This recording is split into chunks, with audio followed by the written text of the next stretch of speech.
One Man's Family, brought to you by Fleischmann's Yeast.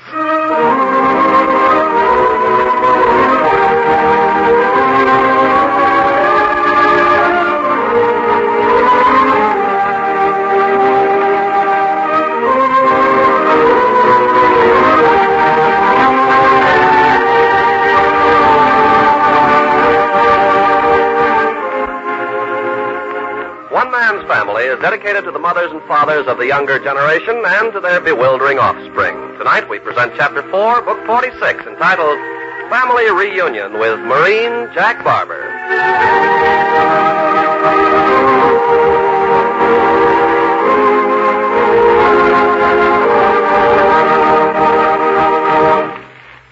Now, it probably never occurs to many of you that when you buy a loaf of bread or some delicious rolls, that your baker really deserves your special thanks for the swell job he's doing right now. In spite of rationing and actual shortages, he's managing to keep you supplied with nourishing, vitamin-enriched bread. Yes, sir, the bakers of America are certainly doing a grand job. And by the way, speaking of rationing, as who isn't these days, I'll bet my last ration point that you good housekeepers are mighty glad to know that Fleischmann's Yeast isn't rationed, that it's still plentiful at your grocer's. You just bet I'm glad to hear that, Mr. Carpenter. You see, I always use Fleischmann's Yeast for all my baking. It makes such wonderfully delicious rolls and bread. Yes, ma'am, I know personally just what tender, delicious rolls and bread this fast-acting yeast makes. Not only that, but Fleischmann's Yeast with the yellow label is the only yeast of any kind with both vitamin B complex and added amounts of vitamins A and D. And all of these important vitamins go right into whatever you bake with no great loss in the oven. So, ladies, when you bake, always insist on Fleischmann's Yeast with the yellow label. That way, you can not only give your family rolls and bread that are wonderfully good to eat, but rolls and bread which are also extra good for them.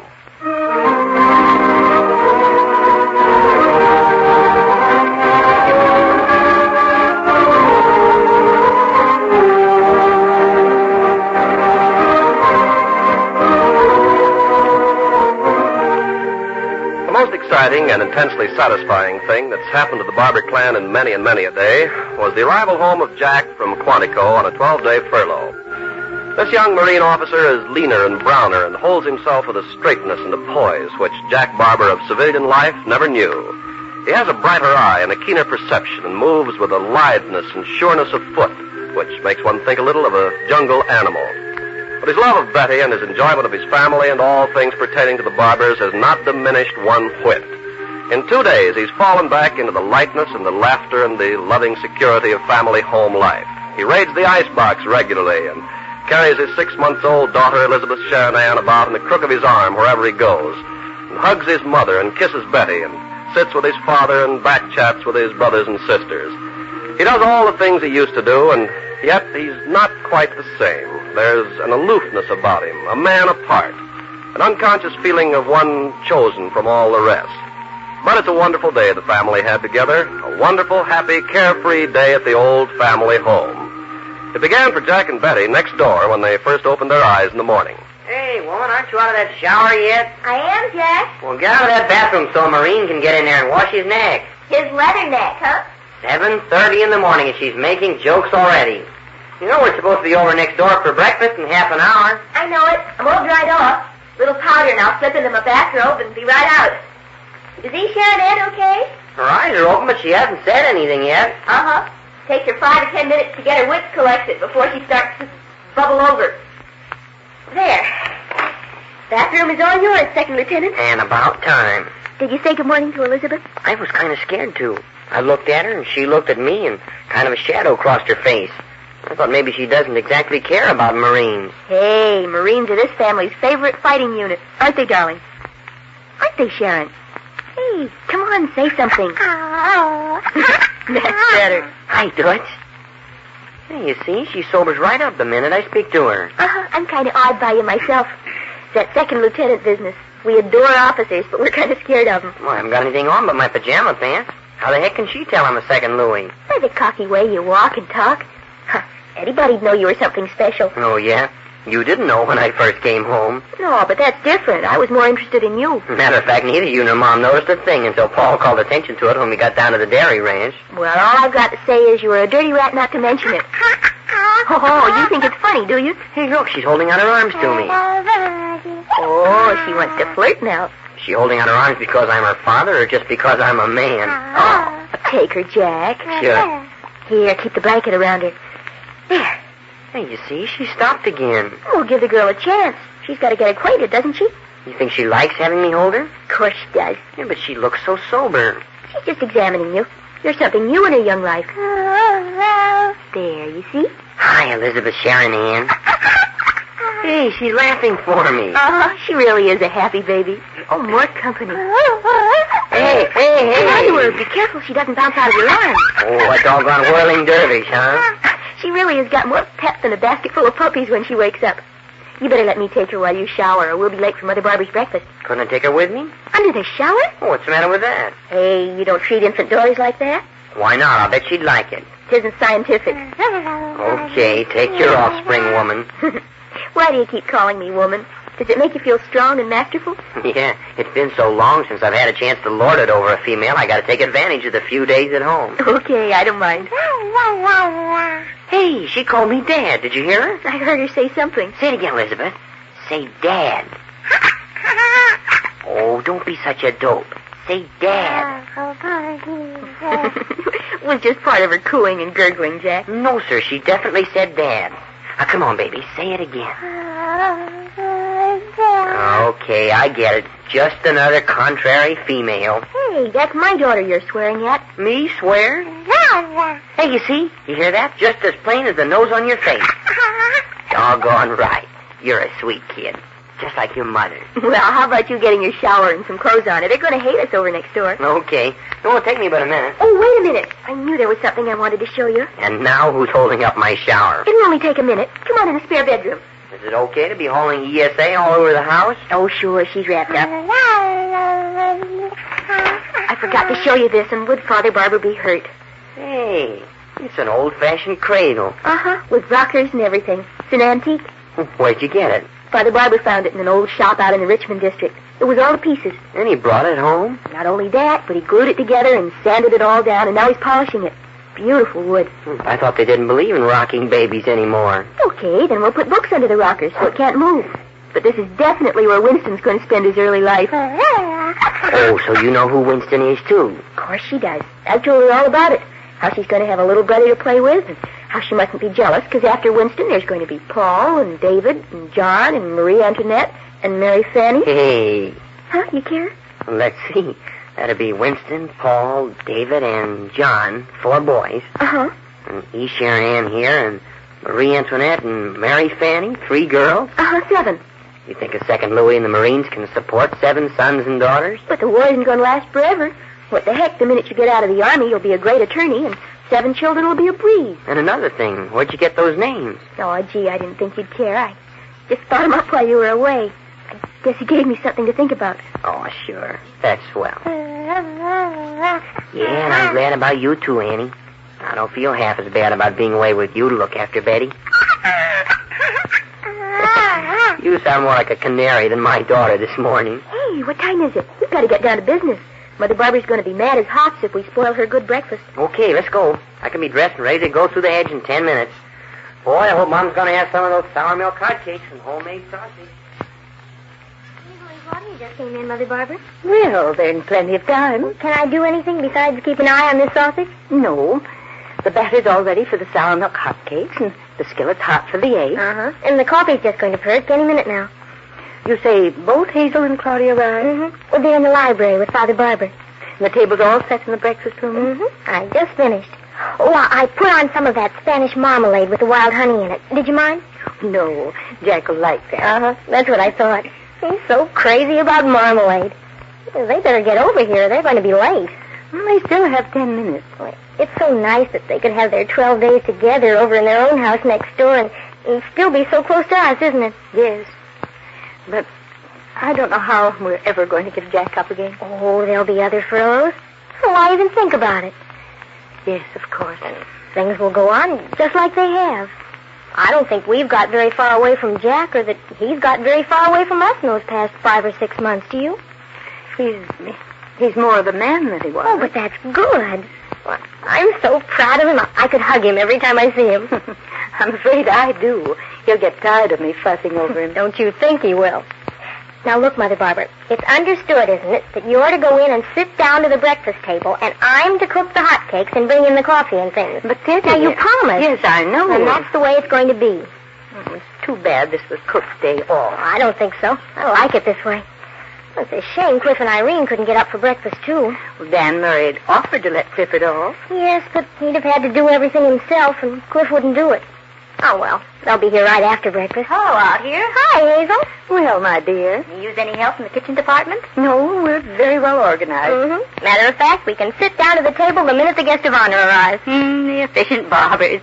Well, this kitchen doesn't look as though a lick of work had been done in it. Mm-hmm. We clean up after ourselves. That's one thing I learned from Mother Barbara. Well, I'm glad you're having this breakfast Sunday morning so Claude could be here. Of course. Mm-hmm. Otherwise, she'd have had to be on her way over to work at Treasure Island. Yes, that's the only thing that worries her about her new job. It takes so much of her time, she's afraid she'll lose her place in the family. Nonsense.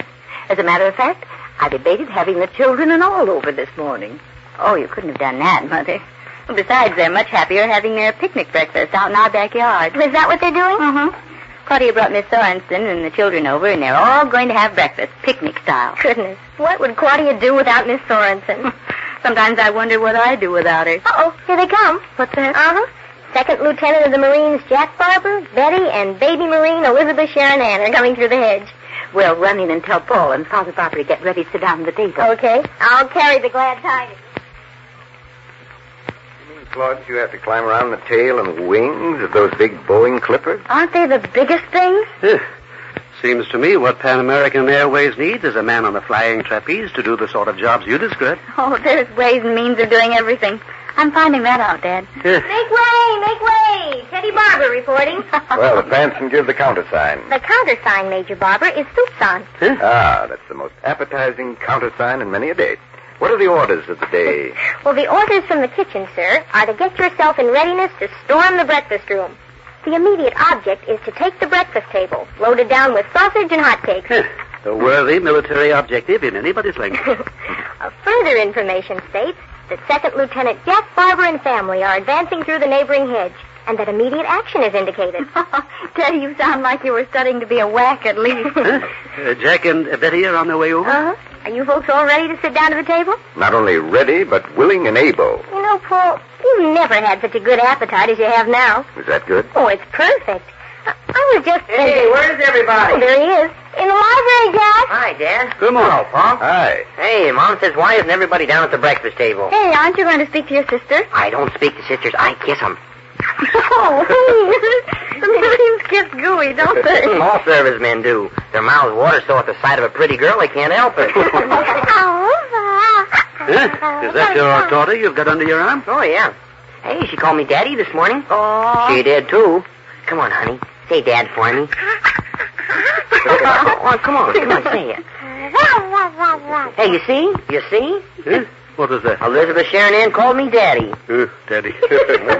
Okay, just a cynical group of civilians. Civilians don't believe in anything anymore. Marines do. Doggone right. A Marine's got plenty of ideals, and what's more, he's got the brawn and the guts and the know to put them over. Okay, Sharon, I won't say another word.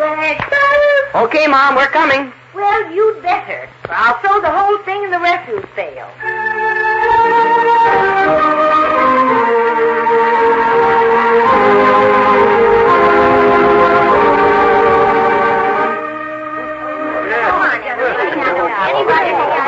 Goodness, if I eat another nibble of sausage, I'll burst seams in every direction. Mom, you're a success. Oh, am I indeed? I never ate a better breakfast anywhere. In fact, I've never eaten a better meal anywhere.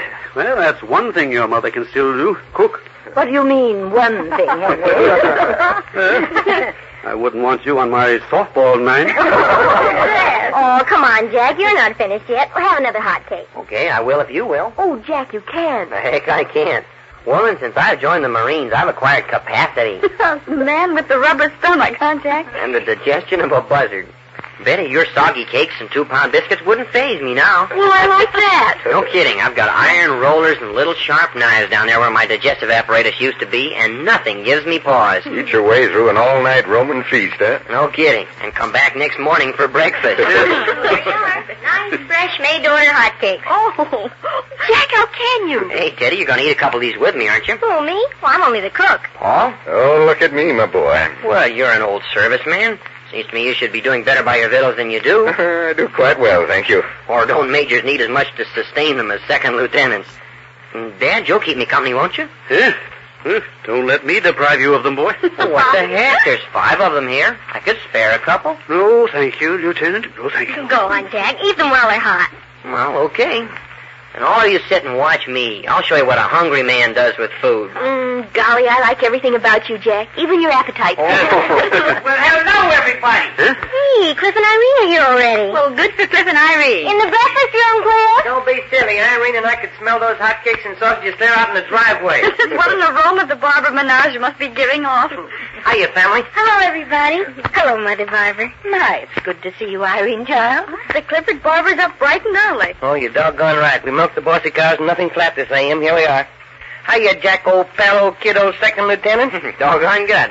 How about sitting down and swallowing a hotcake with me? Oh, don't mind if I do. Bring on another plate, Teddy. Another plate coming right up. How about you, Irene? Oh, golly, no. I had one breakfast already. Sit down here, child. At least you'll have a cup of coffee. Oh, yes. Hello, Betty. Hi, Irene. Goodness, Father Barber, you look alive this morning. Huh? Is that supposed to be a compliment? Oh, sure it is. I don't know when I've seen you look so smug and self-satisfied. Huh? You look exactly like a quotation I used to have hanging in my room. It said, God bless our happy home. Yes. And that's exactly how I feel this morning. God bless our happy Here home. you are, Cliff. Stack of hot. Oh, man, when you look at those hotcakes. Modicum of butter, Clifford. Amen, brother, amen. And a soup saw of maple syrup, perhaps? Pour it on, son, pour it on. Soup song and all. Cliff, you and Jack make the finest team of big feeders I've seen in many a day. Who wouldn't be a big feeder with this kind of food? Sausage, Cliff? Slap it on the plate, Teddy. Stand on no ceremony. Cliff, for goodness sakes. What's the matter, Irene? The way you go with that food, you're going to give your family the idea I don't feed you. Oh, no, don't get that idea. Irene throws me a bone every once in a while. Well, that's not fair. Irene's one of the best cooks in the Barber family. Oh, are you telling me? Last night she whipped out one of the widest and tallest and tastiest raisin cakes with boiled frosting a man ever sunk his teeth into. Then why not give the girl credit? Oh, I tell her how good she is all the time. I've got to break the monotony once in a while. Huh? Having the man you love telling you how good you are never gets monotonous to me. Not to me either. It never gets monotonous to any woman. Uh-huh. I think that one of the worst things about Jack being away is not having him here to say what a gorgeous creature I am every once in so often. But I write it in my letters. So that was the same as having it said with your eyes and with the touch of your hand and all that. There are a lot of women in the world today who know what you mean, Betty. A lot of us. Oh, yes. How much longer have you got on furlough? Off again next Thursday. Yes. Leaving is the worst part. Oh, but it's worth it. Even 1 minute would have been worth the parting, but 12 whole days. It's been heaven. Look, I've just got the batter for 6 more hotcakes left in the bowl. Oh, I couldn't, Teddy. Jack? Positively no. Oh, letting me down. What the heck do you think I am? A doggone bottomless pit? Well, I can't throw them out. Somebody's got to eat them. Okay, I'll be the goat. Fry up your 6 more hotcakes. I'll bet you don't get them all down. How much? Well, I don't know. You seem awful certain. Certainly I'm certain. The dairy ranch gives men a he-man's appetite. Just about any kind of work required of a man today produces a big appetite. That's why the country's consuming more food than ever. More men doing more active work. Yes, that and the fact that there's something like 8 or 9 million more men working today than 10 years ago. Yes, that's true. More people with ready money to buy food. You know, I've just been watching you civilians. I think the boys in uniform eat on an average of twice as much as you people do. That is not counting Cliff. Hey, Jack, tell us something about yourself, huh? What'd you do to get to be a second lieutenant in the Marines? Oh, you don't want to hear about that. Well, the heck we don't. Oh, yes, please. Just a regular old boot camp grind with a lot of extra stuff thrown in. He had to pass oodles and oodles of examinations to get his bar. Huh? What kind of examinations? Written tests, oral tests, physical tests, intelligence tests, everything you can think of. And passed them all with flying colors, huh? He was number 3 man in all his class. Hey, Betty. Well, you were, doggone it. It was just for your ears, you dope. No, sir. You're good, and I want all the world to know it. Huh? Number 3, were you? Yeah. It doesn't mean anything. It does, too. It goes right on your service record. What's going to happen to you now that you're an officer? You're finished with Quantico, aren't you? Yeah. Oh, go on and tell them. They got to know sometime. Huh? Jack, now, what does she mean? Oh, Betty, you have the doggonest way of upsetting things. Now they really think something's wrong. But, Jack, It isn't anything really, except that now I finished at Quantico, I'm going after my curled wings. Uh-huh. And then he's going to be stationed down at Gillespie Field near San Diego. Hey, right here in California, huh? Oh, that's wonderful, son. Now, just a minute. What's this curled wings business? Those are the paramarines. Paramarines? Yes, the parachute contingent of the Marines. You're to be trained as a paratrooper? Hey, that's something. You mean you've got to jump out of the airplanes with a parachute? Well, look, Mom, it's one of the greatest honors that a Marine can have. To be chosen.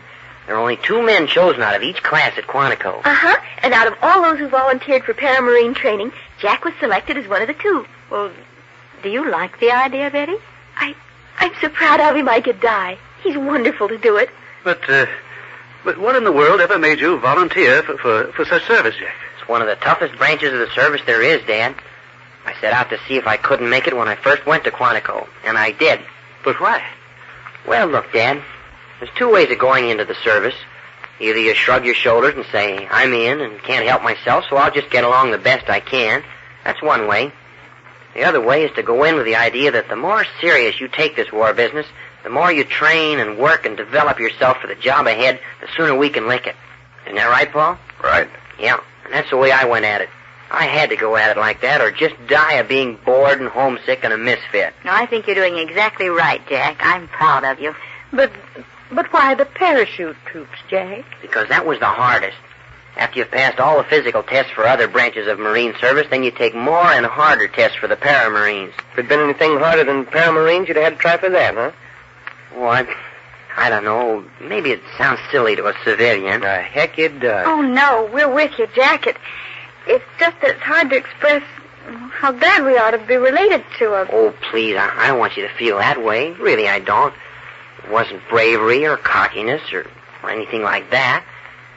It was just a hard job to do, and somebody's got to do it, and I didn't feel I could pass it up if they'd take me. Yes. Good boy. Gee, fella, I'm glad for you. I mean, that you made it. Yeah. You say you're going to be down at Camp Gillespie? Yeah, there are 2 training camps for paramarines, Camp Gillespie, California, and New River, North Carolina. I thought for a while I was going to draw New River. But you didn't. Now when you get some time off, you can come home. And there's no reason why you can't come down to camp once in a while. How long's the course? 5 weeks. Do you know anything about the training? Not much. You get lots of hardening up training. They teach you more and more judo. That's the old jiu-jitsu wrestling. And I know we start our training jumping in captive parachutes from towers. Oh, yes. I've seen some of it in newsreels. Uh-huh. The 5th week, the new recruits make 6 jumps from planes. At the end of 4 weeks, you start jumping from planes? Yeah. And after the 6th jump, you get your inseam, the curled wings. Uh-huh. And then he's a full-fledged paramarine. Golly. And after that? One of 2 things will happen. Huh? Yes, Dad. An active service, which I'm hoping for, or I'll be held at one of the camps to help train other recruits. Active service where, son? Haven't the faintest idea, Mom. You know, Paul, one of the most interesting things about paramarines is that the officers are really line officers. In the air, you're a paratrooper, but once you hit the ground, you take over just like you were in the front lines of the battle. And you mean front lines? Uh-huh. Golly, I can hardly wait for Winston to get here. Uh-huh. What brought that up? Huh? So I can tell him what a gorgeous man he's got for a father? Oh, Betty. Well, I think so. And I'm going to teach every one of our 7 sons and daughters to think so, too. Huh? 7 sons and daughters? Yes, Dad. You didn't know it, but you're going to be the grandfather to, what are their names? Elizabeth Sharon Ann and Marie Antoinette and Mary Fanny for the girls. And Winston, Paul, David, and John for the boys. Oh, goodness, you are looking into the future, aren't you? Well, I always say there can't ever be too many children in the family when they've got a father like Jack to be proud of. Oh, boy, have you got a reputation to live up to. And Jack's just the man who can do it, too. You can, huh? Doggone right.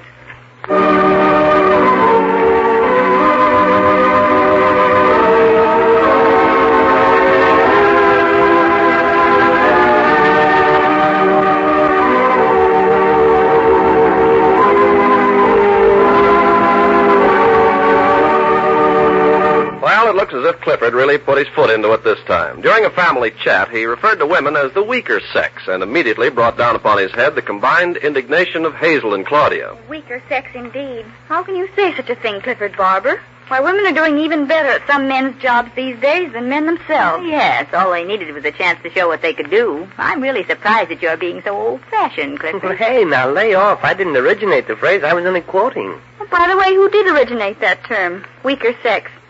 Some man, I suppose. Well, I don't know exactly, but Shakespeare came pretty close to it in Hamlet. Frailty, thy name is woman. Yes, and wasn't it that very gallant gentleman, Lord Chesterfield, who said women are to be talked to as below men and above children? Yes, but thank goodness all men aren't that blind. One of the nicest tributes to women I know of was written by a man. Matthew Henry, I think. I don't know all of it. Do you, Paul? You mean the one about woman was made of a rib? Mm-hmm, that's the one. Can you quote it? Maybe I can remember it. The woman was made of a rib out of the side of Adam, not out of his feet to be trampled upon by him, but out of his side to be equal with him, under his arm to be protected, and near his heart to be loved. Oh, I like that, Paul. Do you have a copy of it someplace? Yeah, remind me later. I'll look it up for you. Oh, and maybe you'd like this one, also written by a man, John Van Brugh. Whilst there is a world, 'tis woman that will govern it. Well, maybe so, but doggone it, I just hope women won't ever forget that their real worlds are their homes and family. Well, don't worry about that, Clifford. Even though many of today's women are doing a man's job and doing it as well as any man, a woman's first and most important job will always be the proper feeding and care of her family. And she's doing that job well, too.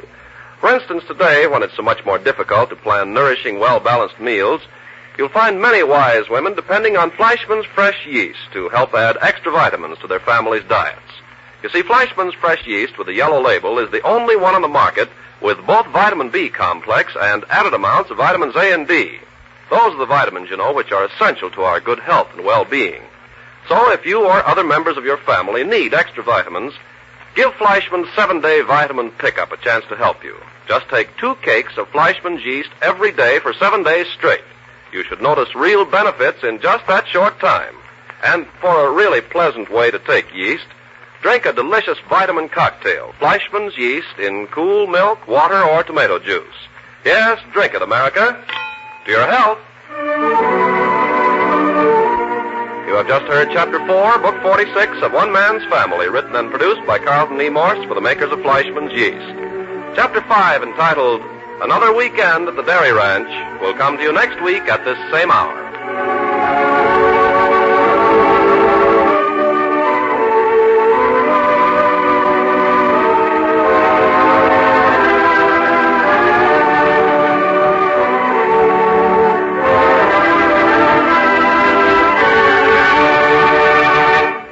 Next time you buy puddings, ladies, ask for R-O-Y-A-L, Royal Puddings. Serve a smooth, rich, delicious Royal Pudding tomorrow and find out for yourself why women from coast to coast buy more Royal Puddings than any other kind. One Man's Family comes to you from California. This is the National Broadcasting Company.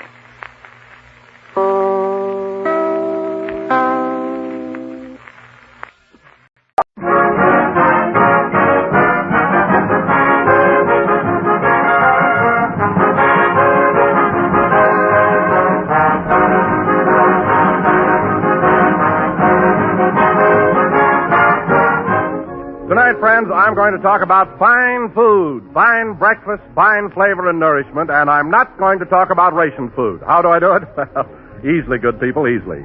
I talk about crisp, toasty brown grape nuts flakes. They're mighty swell eating. Yes, grape nuts flakes are tops for taste appeal.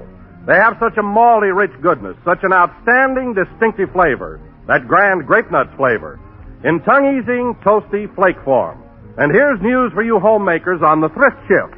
You can buy as many as you need of those big 12-ounce economy-sized packages of grape nuts flakes without spending a single precious ration stamp. Delicious, nutritious grape nuts flakes are not rationed. Ask for Grape Nuts Flakes, America's fastest-growing breakfast cereal.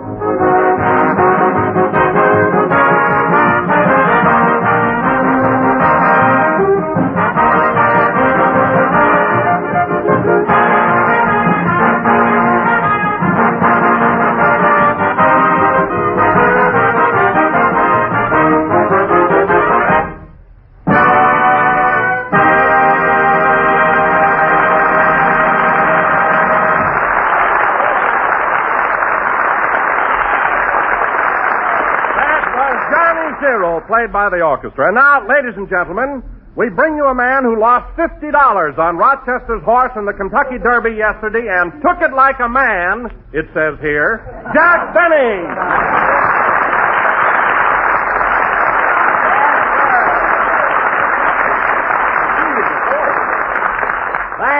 Thank you. Hello again. This is Jack Benny, the gambler, talking. And, Don, I'll admit that I was a little disappointed when Rochester's horse came in last. But what really gets me is that I lost $50 and the whole race was over in 2 minutes. Well, what's that got to do with it? Well, losing $50 in 2 minutes, that's too fast. Why, several times in hold-ups, I've stretched it out to 10 minutes. You know, ad-lib with a guy while he's taking my shoe off.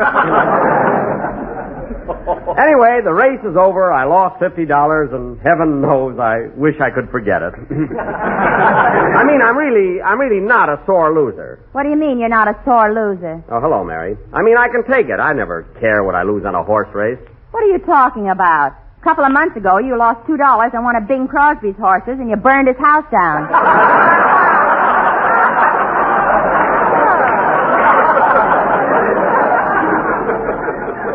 I was in New York when Crosby's house burned down. It should have been his horse. But getting back to the Kentucky Derby, I wasn't disappointed when I lost that bet on Rochester's horse. I heard the result over the air, I walked over to the radio, and I turned off the dial. You bit off the dial. Mary, for the last time, I was not disappointed. I was not upset. Then why did you run in the bathroom and try to slash your wrist? Because the broadcast was sponsored by Gillette Blue Blades, and it threw me a thought. That's the only reason. Say, Jackson, you weren't the only guy that lost dough on that race. I hear Rochester lost his whole bankroll. Yeah, he wired me for some money, but I didn't send him any. Well, then how's he going to get home? He's riding his horse from Kentucky. He'd make much better time if the horse would ride him. Burnt cork, he had to call him. Burnt cork. I can roll a cork down the street with my nose faster than that horse can run. It just so happens you have a very good nose for cork rolling.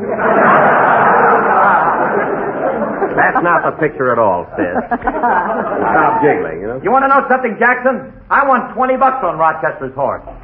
How could you win $20 when the horse came in last? I bet he'd still be breathing at the end of the race. Well, as a matter of fact, Bill, you're the kind of a... Oh, hello, Dennis. Hello, Mr. Benny. Well, you lost $50. Go ahead, kick me. Kick you? What for? It's right in my contract. When you're lonely, sad, and blue, I get it. Don't worry, kid. I'm not going to kick you. Okay, then I'll take this pie tin out of my pants. Well, I'll be darned. There's a pie in it.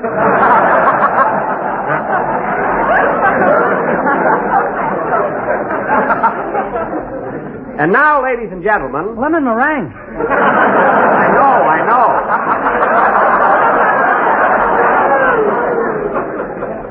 Now, let's forget about the Derby and horse races and everything. We got a program to do.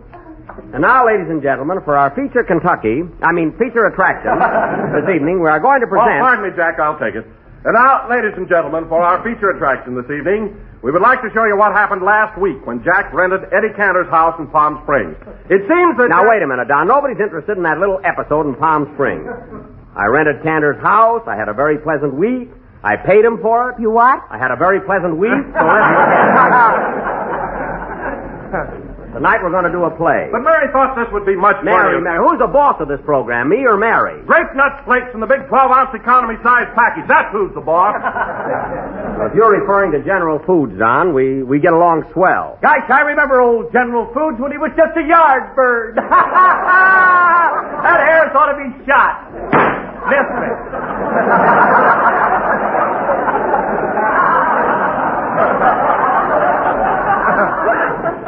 Mary, take my gun outside. There's no smoking in the studio.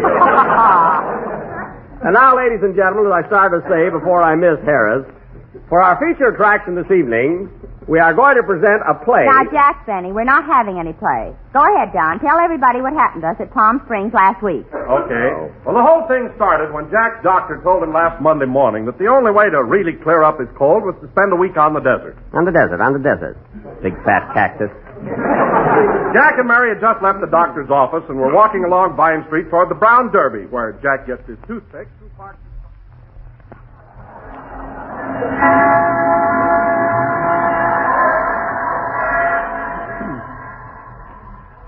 There you are, mister. Are you all right now? Yes. Thanks, honey. Are you sure you can manage alone? Yes. I'm all right. Well, goodbye, mister. Goodbye. Darn those Boy Scouts. They're always leading me across the street.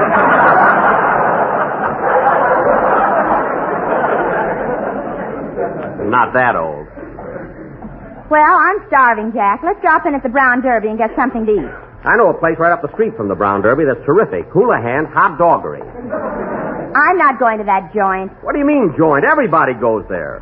Look at their slogan, Burp with the movie star. Darn this cold. Imagine my doctor telling me the only way to get over it is to go to Palm Springs.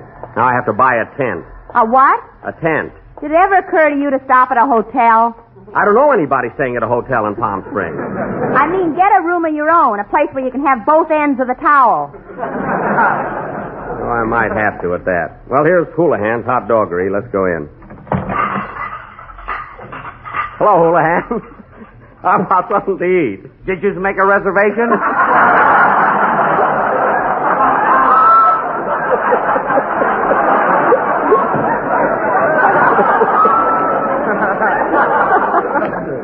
I don't know, did you, Jack? No, I forgot to. Maybe a baby? Look, Mr. Houlihan, I wish the plates in here were as shiny as his head. Look, Mr. Houlihan, I'm Jack Benny. I dine here 4 or 5 times a week. You got a wonderful stomach. Get out of here before it's too late. Okay, some other time. Come on, Mary. Let's go. Wow, this fresh air smells good. We were only in there a second. If you want to go out and be so ritzy, we'll walk down to the Brown Derby. Come on.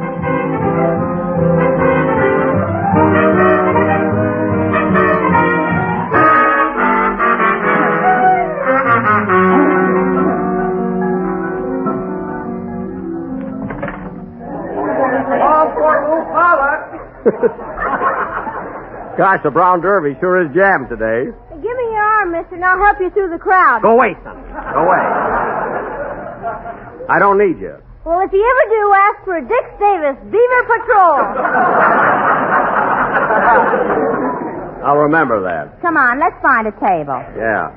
See, this place sure draws the tourists. I hope nobody asks me, Jack Benny, for my autograph. What's that name again? Jack Benny. Well, nothing happened. Let's eat. There's Chilius, the head waiter over there. Maybe he can... Say, Jack, isn't that Eddie Cantor in that front booth? Where? Oh, yeah, that is Eddie. Yeah, I hope I look as good as he does when I'm his age.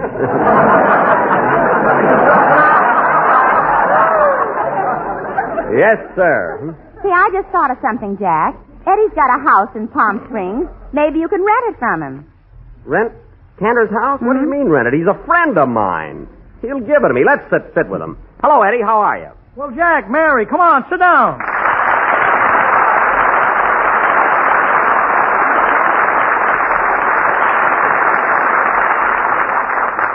Well, Jack, what are you doing in the Derby? Raining outside, huh?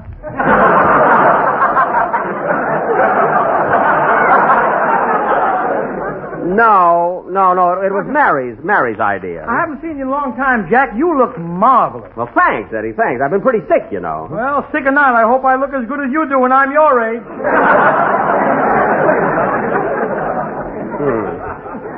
Well, how's the family, Eddie? How's Ida and the boys? Oh, they're all... Boys? What are boys? Jack, my kids are girls. You're thinking of Crosby.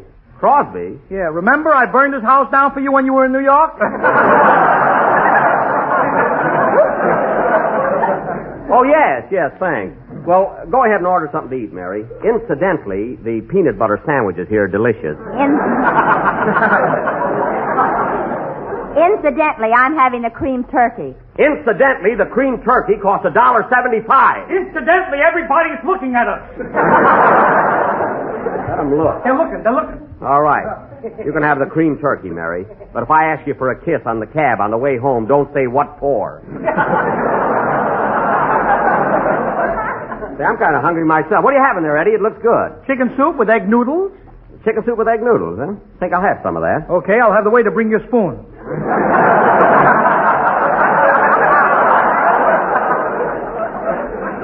No, I mean I'll order some. A bowl for myself. They haven't got it today. I brought this one from home. Oh, spoon, waiter, spoon. What for? I want a spoon to eat chicken soup with my friend here. He brought his own spoon. Look, I came unprepared. Give me a spoon. Here you are. Thanks. And waiter, bring me an order of cream turkey. At last, a sale in this booth. I can't believe it. Right, guy. Gee, this soup looks good. Yeah, let's start. 1, 2. You know, Eddie, I'm sure glad Boy, this is hot. You know, Eddie, I'm sure glad Eddie, would you mind eating with your left hand and putting your right arm around my shoulder? I'm too far from the bowl. Is this better, Jack? Oh, I'm sorry. My elbow's in your ear. Yeah, we got to think of something else. Well, why don't you put your right hand through my left sleeve, and then we can both dip at the same time, huh? No, then we'd have to cut a hole in your coat. Well, that won't work. Why don't you put the bowl on my head and eat piggyback?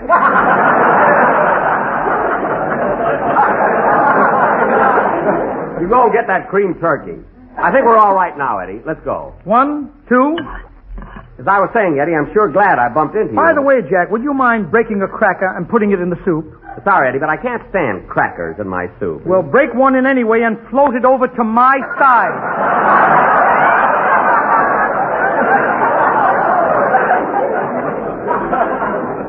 Okay. There. Anyway, Eddie, I'm sure glad I bumped into you. You see? The crackers aren't floating. See, they're all on my side. Well, tip the bowl a little, will you? Oh, yeah. Get ready, Eddie. Yeah, I can hardly make that. Get ready, Eddie. Forward, soup. Say, Mary, while you're waiting, why don't you get a spoon and join us? Don't bring guests. It's crowded enough. What do you think, this is the Hollywood Bowl? Well, it's so delicious, I thought... Whoop, hold it there, Eddie. What's the matter? That noodle is mine. Most of it is on my spoon. Now give me that noodle. Oh, no, you don't. Let go of that noodle. You let go. What are you laughing at? You look like two robins with a worm. Well, I've had enough anyway. Here's your cream turkey, miss. Thank you. Do you want 3 forks with it, or are the boys sitting this one out? Don't be so smart. Well, I've been trying to say, Eddie, I'm sure glad I bumped into you. You know, I'm going to Palm Springs for a few days, and I thought maybe you'd like to join me. I thought maybe we could get a room together in a hotel. I don't think I can make it, Jack, but say, I'll tell you what. What? Tell me what? Well, no, I don't think you'd like it. Yes, I would. Tell me, what were you going to say? Well, I happen to have a little house down there. Yeah. Why don't you stay there instead of a hotel? Well, that's darn nice of you, Eddie. What would you charge me for it? Oh, Jack, we're friends. We've known each other for years. Take the house for nothing. No, Eddie. Now, wait a minute. No, friendship is friendship. But I don't want to take advantage of it. Now, I insist on paying you for your house. Take it for nothing, please. I'll feel better. But, Eddie, I'll feel much better if you charge me something. No. Now, come on, cut it. Now, how much do you want for 1 week? 1 week? What is... $300?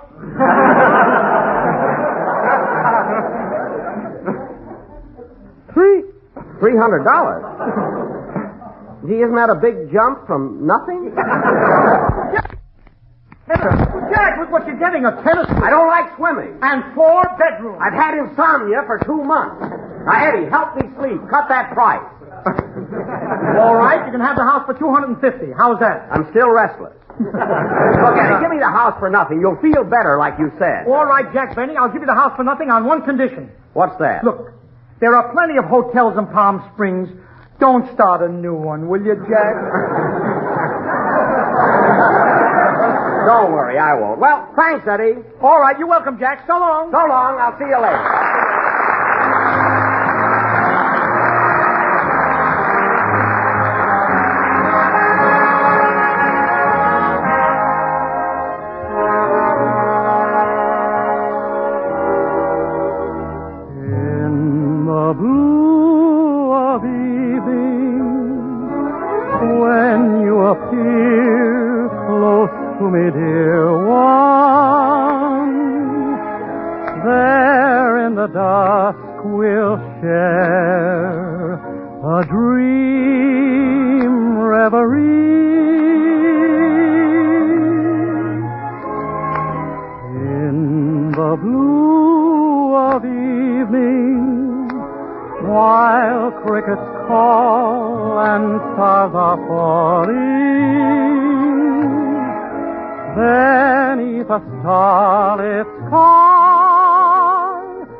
Your hand, and then softly as your lovely eyes entreat, I'll live again in the blue of evening, night winds above whispering, I love you. There we will find romance in the blue of evening. Our hearts are light through the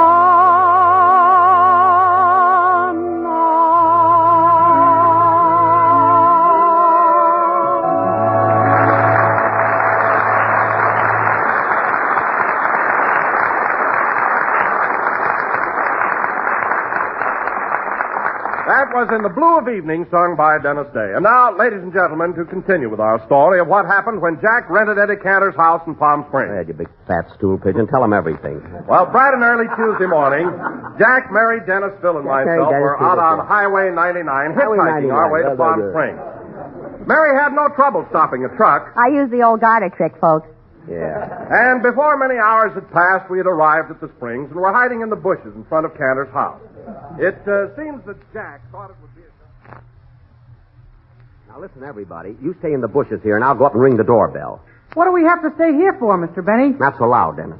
If you think I'm going to spend 5 days in these hollyhocks, you're crazy. It'll only be for a few minutes. Once I get inside, you can all drop in casually. I don't want the caretaker to tell Cantor that I brought a whole gang with me. After all, you know how cheap he is. How cheap is he, expert? Phil, pull your head down and try to look like a hollyhock.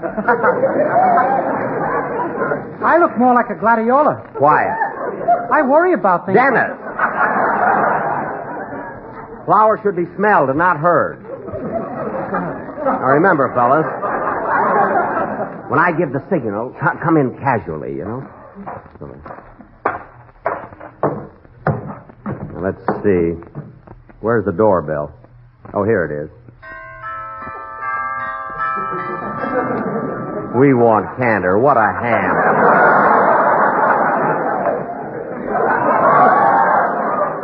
Pull your heads down, kids. Here comes somebody. Holy smoke, the house is haunted. How do you do?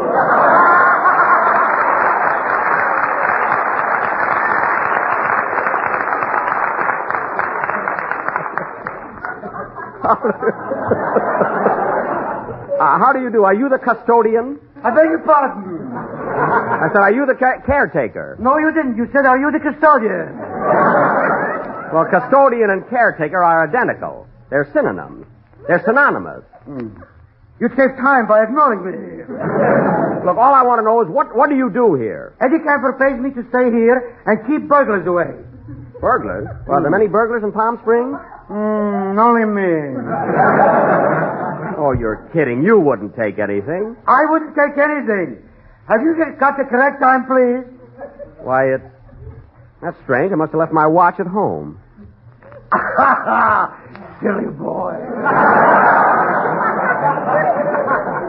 Well, look, I'm Jack Benny. The feeling is mutual. What do you mean the feeling is mutual? I don't like you and you don't like me. Look, I'm Jack Benny. Mr. Cantor said I could use his house this week.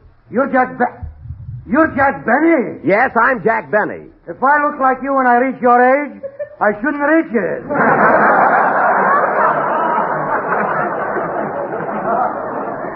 What's that got to do with it? Now, you going to let me in or not? Yes, come in and bring those hollyhocks with you. Come on in, kids. Everything's all set. Come on. And so, ladies and gentlemen, we all took our luggage, went inside the house, and made ourselves comfortable. Jack, of course, took Eddie's room and started to unpack his bag. Let's see. I got my white flannels and my blazer. My parasol in case it gets too sunny here. And here's your bathing trunk. Thank you. Now, where's my... Oh, darn it. Now I won't be able to go in swimming. What's the matter? Did you forget your muscles? No, I forgot my water wings. What's the difference? You couldn't blow them up anyway. Cut that out. Hey, Jackson, Tanner's sure got a swell layout here. Look at all those pictures of movie stars on the wall. That's right, Phil. We're all up there. There's my picture over there. Where, Mr. Benny? Right there, above the dresser. That's Gene Autry's horse. Oh, yes, the white mane fooled me. Although I gave Cantor a beautiful picture of myself. It must be around here someplace. Oh, Dennis, will you please put my razor and my toothbrush in the bathroom? Oh, yes, sir. And Mary, put my cold cream on the dressing table. Will you? Okay. Now, where did I put Oh, my... Mr. Benny! What is it, Dennis? I found your picture!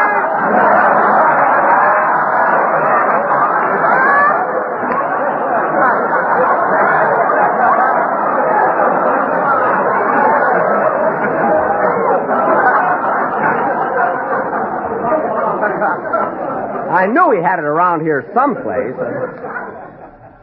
Who can that be? I'll get it. Hello? Hello, Jack. This is Eddie. Are you comfortable? Is everything all right? Oh, swell. The house is wonderful, Eddie. I'm glad you like it. By the way, Jack, I had a little talk with Ida, and I told her I'd let you have the house for nothing. How'd she take it? When I stopped bouncing, it was $300. You mean Ida expects me to pay $300 rent? Yes, and 10 cents for the chicken soup. Well, all I can say is you're a fine friend. Well, don't blame me. Don't blame you. Who's the boss of your family? You or Ida? I'll call you back. She's standing right here. But Eddie, argue with her and insist. What are you, a man or a mouse? I'll have to call you back on that, too. Okay, I'll send you a check. Goodbye. Goodbye. I'm sorry about this, Jack, but anyway, have a good time. Ida, stop pushing. I can certainly wish him a good time. Have a good time, Jack. Keep it. How a woman can make such delicious chicken soup and be so mercenary. Oh, what do we do, Jack? Go home? We can't go home. I'm stuck for $300, 10 cents, and a wristwatch. Now listen, Mary, and this goes for all of you. You're all chipping in and paying for your rooms here. Phil, you get the big room at the head of the stairs. That'll be $10 a day. And Don, yes, you get the corner bedroom with cross ventilation. That's $12.50. Dennis, you can sleep on the Davenport for $3.50. Mary, you take Ida's room, and we'll put a sign out front, tourists accommodated. I'll get that $300 back if it's the last thing I do.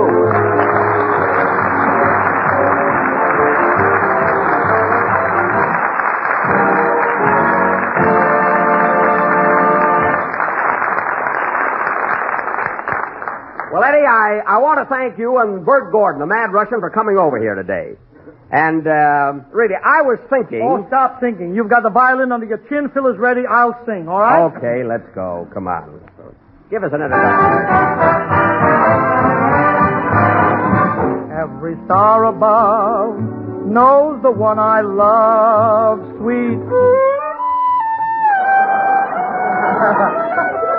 And the moon up high, I'd like to kill that guy, sweet. No one else, it seems, ever shares my dreams. And without you, dear, I don't know what I'd... When you're feeling mighty blue, Grape Nut Flakes is good for you. Heart of mine, you live all the time, sweet. No one else, it seems, ever shares my dreams. And without you, dear, I don't know what I'd... Wish that he would play piano so I could tell my sweet Ipana, heart of mine, you live all the time, sweet too. of you.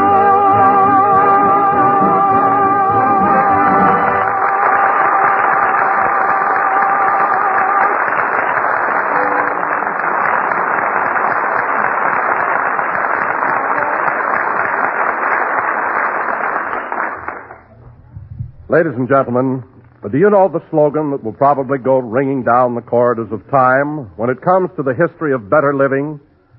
That's Uncle Sam's famous new slogan, the Basic Seven. The Basic Seven was created to ensure a better fed and hence more efficient America. Makes sense, doesn't it? Makes wise sense. So learn and live by the Basic Seven, the 7 groups of foods our government urges us to eat daily, including proteins, carbohydrates, fats, minerals, and vitamins, because these supply the energy and tissue-building material we need for all-around good health. Featured in the Basic Seven, you'll find whole-grain cereals such as crisp, toasty brown grape nuts flakes. In Group 4, you'll find milk. In Group 3, fruit. Combine these, and here's one simple, inexpensive way to get well started on your daily Basic 7 food menu. Here's a breakfast, lunch, or supper combination that's mighty tempting and tasting, and more important, rich in essential food values. Remember, it doesn't take a single precious ration stamp to buy thrifty Grape Nuts Flakes.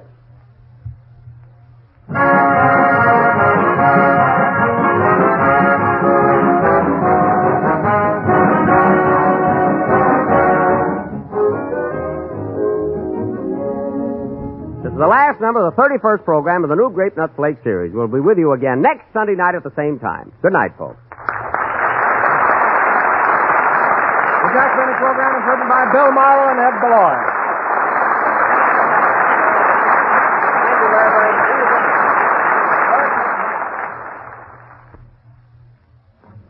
Hearty and hot, folks. That's Hot Grape Nut Sweet Meal. Hot cereal member of the Grape Nuts family. Extra delicious with roasted wheat goodness. Extra nutritious with whole grain food values plus. Extra quick cooking in just 3 minutes flat. Say Hot Grape Nut Sweet Meal for heartier, healthier breakfast. Remember, it's not rationed. This program came to you from Hollywood. This is the National Broadcasting Company. KFI, Los Angeles. The makers of Chase and Sanborn Coffee and Tenderleaf Tea present Edgar Bergen, Bill Thompson, Ray Noble and his orchestra, Dale Evans, the sportsman, our guest, Miss Barbara Stanwyck, and Charlie McCarthy.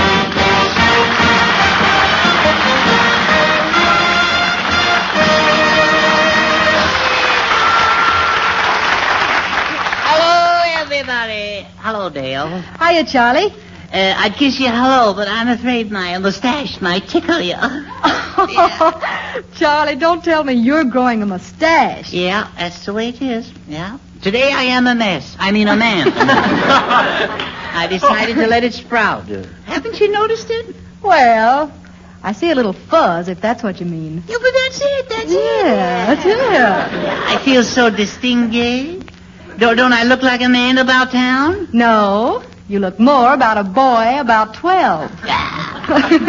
Charlie, does Edgar know about this? No, he hasn't seen it yet. I want to surprise him. Well, he'll be surprised, all right. Yeah. Well, you and Ray go ahead with that canteen bounce, and I'll go outside and wax it up a bit. You know? Well, all right.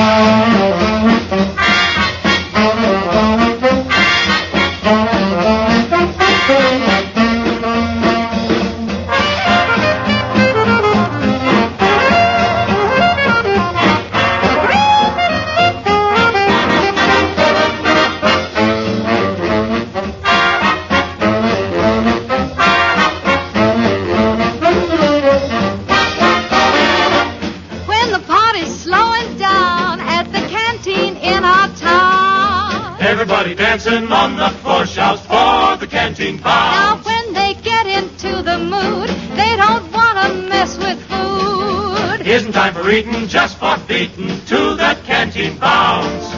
Do, do. Do, do. They all have the same routine. Do, do, do, do, do, do. Just jumping like a jumping bee. Now You ain't seen no dancing till you've seen the canteen bounce.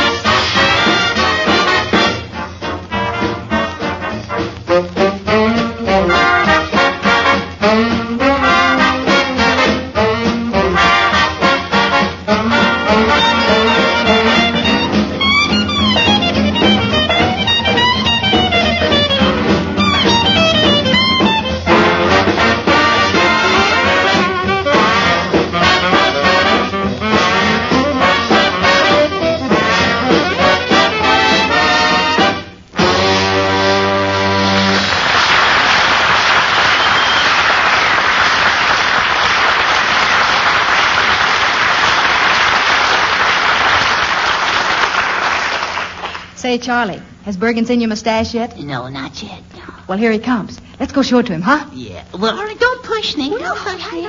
Oh, Bergen. Yes, Charlie. Well. Well. Well. Well. How do you like it? How do I like what? Well, can't you see something different about my face? Well, let me see. Look good. Yeah. What did you do? Wash behind your ears? No, nothing as drastic as that. No, I... Can't you see?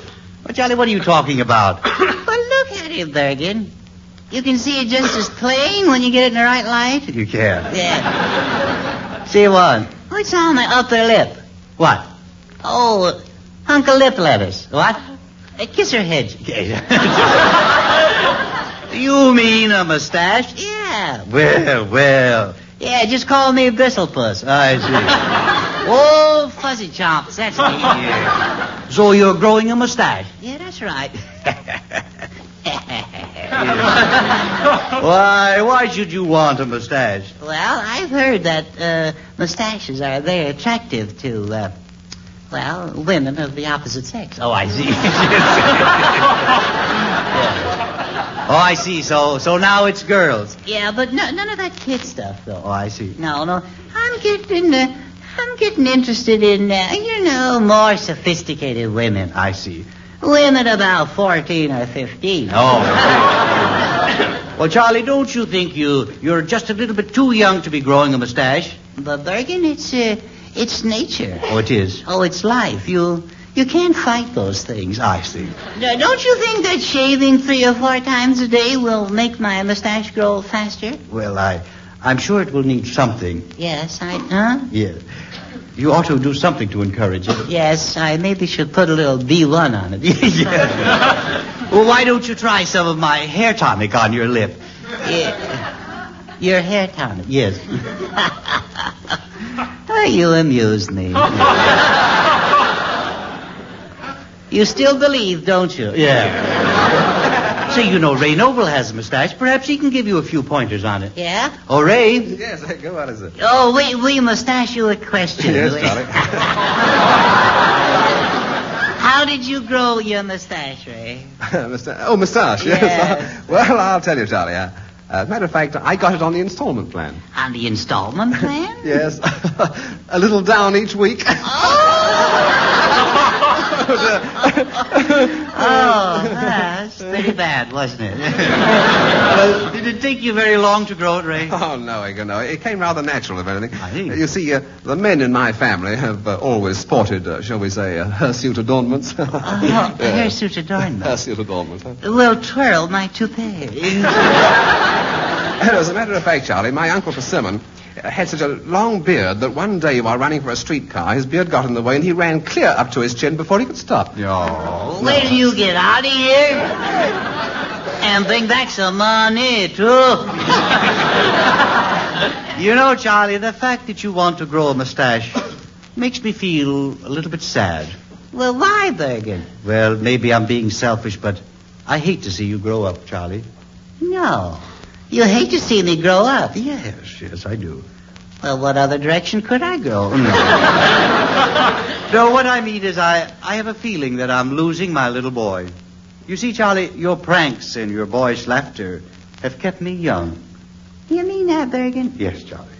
You must realize, too, that I won't always be with you. What do you mean? Well, you know how I wait for you to come home from school and the fun we have? Yeah, we do have fun, don't we? Yes. Well, of course, that won't always be. No? The time will come when you won't find me around the house. You mean you're going to work? No.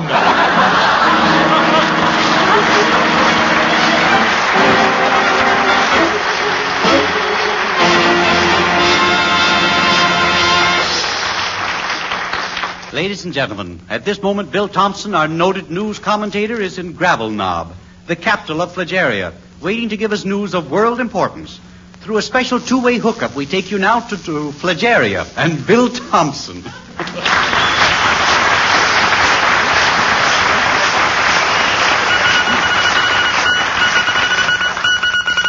Hello, Edgar. Hello, America. Hello, Bill. How's everything in Flageria? Just fine, Edgar. This happens to be Flageria's national holiday, Donkey Neck Monday, which occurs immediately 3 Tuesdays before Bus Stop Thursday. The ceremonies are now starting with a Flagerian band conducted by Herb Harmonic, who is a cousin of the noted American conductor, Phil Harmonic.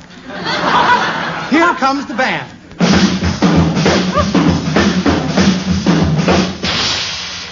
That was that old black magic. The Flagerian version, of course. I guess they're not ready yet. Got their young caught in the door. Well, while we're waiting, we'll hear an address by the Honorable Garter T. Stumphead, who is the Minister of Popular Mechanics. As such, he is in the Flagerian Cabinet, the Honorable Stumphead. Well, I guess he can't get out of the cabinet, so we'll continue. Wait a minute, Bill. What was the Minister Stumphead? What was he going to talk about? Well, he was going to tell us about the main Flagerian industry, which at the moment is going at full speed. In fact, their business is tops. What do they manufacture? Tops. We're ready with the news from the scientific front, Mr. Thompson. Oh, thank you. Ladies and gentlemen, we take you now to the laboratory of the great Flagerian scientist, Professor Scalpel Sulfonylamides, who is in the midst of an experiment that will enable a beaver to talk. This is an extremely delicate operation. We must have complete silence. Go ahead, Professor. Good evening. I'm mixing up a serum now that I hope will make this beaver talk. I got a little fat beaver here sitting on a board in front of me. It's a beaver board. Now, I'll just give him a shot of serum. Hold still, beaver.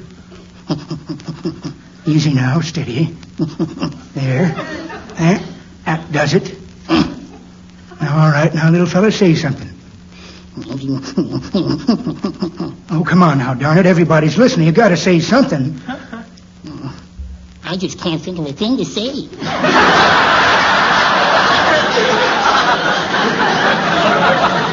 Well, thank you. Thank you, Professor Sulfonylamides. And now let's go back to see how the gremlins are getting along. Take it away, parachute talk. Well, go ahead and yump. No, you yump. How by yumping you mean you yump that? No, sirree. You yump first. You have the parachute on. Well, all right then. Okay, sissy. Here I go there. You yump. Well, they're still not ready, I guess. So in the meantime, we take you to Mambuzi, West Africa, where we hear a native tribesman sending messages by means of ancient jungle drums. Take it away, Africa. Anybody else got a message to send? Boy, I have. Will you send this one? Can't send this. Why not? Can't send no birthday greetings. Thank you, Mambuzi. Ladies and gentlemen, as long as we're in Africa, let's hop over to Tunisia. Behind the Axis lines, we hear General von Sauerbraten addressing the men of the Afrika Korps. Eine Stellfleitner Afrika Korps, and the Afrika Korps the Stuttfleiten on the Afrika Korps direct. Any Skyflight a few weeks ago, the American General Eisenhower said he would push us into the sea. He would push us into the sea. Well, what are we waiting for? Last one in is an old sausage.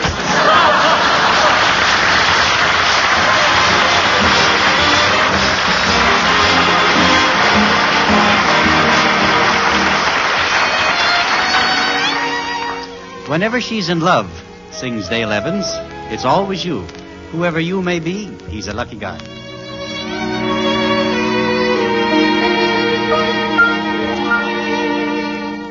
Whenever I see a twilight, I watch till a star breaks through. Funny, it's not a star I see, it's always you. Whenever I roam through roses, and lately I often do. Funny, it's not a rose I touch, it's always you. If a breeze caresses me, it's really you strolling by. If I hear a melody, it's merely the way you sigh. Wherever you are, you're near me. Why, you dare me to be untrue. Funny, each time I fall in love, it's always you. If a breeze caresses me, it's really you strolling by. Now, if I hear a melody, it's merely the way you sigh. Wherever you are, you're near me. You dare me to be untrue. Funny, each time I fall in love, well, every day I fall in love all over again with you. Every time I'm in love, it's always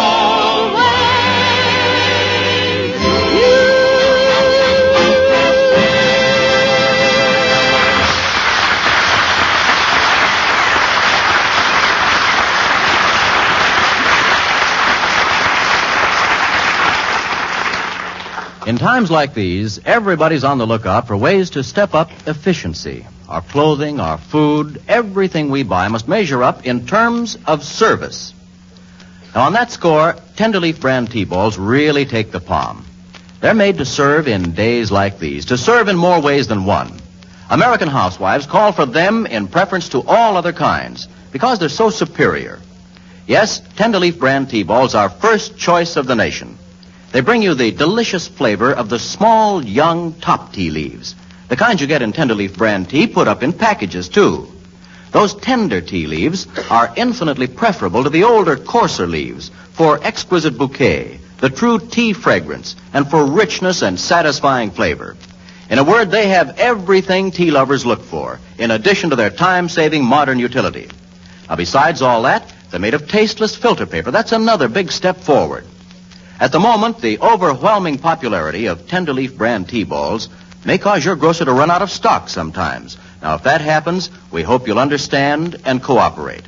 We'll be doing our best, too, so always ask for Tenderleaf brand tea or Tenderleaf brand T-balls.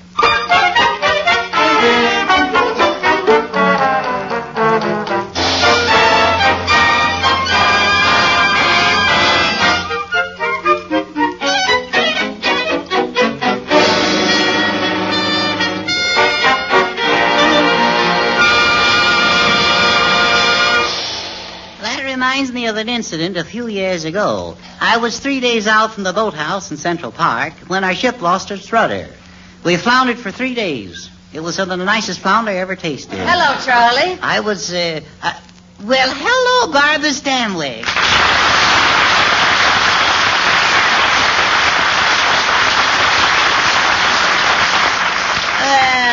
Hiya, Babs. Oh, Charlie, what do you know? Oh, things and stuff. What's new? Well, stuff and things. I see you're the same old Charlie. Yeah. You know, I'll never forget the first time I met you. Oh, yes, yeah. Well, that's understandable, right? I'm a handsome blighter, ain't I? Remember, Charlie, in those days your salary was only 75 cents a week. That's pretty good. Tell me, what are you getting now? Now? Yeah. 75 cents a week. Oh, I don't know how you get along on it. Are you making both ends meet? Well, yes, but as soon as I do, somebody moves the ends. Charlie, I sympathize with Thank you. I know what it's like to have the wolf at the door. Yeah. Oh, has Bergen been bothering you? Charlie, what you need is a manager. A manager? Uh-huh. Me? Yes, just place yourself in my hands and I'll put you on a solid basis. Yeah. You mean on the rocks? No. You let me talk to Bergen, and believe me, I'll get you a pretty penny. How about some ugly old dollars? Well, I'll get you some of those, too. Yeah? Why, Charlie, you're terrific. You're sensational. Yeah? You're dynamite. Do you really think so? No, but that's the kind of hooey I'll hand Bergen. Oh. Yeah, well, now, wait a minute. No, let's not waste time. Is it a deal? Well, I don't know. Okay. Draw up a verbal contract and I'll sign it. All right. Now, of course, for my services, Yes?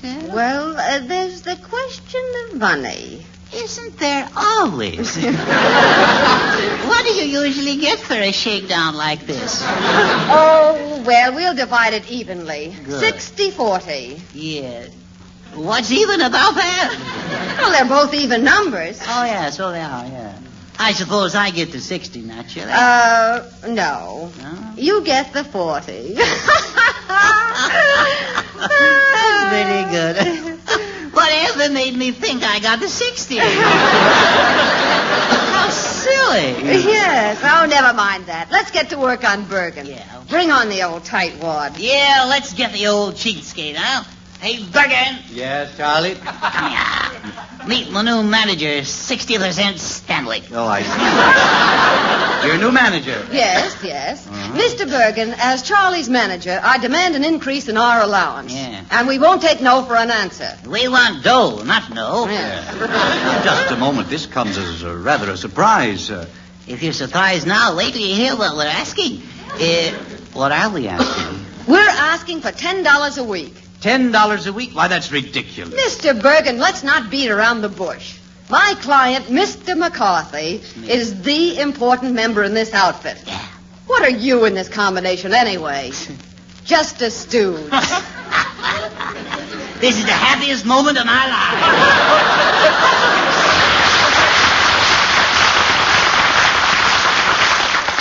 Lay it on him, Bab. You bet I will. Show him no mercy. Now, do you realize how much you owe Charlie? Yeah. Where would you be without me? Well, where would you be without me? Why,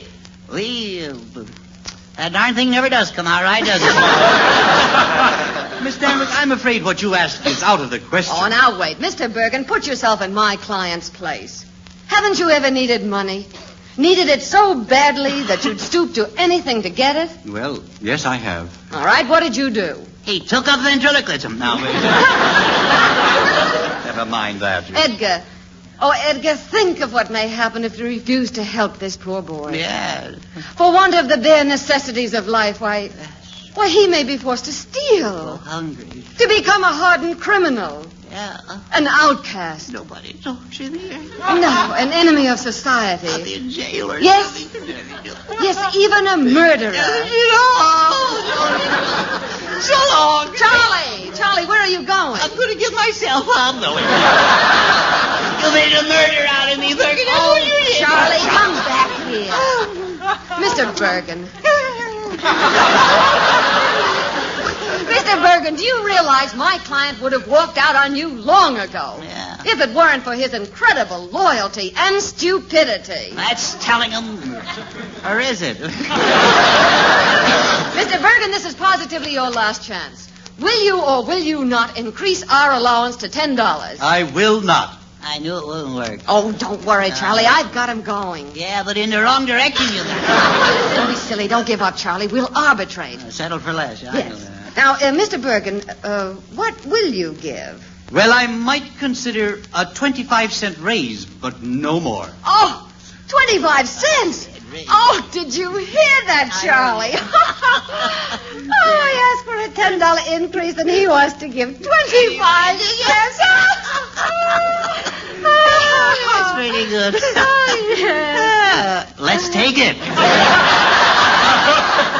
Hey, it's a deal. Good. Well, there you are, Charlie. Now you get a whole $1 a week. Whoopee! Whoopee! And I owe it all to you, manager. Well, no, not all of it. Huh? Just 60%. Oh, yeah. That's right, just 60%. 60 cents, and I get the...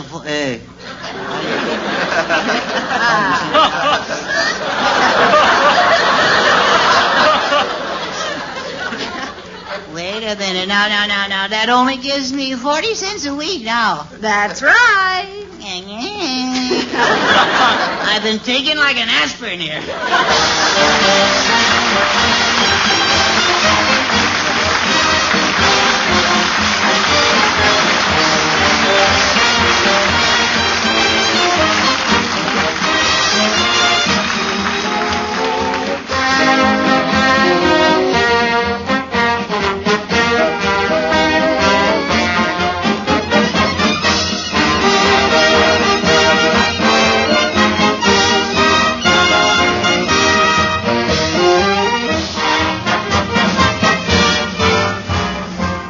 Be with us again next week when Charlie and all of us will be on hand to greet our special guests, Victor Moore and Billy Gaxton, and the eminent psychologist and author of Let's Explore Your Mind, Dr. Albert Edward Wiggum.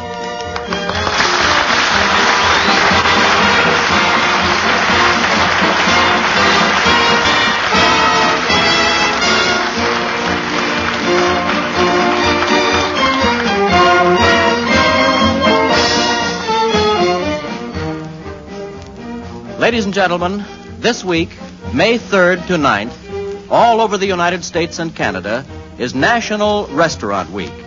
And this year, it has a special significance, which its sponsors sum up in this theme. For victory, work more, sleep more, eat well, be well.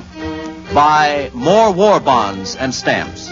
Remember, National Restaurant Week, May 3rd to 9th.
Being seen in Lady of Burlesque. This is Buddy Twist saying goodnight from Hollywood. This is the National Broadcasting Company.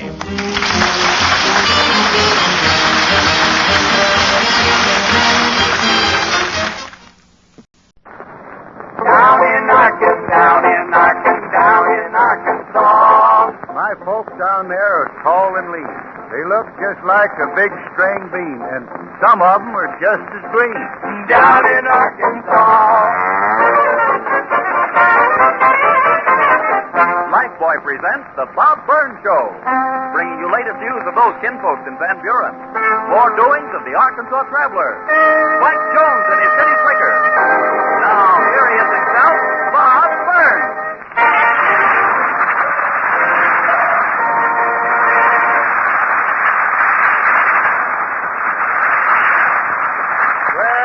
certainly am much obliged. You know, ain't it a wonderful thing that all of us can gather here once a week? We can have a meeting of all us vegetarians. Ain't that meat situation getting terrible? Honestly, I don't know which is going to expire first, me or my meat coupon. But I've been talking about the meat situation here so long now. You know, I've got to be known as quite an authority, and I'm awful proud of it. But the way everything's all mixed up, I think it's a good idea for one of us to know all about this thing. Why, just day before yesterday, my telephone rang, and I answered the phone, and some man asked me, he says, "Pardon me, but can you tell me what the ceiling price is on pork chops?" Well, I says, "Brother, I don't want to make a mistake. Why don't you call the OPA?" And the fella says, "This is the OPA." But anyhow, I've been looking into this meat situation, and I found out one thing. I found out what causes black market. You know what makes the black market? Well, I'll tell you. It's too few hogs inside the pig pen and too many hogs on the outside of the pig. But anyhow, while we're talking here, I just want to tell you that if you folks want to stop this black market, just don't pay any higher price than you're supposed to. Just kick like a bay steer, honestly, when they try to charge you too much. Do what I did just day before yesterday. I come in town here and went to the restaurant to have dinner. And the waiter gave me my check, and it was too much. Now, I had ordered roast, and so I called the manager over. I says, "Look at this check here." I says, "He charged me too much." And the manager says, "Well, what did you order?" I says, "I ordered roast." And he says, "What did you get?" I says, "I got roast."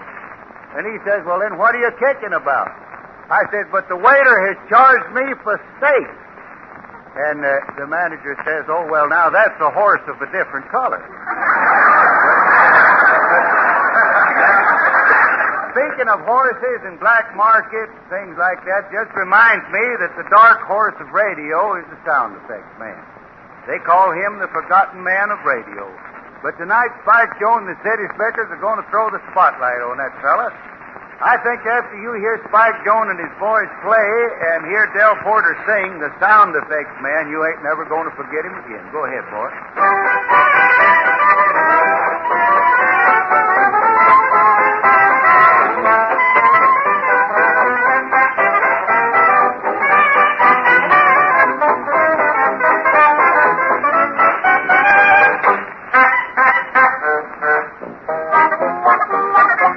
Could we do without the sound effects man, that radio racketeer? Just tune your dial and listen a while. This is what you'll hear. There's a knock up on the door. That's the sound effects man. Here's a kiss and maybe more. That's the sound effects man. If you like a ring, he'll give you a ding, ding, ding. And even in the early morn, you'll hear him blowing his horn. Cowboys riding fifth to bus. That's the sound effects man. 3 more Redskins bite the dust. That's the sound effects man. He has such an awful lot to do, and yet he very seldom ever misses a cue. He's a 3-alarm fire and the fire chief, too. Here comes the sound effects man. When the wind is howling, sound effects man. Hear the thunder growling. Yeah, that's the sound effects man. When the battle is raging, he's right in the middle of the fray. But when he blows his whistle, crime doesn't pay. Benny's old Maxwell chugging right along.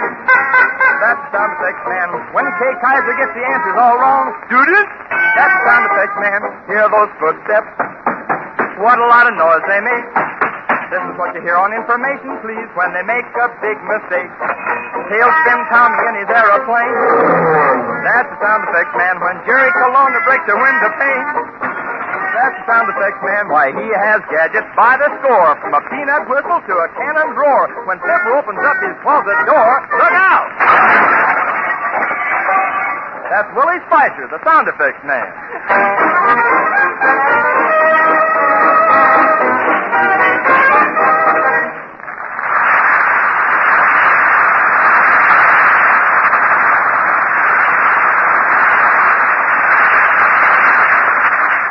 The music that Spike Jones boy plays, it may not be very refined, but it sure is pretty.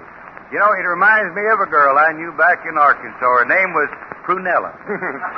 she sure was pretty. Bob, wasn't she refined, too? Well, I was coming to that, Dick. In one way, she was. Susie Prunella, she used the fanciest perfume in the Ozarks. Cost pretty near 30 cents a gallon. Why, it did, and it was worth it, too. That perfume was called New Etgila Come Hither. Which that's the name of it. You know, even if there wasn't a fellow within the range of 10 miles who would come hither. Well, Bob, didn't anybody ever suggest to Susie that she ought to take a good, honest lifebuoy bath? No, Dick, they didn't. And Susie pretty near cried her poor little eyes out, just yearning for a date. You know, it makes me sad to hear cases like that, Bob, because so many attractive girls suffer from unpopularity just because of B.O.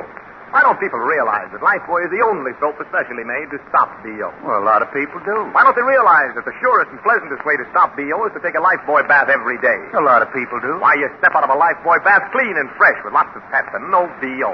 Why don't people realize that? If Susie Prunella only knew about Lifebuoy, I'd bet she'd become popular in no time at all. Excuse me. Hello. Mr. Lane, this is Susie Prunella. I heard what you said about Lifebuoy, and I just wanted to let you know I took your advice. No, Tyrone, let me think it over.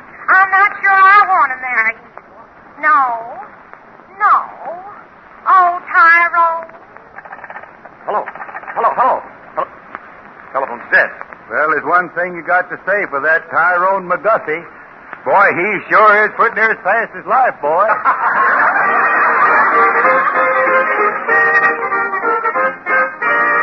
Now let's look in on the town where the Arkansas Traveler holds forth as newspaper editor. It's a cool day, but the Traveler's just spoiling as he talks to Pat Mitchell, his oldest reporter.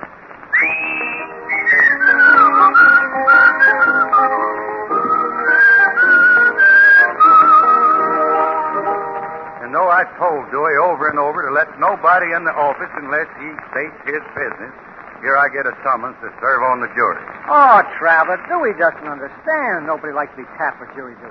As if I didn't have enough to do. Must be on the Bradish murder case, huh? Yeah. Say, Pat, you're covering that case. What's the lowdown? Oh, not much to it. The sheriff found the body of Hank Busby on the Bradish farm full of lead from a 12-gauge shotgun, the kind Bradish owns. The prosecutor says he can prove Bradish and Busby quarreled about back wages. So what's Bradish's side of the story? Oh, claims he shot in self-defense. Says Busby threatened to beat him up. Any witnesses to the actual shooting? Yeah, one. Who is it? Oh, this'll kill you. Well, let's finish with one body at a time. Who? Single-track Simpson claims he saw the fight. Single-track Simpson? Can you imagine what'll happen when he gets on the stand? Holy smoke. Why, the jury will stay in that box for months. I declare I never knew a man in my life quite like that single-track Simpson. Why, you don't dare interrupt him when he gets going because he always just starts his story all over again. Now, you take the time that Single-Track came in here to tell me he decided to renew his subscription. I made the mistake of stopping him twice.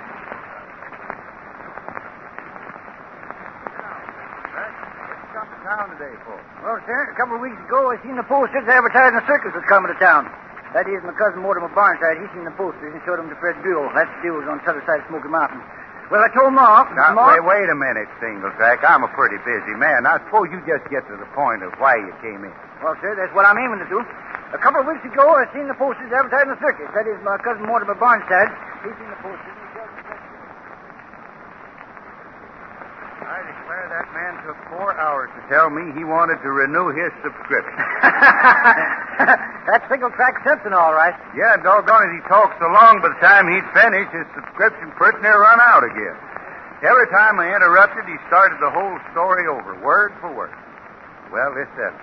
I'm pulling every string I know to get out of that jury if he's a witness. Get me Judge 60 on him. Oh, you standing there, Dewey? Please, boss, I'm awful sorry I let that man into your office. Well, let this be a lesson to you, Dewey.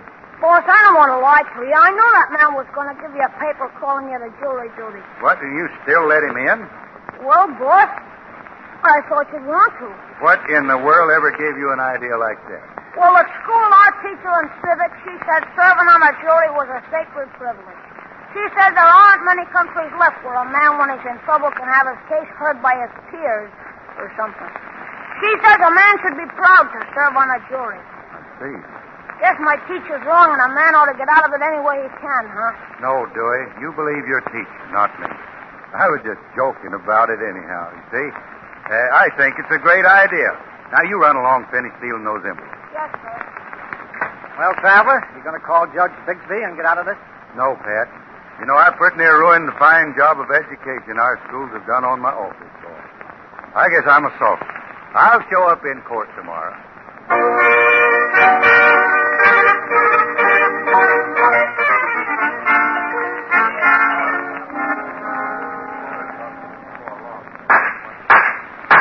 Hear ye, the case of the people versus Amos Brady. The honorable court resumed. Afternoon, Judge. Afternoon, bailiff. Read the names of the jurors accepted by prosecution and defense and swear them in. Following have been accepted, Your Honor. Mortimer Hopkins, Hannibal Weems, the Traveler, Alexander Green,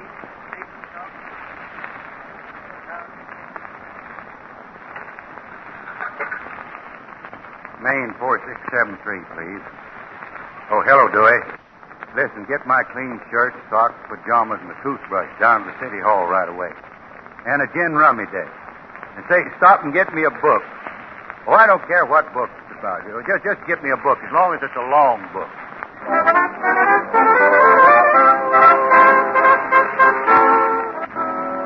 And now, Your Honor, as defense attorney, may I call my first and only witness? You may. This man will testify, Your Honor, that my client, Amos Brady, acted completely in self-defense. Mr. Singletrack Simpson. Get on the stand, please, Singletrack. Put up your right hand. Solemnly swear to tell the truth, whole truth, nothing but the truth. Yes, sir. It's just like I told my wife once. The witness will answer questions as put. You swear to tell the truth, Mr. Simpson? Well, sir, it's just like I told my wife. Mr. Defense Attorney, did you carefully instruct your witness on the rules of evidence before appearing in this court? I did, Your Honor. Oh, I don't know what good it's going to do. I just don't want this case to drag on till about Christmas. Go on with your question. Mr. Simpson, what is your name? My name? Well, sir, my mother always called me... Your occupation. Huh? Don't you want to know my name first? Aren't you a farmer around the Smoky Hill section? Oh, well, we do grow a few peanuts and garden staff, Mr. but then Simpson, where were you at 4 o'clock the afternoon of March 27th? Come again? Where were you the day Hank Busby got shot? Oh, that day. Well, sir, I had an old barn in the lower corner of the South 40. It kind of killed it over because the termites got into the foundation. Well, my cousin Dillard Weems and his wife and her sister, that's Mabel Purdy from Pine Holler, she happened to drop in, and I says, Cousin Dillard, if you ain't Your all right, Honor, stop a spell. this testimony is irrelevant and immaterial. I object. I am forced to agree, Mr. Prosecutor. Can't the defense attorney get the witness to the point? I'll try, Your Honor. Look, Singletrack. Did you or didn't you actually see Hank Busby shot the afternoon of March 27th? Huh? Look, just tell what you actually saw. Oh, that's what I'm aiming to do. You see, I had an old barn on the lower corner of the South 40. It kind of killed it over because the termites got into the foundation. Well, my cousin... I object, Your Honor. Same ground. Judge, there's only one way this witness will ever give us the facts, and that's by never interrupting him. I ask a certain indulgence of the court. Very well. Prosecutor, the court asks you not to interrupt again unless the witness is definitely not telling what he heard or saw. Your Honor, I can't accept such a... The defense will proceed. Singletrack. Yes, sir? You can tell your story in your own way from now on. Just take your time. What happened on March 27th? Well, sir, I had an old barn in the corner of the South 40. It kind of killed it over because the termites...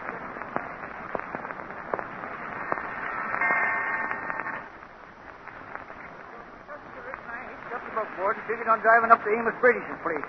Well, my cousin's wife's sister, she said that's Mabel Purdy.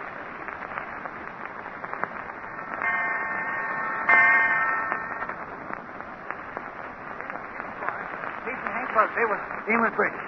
Well, I heard once that Hank threatened to get... I object. No, shucks, that almost finished. I'm sorry, Your Honor. The witness wasn't telling what he himself heard or saw. Sustained. Go on, Singletrack. Doggone it, now I forgot where I was. Well, sir, I had an old barn on the corner of the South 40. It kind of killed over and come to termites getting into... This court stands adjourned until tomorrow morning at 9 o'clock.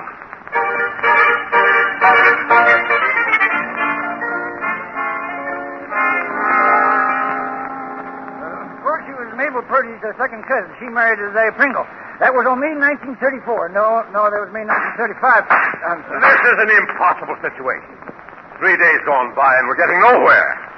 This witness can't observe rules of evidence. I may disqualify him. Oh, Judge, can I say a word? Yes, Traveler. Judge, can a juryman ask a witness question? Certainly, if they're to the point. Well, now, I've got an idea. If single I track... object. This is most direct. You keep quiet, Mr. Prosecutor. This court is here to get at the truth. If one man fails, I'm willing to let another try. Go ahead, Traveler. Well, I think from what single track's already said, we've got some idea what happened on March 27th. Now, let's see if we can put it all together. For one thing, I'm pretty certain the witness has a barn on the corner of his South 40 that kind of killed it over because the termites got the foundation. So he and his cousin Dillard Weems hitched up the buckboard and went over to Brady's place to borrow some... And then we went over to borrow some lumber. Single track saw that an argument was going on between Amos Bradish and his hired man, Hank Buster.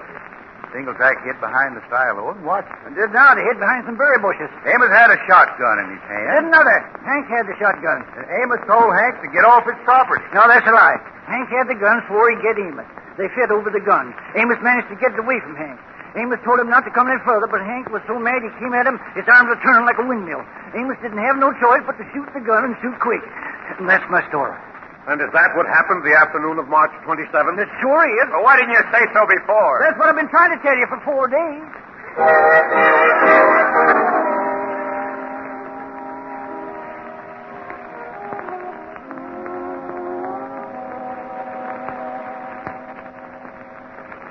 Gee, it's sure great to have you back in the office, Chief. Seems like I've been gone a year instead of 4 days. Yeah, Dewey. There was a man just here, boss, but he wouldn't tell me his business, so I wouldn't let him in. Well, now, Dewey, that's fine. He left a note for you, though. A note? Holy smoke, listen to this, Pat. Dear Traveler, I owe my life to you. If you hadn't been on that jury, they'd probably have ended up by hanging me. It's men like you who don't try to get out of their duty when called on a jury who make this country what it is. I guess when you come right down to it, that's what we're fighting for in this war, is the right to be heard by your fellow citizens when you're in trouble, and the privilege of being called to listen instead of leaving all judgment to dictators. Signed, Amos Brady. Hey, boss, you look so funny. Did I do wrong again? Never mind, Dewey. Just that I'm downright ashamed of myself. If it hadn't been for you and your civics teacher, this man might have gotten hung at that. Say, that's a wonderful letter, Traveler. It sure is, Pat. It certainly is a reward for the trouble I went through. The man brought a box, too. A box? What is it? Well, I peeked in, boss. There was a lot of butter and 2 hams. But he wouldn't state his business, boss, so I wouldn't let him in, and he took it away with him. Well, I'll be doggone. Dewey, right now, I feel like hitting you over the head with your civics teacher.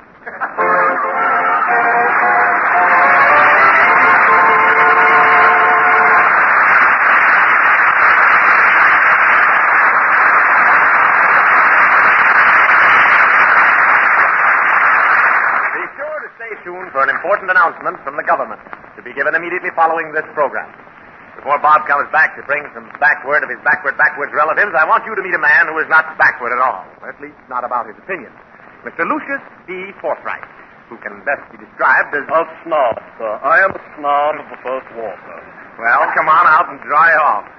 And tell me, Mr. Forthright, what are you snobbish about? I am a snob about my bath soap, sir. That's why it irritates me no end to hear you say that Lifebuoy is America's most popular toilet, sir. But it is. The True Story Crosley survey recently proved that. Hush. A true snob soap must be custom built. My own is tailored to my particular needs. Surely, sir, you don't expect me to purchase Lifebuoy merely because everyone else does. No, but did you ever stop to consider the reason why so many folks use Lifebuoy? Sir, I would not deign to investigate the matter. My custom-built soap is the best that money can buy. Ah, that's your opinion. But what is one man's opinion against millions of others? You can't ignore the fact that millions of smart people take a daily Lifebuoy bath to stop B.O. B.O.? Sir, a man as fastidious as I needn't consider such a thing. But are you sure? Why, could it be that I have said... what can I do about it? Use Lifebuoy, the only soap that's custom-built to stop B.O. Custom built, and it stops B.O. Yep. Then call my valet. Fauntleroy, lend me your Lifebuoy. I've got a date with a blonde.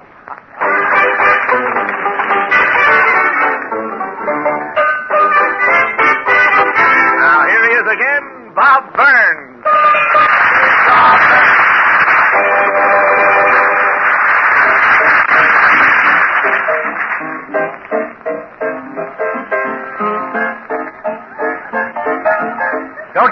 something to you?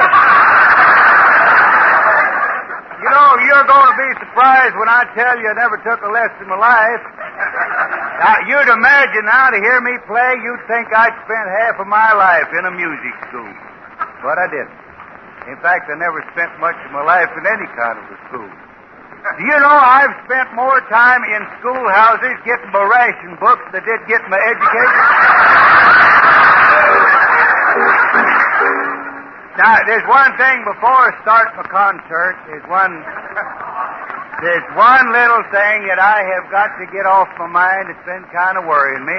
Something I got to take back. I said here last time I played the piano.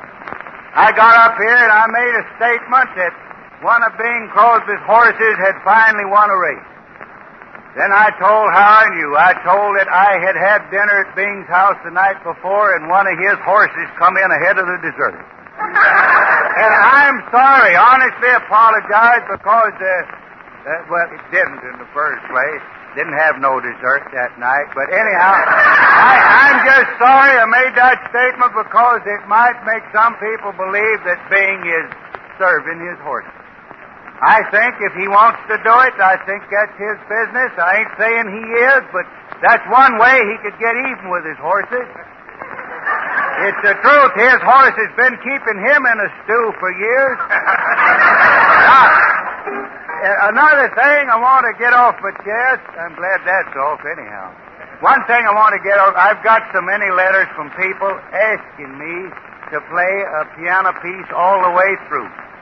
And other letters just dared me to do it.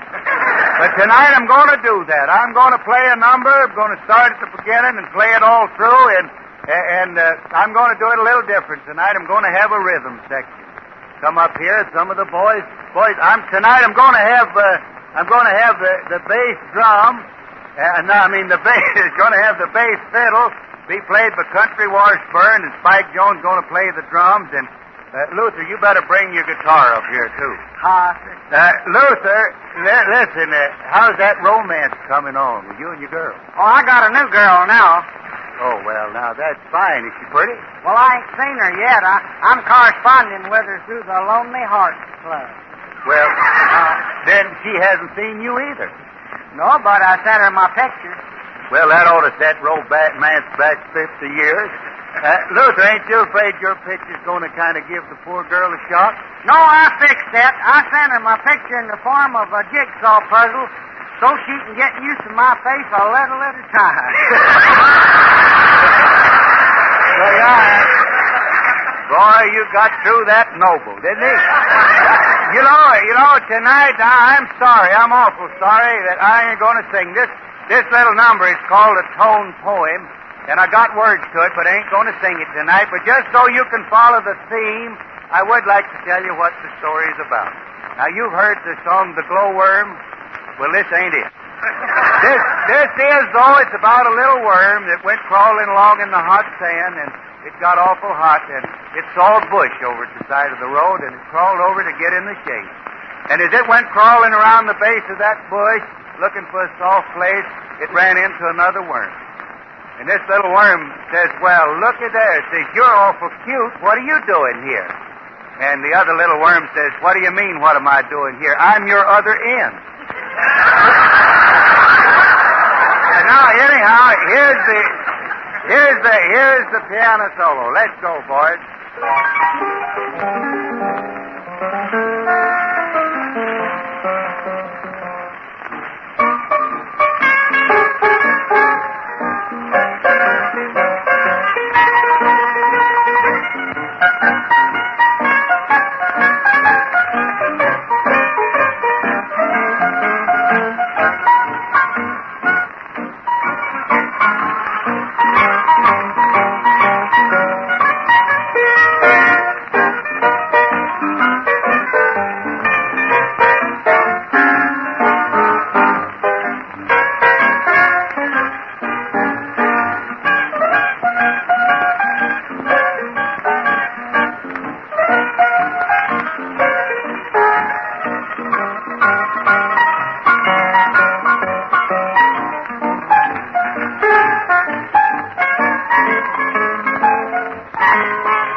Well, tonight, except I do want to tell you people over here that I'm kind of sorry if I made a joke about the food situation. It's all in joke, but I just want to tell you if we'll do our part over here, like the boys over in North Africa are doing, we'll solve that food situation. They tell me that our boys over in North Africa are making that swastika look more like a pretzel every day. So now, that's all we got for tonight. Except next week we're going to be playing for the boys of the U.S. Maritime Training Station at Catalina Island. I hope you'll all be listening in. Thank you. Good night.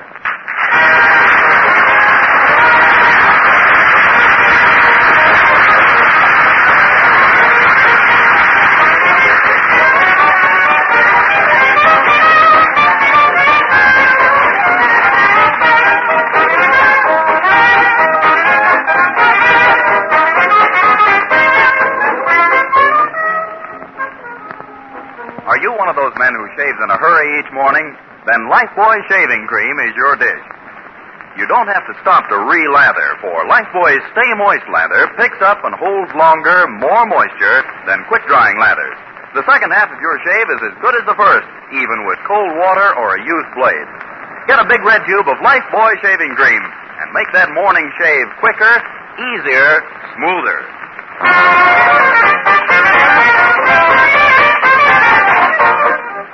The makers of Lifebuoy will again bring you Bob Burns next week at this same time with more about his relatives, more doings of the Arkansas Traveler, and Spike Jones and his City Slickers. Remember, Lifebuoy is the only soap especially made to stop B.O. Here's that special message from your government. Does this story sound fantastic to you? Listen. Once upon a time, there was a mother who sent her little girl to the store. Here, darling, she said, here's a $50 bill. Bring home a loaf of bread. No, you'd better take $75. The price may have gone up. Yes, it does sound like a fairy story. But believe me, friends, it could be a reality. There's another name for wildly rising prices. It's called inflation. Inflation comes about when there's a lot of loose money floating around and people are willing to pay higher prices to get the things they want. Our government tells us that right now we're on the road to inflation, unless we do something. Friends, we can't allow inflation to lead us into a world of hunger and panic. Our government is asking everyone to help. They're urging farmers and retailers not to ask higher prices for what they sell. The government is asking workers not to ask for higher wages. And they're reminding all of us consumers that we must help control prices by refusing to pay higher than the ceiling price for anything. Remember, inflation is just another name for the high cost of living gone haywire. If we keep the high cost of living down, we'll have lots of extra dollars to put into war bonds. And that will help everybody. It will help your country to defeat its enemies, and it will help you to build a better, fuller life when the war is won. This program has come to you from Hollywood. This is the National Broadcasting Company.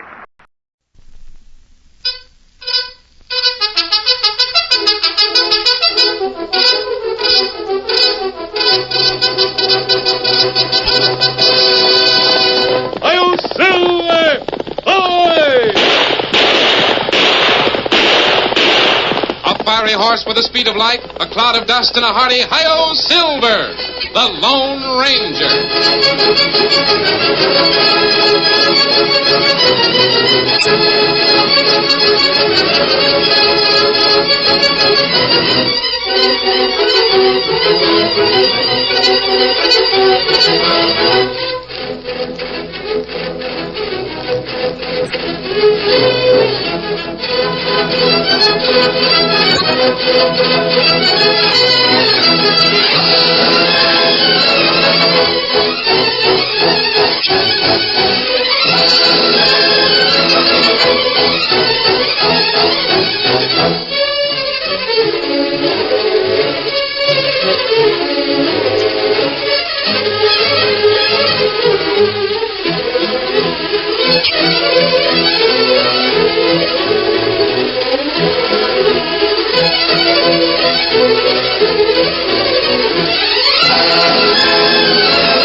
his faithful Indian companion Tonto, the masked rider of the plains led the fight for law and order in the early western United States.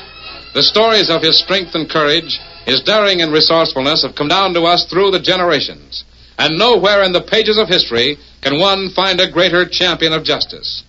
Return with us now to those thrilling days of yesteryear. From out of the past come the thundering hoofbeats of the great horse Silver.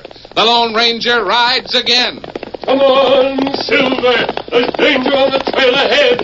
Oh, Silver! Away!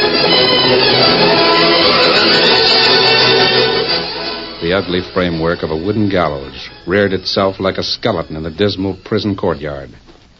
In the eerie half-light of pre-dawn, the figures walking toward it seemed like shadows out of a dream.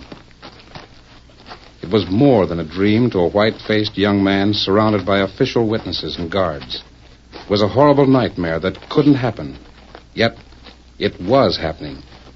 In a few moments, he, Johnny Higgins, would step through the trap at the top of the gallows and die. Die for a murder he didn't commit.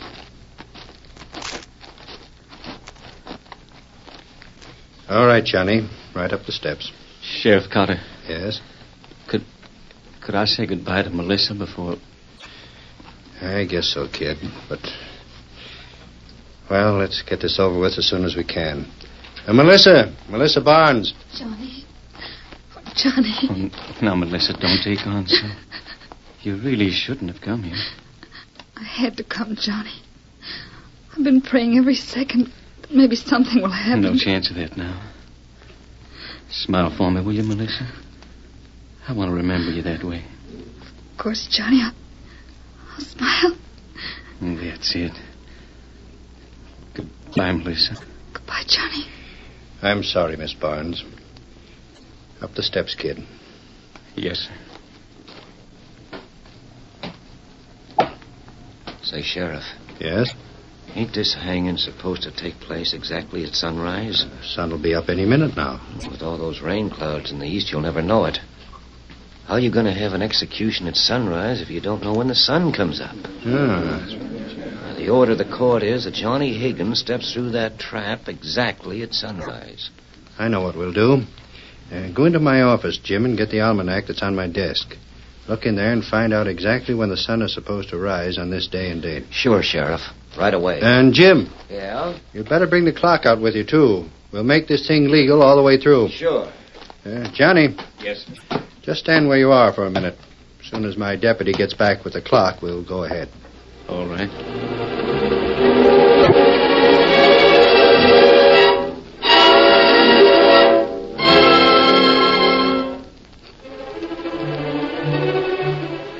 Here you are, Sheriff. I brought the big wall clock. We can hang it right here on the post. I guess that'll be all right. Did you look in the almanac? Yeah. According to that, the sun's due to rise this morning at exactly 7:59. 7:59.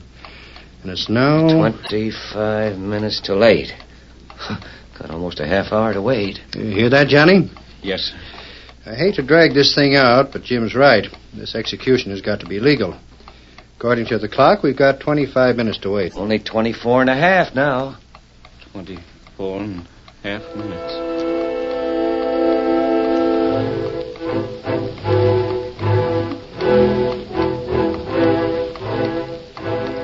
As Johnny Higgins stood on the gallows and listened to the clock that was ticking away his life, his mind was flooded with bitterness. The bitterness of a man about to die for a crime he'd not committed. His thoughts raced back through the unreal series of events that had caused all this. It began almost a month ago. One night when he and Melissa were driving home from a dance. Here we are, honey. Oh, boy. Oh, there. Come on. I'll help you down. Thank you. Here. Oh, there's Sam, the foreman. Wonder why he's up so late. Evening, Miss Melissa. Just getting home from the dance? Yes, Sam. You know Johnny Higgins, don't you? Yeah. Hiya, kid. Hello, Sam. Hey, that sure is a pretty dress you're wearing, Miss Melissa. Red's my favorite color. Why, thank you, Sam. But this dress isn't red. It's green. Oh, yeah. Yeah, I can see it now. Must be the way the lamplight shines on it. Sam, is Uncle Charlie still up? The light's burning in the living room. He's up all right. Johnny wants to talk to him. Yeah, this is a bad night to talk to him. He ain't in a very good mood. What's wrong? Some of the ranchers from out in the valley were here tonight talking to him. Les Pruitt, Frank Mallon, and Cal Smith. And the argument got kind of hot. Those men are always arguing with Uncle Charlie, even though he loans them money every year to get their crops in. I guess they figure your uncle's interest rates are a little too high. They should be thankful he loans them the money. All that hasn't anything to do with my business with you, Uncle. I think I'll bust right in there now. You're taking a chance, kid. The old man's really boiling. Go on, Johnny. I'll wait for you. Sure. Give me a kiss with luck.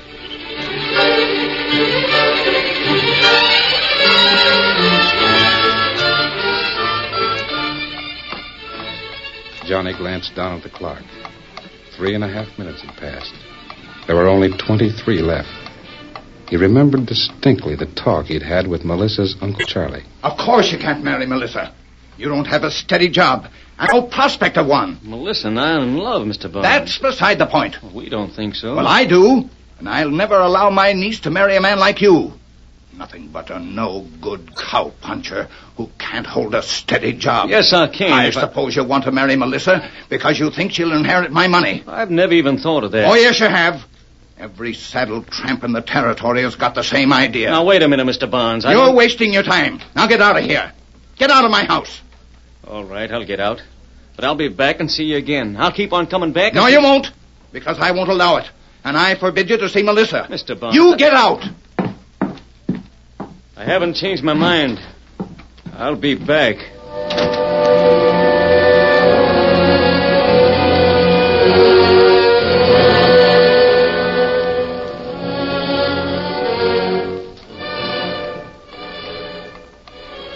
The steadily ticking clock seemed the loudest thing Johnny Higgins had ever heard. He saw that 2 more minutes had gone by. That meant only 21 more to live.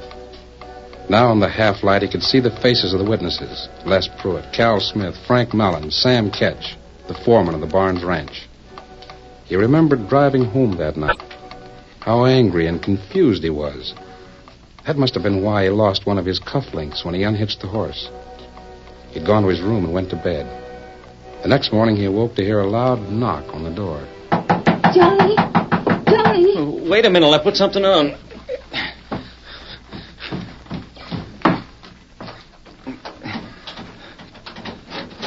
Melissa, what are Johnny, you didn't do it, did you? Do what? Did you come back to the ranch last night? No. Came home, went to bed. Why? Uncle Charlie was killed last night. Murdered. Murdered? You couldn't have done it. Of course I didn't kill your uncle. Well, I felt like doing it. Sam Ketch has told the sheriff that you had an argument with Uncle Charlie. What of it? So did Pruitt and Mallon and Smith. That's not the worst part. It must have happened after I'd gone to sleep. The living room was all torn up. Uncle Charlie was stabbed to death. Oh, you poor kid. But what's that got to do with me? The sheriff only found one clue to the killer. It was a cufflink. Just like yours, Johnny. Cufflink? Say, that reminds me. I lost one of mine last night. Where? I don't know. Johnny, please tell me you didn't do it. I swear I didn't, Melissa. I didn't kill your uncle. I believe you. But I'm afraid no one else will. And Sheriff Cotter's... What? He's on his way here now to arrest you. Gee, looks kind of like... You gotta leave, Johnny. Get away from here and stay away until they find out who really killed Uncle Charlie. But I'm innocent, Melissa. You can't prove it. You just said you couldn't. Oh, please, Johnny, for my sake, leave. My pony's outside. You can ride him. Well, please. All right, Melissa, I'll go.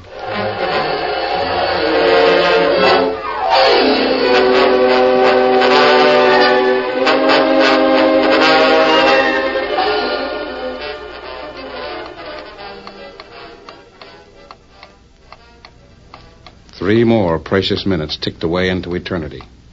Johnny felt the perspiration oozing out all over his face, just as it had that morning when he'd ridden wildly into the mountains on Melissa's pony.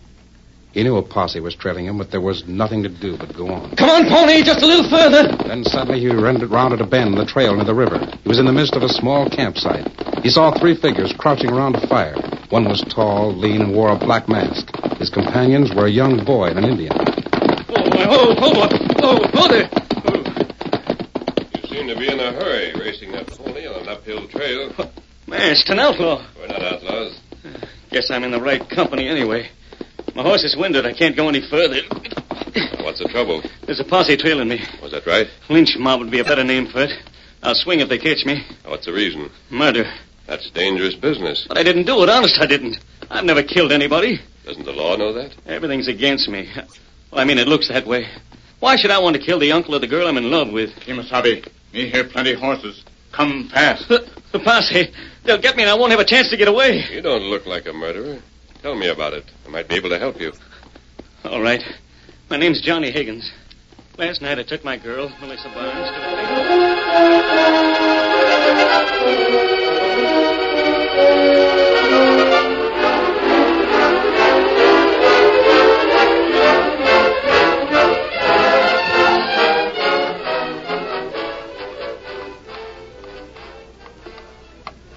Why had he told the masked man about it?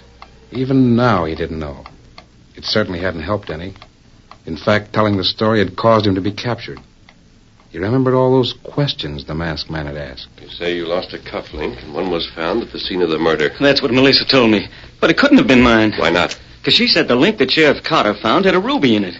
Mine was set with an imitation emerald. I see. Are you sure you've told me everything that happened and all that was said from the time you arrived at the Barnes Ranch until you left? Yes. That's the posse. They'll get me. And Tonto. What do we do? Let the horses. We'll have to move fast. Sure. Here, Victor. Silver, Scout. I'll have to ride double with one of my pony's windows. No, Johnny. You're not going with us. Steady, Silver. What? You mean you're going to double-cross me? Leave me here for that lynch-crazy posse? There's no danger of you being lynched. I know Sheriff Carter and the law in this part of the country. You'll get a fair trial by a jury. I thought you were going to help me. I am. Listen to me, Johnny. Yeah? I believe you're innocent. I think you've been framed. I don't know exactly how it was done. They'll jail me. That won't hurt you. And I promise you that no matter how long it takes, I'll do everything possible to prove your innocence.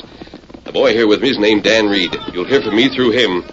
I know it may be hard, Johnny, but keep up your nerve. Come on, Silver. All right, Victor. Get him up, Scout. Hail, Silver! Away!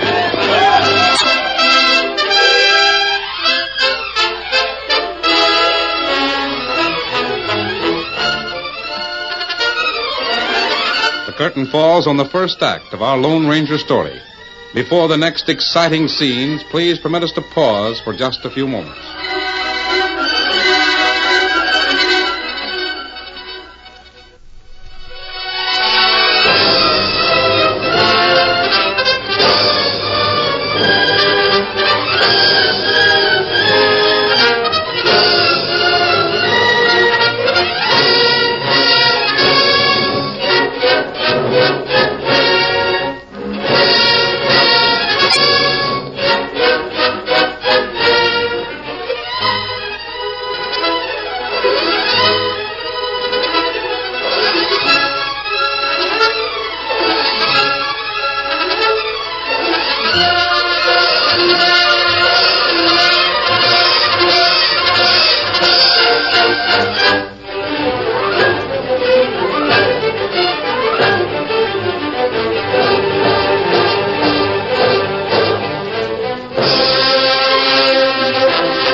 Now to continue our story. The sky in the east was brighter now, and the measured ticks of the clock were like hammer blows in Johnny Higgins' brain. He remembered his capture by Sheriff Carter's posse. He hadn't tried to. What was the use? His one chance of escape had been the masked man and his friends. When they rode away, Johnny gave up. He'd been taken to jail. He stayed there for a week, then was indicted for murder. A few days later, he came to trial. Order in the court. Prosecution may continue. And Johnny Higgins, you don't deny that on the night in question you had an argument with Mr. Barnes. We had a few words. And you threatened to come back and kill him. Well, no, I just said I'd be back, that's all. In the light of what happened, that was enough. Now tell me something. I hold in my hand a small gold cufflink set with a precious stone. Have you ever seen it before? No. You deny its ownership? Well, I had a pair of cufflinks, something like that, but the stone was different. This link was dropped by the man who murdered Charles Barnes, and you admit that you own one, something like it. That'll be all. I'd like to call Sam Ketch to the stand. Sam Ketch? Sam Ketch. Yes. Swear to tell the truth, the whole truth, nothing but the truth, so help you? Yep. Sam, you've been the foreman on the Barnes Ranch for a number of years. Tell us in your own words exactly what happened the night Mr. Barnes was murdered. Well, I talked to Miss Melissa and Johnny Higgins when they come home from the dance. Young Higgins was real mad and riled up at poor old Mr. Barnes. Heard him talking in the living room.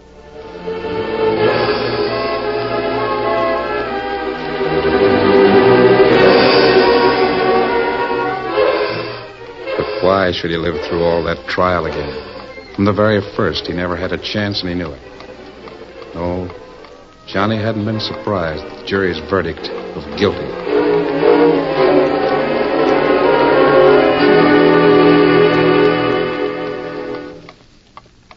It was clear daylight now. The sun had just topped a ridge of the Buckhorn Mountain Range. Johnny knew it was the last time he would see it rise. He stole a quick glance at the clock. 11 minutes more. 11 minutes till death. Do people who are about to die see their whole life flash before them? Perhaps that was the reason he could remember so vividly the first time Dan Reed had visited him in prison. Somebody to see you, Johnny. Oh, thanks. Let me know when you're through talking. Hello, Johnny. Remember me? You were with the man who wore a mask. The one who turned me over to the posse. My name's Dan Reed. The three of us you met that day are working hard to prove that you're not guilty. That's no help to me. I'm going to be hung. Oh, I know. But there's still 4 days left. Good's 4 days. Well, Tonto and I have been here in town ever since your trial. We've been tracing and checking every person who was anywhere near the Barnes Ranch that night. 3 ranchers from the valley were there. None of them liked Mr. Barnes any more than I did. But that doesn't mean they killed him. I know. So does the man who promised to help you. Promised? What does that mean when I'm going to die? I'm going to die, I tell you. Oh, I don't blame you for being scared. I'd probably be so scared I couldn't talk, but I know this is the truth. The man who gave you his promise has never broken a trust in his life. Goodbye, Johnny. I'll be back again tomorrow or the next day.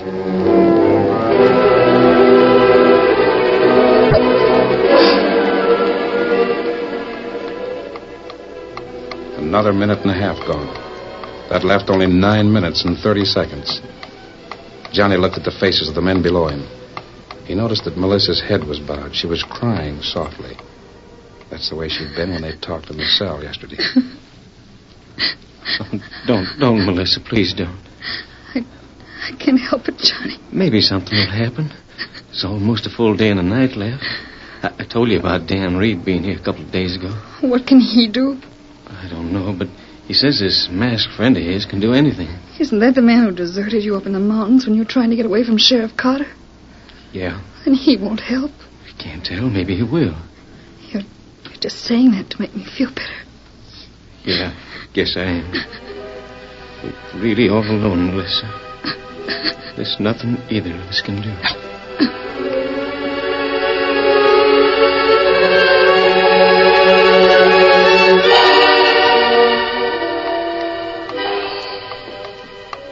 8 minutes. 8 swiftly racing minutes were all that remained between Johnny Higgins and death. The sky was brighter now, and he could see the nervous movements of the witnesses below him. They shifted uneasily from one foot to the other and looked at the clock as often as he did. Johnny knew them all. Les Pruitt, Frank Mallon, Cal Smith, and Sam Ketch. Any one or all of them could have killed Charles Barnes. But what Johnny didn't know was that during the last 4 weeks, Dan Reed and Tonto had trailed each of these men, checked their habits and movements. Who's that, Dan? It's Les Pruitt. He owns the ranch right next to the Barnes place. Oh, him big fella, huh? Him talk loud. Yeah. Maybe that's why the Lone Ranger was so sure we'd find him here in the cafe. Oh. He's gonna set in on that poker game, Tonto. Come on, we can move closer. Draw your cards, gents. How many do you want, Pruitt? Give me one. Just one. There you are. All right, who open pot? Somebody start betting. Not me. I'm out. What's the matter, Pruitt? I made a one-card draw to a flush and missed. It's the right color, but the wrong suit. That's tough. Did you see that, Tonto? It's one thing the Lone Ranger will be interested in. How about other 3 men? Yeah, Frank Mellon, Cal Smith, and Sam Ketch. And they're here in town someplace. During the next 2 or 3 days, we'll just have to keep our eyes open, that's all.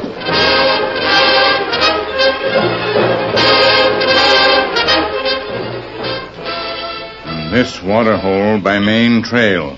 It's a good place to wait. Yeah. Almost anyone heading for the other end of the valley will stop here to water his horse. Oh, me hear horse now. Somebody come now. Sure. Tonto. Look, it's Frank Mellon. Another man, Cal Smith. Yeah, you're right. Come on, we'll stay out of sight. Sure don't have any trouble getting a horse to stop here. Critters can smell this water a mile away. Yeah, sure can. Drink up there, boys. Say, Cal, didn't Sheriff Carter ask you to be one of the witnesses at the hanging tomorrow morning? Yeah. Asked you, too, didn't he? Yeah. You know, that's a job I don't have much hankering for. Watching a kid get his neck broke ain't my idea of fun. Me either.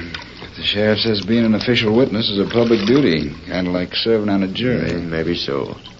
Guess Higgins' boy is guilty, all right. He is convicted. You know, Frank, either Pruitt or you or me had the same chance that kid did to kill Barnes. The court proved him guilty. That's good enough for me. Hey, you crazy critter, stop that! What's the matter? This local horse of mine starts nibbling on a sumac bush. It's poison.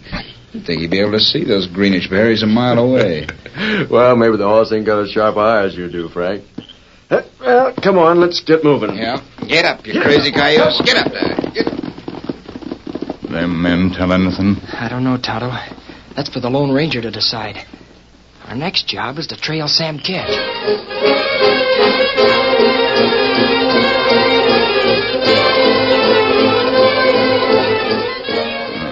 This restaurant. We go in here. Sam Ketch just sat down and ordered something to eat. Come on, we'll follow him.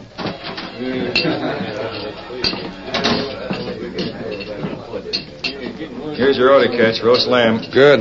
I'm really hungry. You gonna drink coffee? Yep. Coming right up. Hey, wait a minute. What's wrong? You're supposed to serve mint sauce with this meat, not cranberry. That's mint sauce. Ain't either. Don't even have to taste it. I can tell by the color. What are you trying to do? Fool somebody around here? Mint sauce is green. Cranberry. Well, I guess we've checked everything, Tonto. Now we go to camp. Tell the Lone Ranger. Sure. Come on.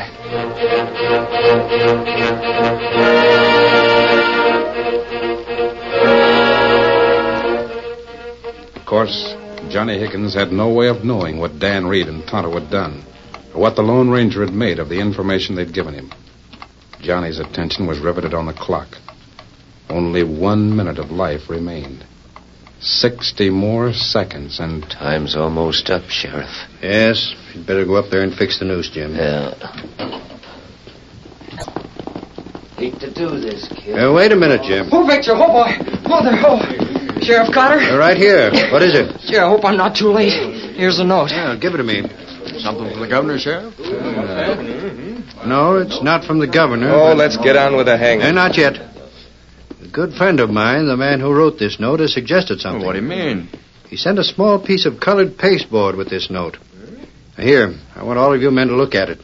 Go on, examine it. Well, there ain't no sense to this, Sheriff. Why?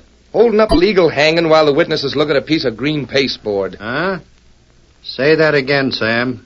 I say this little hunk of green pasteboard ain't got nothing I heard you right. You're under arrest, Sam, and don't go for your gun. I've got you covered. Me? What you arresting me for? Murder. I'm arresting the man who really murdered Charlie Barnes. But you can't prove a thing on me. Yes, I can. You just proved it by yourself. That little piece of cardboard in your hand catches red, not green. Bring the prisoner down, Jim. There won't be any hanging this morning. Johnny,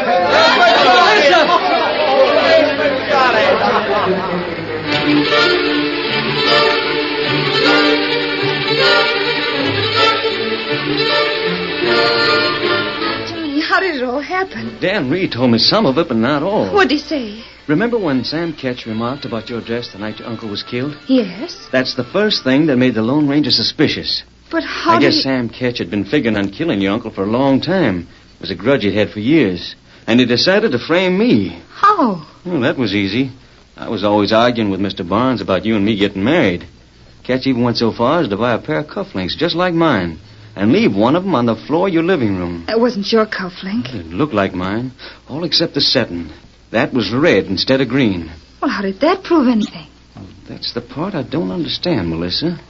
All I know is the Lone Ranger is the only one who figured out that Sam Ketch and the murderer were both colorblind.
The story you have just heard is a copyrighted feature of the Lone Ranger Incorporated.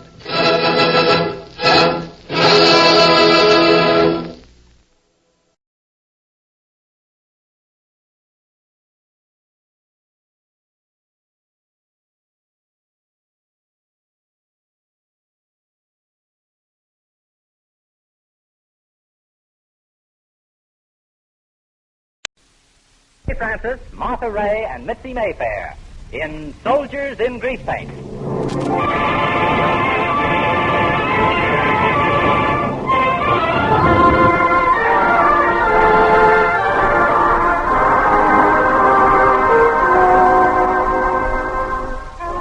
Good evening, ladies and gentlemen. This is the Cavalcade of America, sponsored by the DuPont Company. Tonight's Cavalcade presents Soldiers in Grease Paint, starring Kay Francis, Martha Ray, and Mitzi Mayfair. These stars, together with Carol Landis, recently returned from a tour of the battlefronts of Europe and Africa under the auspices of the USO Camp Shows. They were the first to bring live entertainment into an actual theater of war. Our program tonight is not a play. It is a radio dramatization by George Corey, depicting some of the highlights of one of the most unusual theatrical tours in the history of show business. Ladies and gentlemen, the narrator of tonight's cavalcade, the popular screen actress and captain of our Soldiers in Grease Paint, Kay Francis.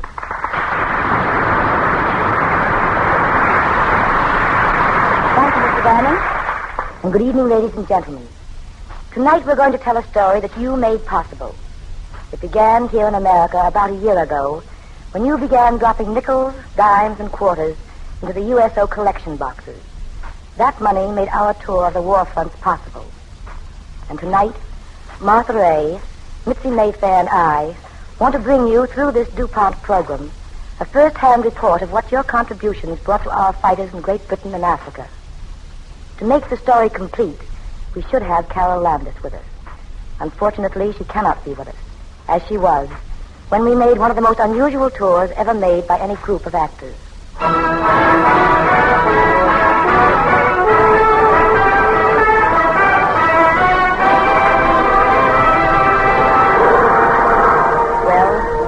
We crossed the Atlantic by plane. Well, I can't tell you just how we went, but we were in that plane for 5 days and 5 nights. And when we got there, we had to come down through one of those famous London fogs, the worst they'd had in 50 years. And somehow we found our way through the blackout to the hotel. And Bob, our unit manager, got us up to our room. Right this way, son. Thanks. Well, kids, here we are, end of the line. Oh, at last. Look, I'm numb. Tell me. How about you, Missy? I'm hungry, Kay. Yeah, me too. See, a hunk of bread in that bellboy's arm would make a swell sandwich. The bags in your rooms. Do you have anything else now? Well, how about a nice hot cup of that fog if you don't mind, Choppy? Kids a bit misty tonight, miss. Misty, you could stuff a mattress with that fog. Oh, me for a good hot bath. Sorry, miss. It's after 10. Wartime restrictions, you know. Okay, skip it. Thanks, anyway. Oh, boy. A real bed. Hey, look, kids. It works. Now, look, I know you kids are awful tired, but... Who's tired? Just give me 48 hours sleep and I'll be as fresh as a daisy. Now, listen, Martha. I know that... Good night, Bob. Call me day after tomorrow. But, kids, you've got to rehearse tonight. Rehearse? Wait a minute. Look, I know it's tough, but they may call us any day. Tomorrow, even. We've got to set the routine and... Okay, Bob. There's a piano in the next room. But at least get us some food. Come on, girls, let's go. Go over that wolf number, Martha, will you? Okay, Bob. But I may have to sing my first number from under an oxygen tent. Come in. Oh, hello, Charlie. Bob, it's not true, is it? If it is, you got to be responsible. Now, sit down and talk sense, Charlie. What's wrong? What's the matter with those people in New York? Sending Francis, Ray, and Mayfair over here as an act. Oh, now, wait a minute. Take it easy, You Charlie. don't understand, Bob. They're going to be working in front of soldiers. Guys that are lonely, homesick, hungry for entertainment. And what do you send them? A dramatic star, a Heidman, a Hofer? Now, wait a minute. Don't worry, Charlie. You'll have entertainment. Entertainment. Can they sing? Well, can they dance? Why, Is the material any good? Well, it's Have you got an act? Yeah, sure, Charlie. I think it's... Oh, you think? Fine. That's just dandy. Because you're due to put on a performance tomorrow night for the 93rd Bomber Squadron. Huh? Good night.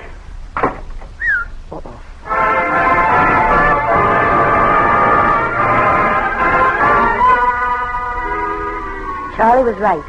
The next afternoon, half frozen from a long drive, we shuffled into the little makeshift theater. It was a tin Nissen hut, a long sausage-like affair that had once been a mess hall. A curtain was drawn across one end, and we could hear the excited voices of the flyers from the other side of it. We ran over our lines and put on our makeup. Are you almost ready, Kay? Just about, Bob. I sure hope those kids don't sit on their hands. Tonight I'm going to need encouragement. Now, look, girls, I might as well tell you. You've got a sort of tough situation tonight. Tough situation? What's wrong, Bob? Well, the squadron was out over St. Nazaire today. The 2 crews didn't come back. Oh, gee, Bob. Don't worry, Bob. We'll pitch. Okay, girls, okay. Now, remember the routine. Hey, open, then Martha. They're yelling for you, kids. Get going. You all set with the music? Oh, sit here. Oh, Miss Rain. Yeah, that's me. Telegram just came through from London for you. Oh, thanks, Corporal. Better not open it now, darling. We've got to get started. I'll be a second, Kay.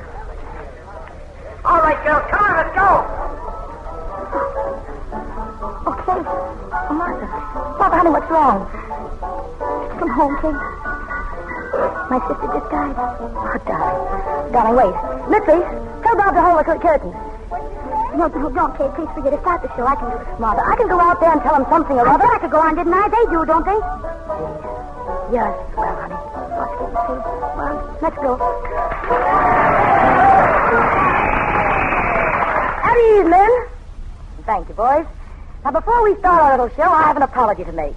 As you know, we're traveling under war conditions. So if we're not quite as neat and spick and span and well-pressed as we'd like to be, please forgive us. Thanks, boys. Well, you see, we girls came over here by plane. Oh, a great big bomber. And the trip itself wasn't very exciting, except for the pilot. He was the best-looking thing I've ever seen in my life. What a hunk of man. Say, I just thought, is it safe to fly a bomber with one hand? No, but seriously, the Army's been marvelous to us.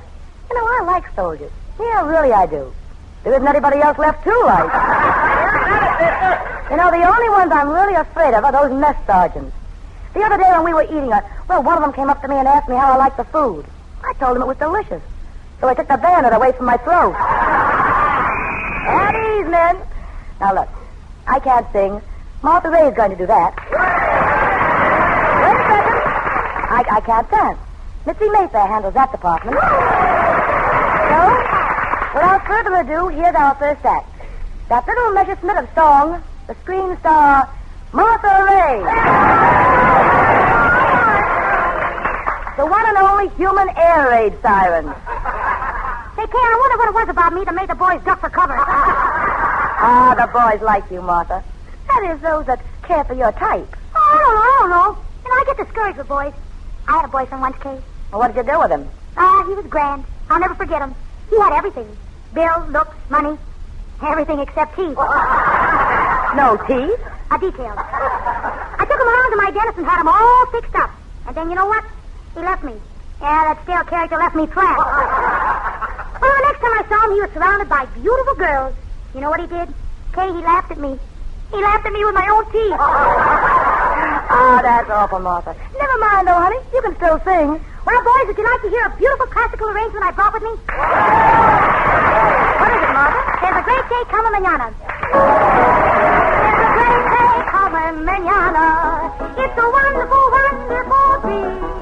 Everybody's been told wheels are rolling in gold. Out of the dough mañana. There'll be beer and pretzels mañana. There'll be strawberries floating in cream. Everybody's been told we'll be rolling in gold. Out of the dough mañana. Now there'll be high times, high in the sky time. Come you soldiers, pick your crown. There's a great day coming mañana. If mañana ever comes.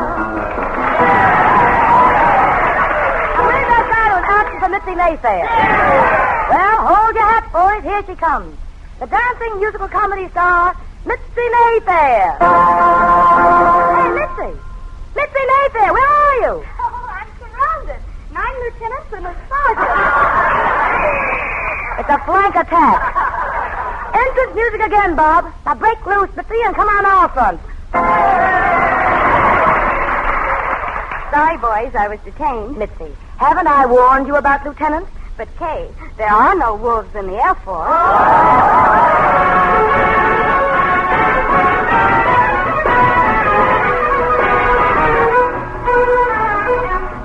The first performance for the boys of the Army Air Corps was the greatest thrill any of us had ever had. Oh, but there were lots more to come. Night and day for the next 5 weeks, we gave performance after performance. When they see you out with me, I don't blame them goodness knows. Oh, honey, stuff go roll.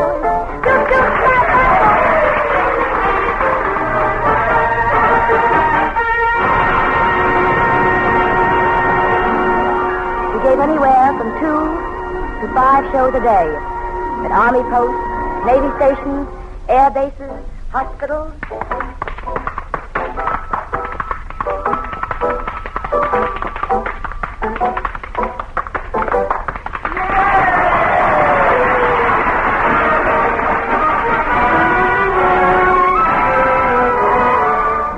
From Glasgow one day, we were mysteriously summoned back to London. There was a great hush-hush about our next show.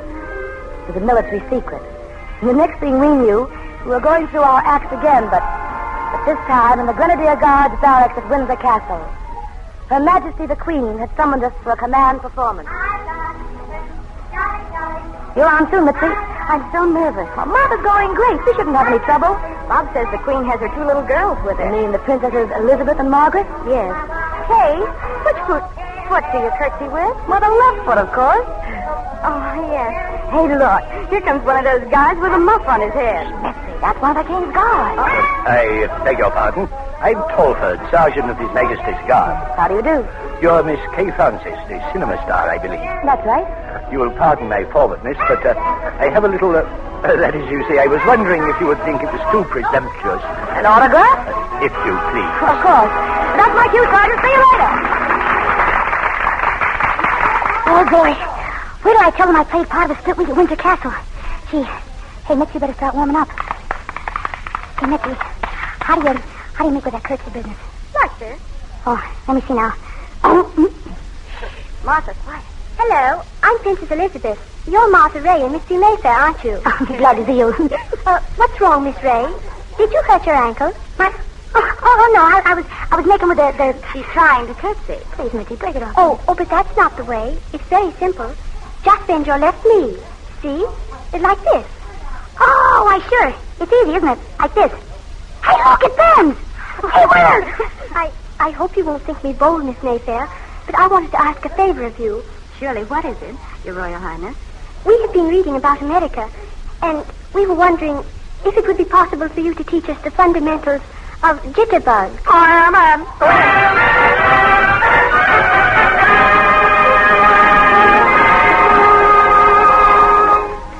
You are listening to Kay Francis, Martha Ray, and Mitzi Mayfair in Soldiers in Grease Paint on the Cavalcade of America, sponsored by DuPont. Tonight, these soldiers in grease paint are reporting their first-hand experiences to you, the American people, whose generous contributions to the USO made possible their now famous trip to the fighting front. As our story continues, Kay Francis and Mitzi Mayfair are seriously ill from overwork and exposure. Martha Ray comes to visit them in the hospital. Well, how do you feel, kids? Well, I'm fine, but Mitzi's not so good. Well, Kay, I got some pretty terrible news for you. Are we supposed to be leaving? Mm-hmm. That's it. The plane's leaving for Africa tonight. Gee, I hate to think of going without you, kid. Don't you worry, baby. You're not. What'll I ring for the nurse? But you two are sick. You can't do that, Kay. Did you ring, Miss Francis? Yes. Will you please get the doctor in here right away? Yes, Miss Francis. Now, listen, Kay. We're going to Africa. But, Kay, you can't. You might get pneumonia. Now, look, Martha. Mitzi and I are going with you tonight. Right, Mitzi? You bet we are, Kay. Kay, at least wait until it's... Morning, Miss Francis. How are you, Miss Mayfair? Hello, Colonel. You, sent for me? Colonel, Mitzi and I have to leave here this afternoon. Oh, but that's impossible, Miss Francis. It's imperative that you two girls remain in bed at least another week. But the troops leaving tonight. Oh, I can't help that. You're in the hands of the Army now. We say you stay. We're not staying. Miss Francis, Miss Mayfair's a very sick girl. She's running a fever. But, Doctor, I feel now, fine. Look, Doctor, we've learned a lot about what an army's like since we've been over here. We're not the only ones who've ever been sick. We've seen boys who were sick in lots of ways. Homesick and miserable with it. And yet their only thought was to get into action. Why, we've seen kids come back from a dogfight where they'd just watched their best friend killed. Take off again an hour later without a murmur. We've seen boys in this very hospital, so weak they could hardly stand up, and begging to be allowed to get back to their outfits at the front. Or maybe you think of us just as a bunch of glamour girls. But we like to think that we're troopers, too, with a job to do. Right now, our job's in Africa.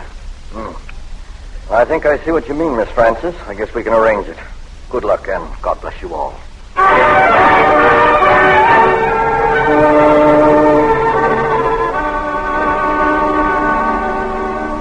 Well, we went. The plane put down very quietly in a little Algerian town that was packed from one end to the other with American soldiers, including our hotel. We were counting on a couple of days' rest and doing our best to keep out of sight. But that very first morning, Martha and I were buying some stamps in the hotel lobby. Hurry, Martha. I am hurrying. How do you say airmail in Algeria? Now, Martha, please, if these lads spot us... Oh, publicity shy, huh? What would your agent say? But I'm tired. Too late. Pardon me, miss, but are you, you're Martha Ray, aren't you? Yeah, man. Hey, fellas, look, Martha Ray! Hey, Francis! And Missy Mayfair!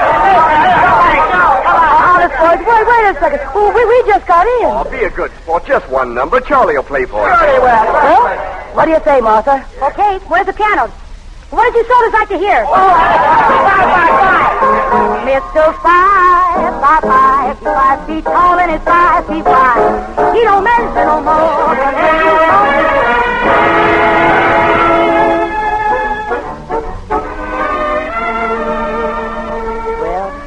packed the little hotel lobby, coming in from the street to hear Martha sing. In the meantime, Mitzi had just gotten some mail. She was standing alongside of me reading a letter, and as she looked up, there was a big paratrooper staring down at her. I see you got a letter. Yes, a letter from home. Home, huh? Mm-hmm. That's swell. Letter can mean a lot out here. I mean, when you're this far from home, can't it? Boy, and how?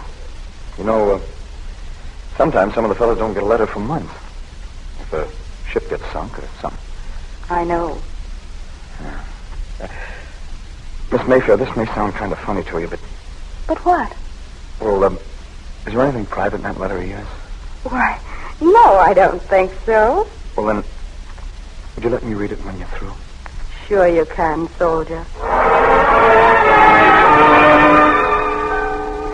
And then another day, another little guy in a dirty leather jacket, a flyer, stepped up to Martha Ray. Could I talk to you a minute, Miss Ray? Sure. What's your name? Benton, Joe Benton. I'm from Traverse City. You ever been there? No.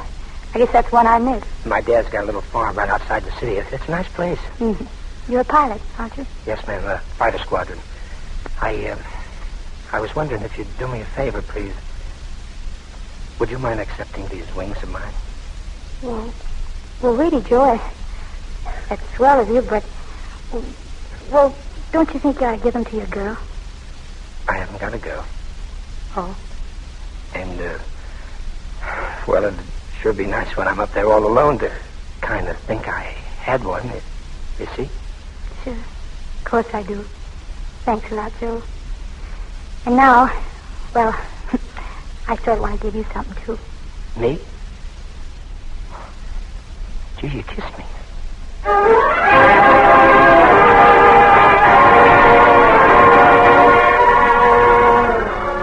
Fighter Pilot Joe was one of the pilots that escorted our bomber to the battle lines a couple of days later.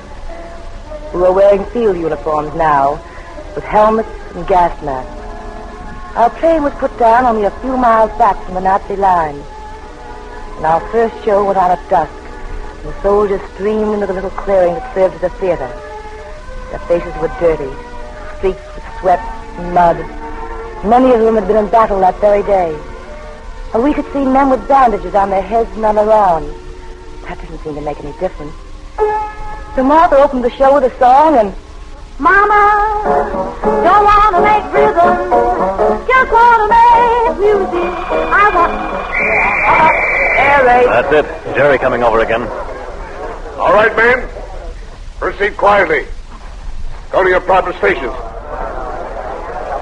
Sergeant, take the ladies to number 1 dugout. Yes, sir. If you'll just follow me.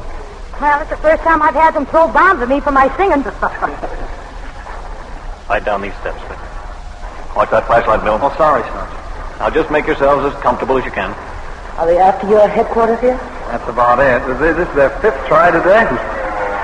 You all right, Missy? Sure, I'm fine. A little scared. You know, we took this shelter away from the Nazis only 3 days ago. What's that? Well, that's our fighters going after them. They'll be gone soon. Our fighters? Did they all go up?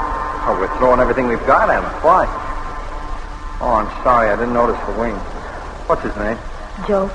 You know him, Laura? No, not very. Seems long enough. Ouch! That one was closed. Well, I hope your Joe has a quieter sector than this. You think it'll last much longer? Well, you never can tell.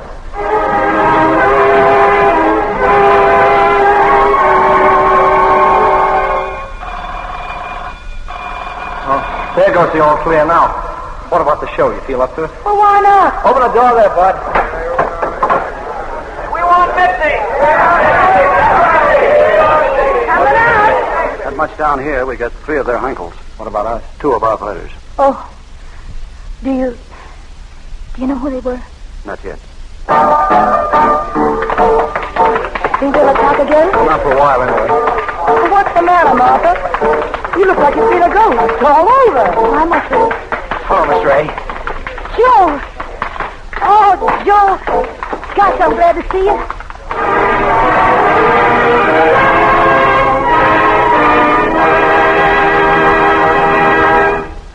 And now each of our stars has a personal word to say to you. Miss Mayfair?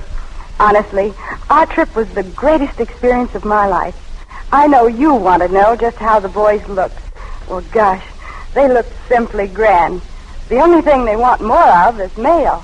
So grab your pen, typewriter, pencil, or even lipstick, and write them. Do it tonight. Martha Ray, what about you? You were able to stay after the others came back. Is there anything special you'd like to say? Well, Mr. Bannon, no one asked to read my mail. Of course, it could be me. But seriously, they do want to hear from you more than you imagine. I know we're supposed to conserve. We must save everything. But whatever you do, don't try to save on stationery. What about you, Miss Francis? Well, I'd like to add this. When you write to the boys over there, don't just go through the motions. Tell them the baby gained 2 pounds last month. That the baseball team just won another game. And that the fish are biting in the pond again. Oh, I know it sounds humdrum to you. But it won't to him over there. Until you've been there, you don't know what a V-mail letter means. And when you write, be cheerful. They've got their own troubles. Don't let them worry about you. So, write. Right, girls? Right.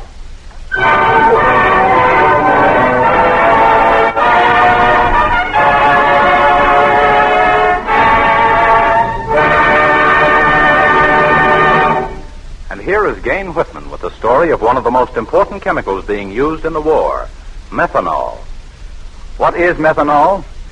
Well, the Xeron antifreeze you drained out of the radiator of your car this spring and carefully put away for use next fall is based on methanol. But methanol in wartime does a lot more than keep the water in your car or in a Jeep's radiator from rusting and freezing. For instance, it's of great importance in the manufacture of plastics. The United States was just getting into its stride in the use of plastics when the war started. Now, in war, plastics research has been intensified. Hundreds of vital new jobs for plastics have been found, and the Army and Navy are using them by the carload. Several kinds of plastic are made with formaldehyde, of both the urea and phenol types. And formaldehyde is made from methanol. Without the chemical industry's development of synthetic methanol in large quantities during the past 10 years, we just wouldn't have these formaldehyde plastics today in the enormous quantities so vitally needed. Gears and bearings for machinery, certain types of soldiers' helmets, mechanical and electrical parts for planes, tanks, trucks, and ships. All of these and many more things beside are made of tough formaldehyde plastics. And that's only the beginning of the story. Methanol is a chemical intermediate in the manufacture of many dyes. In the last war, America had to import dyes for soldiers' and sailors' uniforms. Now we make them ourselves. In part, we can thank methanol for that. Methanol is a raw material in the manufacture of certain military explosives. Methanol is a raw material again in the manufacture of lucite, methyl methacrylate resin, the crystal clear plastic demanded for noses and transparent enclosures of thousands of bombing planes. Methanol is used in making both urea and phenyl formaldehyde adhesives for plywoods that relieve critical metal shortages and are splendid structural materials in their own right, stronger pound for pound than many steels. Methanol is used in connection with the manufacture of photographic film for aerial photography and in the making of lacquers, leather cloths, insecticides. Because of some quirk of the human mind, it's difficult for anyone to think of a liquid as a weapon. But here is a case in which a colorless, undramatic liquid pouring out of plants operated by the American chemical industry is a weapon in every sense of the word. Every bit as much a weapon as the newest fighting plane, the latest model tank in North Africa. As a weapon, methanol is now serving the nation. This is the wartime task assigned to one of DuPont's peacetime better things for better living through chemistry. Before we tell you about next week's cavalcade, we want you to hear an important announcement from our government. An announcement that Miss Kay Francis will give. In order to provide our men overseas with proper nursing service, we must have 65,000 more student nurses in this country to release overseas nurses. Any other woman over 17 or 18 to 35 in good health and with a high school education is qualified. The need is urgent, tremendously urgent. If you are qualified, act at once by writing to Student Nurses, Box 88, New York City, or to your local nurses organization.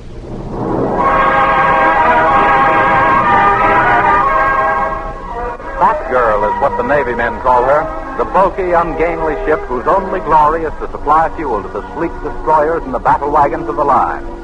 Next week, Cavalcade will bring a dramatization of the Saturday Evening Post story by Charles Rawlings and Isabel Layton. A saga of one Fat Girl, a fuel supply ship that escaped from blazing Pearl Harbor to stand by our fleet. Our star will be the popular screen player, Edward Arnold. Join Cavalcade next week when Edward Arnold stars in a dramatization of the Saturday Evening Post story, Fat Girl. The orchestra and musical score tonight were under the direction of Robert Armbruster. This is James Bannon sending best wishes from Cavalcade sponsor, the DuPont Company of Wilmington, Delaware.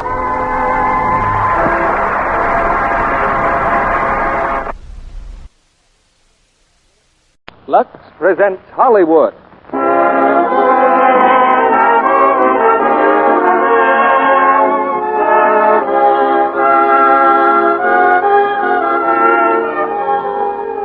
the Lux Radio Theater brings you Pat O'Brien, George Murphy, and Ruth Hussey in The Navy Comes Through. And as our special guest this evening, Lieutenant Francis Rich of the Waves. Ladies and gentlemen, your producer, Mr. Cecil B. DeMille.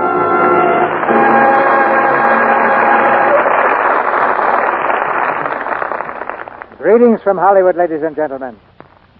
The lifeline of the United Nations is a string of plodding ships that carry the weapons of war across the brilliant blue of the Pacific and through the murky fog of the North Atlantic. The ships of the merchant marine. A torpedo strikes, and a gallant vessel may go down, but the submarine that murdered her may die too, because the merchant marine has pangs of its own.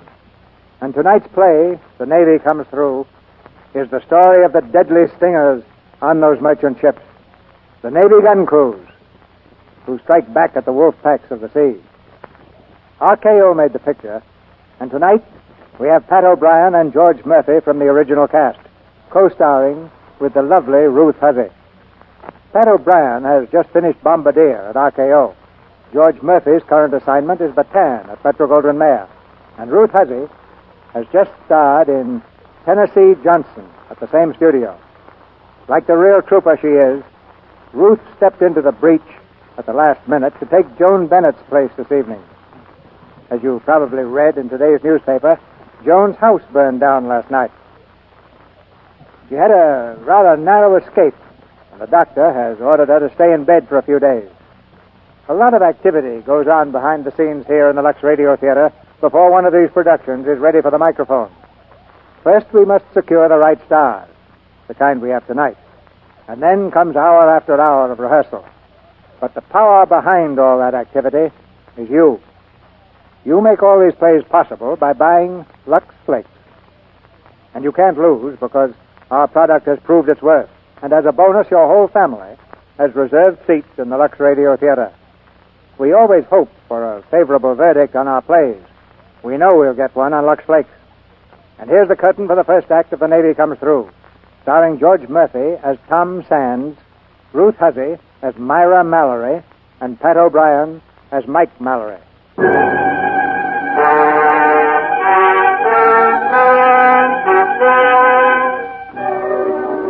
Like huge black ghosts, they slip from their moorings in the dead of night and turn their bows to the open sea. Slowly they move, wallowing deep in the heavy waves. For these are the ships of the merchant marine, and their great bellies are swollen with the instruments of war.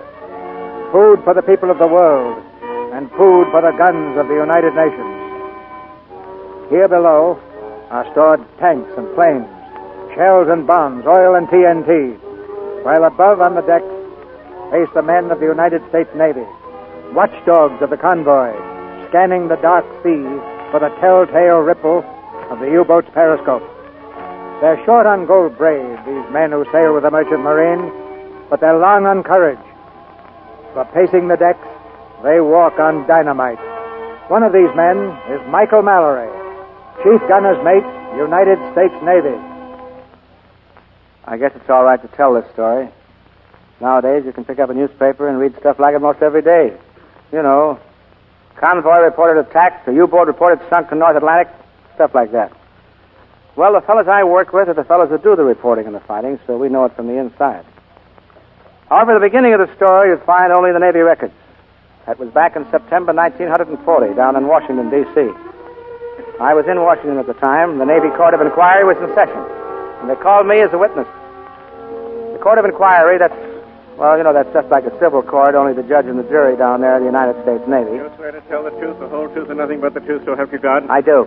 State your name, rate, and station. Michael Mallory, Chief Gunner's Mate, Temporary Duty, Navy Department. You were on duty aboard the USS Bayonne on April 9th, 1940, when a gun exploded in the forward turret? Yes, sir.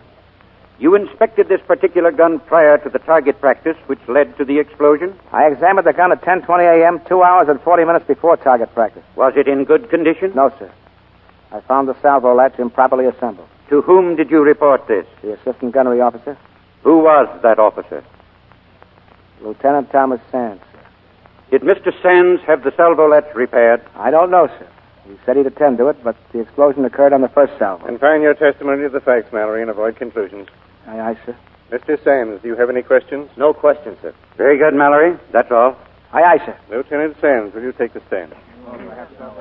You swear to tell the truth, the whole truth, and nothing but the truth, so help you God? I do. State your name, rank, and station. Thomas L. Sands, Lieutenant, United States Navy, temporary duty, Navy Department, sir. You were assistant gunnery officer on the ship in question at the time mentioned? I was, sir. Did Chief Gunner's Mate Mallory report to you the condition of the salvo latch on one of the guns in the forward turret? Yes, sir. What action did you take? I ordered the turret captain to repair the salvo latch, sir. Did he do so? Yes, sir. I supervised the repairs personally. Then how do you account for the fact that this particular gun backfired on the first salvo, causing an explosion in the turret? I can't account for it, sir. Is there anyone who can corroborate your statement that you had that salvo latch repaired? No, sir. Why not? The men who repaired it are dead.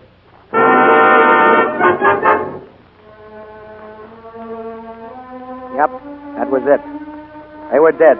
3 of my friends were dead because somebody made a mistake. The trial didn't last long. They don't like mistakes in the Navy. When it was over, there was a girl waiting for Sands out in the corridor. Her name was Myra. Myra Mallory. My sister. Myra, you shouldn't have come here. What happened? What did they say in there? Well, I'm resigning my commission, Myra. You can't. It's your whole life, Tom. Well, there wasn't any way to clear myself, so there's nothing else for me to do. But it wasn't your fault. No, but it was my responsibility, and in the Navy, that's the only thing that counts. Tom, what are you going to do? Well, I don't know exactly yet, but there's one thing I'm sure of. I'm going to get as far away from the Navy as possible. And what about us, Tom? You and me. Well, Myra, I'm afraid any future we might have had blew up with that gun turret. You mean your career blew up? I didn't fall in love with a commission. I'm not in the Navy. I'm just a nurse who fell in love with a patient. There's no gold braid on a hospital nightgown. I know, Myra. Tom, why did this have to happen to you? You'd better ask your brother that. I can answer it, too. Yes, I guess you can. Tom, wait. Goodbye, Myra. I want to talk to you. Tom. No, let him go. He's got a lot to think over. I hope you're satisfied, Mike. If you hadn't testified against him, he wouldn't have had to resign. Now, look, honey, I'd have had to testify against him if he were our own father. Strictly routine. You never did have any use for him, did you? All right, I didn't. I didn't like him the first time I saw him. I liked him less when he started hanging around with you. I know. The old Navy man's prejudice against the enlisted man's sister and the commissioned officer. No, the old Navy man's prejudice against seeing friends dragged out of a turret because some two-striper didn't do his job. He did his job. Oh, come on, sis. Let's not fight over it. It's finished. There's nothing we can do about it. Forget him, honey. I'll never forget him. Well, you might as well. You're not going to be seeing him again. Why not? Because he's busted. He's out of a job. Who's going to give him one? Mike, it isn't fair. Oh, come on, darling. I didn't mean to hurt you. Honestly, I didn't. Come on. But it's the truth. Come on, dear, buck up.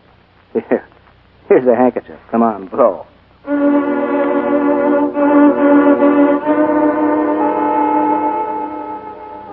Well, like I said, that was in 1940. Right after that, I was sent to the training station in Newport. I was there that Sunday afternoon in December 1941. I remember the president saying a date that will live in infamy.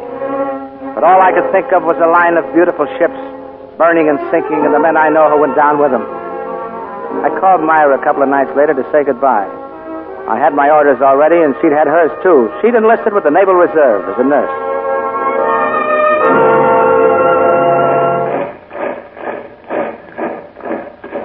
Everybody, out! At ease, man. Well, you guys have been yelling for action. Now you're going to get it. You've drawn a man who also likes plenty of action. Chief Gunner's Mate Mallory. Everybody, attention! Here's your gun crew, Mallory. Thanks, Bud. All right, at ease. All right, you men are to report to me at Pier 7, Brooklyn. 11:30 tomorrow night. You got that? All right, let's get some names here. Come on, I'll talk up. Barringer. Tampa. Judson. Kona. Sand. Davis. All right, hold it. Never mind it now. I'll get him at the pier. You're at liberty until then.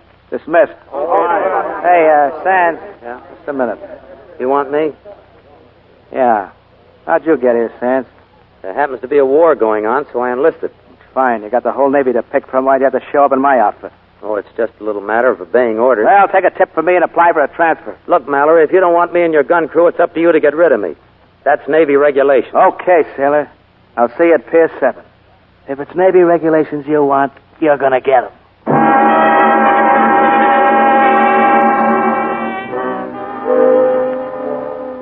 had a good bunch of boys, raring to go.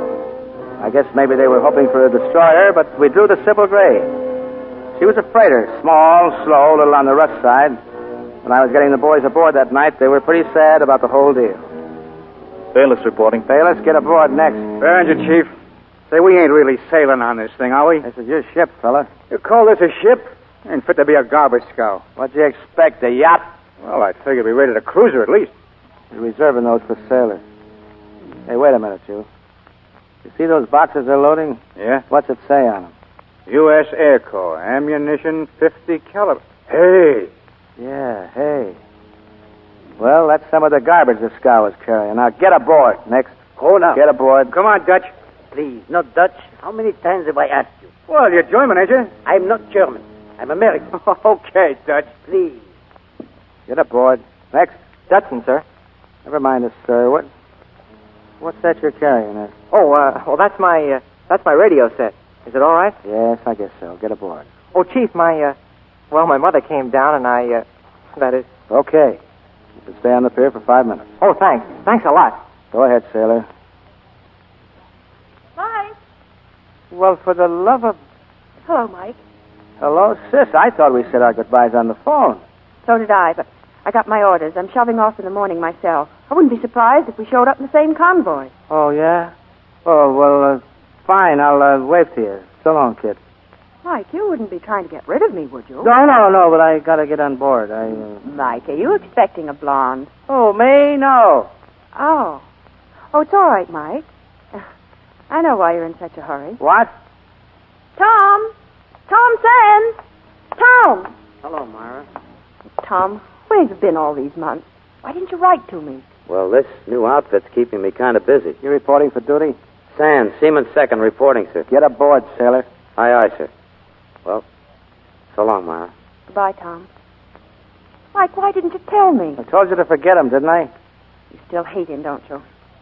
Well, I don't love him, that's a cinch. I do, Mike. The Navy gave him the benefit of the doubt. They let him resign and accepted his enlistment. If they can give him a break, you can. He gets the same break as anyone else, no more, no less. It took a lot of courage for him to enlist as a seaman. Or a lot of gall. The men in that turret were my shipmates. One of them was the best friend I ever had. Bye, Myra. Goodbye, Mike.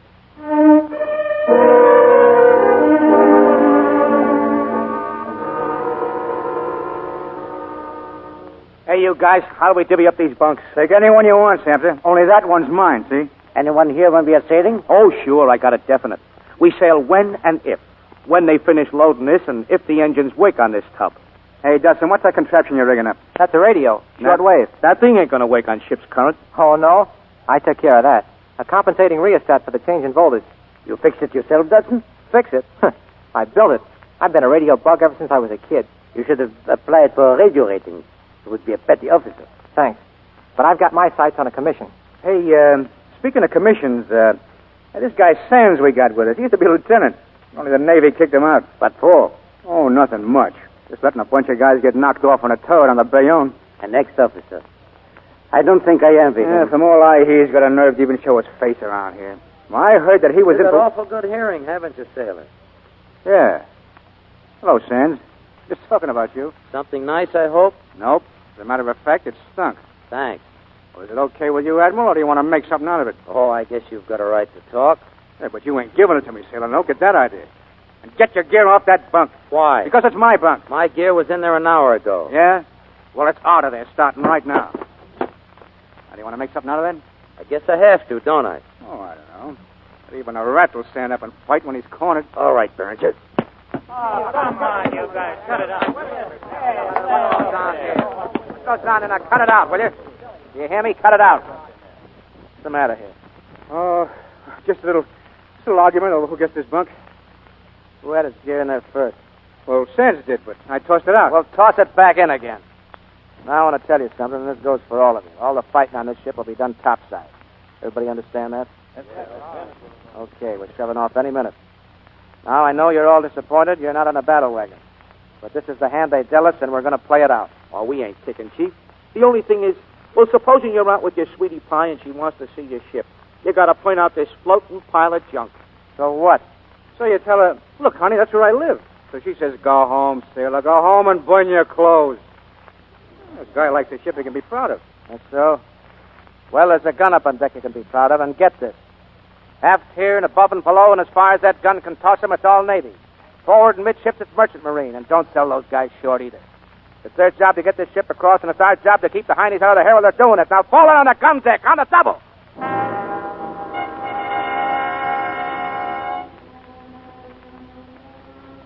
Sometime that night, along about 12 o'clock, we slipped out of Brooklyn. Destination, Murmansk.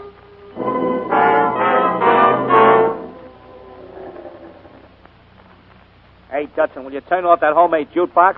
I'm trying to get some sleep. Can't you get something besides static, kid? That's not static. That's jumble code. Jungle code? No.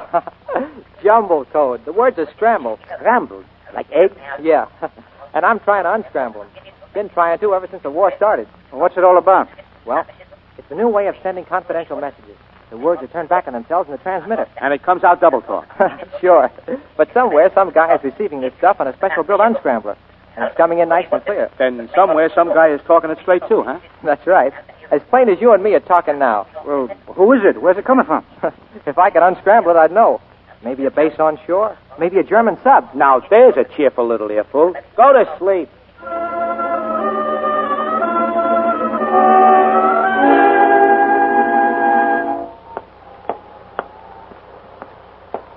Sam? Yes, sir. You can go below. I'll take over the watch. Aye, aye. Just a minute, Sam. Now, look, fella, I don't know who started that argument down there, see, and I don't care. But I want to tell you something for your own good. If you want to get along with those men, be one of them. I'll hold up my end. Forget the officer and gentleman stuff, see? Since you brought it up, Mallory, I'll tell you something for your good. In the Navy, you're not an officer because you're a gentleman. You're a gentleman because you're an officer. And you're an officer because you can do any dirty job of work better than any enlisted man on the ship. That's so. Who told you that, sailor? Pretty fair sailor by the name of John Paul Jones. Did you ever hear of him?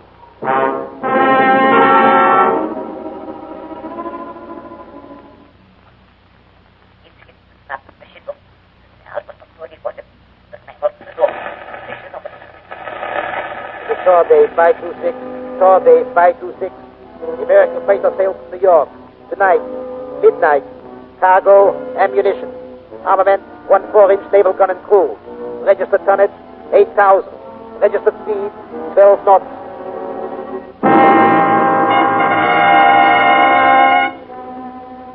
U-boat 604 calling. U-boat 604. We have your message. Standing by for Sybil Gray.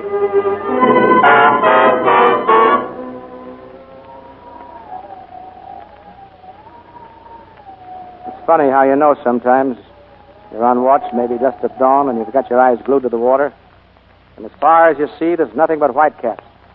But just the same, you know, there's something out there.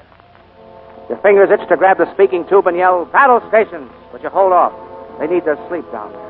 And then broad off the port bow, there's a ripple you don't like. And there it is again, and now she breaks water. She's a submarine and looking right into her guns. Battle stations! Battle stations! Battle stations!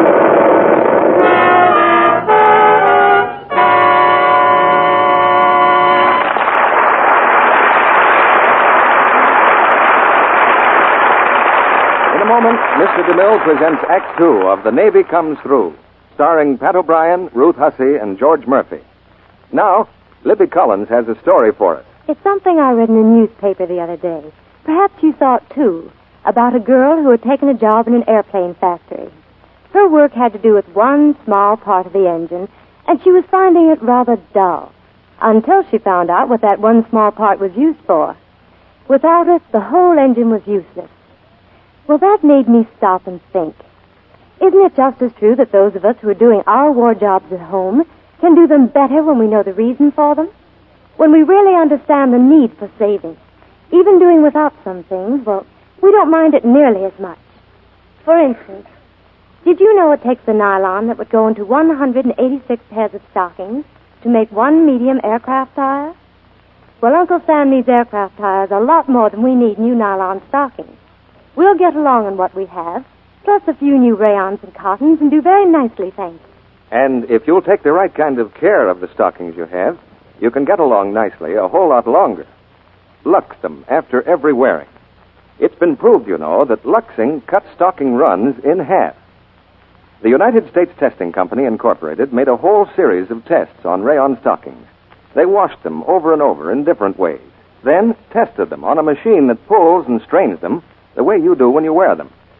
Stockings washed with new, improved Lux Flakes kept so much more of their elasticity, they didn't go into runs nearly as quickly as those rubbed with cake soap or washed with a strong soap. Results showed Luxing cut down runs over 50%. Well, that sounds as though it would pay all of us to stick to Lux Flakes. It does pay, Libby, for all your stockings. Nightly Lux Care cuts way down on runs in silk, nylon, and cotton, as well as in rayon.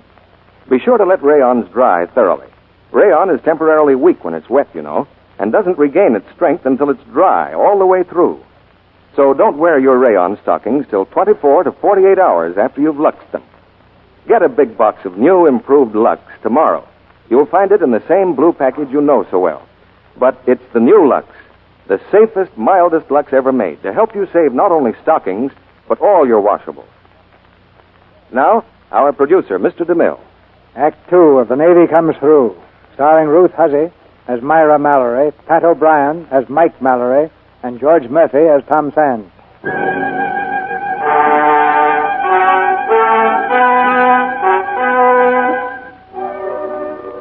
1 4-inch naval gun and 10 men who don't know when to quit.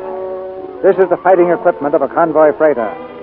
Now the 4-inch gun is blasting away at the steel hide of a German U-boat.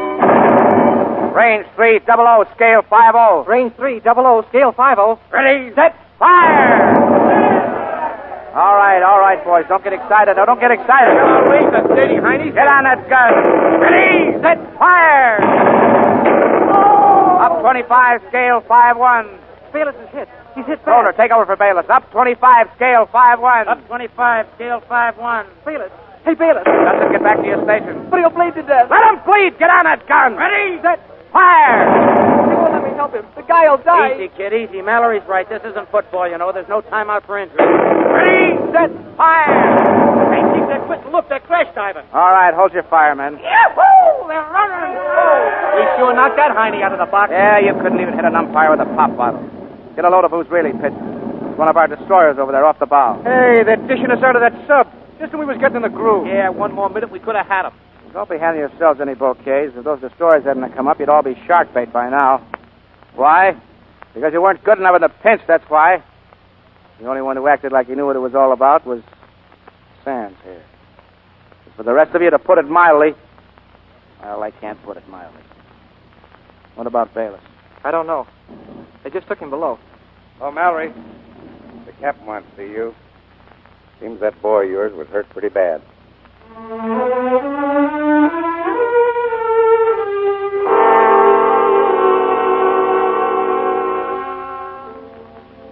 There was nothing much we could do for Bayless. We had a shell fragment in him down deep. It was a job for a surgeon. And that night we signaled another boat in the convoy. When the surgeon came over the rail in the morning, he had a Navy nurse with him. Hiya, sailor. Well, I might have known you'd show up. I had to come, Mike. Why?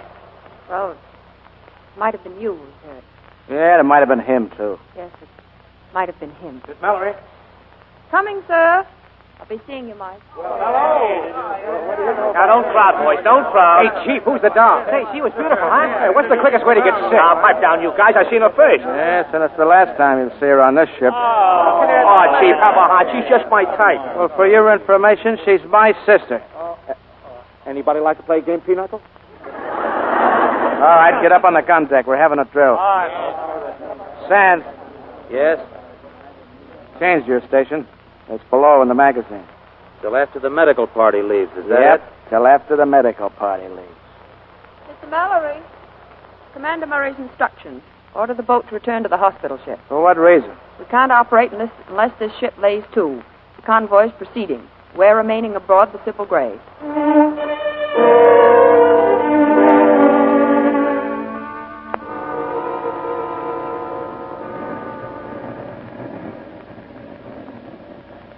Sybil Grey was on her own for the next few days, about 6 hours behind the convoy. And then early one night, the captain ordered her engine stopped. We lay to, drifting in the fog. Silence all ship's bells. No talking. I want absolute quiet. Mike. You better get below, Myra. Why have we stopped? You know where your lifeboat station is? What's happened? How's Bailiff? He's all right. The doctor's with him. Tell me what's going on. Well, there's a German raider kicking around out there someplace. You can't take any chances. Come on now. Go on back to your cabin. Mike, is he serious? Well, if he spots us, he'll blast us right out of the water. Thanks, Mike. Wait a minute. Where are you going? You know where I'm going. To town. Myra, what about Joe O'Connor? Is he out of your life completely? I don't love Joe O'Connor. Got to see Tom. The look says he has a job to do. So have you. They're going to be dead in 5 minutes. You can't stop me, Mike. You're with the whole U.S. Navy. Well, all right. Wait here.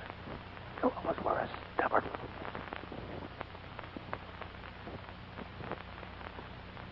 Dan, come here.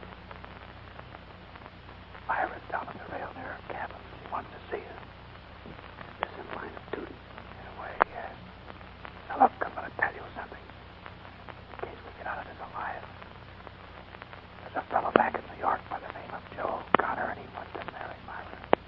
He can give her everything you can't. The only thing that stands between them is you. Guess you've made that clear enough, Mr. Mallory.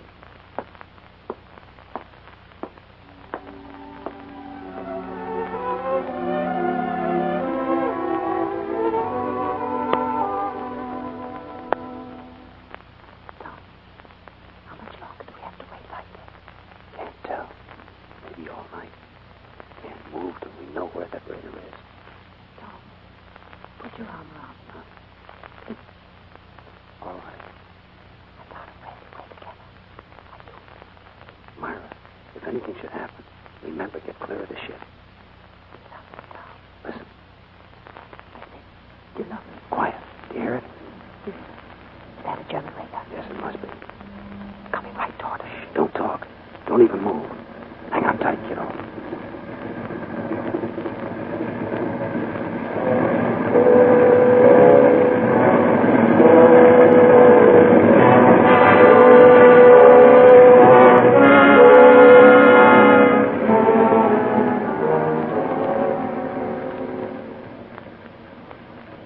Tom, stop me faster. Yes, they didn't miss us by much. No. They might as well kill me and scare me to death. Well, Myra, I guess we better get back to our jobs. I've always felt my job was kind of looking after you. I've got to get back on watch now. Tom, what is it? Still pride? No, Myra, not exactly. There must be some reason. There is. You see, when I was on the West Coast, I met a girl. Oh. Well, thank you for letting me make such a fool of myself. Good night, Tom.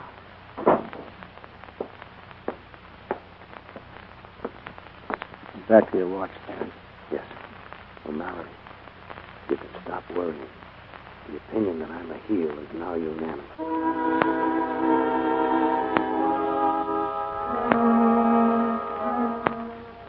There are times when a convoy trip is like a 10-day pleasure cruise.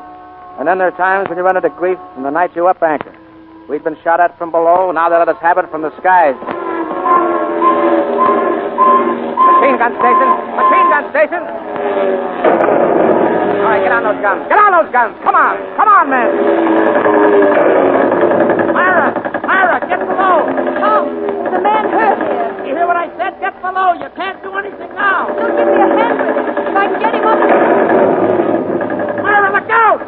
Clarence, take over this gun. Okay, Admiral. Let's go to rest and sit under the boom. Keep that gun fired till I get back. Okay, Admiral.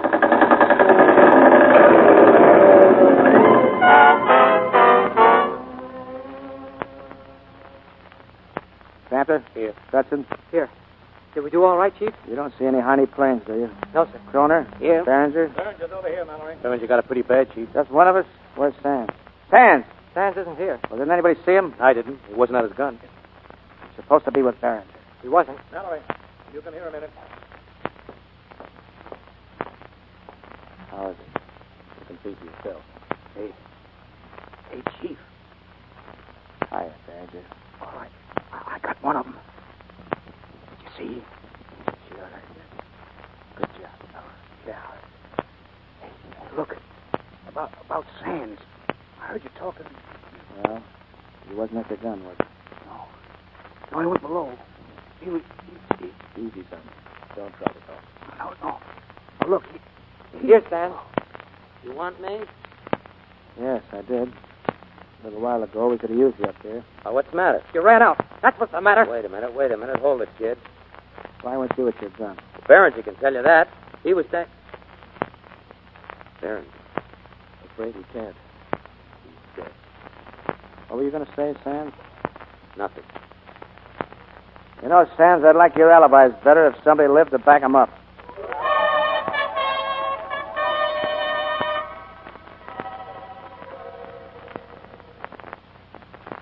I didn't know Myra's been hurt until later. I figured she must have been hit and crawled below where we found her. She was unconscious. Butler said that she lived, and that afternoon we had a service on deck for Barron. Our Father who art in heaven, hallowed be thy name. Thy kingdom come, thy will be done, on earth as it is in heaven. Give us this day our daily bread. Forgive us our trespasses, as we forgive those who trespass against us. Lead us not into temptation, but deliver us from evil. Amen.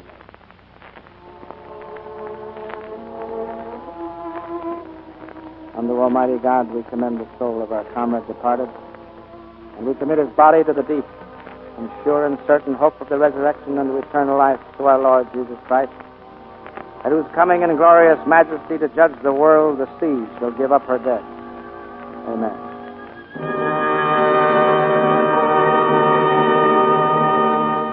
I tell you, Chief, I did it. I unscrambled the stuff. What are you talking about? What's it on the radio now? I'm telling you, Chief, it's German scrambled stuff. Yeah, but it's coming in clear. They're talking in German right now. What are they saying? Connor, can you translate that stuff? I'm getting it. Wait. They're going to make with the flagger. They're finished. Well, what is it? There's a submarine supply ship, latitude 60, longitude 1115. Supply ship in these waters? She's flying a British flag. They're carrying torpedoes. Which way is she proceeding? Northwest at 12 knots to meet with subs. Recognition signal Zig by blinker. Look, Chief, if we went after her, we could intercept her by morning. Yeah. Let's go, Chief. We got her. That's up to the merchant marine. I'll ask the captain. You mean you'll tell him? No, I mean I'll ask him.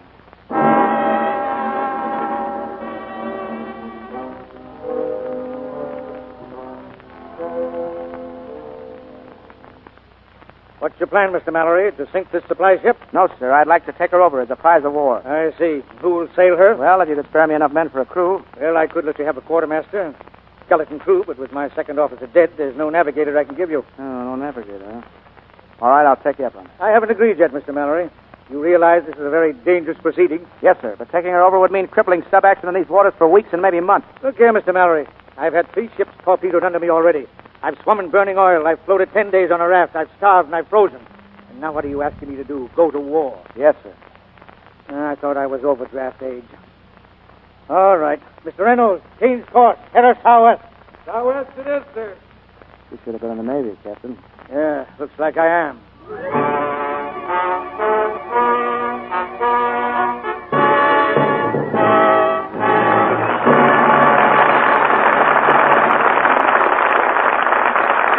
We pause now for station identification. This is the Columbia Broadcasting System.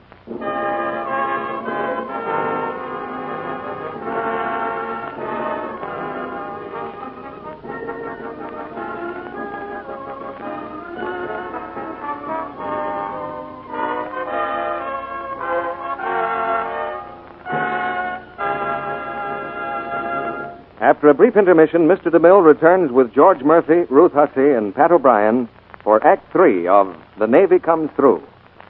Meanwhile, here it is May, and high time you were getting that victory garden of yours planted. Along with your vegetables, plant just as many flowers as you can. That's a suggestion the Department of Agriculture is making to all victory gardeners. For fresh flowers add so much to the beauty of your garden and home. Give a welcome lift to the spirits, too. Now, if you haven't sent for your Lux flower seeds, don't delay. The orders are pouring in by the thousands. And no wonder. This offer is a real bargain. 6 big packets of flower seeds for only 10 cents and the opening tab from a box of Lux Flakes or the wrapper from a cake of Lux toilet soap. Yes, you get 6 different flower garden favorites for only 1 dime. Long-stemmed Shirley poppies, tall cosmos, giant African marigolds, candy tuft, heavenly blue morning glories, and prize-winning zinnias. You'll have dozens and dozens of plants to fill your garden with color all summer long. Many of them will bloom in window boxes or flower pots, too. They're all first-quality seeds, and every one has been treated with plant hormones to give you bigger, earlier blossoms. They're easy to grow. Simply follow the directions on the back of each packet. Here's how to get your Lux Flower Garden favorites. Take the opening tab from any size box of Lux Flakes or the wrapper from 1 cake of Lux toilet soap. Mail it with 10 cents in coin, no stamps, please, to Lux Flower Garden, Box 1, New York City. Lux Flower Garden, Box 1, New York City. Be sure to enclose your own name and address, of course. You can get an order blank from your dealer or just write out your order on a piece of paper. But whatever you do, don't delay. Your seeds should be planted soon, and it may take up to 3 weeks for them to reach you. Remember, for each set of 6 seed packets you order, send 10 cents in coin and either the opening tab from a box of Lux Flakes or the wrapper from a cake of Lux toilet soap to Lux Flower Garden, Box 1, New York City. No stamps, please. This offer expires May 31st and is good only in the United States. Now Mr. DeMille returns to the microphone. After the play, you'll meet our stars. And you'll also meet a lieutenant in the waves. Now the curtain for the 3rd act of The Navy comes through, starring Pat O'Brien, Ruth Hussey, and George Murphy.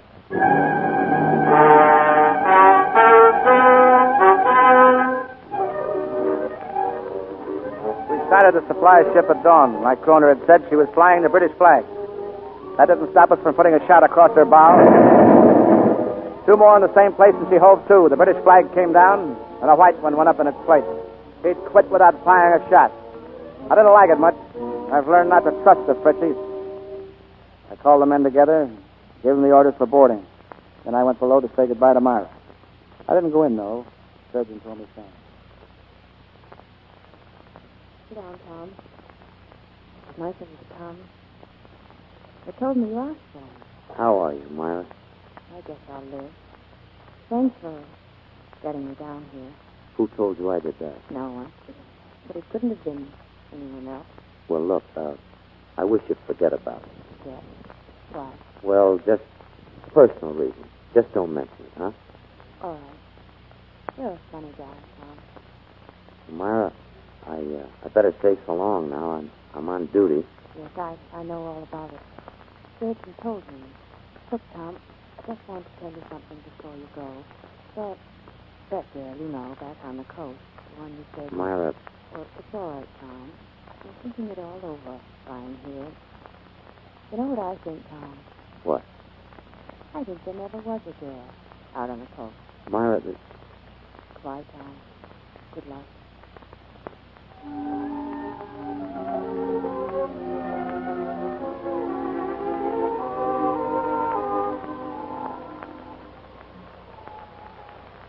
We boarded the Odin inside an hour. Make fast! Make fast! The captain met me as I came over the rail, handing me his revolver. Well, I can't say I'm pleased to meet you, sir, but we carry a load of high explosives.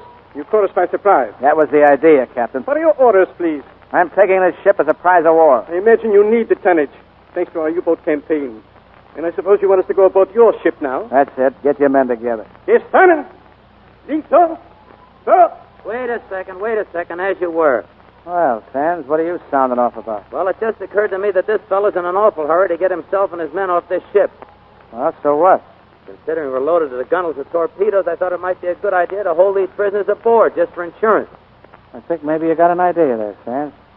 Captain, stick around for a while, huh? Tell your men they're going to stay aboard. Very well. You must not invite them here, by them. Now tell them we're going to batten them down in the forward hold and keep them there for the rest of the voyage. Für die Rest der Fahrt werden sie in Achterbaum gefangen gehalten. Nein! Nein! Immer sticken, bringen, Platz zu. All right, Captain, cool off. What's the matter with that man of yours? Here, you, come on, step out, talk up. What is it? Ask him, Kroner. Was ist los, Junge? Das Torpedo ist mir nervt. He says one of the torpedoes has been set to explode. All right. Tell them to take you and Sands to it. Everybody else stay put. Go on, get going. Come on, you.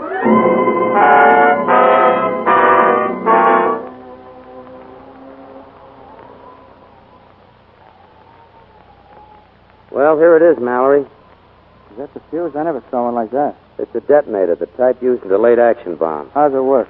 This half here is filled with nitric acid, and this part's filled with fulminate. When you screw them together tight, the acid eats through the lead and hits the fulminate and sets off the explosive. Is there any more of them? Yeah, there are more fuses, but this is the only torpedo that was set to go off. Well, then we can let the crew board the Sybil Gray. Take care of it, Sam. A pleasure, Chief. Okay, you honey, get over that rail. You know, Sands, you used your head a while ago, but I want to remind you that I'm still giving the orders around here. Sorry, I forgot myself. Well, that's okay. Now I got a job for you. I want you to go up on the bridge and navigate us into Belfast. You mean you want me to take charge of this ship? That's what I said. Sybil Gray couldn't spare a navigator. Oh, I see. Asking favors, huh? I'm not asking a favor. I'm giving an order. That's a pretty strange order for a CPO to be giving a second-class seaman. Seems to me that's over and above the line of duty. That's a job for a volunteer. All right. Okay, Sands. If it gives you any satisfaction, I'm asking you to volunteer. I'll volunteer, Mallory, but I refuse to sail her to Belfast. What do you mean? This ship is loaded with torpedoes for enemy submarines. I propose we deliver them. Deliver them? With one of these fuses in each consignment. We can do more damage to the submarine campaign than a whole flotilla of destroyers. My duty to bring this prize into port. Well, I'll relieve you of that responsibility. I refuse to navigate this ship anywhere except after submarines. I'm still giving the order. Yes, I know. You've said that before. Now, what about the crew? Looks like a volunteer job for them, too. I'll vouch for my crew. You like the idea, then? Yeah, I like it. The only thing I don't like about it is that you thought of it. Go on up on the bridge and take over.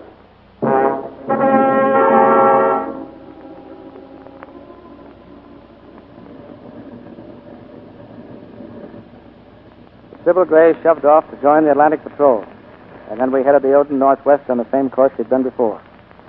With Kroner doing the talking over the radio, we raised every sub for 100 miles around, and they started flocking toward us.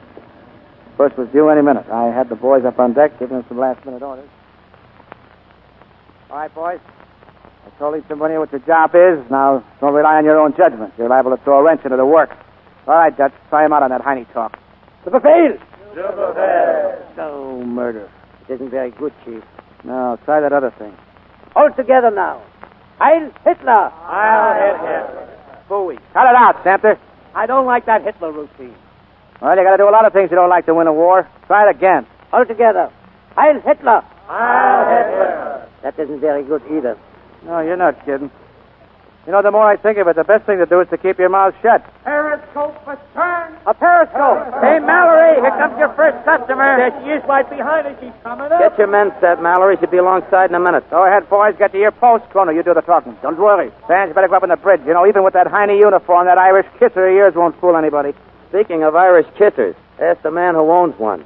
May I suggest, gentlemen, that neither one of you is exactly the conventional German type. All right. I'll get below.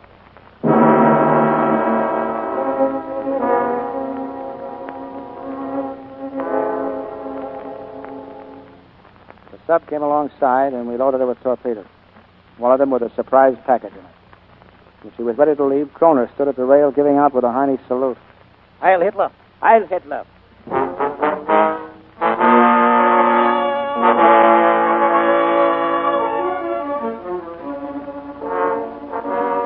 Sub shoved off. And then about a half a mile, he blew up into a million pieces. 1-0, favor us. That night we scored again. And again. It was like shooting fish in a rain barrel. When we had 7 of them, we ran out of torpedoes. We turned and headed for Belfast. Sands, where are you? Up here, on the gun deck. What do you think you're doing? I was just inspecting this magazine FUD system. Well, you handle the navigation. I'm still running the gun deck. Well, why don't you run it right, then? That FUD valve is frozen. I'll run it right. Let me have that thing. Hey, it is frozen, isn't it? I thought those square heads were supposed to be so efficient. Anybody can make a mistake. Yeah, once. Oh, Kroner.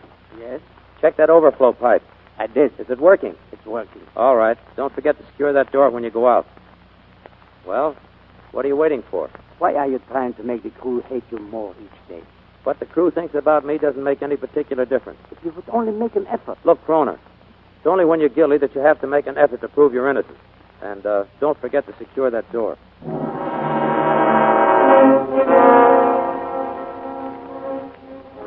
It's getting boring, that's all I say. Pipe down, Sampler. Ah, look at us. All that fun with those subs, and now we're sitting around doing nothing. It's getting boring, that's all. That nut you flew over us this morning broke the monotony a little. So what did he do? Not a thing. He thought we were German, that's why. I wonder if he did. What do you mean, Kroner? I tried to speak to him on the radio. He wouldn't answer. What? What? You mean he might have been wise to us? Who knows? Periscope of the port bow. Hey!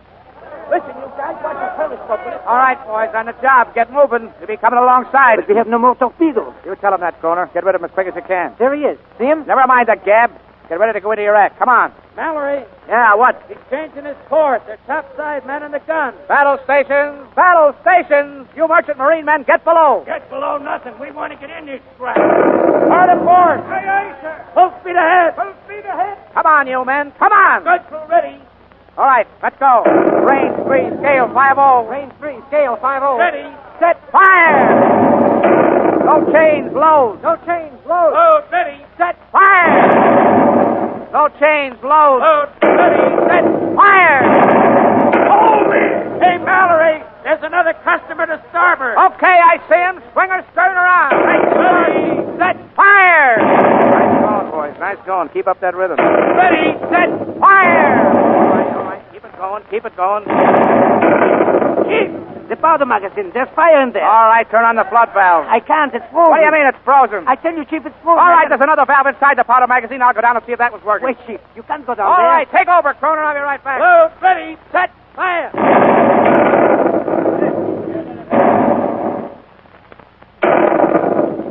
The inside of that magazine was thick with smoke. I tried to find the valve, but it flooded the place with water, and then I guess the smoke got me. I couldn't reach the valve. I couldn't even get out of the place. I went down on my knees, choking. The last thing I remember was a fellow coming down the ladder and groping his way toward me through the smoke. He got to the valve and turned it on. He got me out of there, too. Don't ask me how, I wouldn't. The fellow's name was Tom Sands.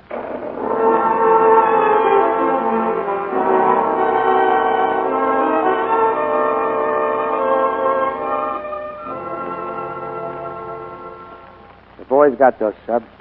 Yep, both of them. When we could finally get our breath again, we lined up on the aft rail to take count of the wounded. The Navy and the Merchant Marine, too. Hey, you Navy guy. Nice pitching in there. Nice pitching yourself, Ben. All right, boys, get a load of some real sailors. I guess I knew what I was talking about when I told you not to sell the Merchant Marine short. All right. Clear your wounded. Kroner, you were hit once. Well, you don't have to help. I'm all right, Chief. I'd like to help. Okay. Nice going, Jack. Oh, I'm not Dutch. I'm an American. Yep. And I don't think anybody will ever question that fellow. Oh, Sands. Yes, sir. Well, you certainly saved my hide. As a matter of fact, all of our hides. If you'd have done your job right, it wouldn't have been necessary for either one of us to get onto that magazine. I did my job right. Board of Inquiry wouldn't think so. What? They'd want to know why that valve didn't work. Well, I could tell them. I fixed it myself yesterday. Then how do you account for the fact that it wouldn't work when the magazine caught on fire? Well, I can't account. I had the same trouble once myself in a gun turret. Remember? On the Bayonne? Yeah. Bayonne. That's right. Well, I guess if you could take it, so can I. You won't have to, Mallory. Just happens I know you repaired that valve, and I'm alive to tell him. Say, wait a minute, sailor.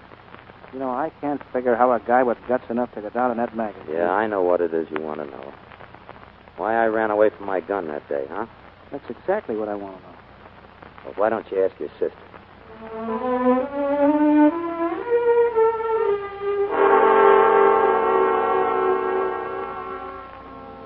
We were picked up that night by the North Atlantic Patrol, and a month later we were back in the USA in Washington. The Court of Inquiry is reconvened in the case of Thomas L. Sands. Oh, they cleared him pretty fast. When we were both set up to Newport, go with another outfit. Hello, Lieutenant. Hello, Myra. I came to see you off, Tom. Your gold braid's beautiful. So are you. Oh, by the way, that girl out on the coast. Yeah? I spoke to her. She married a Marine. No, oh, fine. So I guess I can go right on chasing you, can't I? You want to know something? You won't have to run very fast. Company, halt! All right, men. Now, you joined the Navy to see action, and you're going to get it. You're going to serve under a man who likes plenty of action. I know because I've seen plenty of it with him. Lieutenant Thomas L. Sands. All right. Come on, leave!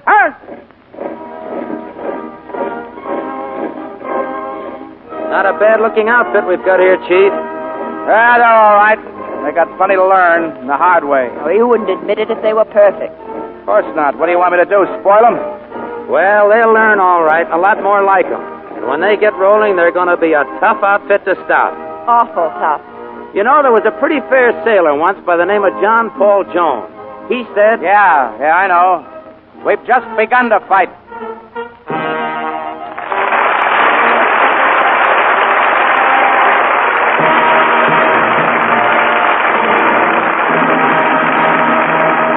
Before our stars return to the microphone, listen a minute. This message is for you. In your kitchen, you've got part of what it takes to fire those guns, to drop those bombs on Berlin or Tokyo. Your waste kitchen fats contain glycerin, one of the things needed to make explosives and other materials of war.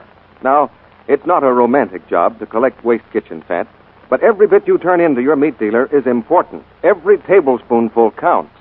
If you save a tablespoonful a day, it amounts to a pound a month, enough to make nearly a pound and a half of smokeless powder. Save every bit of fat. Use what you can, of course. Strain it, reuse it. Only after it's done its job for you should you turn it in for salvage. Then, strain it into a clean can. Any kind of a fruit or vegetable or soup can will do. Don't use paper or glass containers because they leak or break. The cans you turn in will be salvaged as well as the fats. When the can is full, take it to your meat dealer promptly. He'll pay you cash for every pound. And within 21 days, that fat will be going into gunpowder or other war materials. Remember, no amount is too small to count. Save every bit and turn it in promptly. This is an everyday war job for every home in America. Now, here's Mr. DeMille with our stars. The Navy always comes through, and so do players like Ruth Hussey, Pat O'Brien, and George Murphy. It's curtain call time right now. Thank you, Mr. DeMille. It was a privilege to have a part in this inspiring story of the Navy gun crews. And it was swell of you, Ruth, to step in at the last minute. You did a grand job. I was delighted to do it for Joan Bennett and Mr. DeMille and everyone here. I know Joan will be all right in a day or two. We all hope so, Ruth. Pat, how about a little news on your jaunt overseas? You've seen some of the Navy firsthand while you've been entertaining soldiers and sailors. Yes, I made the whole trip around the Caribbean by air, CB.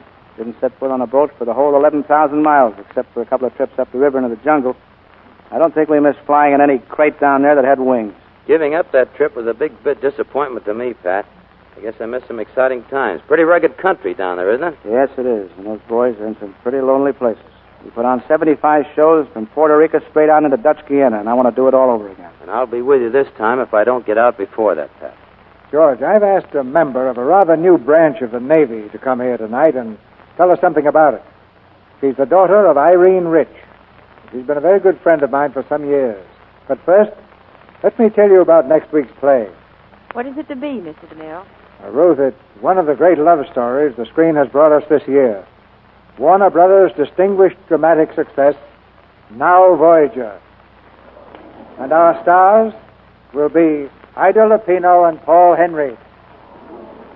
The picture has played to packed houses all over the country. And next Monday, we'll bring you this powerful story of a woman's sacrifice for love with Ida Lupino and Hollywood's newest sensation, Paul Henry. That was a very fine picture, CB. It's a cinch your audience is going to love it. Now, I'd like to have you all meet Irene Rich's daughter, Lieutenant Frances Rich of the Waves.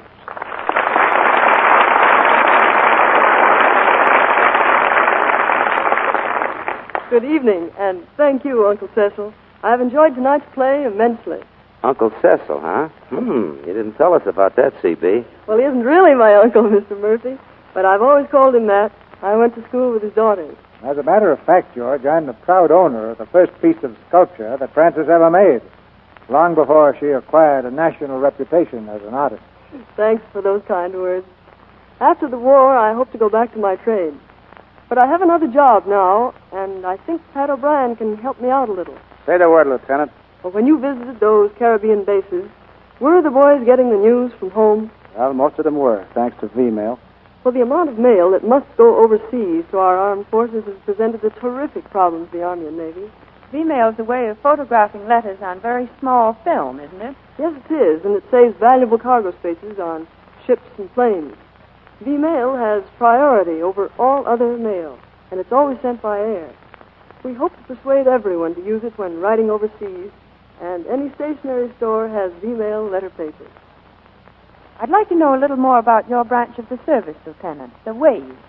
Well, any woman may join, Miss Hussey, who is a citizen between the ages of 20 and 50 and doesn't have children under 18. Well, just what Navy jobs have the Waves taken over, Francis? I mean, Lieutenant. Well, it would take me from now until 2400 to tell you all of them. Pardon me, but what's 2400? Well, that's midnight in the Navy, Miss Hussey. You know, every wave releases a man for our fighting ships.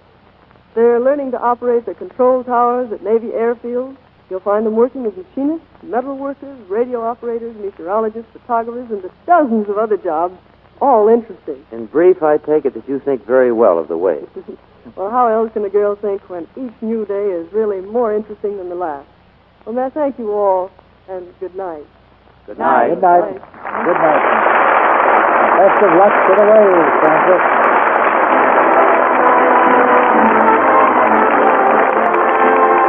Our sponsors, the makers of Lux Flakes, join me in inviting you to be with us again next Monday night when the Lux Radio Theater presents Ida Lupino and Paul Henreid in Now Voyager.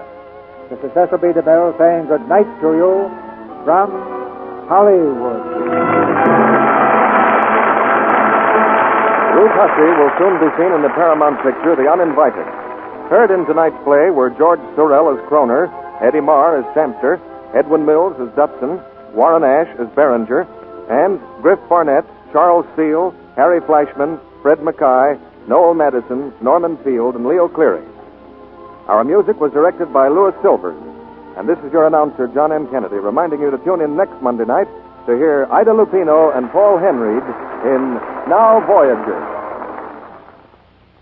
Today, you can't afford to be tired or nervous because of a diet low in vitamins.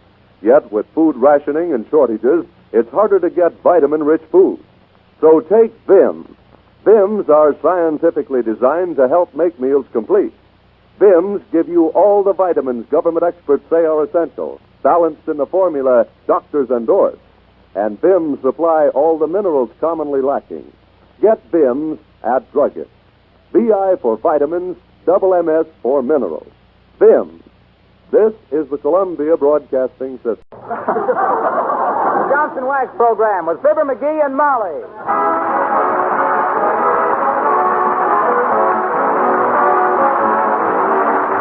The makers of Johnson's Wax, Johnson's Car New, and Johnson's Self-Polishing Glow Coat present Fibber, McGee, and Molly, written by Don Quinn, with music by the King's Men and Billy Mills Orchestra.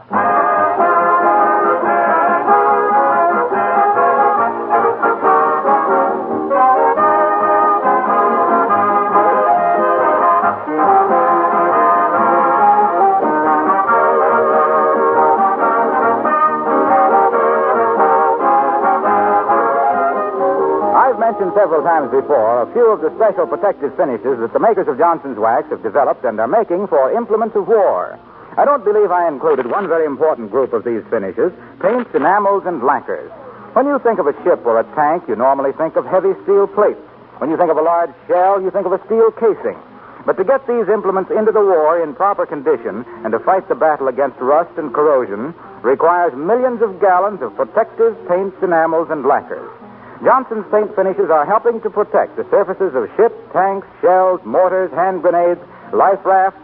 The list is very long. The finishes are made to meet the rigid specifications of the Army, Navy, Marine Corps, and Maritime Commission. When the war is over, these paints and enamels will be back doing peacetime protective service. In the meantime, any manufacturer having a finishing problem for any piece of war equipment is invited to write S.C. Johnson & Son, Racine, Wisconsin.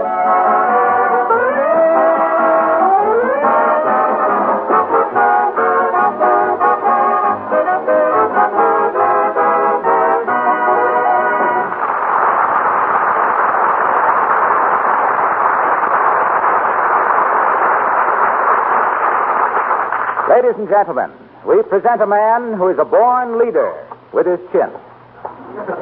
A man who knows nothing of fear, who knows nothing of caution, who knows nothing, period. But here, on his way to learn something from a numerologist, we find Fibber, McGee, and Molly.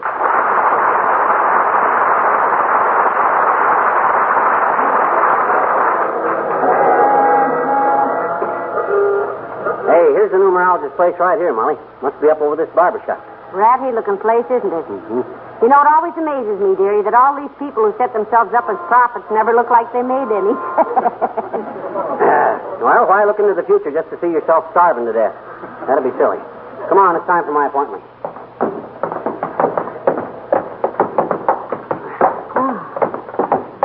Are you sure this man is a numerologist, McGee? Sure, why? Well, he ought to be an astrologist. Huh? 40 more steps and he'd be within 10 feet of the moon. I'll bet this is going to be a turning point in my life, Molly. Oh, dear, you've had so many turning points already, you'll go down in history as Whirling Fibber McGee. How do you do? I am Professor Cypher. Please to come in. Now, look, Bud, my name is... Please, do not annoy me with trifles which I already know. You know? Certainly. You are Fibber McGee and wish to consult me because your life is out of harmony with the numerical vibrations of the universe. Well, my gosh, you hear that, Molly? He knew who I was and why I came. Well, you made the appointment in your own name, didn't you? And why should you come to see a numerologist? To get your tires recapped? I'm not particularly bowled over, dearie. Perhaps when the lady sees the result of this interview, she will change her attitude toward the ancient science of the Egyptians. I bet you will at that, Prof. The only Egyptians I ever saw were mummies. If this undertaking is anywhere near as good as theirs, I'll buy it. Please to sit down. Thank you. You may smoke if you wish, madame. Thank you, I don't smoke. The cheaper vices don't appeal to me, sir. Well, let's get at it, Prof, old sock. What have I got to do to vibrate 8 to the bar? Mr. McGee, in every living person's life force, there is an immutable, unchangeable, unalterable pitch, a vibration. That's what I've been telling him, Professor. All he has to do is get in there and pitch. For each person, his fortune depends upon how closely he is attuned to his vibration. If he is in harmony, good luck and health, wealth and happiness will flow about him. I will advise you to change your name. Huh? Change my name? That's ridiculous. Why? He changed mine, and what good came of it? Change my name to what, Prof? Now, let me see. Where is my chart? Ah, yes. I would say perhaps 5 letters in the first name, 1 middle initial, and 5 letters in the surname. That would be 11. A prime number with no common divisor, but 1. That's the stuff. We want no common ordinary divisors in our name, do we, dearie? Well, what name would you suggest, Bud? Well, for the first name, how about Homer? A fine old name in the classic tradition. Homer, huh? Yeah.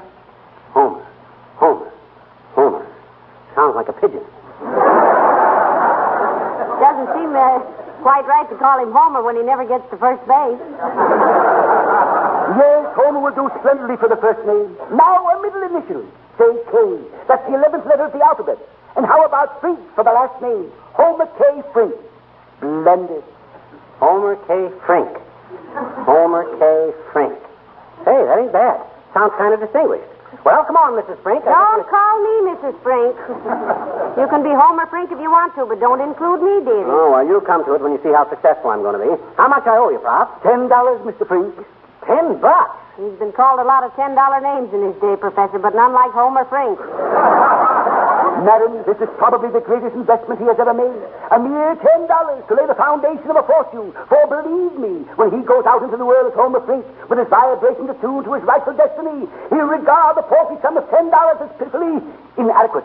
Well, I'll bet I will at that. Well, here you are, Prof. Thank you. Good day, Professor. Good day, madame. Ah, boy, oh boy, oh boy. Homer Frink. Homer K. Frink. In tune with the universe at last. Lady Lux, here I come. No more fumbling and stumbling. Look out, McGee, the stairs. McGee, are you hurt? No. Of course not.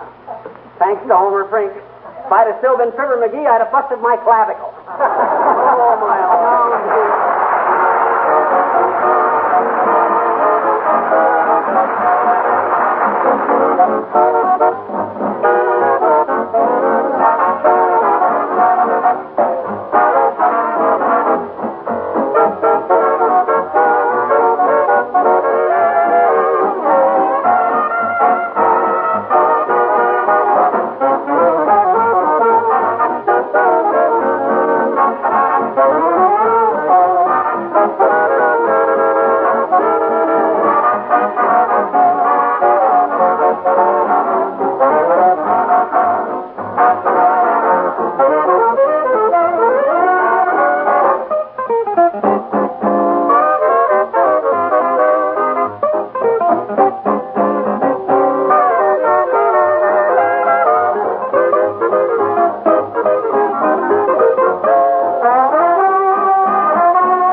Molly Frink.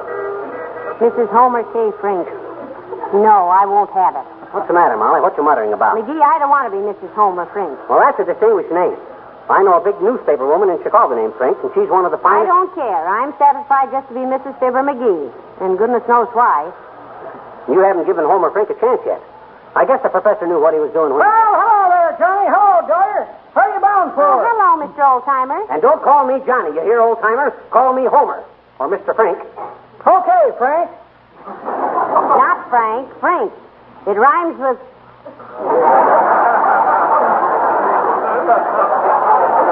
Well, never mind what it rhymes with. What's the idea, Johnny? I mean Frank. I got my name changed by a numerologist, old-timer. With my new name, Homer Frink, my numbers are all in harmony. He vibrates. He does? Stand still a minute, Johnny, and let's see. See, he does at that. Quivers like an E string. It's just excitement over having his numbers in harmony. Papa was in the numbers racket once, but he couldn't get into harmony with the police. Well, this is different. This is a scientific thing. I don't know about that, Homer. I knew a fella changed his name, the result was horrible. It was awful. Yeah? For a while, it looked like he'd do all right. Then his luck went bad. Wouldn't be surprised to see him get hung or shot any day now. Oh, my. What was his name before he changed it? Schickelgruber. Well, I gotta be running along, kid.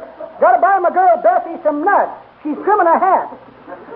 Trimming a hat? What does she want the nuts for? To put on the hat, daughter. Don't be ridiculous, old-timer. What kind of nuts can you trim a hat with? Forget me. Well, see you later, daughter. So long, Homer.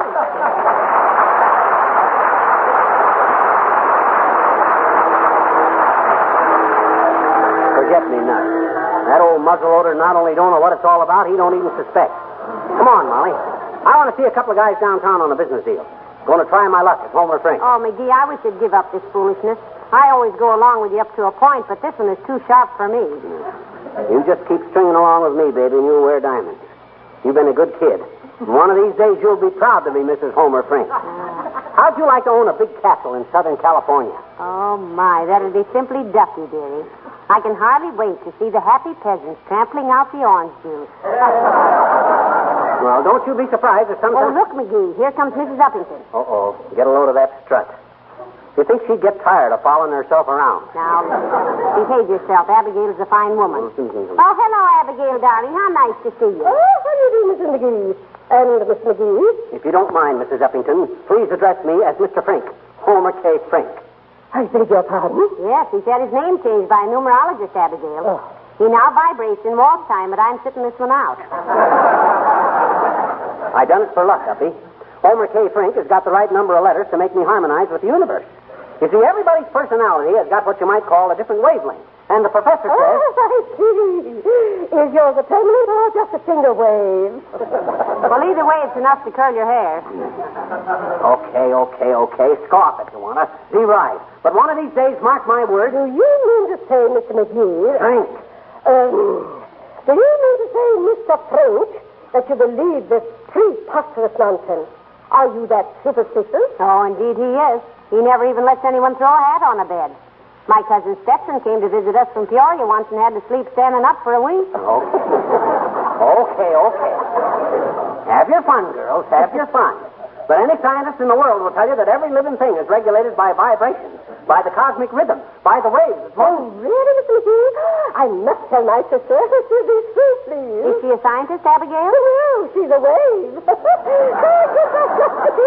Goodbye, Mr. Plunk.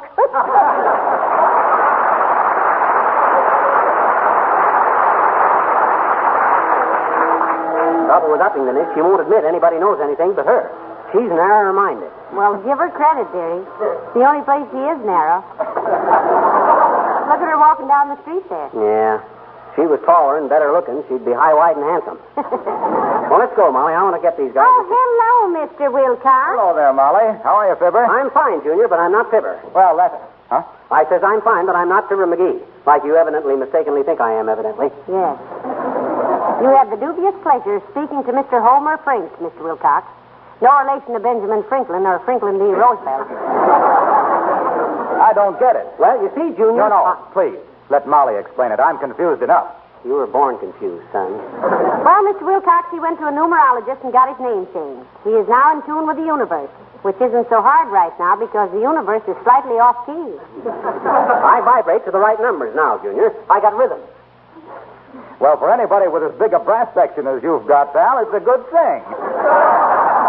But I'm glad everybody doesn't believe in that stuff. Why, Mr. Wilcox? Oh, Molly. You shouldn't have ever asked him of that.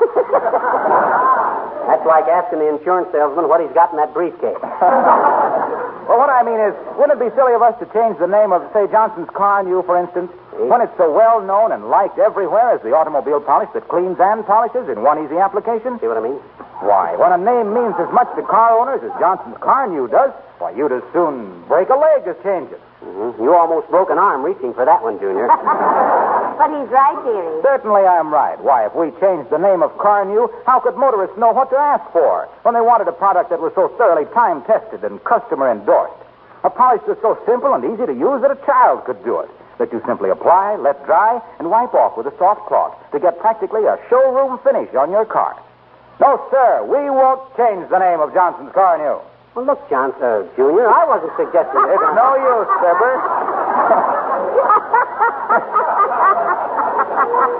It's no use. The Johnson people would never hear of it, and I don't blame them. Doggone it, Johnson, I says I was... No, 1,000 times no. Car New it is, and Car New it stays. And Racine is going to be pretty sore when I tell him you wanted to change it, too. Of all the ridiculous, stupid, fantastic ideas, to change the name of Car New, why, that's silly.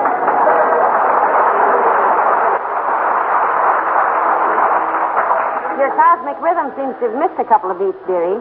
Shucks. If Mr. Wilcox tells the scene you want to change the name of Carnu, your luck is really due for a change. And I don't mean good. Doggone it, I didn't want to change any names.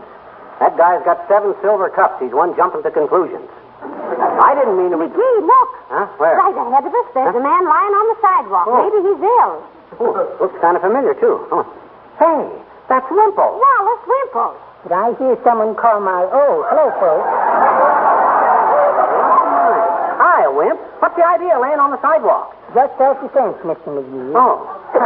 I thought I saw Sweetie Face coming down the street. Yes, but how would lying flat on the sidewalk help in that case? Well, she told me she was going to slap me wall-eyed as sure as I was a foot high.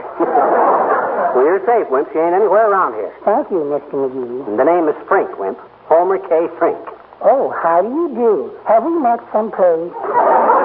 Well, Mr. McGee has changed his name, Mr. Wimple. A numerologist told him to, for luck. Yeah. Oh, I see. Well, I've got to hurry and meet Sweetie Face. She'll be horribly angry if I'm late. What's the rush, Wimp? Well, I'm meeting Sweetie Face at the Marines pistol range. Oh. She's going to show them how she shoots a cigarette out of my mouth with a .44 pistol. Oh, my goodness. Isn't that dangerous, Mr. Wimple? Oh, no, silly girl. I never inhale.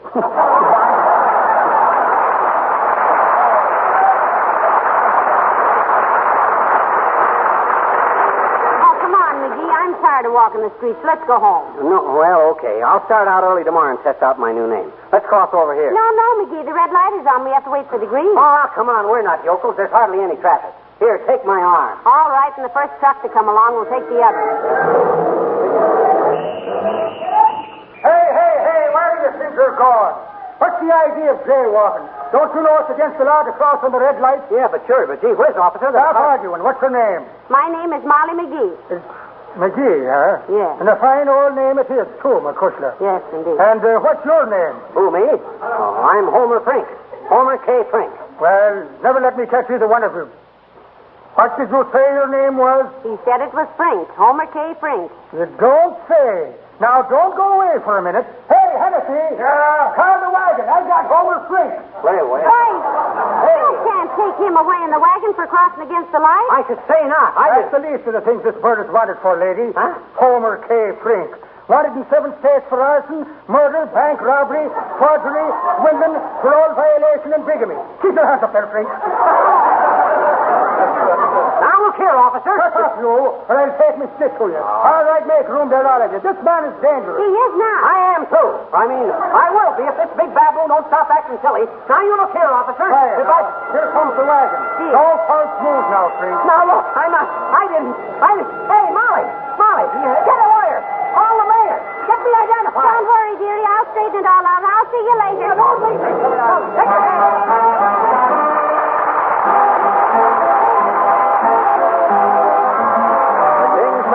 I got plenty of nothing. Oh, I got plenty of nothing, and nothing's plenty for me. I got no cars, got no mules, got no misery. Oh, the folks with plenty of plenty got a lock on their door. Afraid somebody's going to rob them while they're down and making more. What for?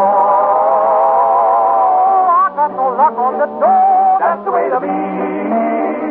They can steal the rust from the floor. That's okay with me. All the things that I prize, like the stars in the sky, all agree. I got plenty of nothing, and nothing's plenty for me. Got my gal, got my Lord, got heaven the whole day long. Got my gal, got my Lord, got my song. Changed since that woman come to live with him. How he changed. He ain't caught with chillin' no more. And ain't you hear how he invests all the time singing in their room? I tell you that dog is happy.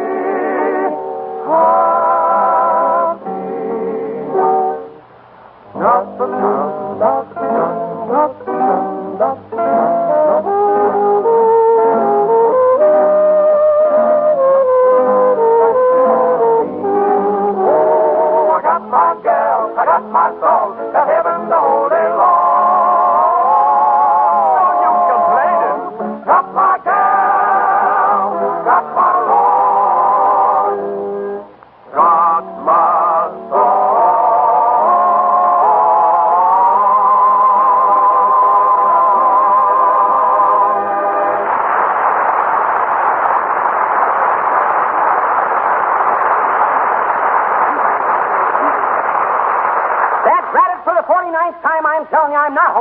Yeah, we know. And get that spotlight out of my eye. Leave me talk to him a minute, Chiefy. Clancy, put down that rubber hose.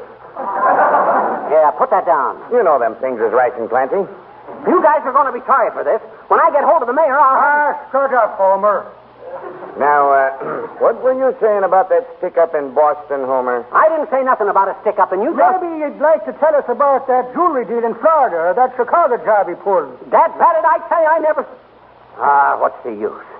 All right, you guys. You want to hear about my Chicago job, do you? Well, I'll tell you about it. Now you're talking sense, Homer. Write this down, Clancy. Okay, Chief. All right. So it was in the fur warehouse, see? I come in late at night, see? Must have been around midnight. $500,000 worth of furs in there, not a soul around. How'd you get in? Through a skylight? Skylight, he says. What do you think I am, crawling through skylights? I come in the front door. Oh, had a key made, huh? Sure, Chief. Homer's no punk. He knows his stuff. Now, let's see. Entered front door. First thing I done was lock the door behind me, see? Then I took a good look around with me flashlight, see? Make sure there was nobody hiding no place, see? Don't talk so fast, see? Look around. Nobody hiding. I got it. All right. So the next thing I do, I ease over to the storage vault. It's locked, but that don't stop me, see? It don't? Nah. I got the combination all wrote down. I hauls it out of my pocket, opens up the vault, and strolls casually inside. What a nerve. It was nothing. I picked me out a bale of tables over in the corner. Bale of tables and a safe phone. Drags a flock of ermine wraps over next to it. Pile of ermine. Curls up on it and takes me a nice long snooze. You what? You lay down on all those furs and went to sleep? Sure. I had to sleep sometime. I was the only night watchman they had. That was my job in Chicago. For the... Frank, I got a good notion to poke you right on the cell and throw away the key. Oh, yeah? Well, I know my rights, and you can't hold me here incognito like this. You don't mean incognito, Homer. You mean incommunicado. I never know such a thing, neither. Incommunicado is a fruit that grows in California. Them's avocados. I thought avocado was a kind of a run on the piano. That's obligado. Then doggone it, what's incognito? Incognito is when you use a different name. A different name? I could think of a different name for guys like you every 2 seconds for the next 400 years. And believe me... Right in here, Doctor. McGee, dearie, are you all right? Oh, sure, I'm fine. Nothing wrong with me but that a short walk out the front door of this joint won't cure. Yes. Well, I brought Dr. Gamble to identify you, dearie. Oh. We'll have you out here in no time. Yeah. Hello, Chief. Hello, McGee. Say, you got a mighty high color there, my boy. Been yelling your head off again, have you? Of course I've been yelling. These flatheads are... You know this guy, Doc? Yes, I'm afraid I do, Chief. McGee, I've told you repeatedly about watching your blood pressure, about losing your temper. If you blow up someday like a nickel balloon and pop, don't say I didn't warn you. How much are you going to charge me for that? I didn't ask you to come down here, and if you think you're going to send me a bill for medical advice or that... McGee. Oh, I don't pay any attention to him, Mrs. McGee. I've warned him so many times about his blood pressure. Yeah, at $3 a warrant. Well, if you can positively identify this bird as McGee, Doc, we'll have to turn him loose. And about time, too. I'm going to sue every one of your cops for false arrest and malpractice. There's going to be so many stars flying around here, it'll look like a planetarium. Be quiet, McGee. Quiet. Well... How are you going to identify him, Doctor? Well, if he has a birthmark or something. He wasn't asking you. You bull-necked, cow-faced, stir-brained... McGee! I can identify him all right. Take off your shirt, McGee. Doggone it, Doc. I hope I never meet you at 14th and Oak Street. I never seen you yet. I didn't have to take off something. What for this time? Appendicitis scar. I operated on you, remember? That won't prove anything, Doc. Too many people got appendicitis scars. Not like mine.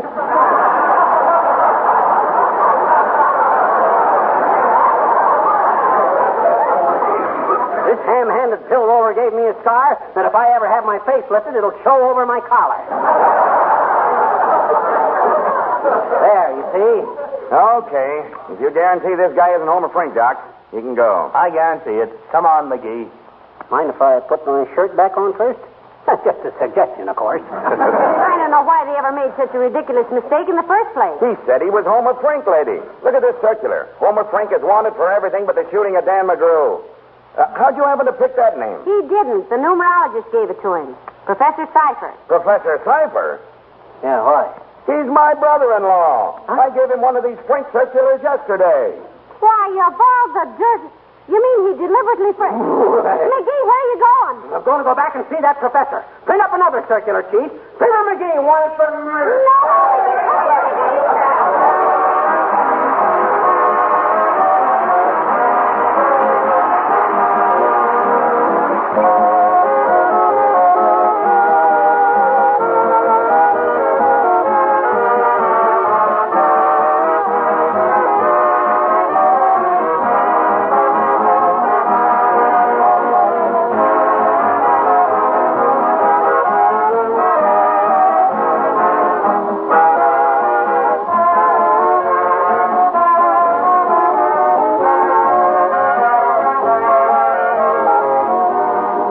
Should a piece of good quality linoleum last? I suppose that's a hard question to answer because for one reason it depends upon how much wear it gets. But it depends upon something else even more, the care that's taken of it. If you protect it regularly with Johnson's self-polishing glow coat, it will actually last 6 to 10 times longer than if it were unprotected. The tough film of glow coat acts as a shield, guarding the linoleum itself from wear. That same film of Johnson's glow coat gives the linoleum great beauty, keeps the colors looking like new. And, of course, Glow Coat is self-polishing. It needs no rubbing or buffing, so it takes practically no work. There are still some women who clean their linoleum by the old-fashioned scrubbing method, which is really harmful. Now, if you're one of these, you'll find Johnson's Glow Coat easier, more economical, and a great help in these days when we all need to make our things wear longer.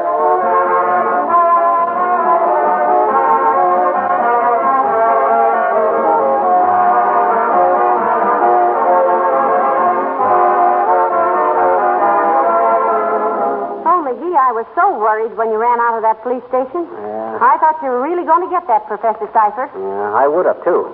But it took me 40 minutes to cross 14th Street, and by that time I cooled off.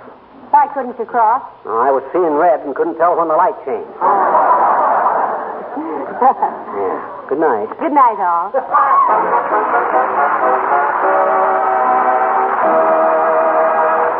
The parts of Wallace Wimple and the old-timer were played by Bill Thompson. This is Harlow Wilcox, speaking for the makers of Johnson Wax Finishes for Home and Industry, inviting you all to join us again next Tuesday night. Good night. This program came to you from Hollywood. This is the National Broadcasting Company.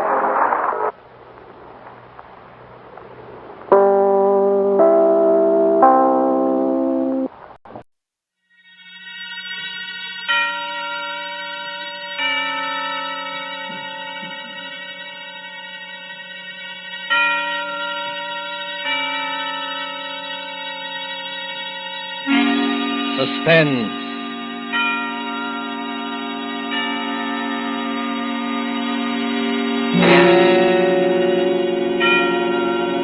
This is the Man in Black, here again to introduce Columbia's program, Suspense. Heading our starring Hollywood cast this evening is Mr. Richard Dix, who appears as a United States naval officer who found himself in a remarkable predicament on what should have been an uneventful flight from New York to Philadelphia. As fellow passengers aboard the airliner are Miss Gail Page as a girl named Monica, and Mr. Montague Love, who plays that aged and domineering millionaire Silas Naylor. A story by John Dixon Carr called Death Flies Blind is tonight's tale of suspense. If you have been with us on these Tuesday nights, you will know that suspense is compounded of mystery and suspicion, dangerous adventure. In this series are tales calculated to intrigue you, to stir your nerves, to offer you a precarious situation, and then withhold the solution until the last possible moment. And so it is with Death Flies Blind and the performances of Richard Dix, Gail Page, Montague Love, and our other players, we again hope to keep you in suspense.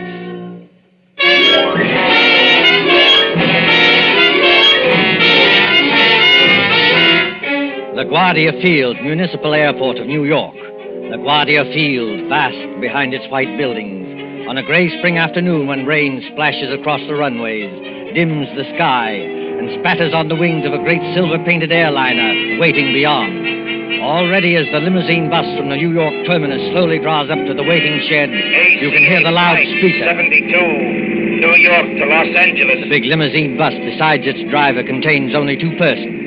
One is a tall young man in United States naval uniform, with the stripes of a lieutenant commander around his sleeve. The other is a tall and dark-haired girl, her face a little frightened in the gloom. Flight 72, New York to Los Angeles. Plane ready to take off at gate number 6. Have your tickets ready, please. Fred, that can't mean us. Now, take it easy, Monica. We're not too late. They won't go without us. No, I mean it says New York to Los Angeles. That's right, Monica. We're only going to Philadelphia. You're still right, my dear. I arranged for a special stop at Philadelphia. It won't take long, and then they go on non-stop from there. Fred, that's just it. Who's going on from there? Oh, you'd be surprised. This airport bus must hold 20 people, but there's nobody in it except ourselves and the driver. Who's going on to Los Angeles or anywhere else? I was going to tell you about that, Monica. All right, miss. All right, sir. Hop under that shed and out the door on the other side. Oh, got your tickets ready? Yes, I've got them. All set, Monica? The rain is certainly coming down. Do they take off when it rains like this? Oh, miss, a little rain don't bother them. What does bother them is unsettled weather at other places. You mean it's perfectly safe? They never take off, miss, unless it is safe. You better hurry up now.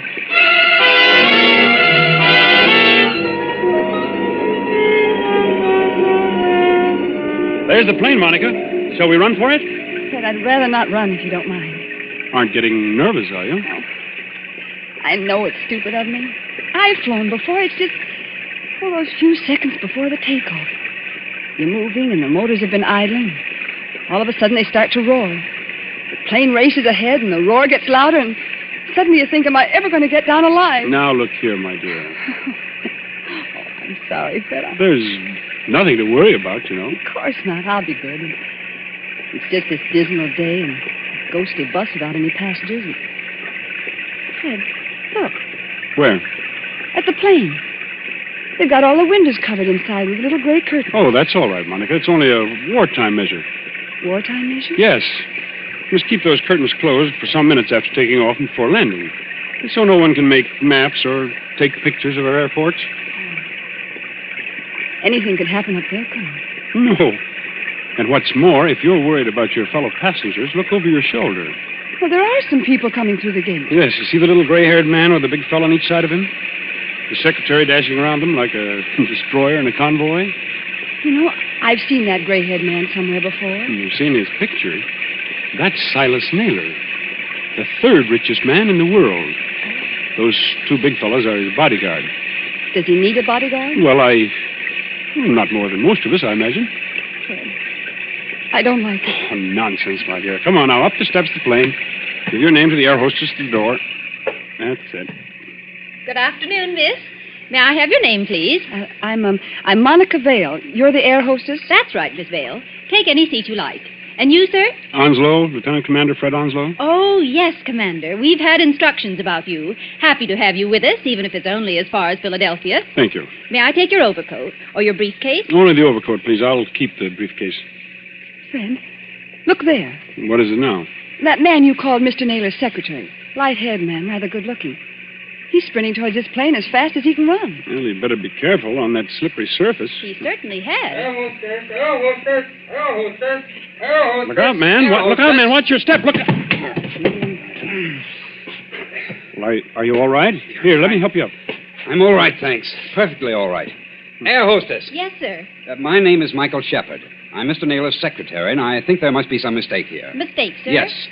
When Mr. Naylor travels, he's in the habit of booking every seat in the plane to ensure privacy. Yet we seem to have 2 extra passengers. Well, I'm afraid that's my fault, Mr. Shepard. Indeed, sir. Then would you and the young lady be good enough to take some later flight? Oh, I'm sorry. I'm afraid I can't do that. No, and why not? Maybe I ought to explain, Mr. Shepard, that Commander Onslow had last-minute orders to join his ship. He and Miss Vale have priority as far as Philadelphia. Philadelphia? Must we stop there? Only for a few minutes, Mr. Shepard. This is outrageous. Mr. Naylor is traveling, in a sense, on government business. Well, so am I, old man. The Navy often does. That doesn't alter the principle of the thing. I don't want to seem ungracious, you understand. Mr. Naylor is always glad to help our brave soldiers and sailors. Love 'em, Mike. Now, choir will now sing hymn number 242. Now the But gorgeous this right time you've gone too far. I shall appeal to Mr. Naylor himself. Mr. Naylor? Mr. Naylor? Yes, Mr. Shepard, I can hear you. What is it? This naval officer, sir, and the young lady. Oh, I know, Shepard, I know. Isn't the plane big enough for all of us? I was only following your orders, Mr. Naylor. You asked for privacy. All right, Shepard. What I'm asking for now is less noise. The lieutenant commander in the Navy, eh? That's right, Mr. Naylor. Off on another fishing trip, I suppose. That's just exactly right, sir. Ever have dyspepsia? No, never. Well, I have. 20,000 a year I pay doctors. And what do they give me? This stump. I'm not surprised you got priority, Commander, but I am a little surprised about the girl. She's my fiancée. Mr. Naylor, Miss Vale. Meet the rest of my family. These 2 bruisers here, including the one with the mouth organ, are my bodyguard, Mr. Cohen. I'm pleased to meet you, Commander. How do you do? This is Mr. O'Reilly. Glad to know you, Commander. How are things going? Hey, Cohen, don't you ever get tired of playing that mouth organ? Stand away from the door. They want to close it. Will everyone please take your seats and fasten the seatbelts? Are we ready to take off? Yes, in just a moment. Shepard.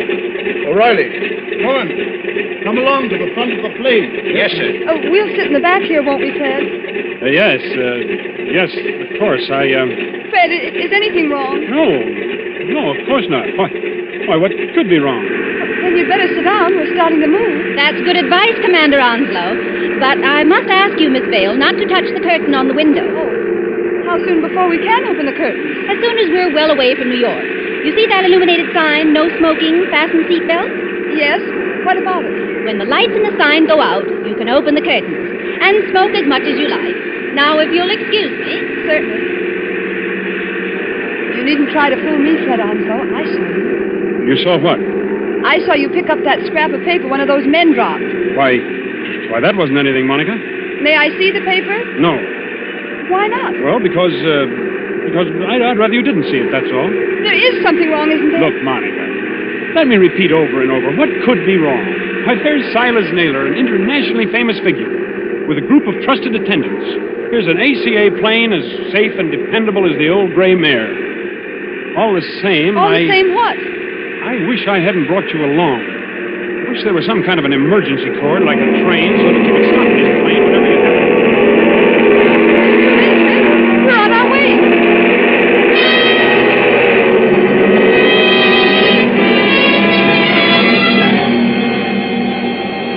15 minutes, 30 minutes, 40 minutes. The great silver plane throbs against dead quiet. It's warm and stuffy in the cabin, despite the hissing ventilators. Dim white reading lamps shine down on a double row of cushioned chairs along one side and a single row of cushioned chairs along the other. Ahead, above the closed door to the pilot's control cabin, the red glowing sign still warns against opening those curtains.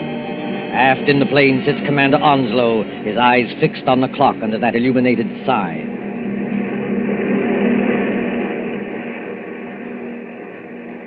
Monica. Yes?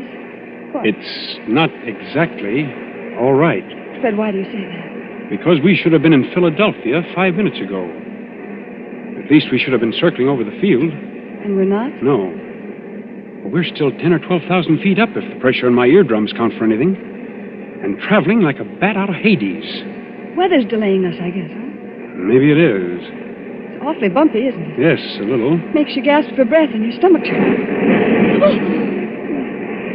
That was a bad one. Not getting airsick, are you? I don't think so. I wish I had some of that chewing gum they give you. I'll ring for the air hostess. She'll bring you some. I did ring the bell, Fred, and there's no answer. Oh, she's busy in the pantry back there, that's all. She didn't hear you. Here, I'll get you some gum. No, wait, I'll go. Sure you're all right? I want a powder my nose anyway. Besides, you're going to have company. Our Mr. Shepherd is weaving along this aisle as though he didn't like air pockets either. Well, thank the Lord, one of that party's awake up there. I thought they were all dead. Don't say that. Say what? Dead. A spooky plane with everything so quiet and dead itself. Remember how the pilot walked through a while ago and looked around and walked right back to the control cabin again? No, I didn't notice him. Oh, that's what I mean.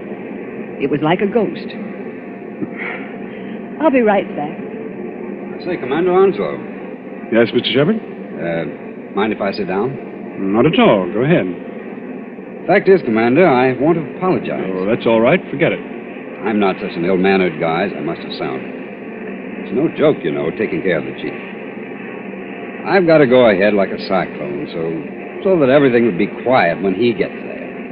And it's a great responsibility, too. I can imagine.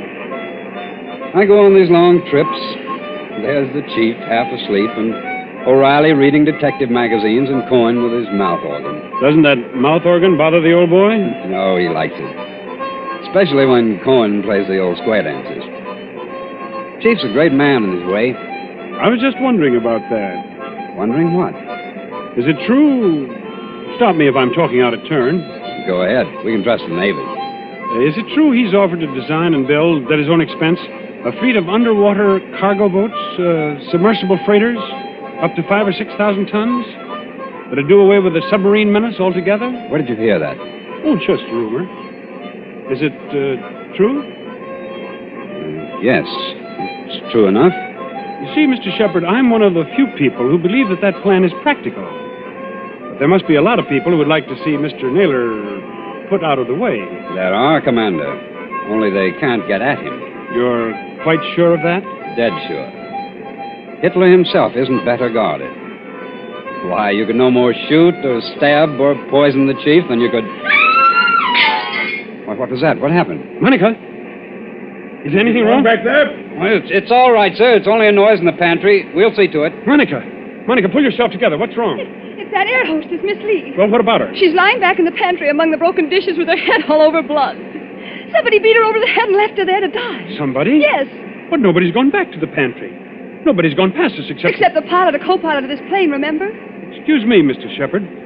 I'm going to open the curtains on that window. Do you think it's wise, Commander? We were told not to. Well, we were told a lot of things. I'll just take the responsibility of... Good Lord! There, Monica. Mr. Naylor! Yes, son? What's up? Draw the curtain on your window and take a look down. If O'Reilly and Cohen have got guns, they better keep them handy. Is that so now? Why? Because we're not flying west. We're over the Atlantic Ocean now and headed straight out to sea.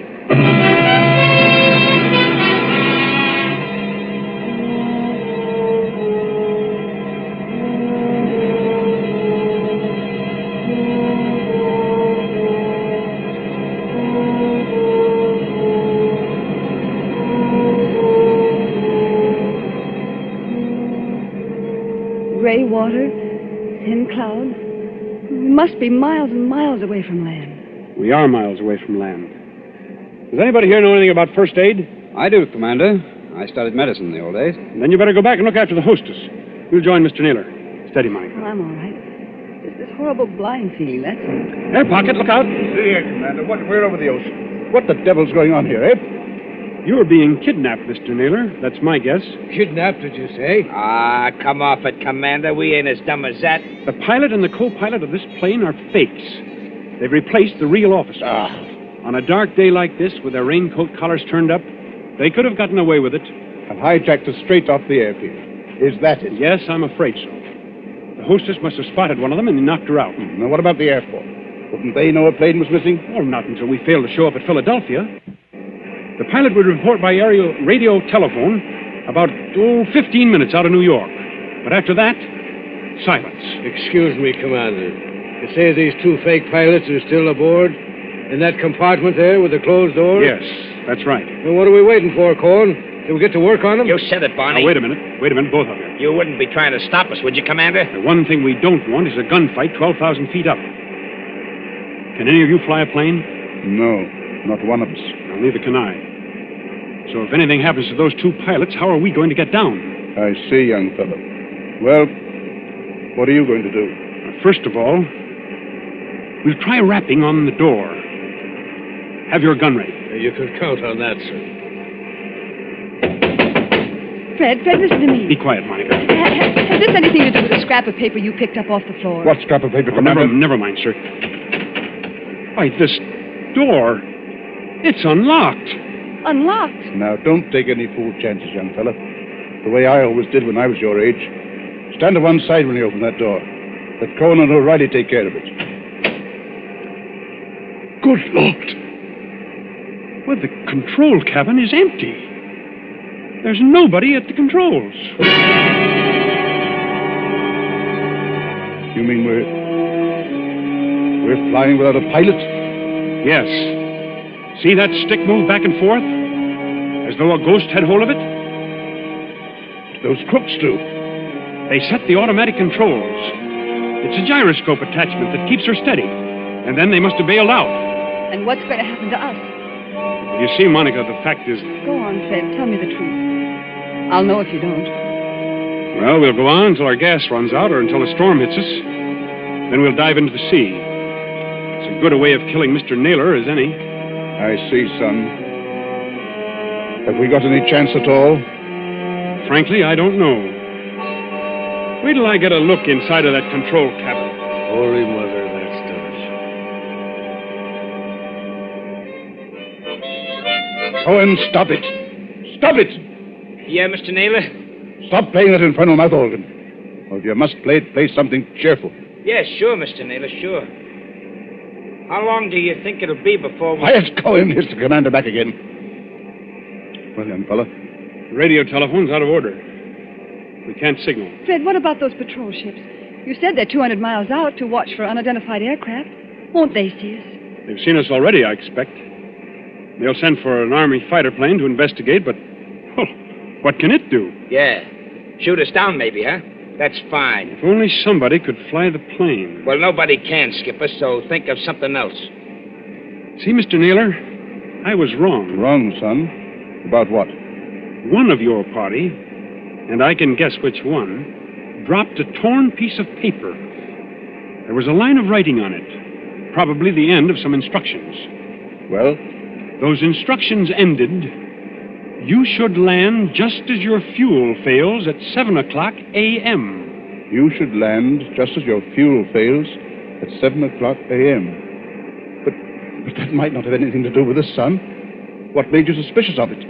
Because it was written in German. In German? Quiet, Cohen. I can't hear myself think. Okay, Mr. Naylor. I'm sorry. I thought the fake pilots were kidnapping you, maybe abroad. There's not enough fuel for that, is there? Well, if there's enough fuel for Los Angeles, then there's enough for Europe. Well, that won't work. They bailed out and left us to crash. Excuse me, sir, but it's getting black as pitch out there. I think there's a storm coming up. What happens when that hits us? Plenty, O'Reilly. Plenty. Yeah, well, I was afraid of that.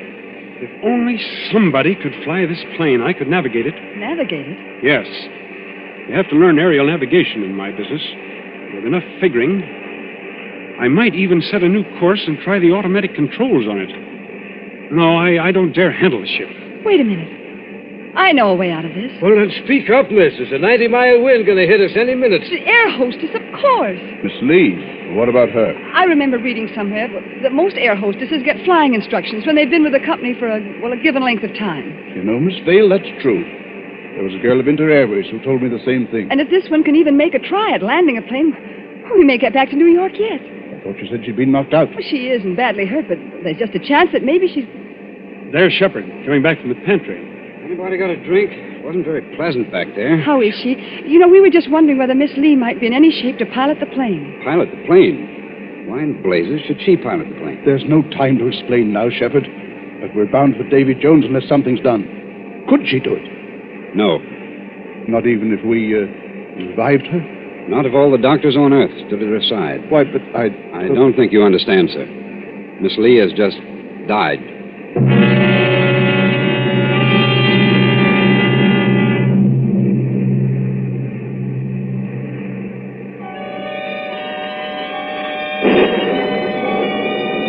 Thin singing of wind above the clouds, then storm with a white eye of lightning at the windows. Losing height, gaining it again, blown off her blind course, flung partway back again, always racing forward on a flight to nowhere. Late afternoon, evening, night, the steady throbbing of motors like a pulse beat inside the head.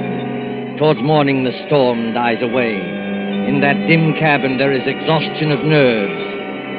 The hands of the clock stand at 1:45 in the morning.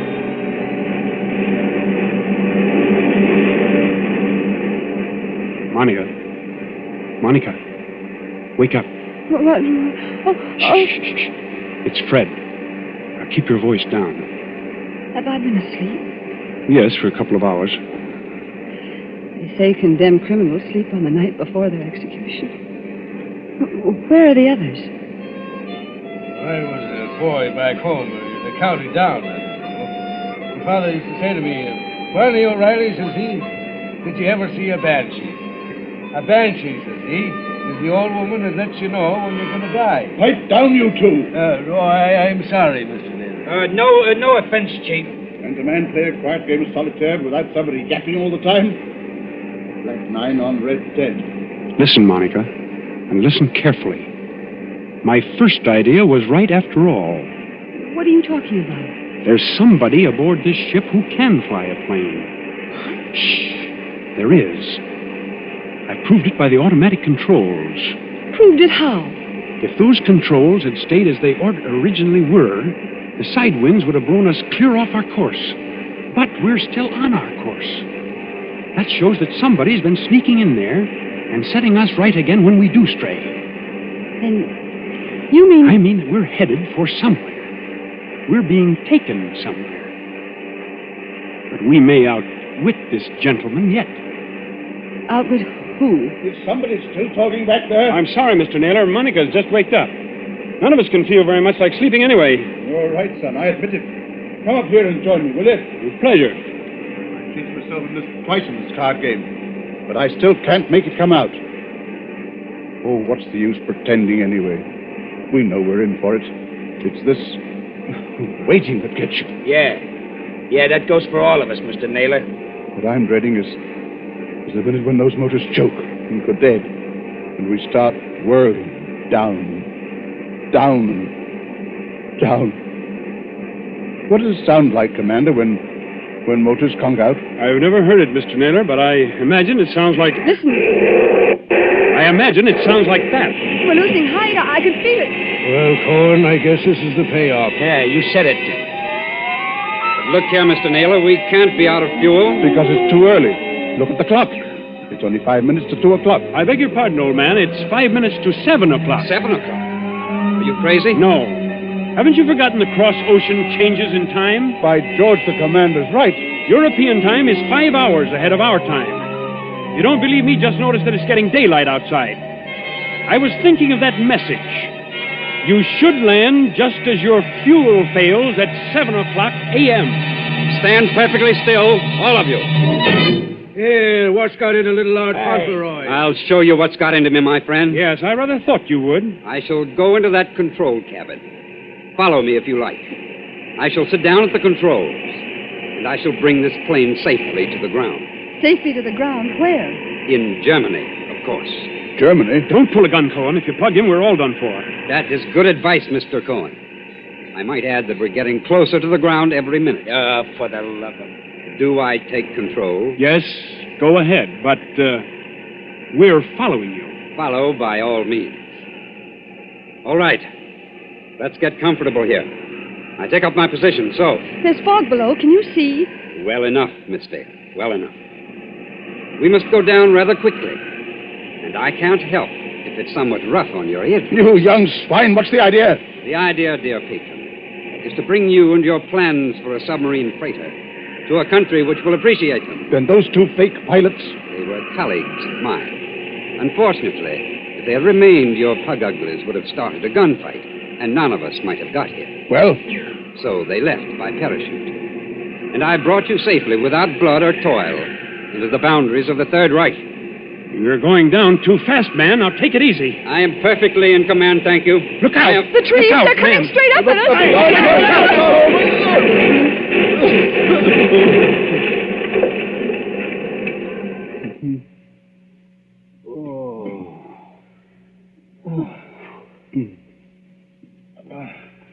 Are you all right, Monica? Are you all right? Yes. Oh, only a bit shaken up. We're all okay here, Skipper. Shall I give this guy the works now before they come to get us? No, don't shoot. Let him alone. That also is good advice. And now, my friends, my mission is ended. I stand up on the pilot's chair. I throw open this glass hatch. And to all Germany, to all the world, I cry. Dies ist das gestohlene Flugzeug im Begriff zu landen auf Feld Nummer 21. Heil Hitler! Well, strike me blind if it ain't another one. Yes, first Rudolph S. and now this bloke. What do you suppose they want over here? English. Why are you speaking English? Why, Cocky? It's an heathen habit we've got in this country. This isn't England. Oh, yes, it is. Better climb out of here and with your hands up. But it can't be. I followed the course laid down on those instruments. Unfortunately, old man, I altered our course last night. Keep back, Shepard, or you may get a bullet in the head yet. Your instructions were all right, but they didn't tell you about the 5 hours difference in time. When we got to the right navigation point, I let the fuel out of the tanks and made you think we were landing in Germany. You know, there's nothing like having a good Nazi for a taxi driver, is there?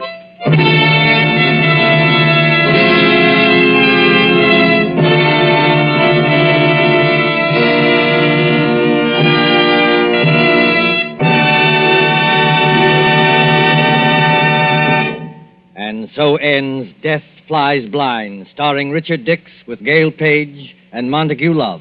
Tonight's tale of Suspense.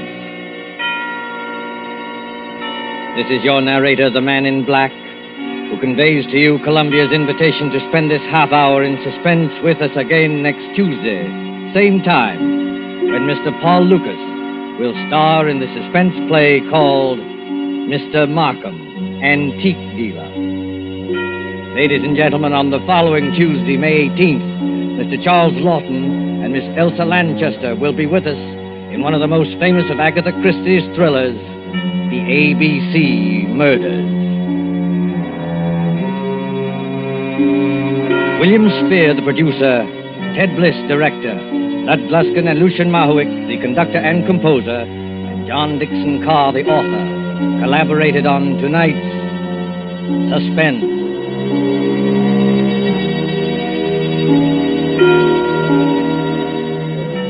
This is the Columbia Broadcasting System.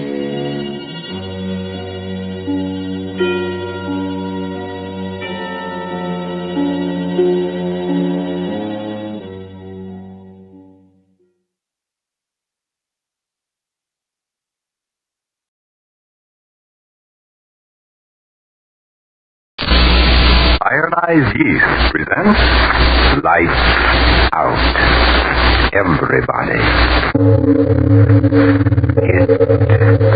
It is later than you think.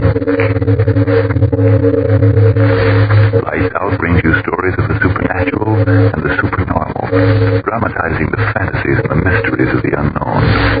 We tell you this frankly, so if you wish to avoid the excitement and tension of these imaginative plays, we urge you calmly but sincerely to turn off your radio now. This is Arch Obler. Tonight a story that's literally out of this world. But first, Frank Martin. If you're wondering what's keeping you underweight, jittery, tired out so much of the time, please listen carefully. Maybe you simply have a deficiency of vitamin B1 and iron. If that's it, try ironized yeast tablets. They're the amazing little tablets that have been of such astonishing benefit to so many, many other people with these deficiencies. You see, pleasant little ironized yeast tablets supply both vitamin B1 and iron. No wonder so many men and women who were short on these substances today thank ironized yeast for glorious new pep and strength and needed pounds, new fun out of life. And now, lights out. Everybody.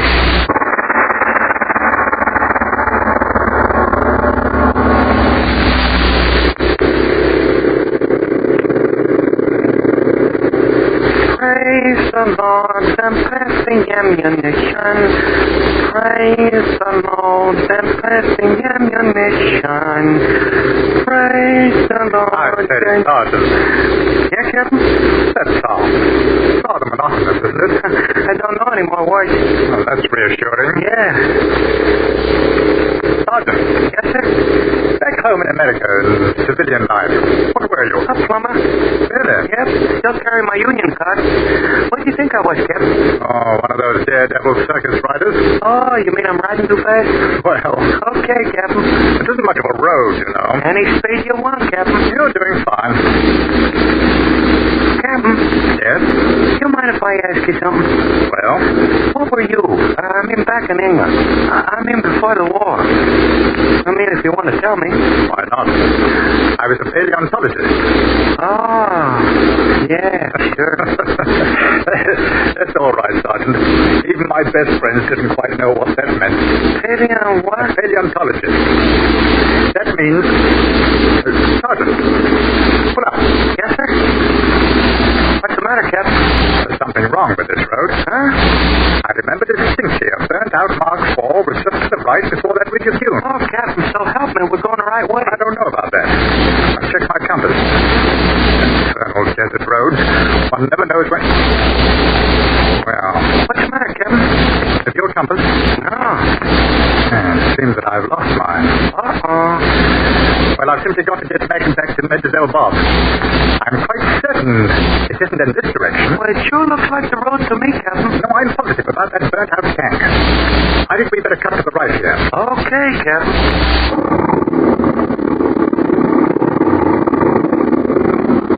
Hardly do to find ourselves back in Mr. Rommel's lines now, would it? Maybe we will anyway. What's that? Well, I don't know about this road, sir. You'll have to trust to my judgment, Sergeant. Yes, sir? Why so slow? Well, this road don't look so kosher to me. What does that mean? Well, the cherries might have fixed it up with a few landmines. Nonsense. Our engineers have cleared out every road within 50 miles. Go ahead. It's getting rather late. You'd better increase your speed. Okay. You're the captain. Landmine. I'll take my soul. There isn't a landmine with it.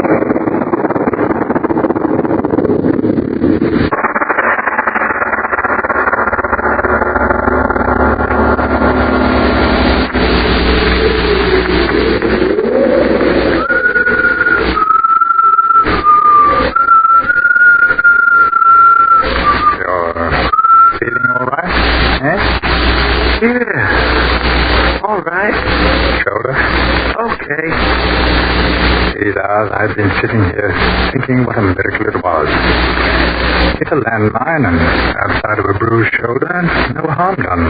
Yeah, only now we haven't got a jeep. I understand how you feel, Sergeant. Man uses his judgment and sometimes he's wrong. It's okay, Captain, okay. Only how long are we going to sit here? No use trying to find our way back till daybreak. Gee, sure was a swell jeep. You were very lucky. Yeah. What do you mean? Well, come the dawn, like they say, somebody come along and pick us up. Meanwhile, laying here, it's okay. Lovely night. Captain? Yes? anything about stars? That bright one up there. How far away do you suppose it is? Oh, I don't know exactly. Roughly speaking, I should think. Must be at least 150 light years away. Light years? Well, light years simply means the distance light can travel in 1 year, traveling at the rate of 186,000 miles per second. In other words, the light that you're looking at from that star traveled 150 times 6 quadrillion miles to get here. You wouldn't kid me, would you, Captain? Yeah. Now, that's scientific fact. But how can they know? Who holds the other end of the tape measure? The tape measure is purely mathematical. Believe me, it's all very accurate. Why the interest in that star, Sergeant? Oh, I don't know. Tell me. Well, when I was a kid, me and my brother used to go on camping trips. And at night, I'd lie out just like this and look at the stars and wish I could get up to them. Very strange. Huh? Ever since I was a child, that subject, even of stellar travel, fascinated me, too. No kidding? Move out in space, through our universe, beyond our universe. See the wonders of fire and flame. Tremendous celestial fireworks on the edge of the sun, one flame of which is greater than all our world. Move from cold star to cold star. See evolution repeating itself somewhere out there on a world as young as ours once was. Dinosaurs and flying reptiles. Men, or not quite men. And then move on to other planets where men perhaps are wise beyond our greatest hopes. Wonderful thing, Sergeant. Travel out into the heavens. Gee, you sure can say the words, Captain. The heavenly jeep, Sergeant. That's what we need. Yeah, a heavenly jeep. What's that, Sergeant? Yeah, I hear. From the north. Jetties. Must be. Look, it's getting light. Yeah, ain't that a break? It gets light when they're coming. But get down. Stay down. Your silhouette is against the sky. I'm down. Sounds like quite a flight. Norma must have got some new bombers from Crete during the night. They won't last long. Mighty low. Sure getting daylight fast. Well, I hope they don't decide to investigate this road in the jeep. Here one comes. Down. Stay down. Don't.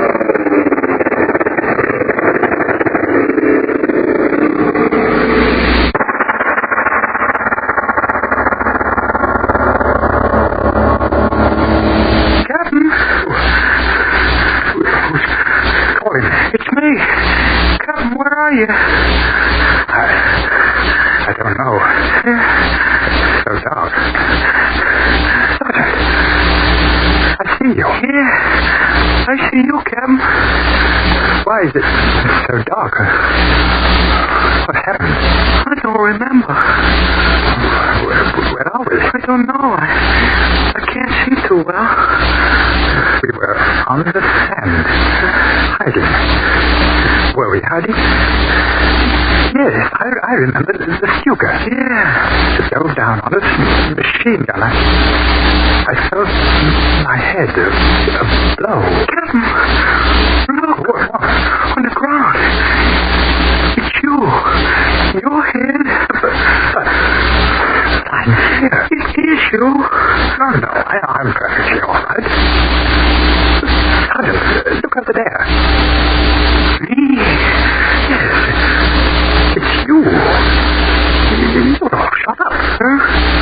And yet you're standing here alongside me. Yeah. We're hanging in air. Sergeant. I do believe we're dead. Dead. I heard you. I wonder what's supposed to happen now. I don't know. Free of our bodies. We seem to be free. Sergeant, listen to me. We can do it now.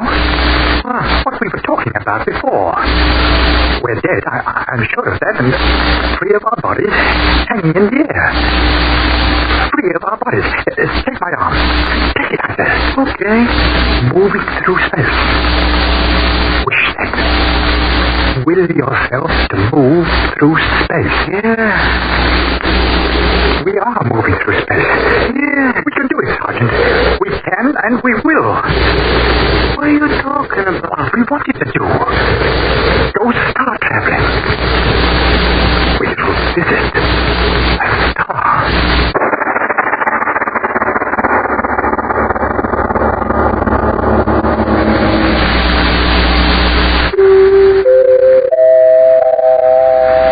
Ladies and gentlemen, we leave our lights-out story of Heavenly Jeep for just a moment now to eavesdrop on a telephone call.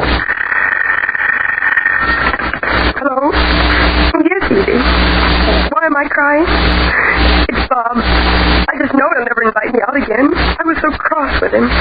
Oh, Edie, I don't know what to do. I'm so tired most of the time. I'm losing weight and I've lost my pep. Whatever am I going to do? Well, if like so many others nowadays, you simply need more vitamin B1 and iron, I'd suggest you try ironized yeast tablets. They cost but a few pennies a day. They give you both these vital substances, and believe me, they are vital. You see, when you don't get enough vitamin B1 from what you eat, you may lose your appetite, not eat all you should. And when you don't get enough iron from your food, you may be pale and run down, feel all in. But if you are short on these substances, don't wait. Start taking ironized yeast tablets right away, tonight. Then see if before long you aren't saying, Bob says I look like a million with those nice pounds I gained. And last night we danced till dawn. Thanks to ironized yeast tablets, I've lost that tired feeling now. And now back to our lights-out story of the captain and the sergeant, who, finding themselves dead, decide to visit the world beyond this one.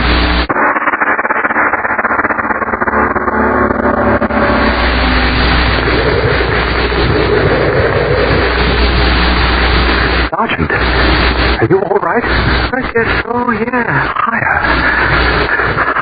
Captain, you gotta tell me how fast we're going. How fast? Stars. Look at them. So big. Now look back. What's that? Don't you know? Look, Europe. Africa. The what? Hanging like a little globe. Smaller. That's how fast we're going. Speed of light.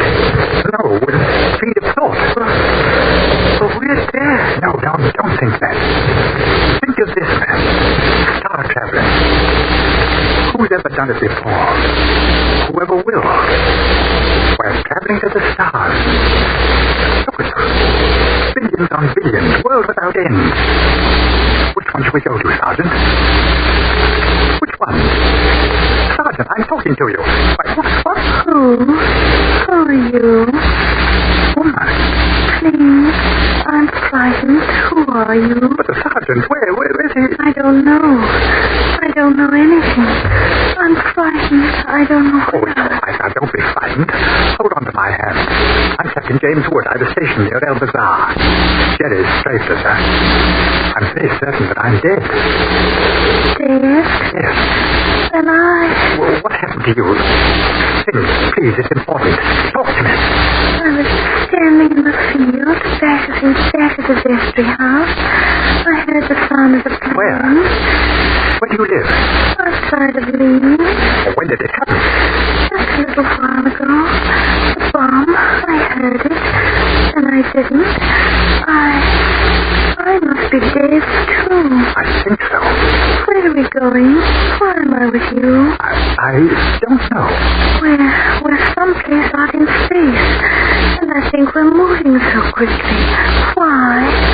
What were you thinking about as it happened? I don't know what you mean. I mean, back at your home before the bomb. What were you thinking about just then? I don't quite remember. It's important. Tell me. I think I was looking at the stars. Yes? I'm thinking how nice it would be to be able to go home to them. Yes? Oh, is that why? Yes, I think it is. Oh. Captain? Who? Sergeant, right here. Where? Here, up in here. Who is he? Oh, he got hurt with me. Sergeant there. Nice to meet you. Captain, what goes here? I'm scared. I am, too. And yet, Mrs. What is your name? Anne Harper. Miss Harper, you understand, don't you? The sergeant and I were talking about star traveling, and that's what you were thinking about when you got pissed. And that's where we're going. Right to that star. You understand? I'm trying to. Dead and going higher and higher to a star.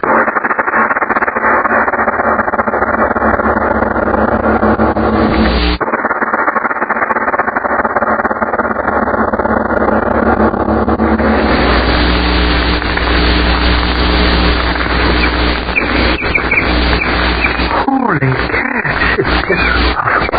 Wonderful. That's where we started. What, Sergeant? Flew all around and back where we started from. This is the world, ain't it?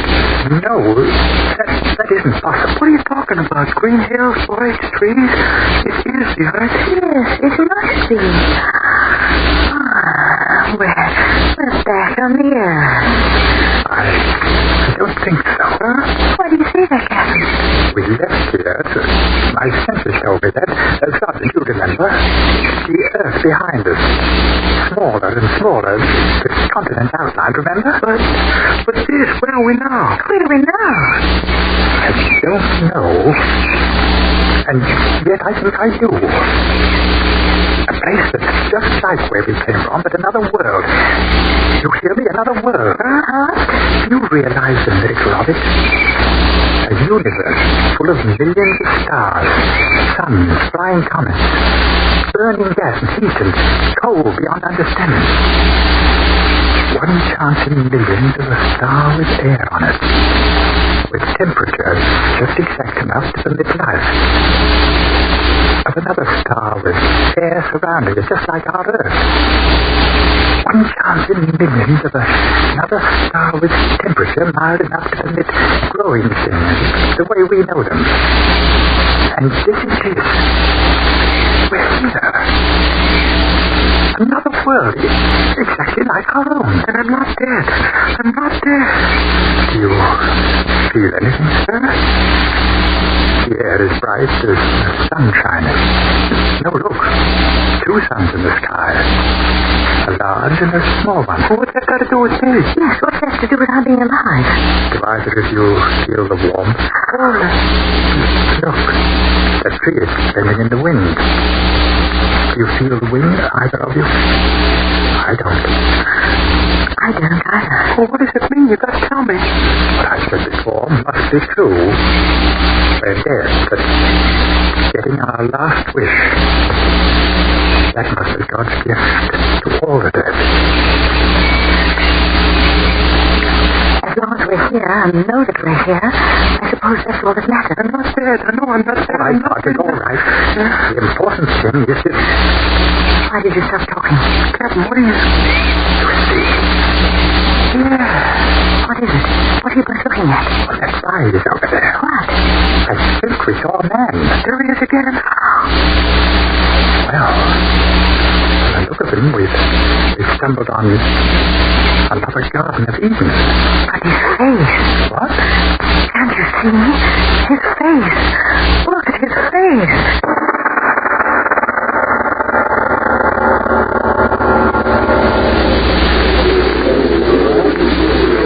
Hey, you! We're talking to you. Don't you understand words? Who are you? Why have you got your fenced up? Hey, what's the matter with them? Keep yelling at them, and all they do is make that noise. The fence. Why is it all around the field? Why is it around them? Captain, we're talking to you. All these men and women and children. Why are fenced in? What's the matter with them? The faces, all of them, so empty. What's the matter with them? I don't know. Insane. That's it. They're insane. Yeah, that's it. Nuts. 12-foot fence. That's where they got it to keep all the nuts in.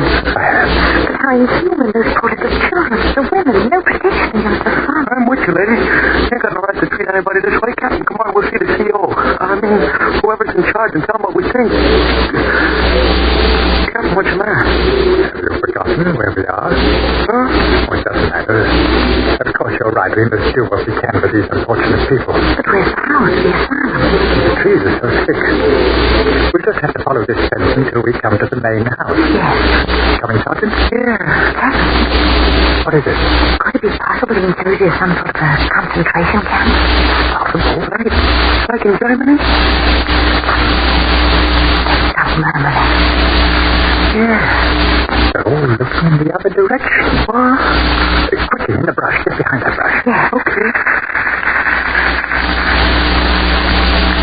There's not thing? I don't know. I see it over the trees. There, it's circling. But, Godfrey. What is it? Let's go see. Wait, stay where you are. It's standing in the enclosure. Please tell me. What is it? I don't know. It's a bug. An insect as large as a man. Listen to the people. Yes. Why are they clustering around that thing? Why? Captain, did you see where it is? It's feeding them. An insect feeding men. True. Look at it. They're sticking their faces up toward it like a farmer and his pigs. Oh, no. A farmer and his pigs. Captain, why did you say it too? I was only talking. Do you hear me? I was only talking. The truth. Huh? What did you say?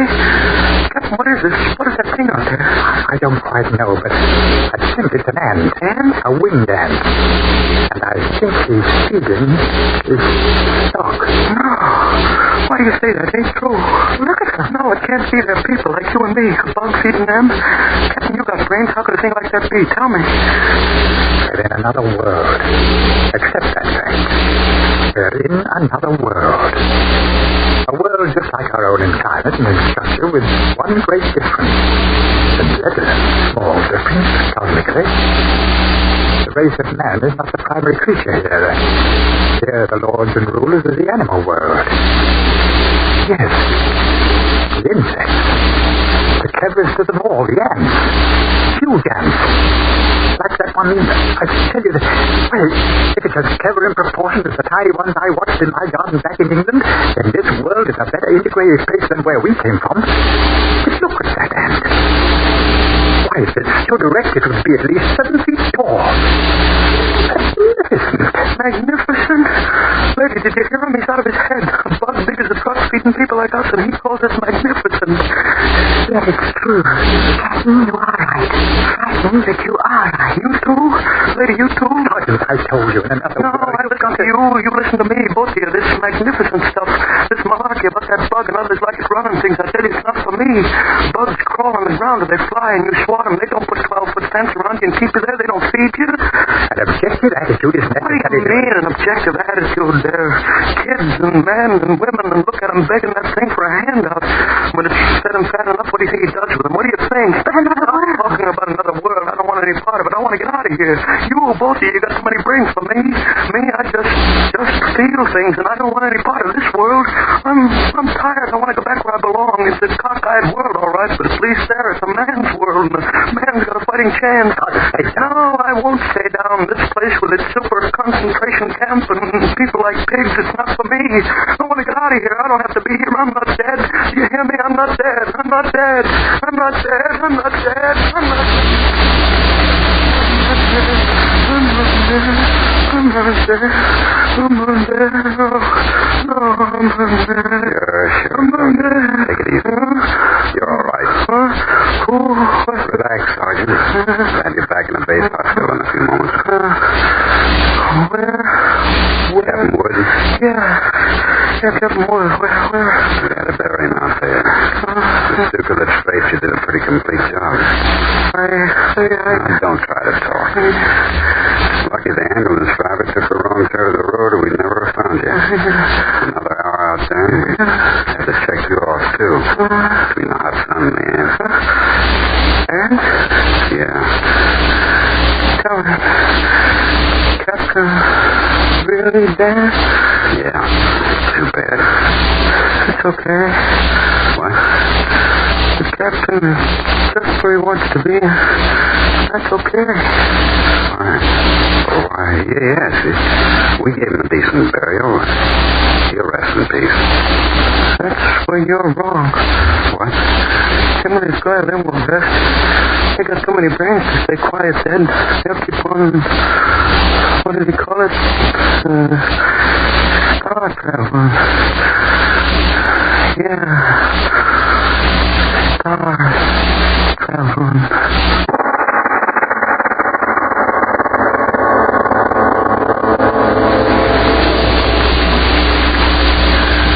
Well, Mr. Obler, I must say a pleasant prospect. What do you mean? Well, this future you outlined for us, traveling to other worlds and timing of the ants, the bees, the termites have taken over. No. That's no prophecy, Frank. That's just a possibility. But before talking about those possibilities, a brief word from you.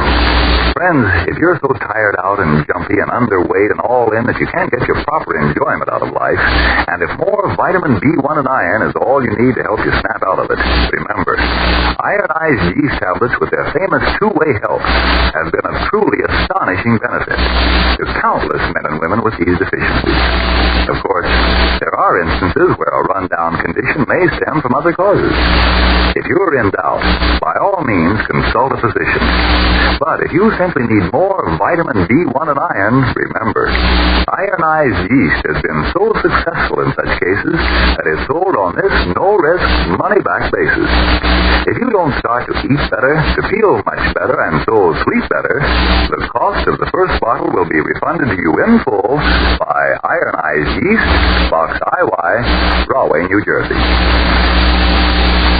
And now, Mr. Obler, what about the possibility you were talking about of an insect world? Frank, that's just a possibility. Scientists have long agreed that the bees and the ants and the termites have, well, they've community organizations, and a willingness to sacrifice for the good of their fellow beings is really remarkable. Under proper conditions, there would be the possibility of a world ruled by the insects. I can hear some cynics out there saying that surely the ants and the bees and the termites couldn't have made a worse mess of this world than certain ones of us have in this, these 1943 years since.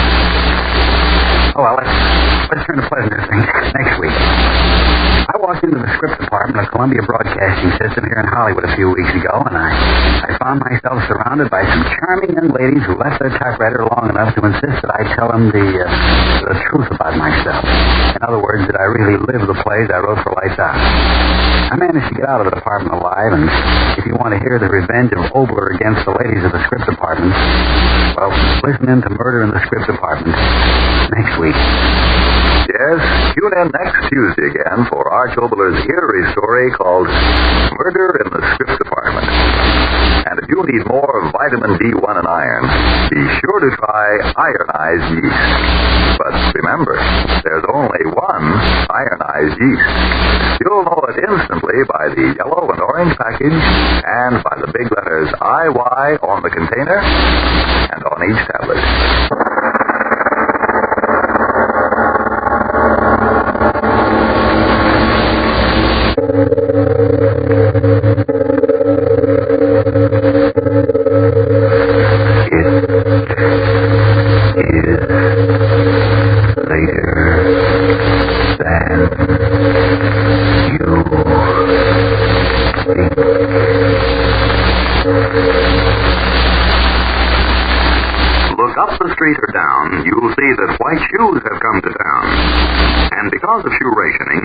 Using Energine shoe white to help give those white shoes the best of care. So keep white shoes looking better longer. Buy Energine shoe white. This is the Columbia Broadcasting System.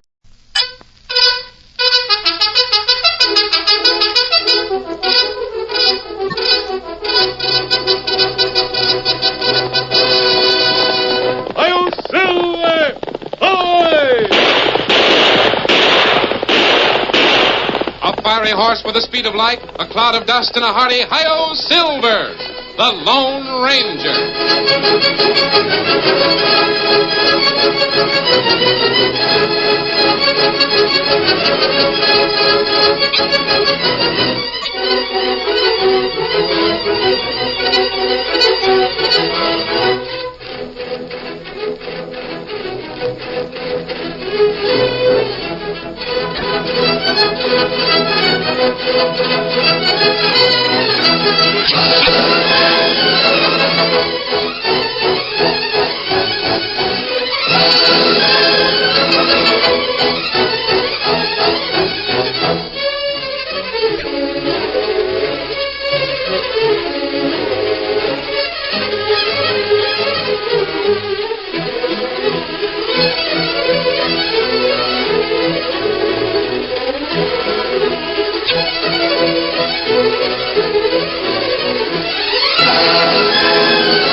With his faithful Indian companion Tonto, the masked rider of the plains led the fight for law and order in the early western United States. The stories of his strength and courage, his daring and resourcefulness have come down to us through the generations. And nowhere in the pages of history can one find a greater champion of justice. Return with us now to those thrilling days of yesteryear. From out of the past come the thundering hoofbeats of the great horse Silver. The Lone Ranger rides again. Come on, Silver! There's danger on the trail ahead! I'll Silver! Away!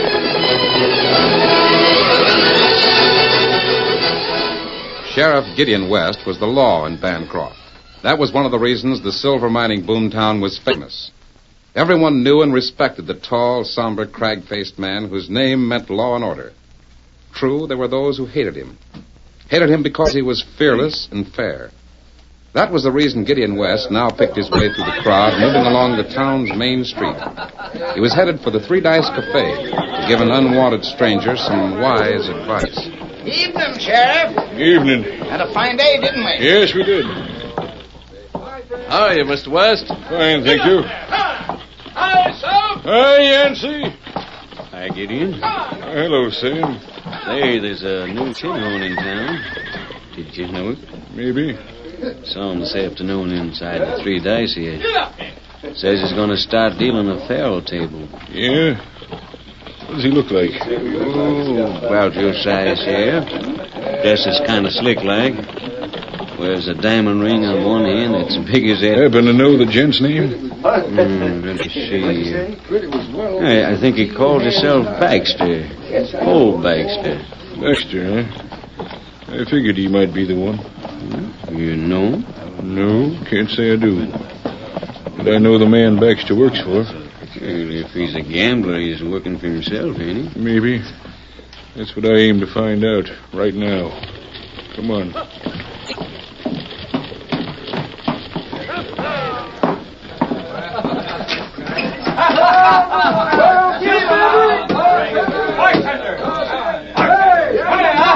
There he is now, Gideon. Dealing faro at the back table. Yeah, I see. Put your money on your cards, gents. Get your money down. Good evening, Baxter. Yeah, put your money off the top. Gideon West. Mr. Sheriff. Hi, Sheriff. You move around a lot, Baxter. I didn't expect to see you in this part of the territory. It's a free country. When'd you leave Texas? That's my business. I deal faro wherever I You also have a sideline, Baxter. That's my business. Yeah? Still working as lookout for the Tracy gang? Listen, no small-town badge tooter's gonna tell Answer me my question. I haven't broken any laws. I don't have to answer any questions. In that case, I think you'd better pack your card-dealing outfit and move. You can't... Move out of town, Baxter. Now. Watch out, Sheriff. I'm watching. Did you see that? The gambler went for his gun and Gideon nailed him right through the hand. My hand, you... Carry your cards in the other hand, Baxter, and get out of here. If you're not out of town in 10 minutes, I'll jail you. All right, badge tooter. It's your gun in your town, so I'll leave. Good. Handy with a smoke pole, ain't you? When you've got a cold drop. That's my business. Yeah. Maybe some of Cal Tracy's gun hawks are just as handy. If Tracy and his men are in this county, they'd better move out, and you move with them. I'll tell him. There's one kid who'll be glad to hear a threat from you. He's got a good memory and a bad name. I'm not interested in the pedigree of a gunslinger. This kid remembers his pa, who was a lawman in Texas about 10 years ago. His name is Dude. Ever hear of him? Dude. Adios, Sheriff. Hey, who was that hombre talking about, Sheriff? I don't know. Cal Tracy must have taken on a new gun hawk called Dude. Yeah, I guess so. You can handle him, Gideon. Well, nobody in Bancroft's going to worry about Tracy or any other outlaw as long as you're sheriff. I hope they're right. What do you mean? Where you going, Gideon? Back to my office. I've got some thinking to do.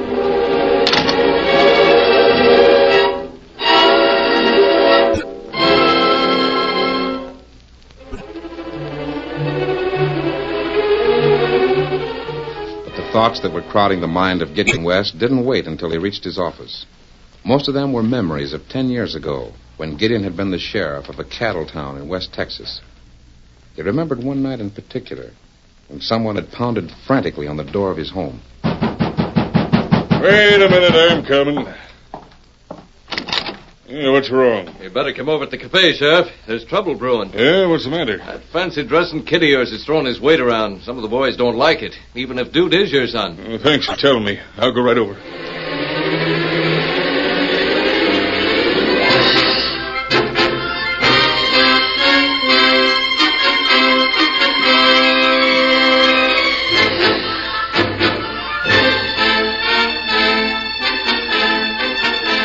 Gideon remembered how anxious he'd been that night.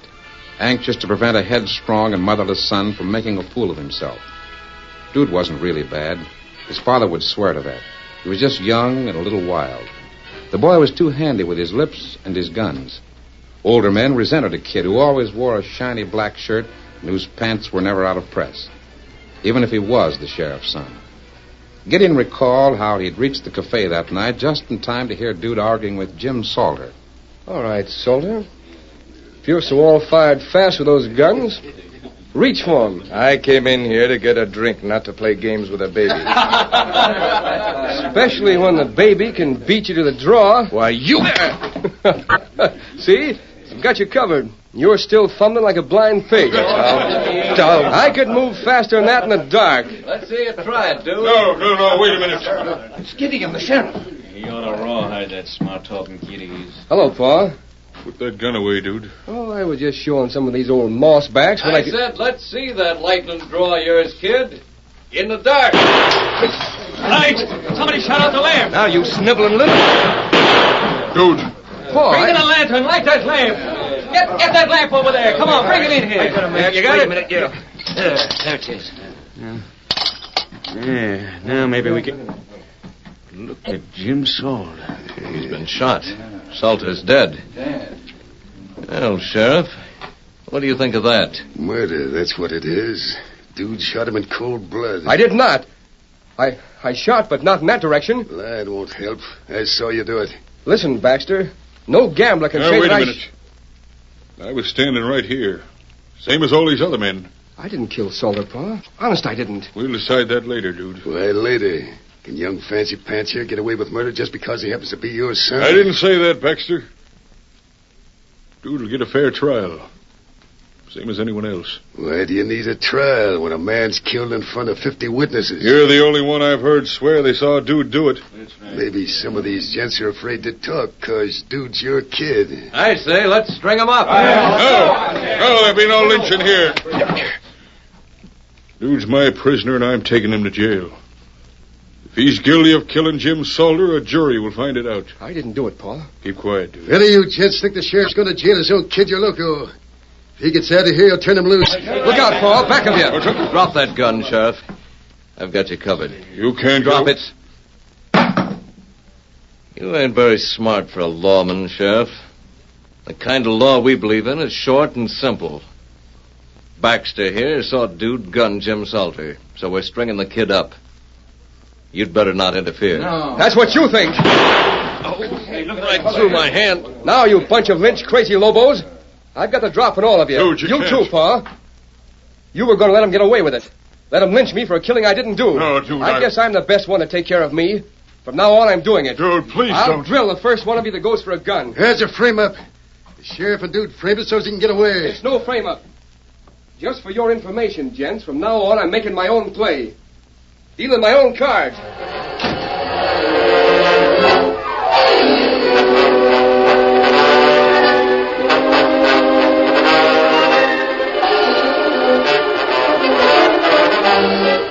That was the last time Gideon West had seen his son. He resigned his job as sheriff in the Texas town and came west. As the years went by, he heard indirectly that Dude had joined a gang of outlaws, but he'd never confirmed that report. Now, tonight, from the lips of the same tin-horn gambler who had accused his son of murder 10 years before, came word that Dude was with Cal Tracy's gang. Gideon knew that if Tracy was near Bancroft, he was probably holed up in the hill country west of town. Without hesitation, Gideon made up his mind. He stopped at the livery stable, saddled his horse, and headed west. A one-man posse in search of an outlaw son. Come on, boy. Get up there.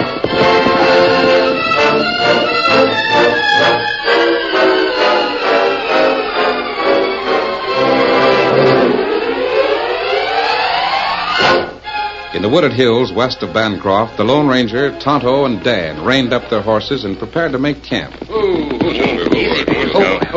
This looks like a good place to spend the night. Steady, big fella.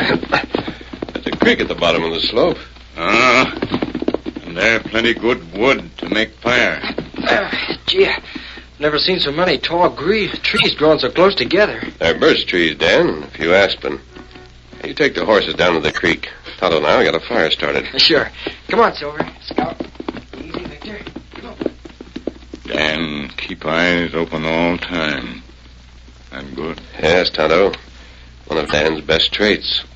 His questions and observations prove that he's anxious to learn, which is a sure sign he will learn. I'll scoop out a fire base here. You gather the wood. You won't gather anything but a handful of air. Reach. Tonto, You too, dude. Back of us. I recognize the black shirt and white hat dude even from the back. You know I can shoot as fast as you can, so don't try anything.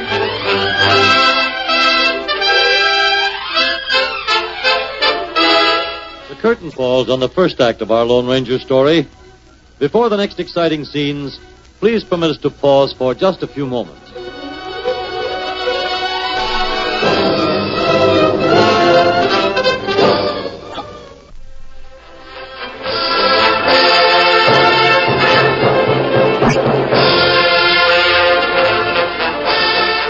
Now to continue our story. With Sheriff Gideon West's drawn guns at their back, the Lone Ranger and Tonto stood with hands raised, waiting for his next command.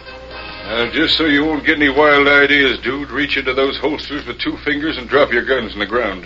I don't know who you are, but you've made a mistake. Smooth talking won't help you, dude.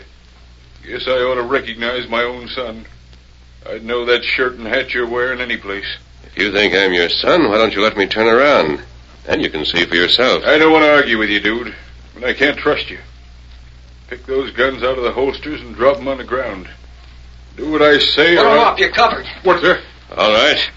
Now, I'm afraid I'll have to ask you to drop your gun. I have you covered. Why, you're not, dude. That's what I've been trying to tell you. Did I fool him? Good work, Dan. Yeah, you fooled me all right. You think I fell for that old trick? Well, you're not an outlaw. Why did you sneak up here? No, I'm no outlaw, but I guess you are. You wouldn't be wearing that mask. It might mean the same thing as that star on your vest. Sheriff? What? Now that we've settled that, I'll holster these guns. Tell me about it, Sheriff. About what? You thought I was your son. Yeah, I did. Haven't seen Dude for over 10 years. Figured he'd be about your size and build. Is Dude an outlaw? Well, I just heard tonight that he might be running with Cal Tracy's gang. Tracy's holed up around here somewhere. Then you're out to arrest your own son. I want to save him if I can. Tonto and Dan and I may be able to help you, Sheriff, if you'll explain what it's all about. I don't know why I should trust an hombre that wears a mask, but there's something about your voice. Well, my name's Gideon West. This whole thing started over in Texas about 10 years ago.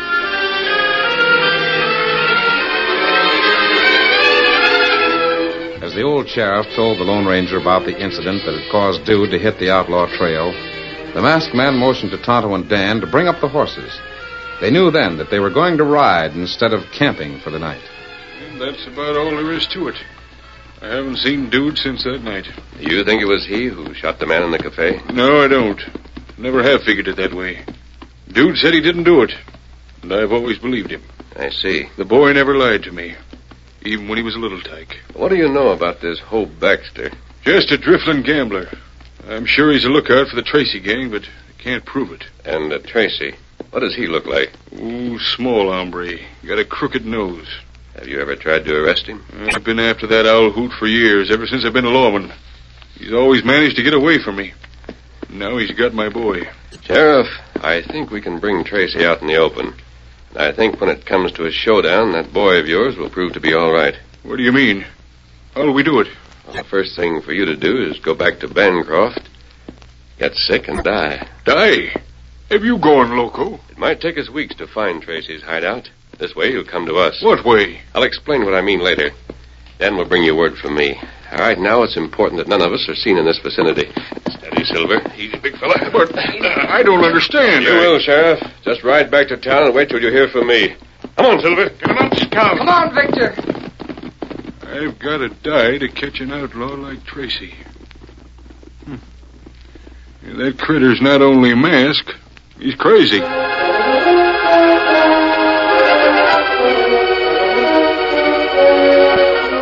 following morning, when Dan Reed came to his house and explained the Lone Ranger's plan, Gideon West changed his mind. Within an hour, the report of his illness was known all over Bancroft. What's that you're saying, Bill? Gideon West has got pneumonia. Real bad, according to Doc Hawkins. Pneumonia, eh? That's liable to go pretty hard with a man Gideon's age. Sure it is. I hear somebody say the sheriff was sick. I thought Gideon ran you out of town, Baxter. I've got as much right in Bancroft as he has. It's a good thing for you he's flat on his back. Yeah. I'm sure sorry to hear it. Awful sorry.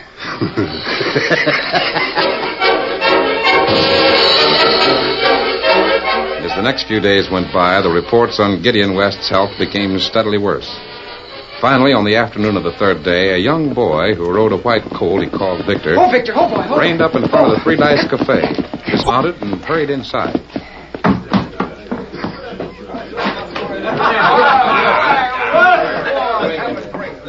What you doing in here, son? This ain't no place for a young one like you. I know it. But Dr. Hawkins told me to come up here and tell some of you men the news. News? Here. The doctor wrote it out on a piece of paper. Let me see. Well, I'll be... Hey, what's wrong? Listen, everybody. I got some important and sad news to tell you. Well, what is it? This kid here just brought me a note from Doc Hawkins. Gideon West is dead. Yeah, did I hear right? You mean the old mossback Gideon has finally cashed in? The funeral will be tomorrow afternoon. Well, I'm sorry to hear it. Mighty sorry. Yeah, you look sorry. I bet you'll have your faro layout and move back into town before the funeral's over. I've got it with me right now. But I won't start dealing till tonight, boys. Why? You scared of Gideon even when he's dead? Nah. I've got some business to take care of this afternoon. I'll see you later, boys. That no-good sidewinder. Say, where's that kid that brought me the note? He must have ducked out. It's funny, I didn't see him leave.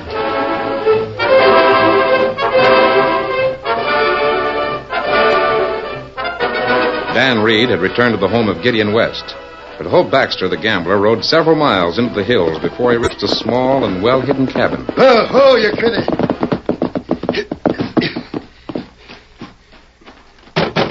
It's Baxter. Baxter! Well, you don't have to yell, Baxter. We've got you spotted ever since you reached the camp. Yeah, but Tracy... I said no yelling. Now remember that. All right. Hello, dude. Hi. Red. Pete, Marty. Hi, Bax. All right. What is it? The break you've been waiting for. Yeah? There's no more law in Bancroft. Cracking that bank will be a cinch. Yeah, you're loco. Gideon West has been gunning for me for 20 years. That's the break. Gideon West is dead. No. Dead? Died this afternoon. Pneumonia. Well, I'll be... Are you sure? He's dead, all right. They're having the funeral tomorrow afternoon. I thought after that's over, we could... Over? Oh, this is good. Dude, that double-crossing old man of yours has handed us all the gold in the Drover's Bank. I guess he has. We won't wait till that funeral's over. It's made to order for us. Every man and gun in the town of Bancroft will be at the lawman's funeral. And right then, boys, is when we ride herd on the Drover's Bank. That's right. What's the matter, dude? This'll be your first job with us. Yeah, I know. Maybe the kid's crying about that sneaking Sheriff Paw here. Shut up, you. Now, boys. No scrapping on the home ground. I was just... You keep your mouth shut, see? What's the matter with him? Oh, he'll be all right. Guess you upset the dude a little bit. Kind of touchy, ain't he? Now, look, boys. This is what we'll do. Tomorrow afternoon, just when they're planting old Gideon, everybody in town will be out at Boot Hill. And we'll ride straight to the bank.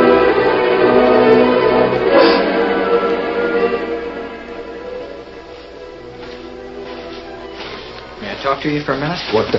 I'll get you. Don't reach for your gun, dude. I haven't got one. Who are you? How'd you get up here? How'd you know my name? I brought you a message. What is it? Here. What's that? It's your pa's sheriff's badge. I saw him yesterday. He asked me to find you if I could. Why would Pa... Guess your pa got kind of lonesome for you, dude. He wanted you to have the thing he prized the highest in the whole world. I was going to go back and see him lots of times, but... Well... He told me all about it. You see, dude, your pa found out a long time ago that it wasn't really you who killed that man in Texas. Another man confessed to murder. But your pa couldn't tell you about it because you never came home. Yeah, that's right. Now it's too late. No, it isn't. You can still do what he wanted you to do. You mean this badge? Yeah. I think I understand, kid. You'll do it? Yeah. I'll do what Pa would have done. In my own way. Thanks. I bet he'd like to know that. I've sure been a crazy galoot all these years. But now... I'll see you later, dude. Hey, kid, where you going? He's gone. I guess I'm too ornery to pray. Pa couldn't hear me anyhow. But I can do just what he would have done. And wear his lawman's badge while I'm doing it.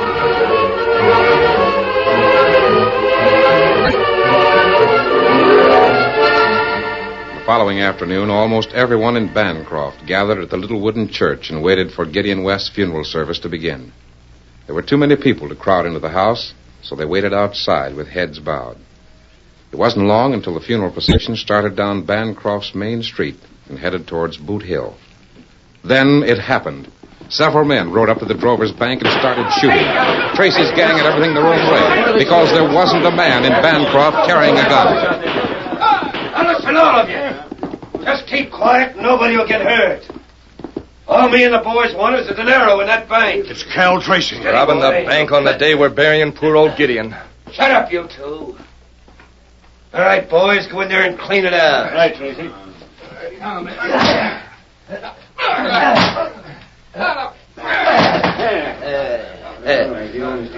Might as well just stand here quiet, folks.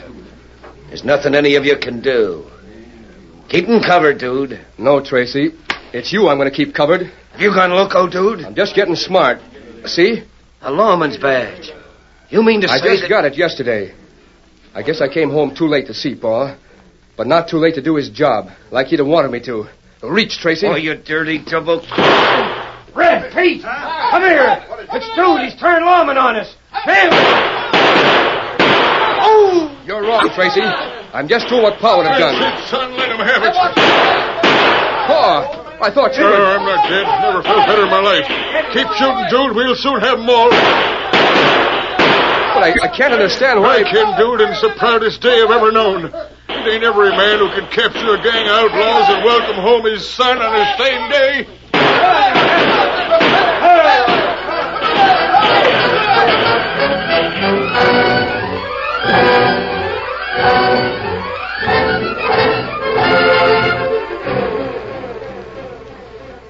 Feeling better, Dude? Sure, Pa. I'll be all right. There's nobody in Tracy's outfit that's a good enough shot to really hit anyone. Just a scratch. They're all in jail, son. Every one of them. I still can't figure it out.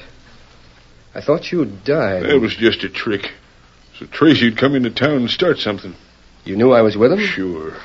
But how'd you know I'd take over your badge? I didn't know it for sure, Dude. I just hoped you would. You see, I wasn't the only one betting on you, Dude. Who else? The best friend you and I'll ever have. The Lone Ranger.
story you have just heard is a copyrighted feature of the Lone Ranger Incorporated.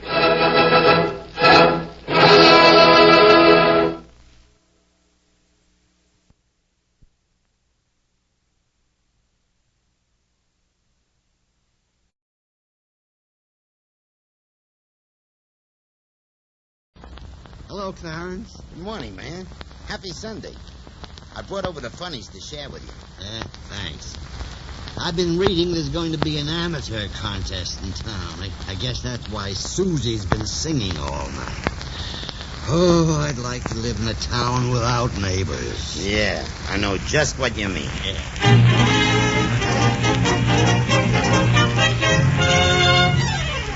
Good evening, ladies and gentlemen. The makers of the new Rinso are proud to present The Mayor of the Town, starring Lionel Barrymore with Charlie Ruggles, Jane Withers, and Lionel Stander.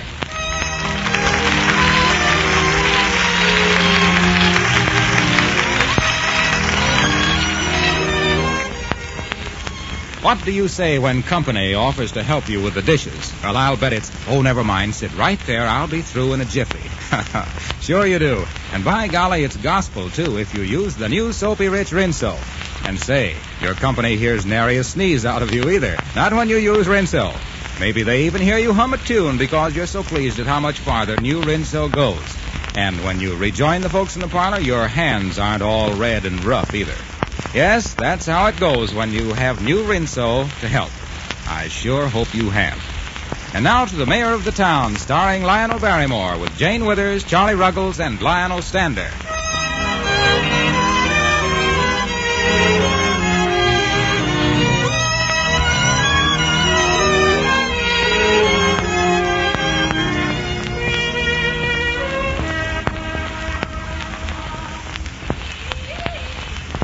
Listen, Marilli, what I want to know is, are you interested in me seriously, or are you just stringing me along? Get out of the way, Clarence Jones. Get out of the way. The mayor will be yelling for his mush any minute. Listen, Pigeon, do you want to be a bride or don't you? I am certainly not going to marry any man that I've only been out with one time.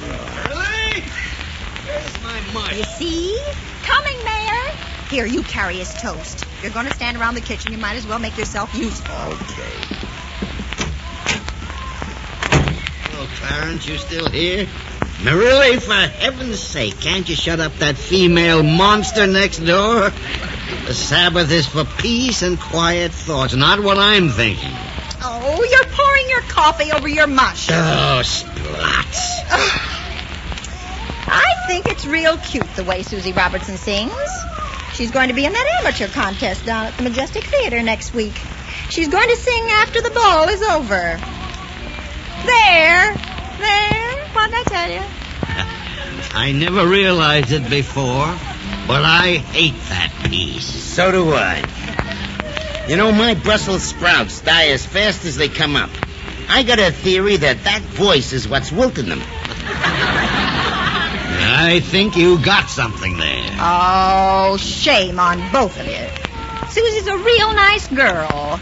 Why, she looks after that big family of kids just like a little mother. She's Bill's twin sister.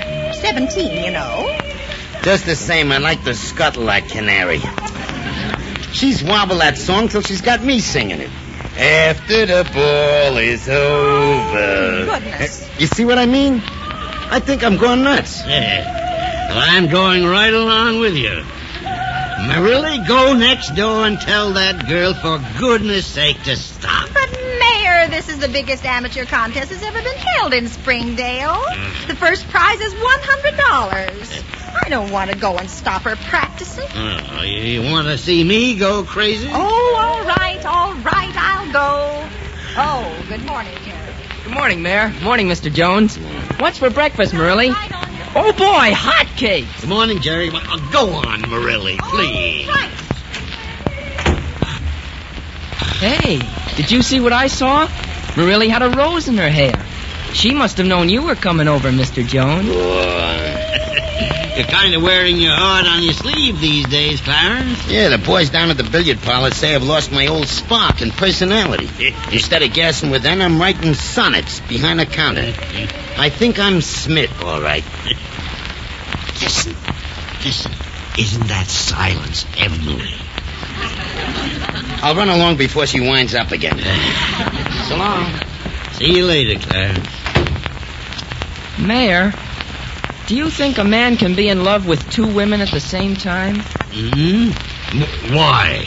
'Cause I think I am. I thought I was all set for Sharon, but now that I've seen Susie Robertson, I'm dropping anchor for a little thinking. Susie Robertson? That scale-singing banshee next door? She's awful pretty, and besides, she's right on the beam. She's a replete with a swing to it. Is that good? That's terrific. But, Jerry, she sings. Well, I figure she'll get over that. Mr. Mayor? Yes? I am Charles Milton Plater Robertson of 307 Maple, and this is my daughter, Suzanne Charlotte Robinson. Hello, Mayor. Oh, I know I'm meeting you with 3 strikes against me, but, come on, give me a chance, will you? Well, now, hi, Susie. Hi, Jerry. What's clicking, chicken? You're not so funny, Sonny. Budding poets. I understand, Mr. Mayor, sir, that you object to my daughter's singing. Mr. Robertson, I put up with your 5-year-old son violin sawing and your 12-year-old boy's drum banging and the noise that 17-year-old boy makes with his band. But enough's enough. Well, can I help it if I have a talented family? Talent? It's nothing more or less than organized noise. Mr. Mayor, sir, I would like to remind you that you are living in America, where all men are equal and are guaranteed certain inalienable rights, among them life, liberty, and the pursuit of happiness. Yes, I'm aware of those words, sir, and I'd like a little quiet in which to pursue some happiness. You see, Pop, he hates that beat-up old piece, too. Susie, I want you to stand right here and sing that song for the mayor. Pop, that's one thing I won't do. That's right. Don't you do it. Suzanne, are you going to defy Papa? I want the mayor to hear your lovely song. He'd be glad to accompany you on the piano himself. No. It's Sunday. Mayor, would you rob her of her right to be heard? Can you call yourself an American and do that? Oh, gee whiz, Pop. You sound just like something that's escaped from Constitution Hall. I'm simply holding out for your rights as a citizen, Susie. You have a right to be heard. All right, Mayor, whenever you're ready, we are... Splat. After the ball is over, after the break of dawn,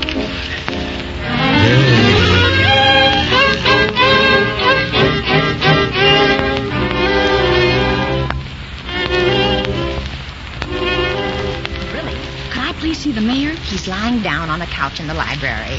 He's had a bromo, and he has an ice pack on his head. Oh, well, couldn't I go in if I went in very quietly? It's awfully important. Well, all right, but if he's asleep, don't you bother him. I won't. Thanks. Mayor, are you awake? It's me, Susie. Oh, will you go back to that veil of torment next door and let me die in peace? Oh, well, I just wanted to ask you if you wouldn't help me win this contest, Mayor. Please? I'm no good at stuffing ballot boxes. Oh, of course not. I just want you to help me talk Pop into letting me sing Mr. 5x5. I'm no ballad singer. I'm solid Jackson. My boots are laced. Is that so?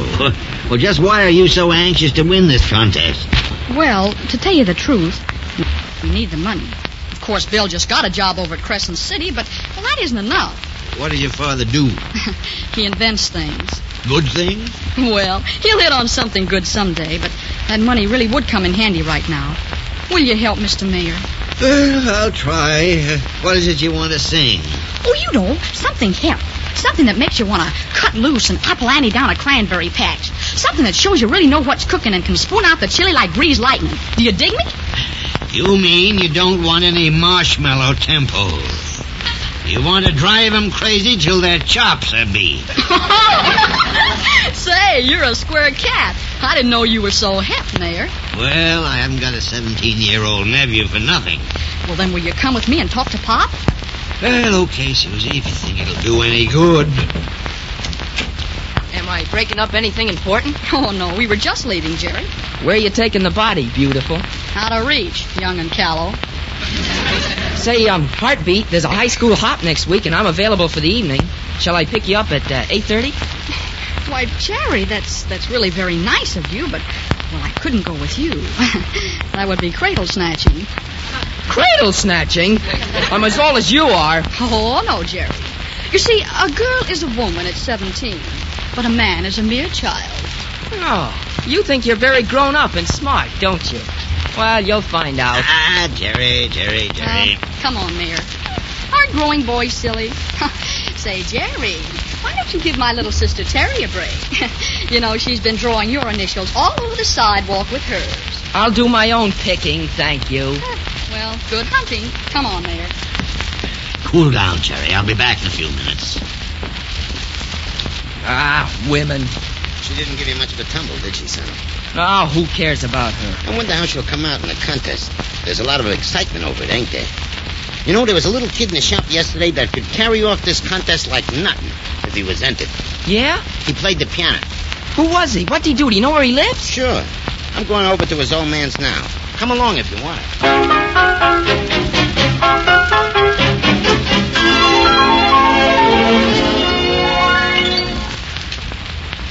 Here, Robertson. Mayor, I appreciate your feelings about Susie, but she's going to sing the song I have chosen for her. Oh, no, Pop.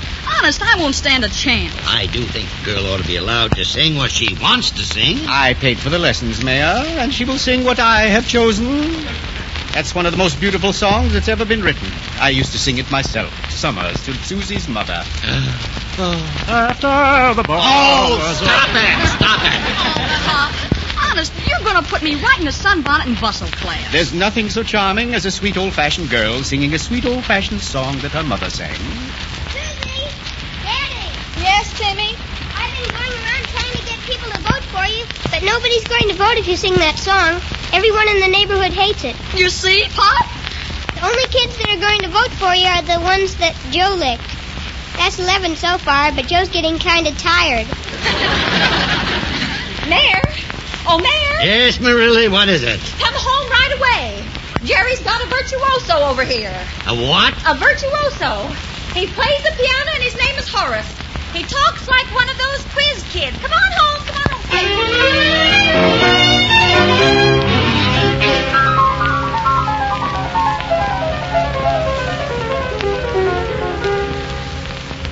Specialist in studies for the piano, Mr. Mayor, sir. Oh, are you indeed, my little man? Of course, contests are something of a bore. I've already won 11 contests and 3 scholarships. Holy smoke. And what do you play? Chopin? Oh, yes, sir, but I rather enjoy such composers in a tempo like this. No. Isn't that hot stuff? Oh, boy, it sure is. It's sacrilege. Quiet, please. Excuse me.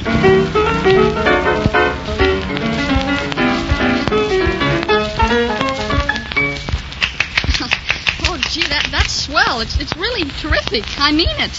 And I think I'll go home now. Don't go, Susie. Well, I don't think I feel so very good. So long.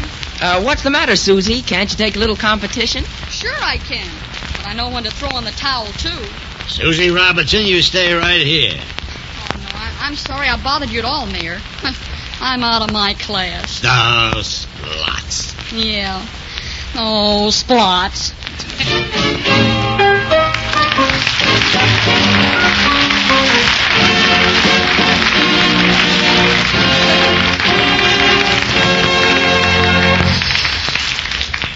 Blessings on thee, little bird. How I love thy cheerful word.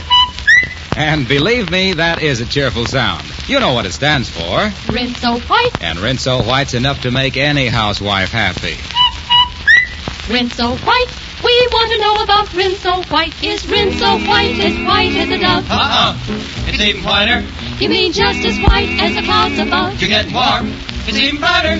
Is it white as a lily? White as chalk? White as snow? Save your breath, gals. The answer is no, 'cause you've never seen such a dazzling sight as a wash that's Rinso White. You see, the new Rinso gets out more dirt. And in addition to getting your clothes that glorious Rinso White, Rinso's soapy rich suds are lifesavers for clothes. And that's mighty important these days. Yes, with expanding chest, we say new Rinso's the best Rinso ever made. Try it, won't you?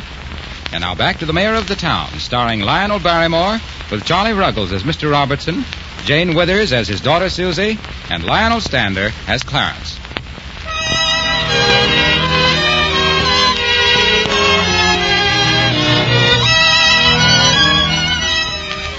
Now, see here, Robertson. You must have more sense than I'm giving you credit for. Well, I certainly hope so. You're spading too close to that lettuce, Mayor. No? So I am.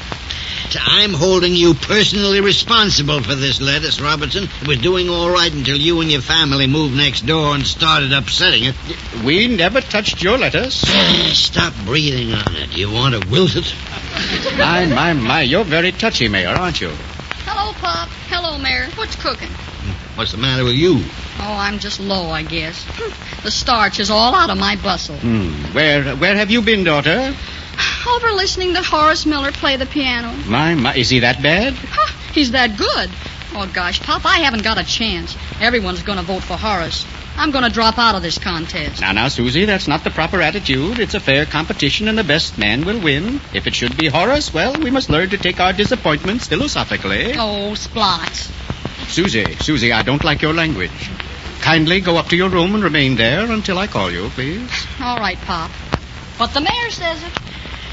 If you'd only let the girl sing something with some life to it. I think I am the best judge of what my daughter should sing, Mr. Mayor. The trouble with you is you're living in the past. Susie isn't a mother. She's a little girl who's 17 in 1943, and her generation has its own standards of entertainment. The younger generation can always benefit by the wisdom of the older. You shouldn't let yourself get so upset over what a little girl is going to sing in an amateur contest. I'm not upset.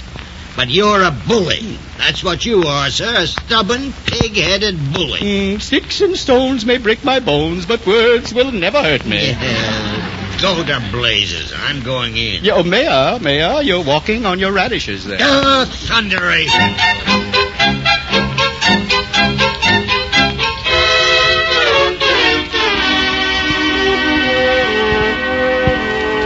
I declare I can't think what to do. Well, I can't either. I could get the boys down at the billiard parlor to vote for her if she sang something like Mr. 5x5. But they'd never go for that after-the-ball stuff. Well, what's the matter with Horace winning? You keep out of this. Yeah, you're the snake in the woodpile this time, Sonny. Yes, you got Horace to enter the contest. Well, gee whiz, it's too bad if Susie can't stand a little competition. Besides, she could win and sing that song if she used her head. How?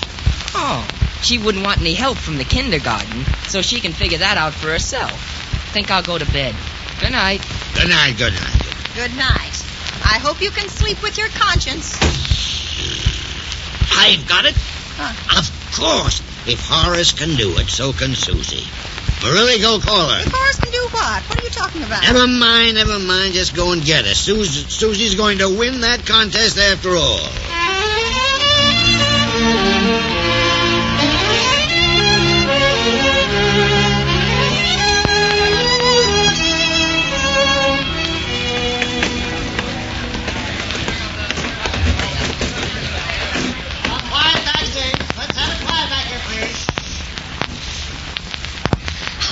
Mayor, how do I look? Right on the beam. That blue dress is as pretty as a picture. Oh, thanks. Is my hair all right? Yeah, it looks beautiful. Beautiful. Oh, for heaven's sake, sit down. Oh, but I wish Bill would get here. Why doesn't he come? He'll be here. But I go on in a few minutes and... Oh, who'll accompany me if he doesn't get here? You could never do it, could you? Oh, I should say not. Your twin brother's in the class by himself when it comes to piano playing, but he'll get here, all right. He was leaving Crescent City early. Oh, do you think Pa will be mad when he hears me? Do you think they'll like me? Oh, golly. People don't throw tomatoes anymore, do they? I'd just like to see anyone throw a tomato at you. Oh, I won't be able to sing a note. I just know I won't. You'll sing. You've got to win for Joe and Timmy and Terry. My, weren't they spruced up, though? Oh, yes. They're sitting right in the front row. You know, they've staked their reputations of me all over town. Pardon me, Mayor, but there's a phone call for you. Me? What? Oh, all right. Want to come with me, Susie? Sure. The phone's right over by the door, Mayor. Thank you. Hello? Yeah? Oh, yes, son. What? You don't mean it. For heaven's sake. Well, doesn't a bus or something go by there? All right. All right, we'll manage somehow. Goodbye. You'd better get downstage, Miss Robinson. You're on after this next act. Oh, thanks. Come on, Mayor. Well, what's wrong? Susie, Bill's out of gas. Oh. And he's lost his A car. Oh. And he's stranded halfway between here and Crescent City. Well, gee whiz. Can't we go and get him? Well, there isn't time. Oh, well, I guess I might as well go home. Nonsense. You're singing if I have to whistle an accompaniment. Now, let's see. What would John J. Anthony do in a case like that? Oh, Mayor, it's no use, really. Let's just tell the MC I'm not going on. No, sir. I'm not having those kids disappointed. Your family expects you to sing, and you're singing. Well, what will we do? The act's almost half over, Miss Robinson. Hey, what are you doing over here? What's wrong? Bill's stranded, Jerry. Susie doesn't have an accompanist. Oh. Well, would Horace do? What'd he do? Would he do it? Sure he would. Hey, Horace, come over here. Yes, Jerry, what can I do for you? Susie's accompanist isn't here, Horace. Would you help her out? Of course. Always delighted to help a lady in distress. Why, I have the music just as Bill copied it. Can you read it? Yes, I think so. Oh, Horace, you're a brick. You certainly are. A red-hot brick. You just do anything you want, Susie, and I'll follow right along behind you. All right. Hey, come on, Susie, you're on. Get out there and make it count, Susie. Oh, gee, I'll do my best, sir. And now, Miss Susie Robertson, who is our next contestant, sings After the Ball is Over.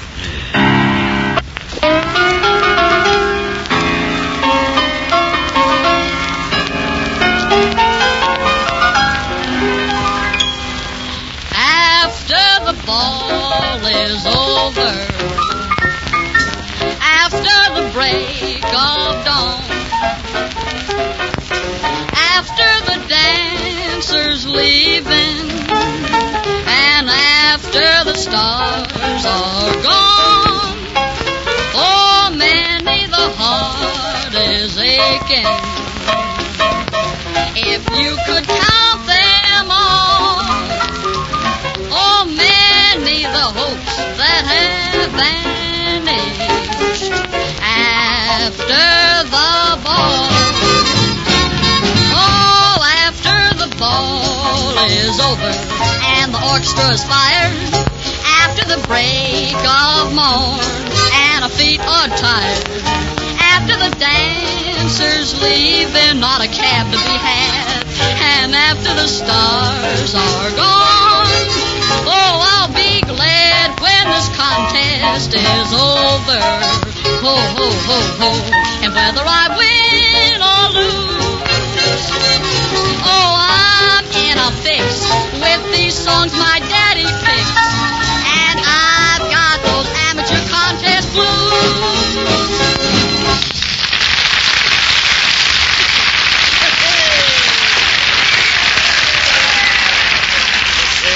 That's the stuff, Susie. Hot crickets. That's showing them. Wow. Oh, gosh, Mayor. Was I all right? Were you all right? Boy, oh, boy, you slaughtered them. Oh, really, Jerry? Oh, golly. Oh, Horace, thank you so much. You really were wonderful. And now the ushers will pass among you, and you will vote on the slips provided for the winner. Oh, Mayor, say all the prayers you know. Please, say all the prayers you know.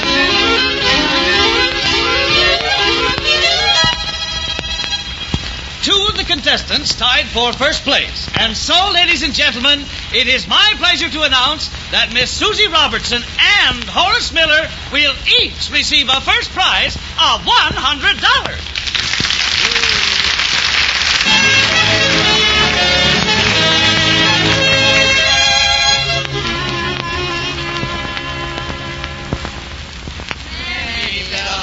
That are breaking after the ball. It's a beautiful night, isn't it? Yeah. Too bad we don't have further to walk. Say, Jerry, does that invitation still stand? I mean, to that hop next week? You bet it does. Well, I seem to find myself with some free time after all, and, well, if you'd still like me to come, I'd love it. Oh, gee whiz, hot dog. Well, you see, Mayor, I was right. I always said that was a great song. I knew all the time Susie would win. It has such a nice lilt to it. You see, Mayor, you were wrong and I was right. You were right. Why, we won that contest in spite of you, you old... Tut, Mayor. I knew she'd win, too. Said it all along. The first time I heard that kid sing, I said she'd win. Well, I give it up. I give it up. Oh, never mind, Mayor. We know, don't we? Pop was wrong and you were right. Yeah, now, see here, you two. Tut, Robertson. Tut. You heard the girl.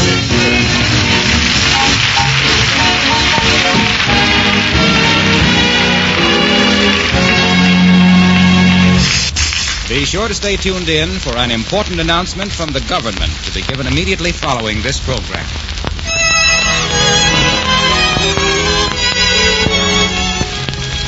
I'd like to tell you about a talk I had with Jim Dane the other day. Jim runs an electrical appliance store on Green Street here in Springdale, and he sold plenty of washers in peacetime. Of course, you know there won't be any new washers for the duration. Anyway, Jim knows that new Soapy Rich Rinso is the only soap that's recommended by the makers of 33 leading washers. Well, he was on his way to Mrs. Guthrie's house for a regular check on her Crosley washer. He said he was sure it would be in fine condition because Mrs. Guthrie uses new Rinso on the Crosley folks' advice. She loves that Rinso white wash, and the short Rinso run is mighty easy on her precious Crosley.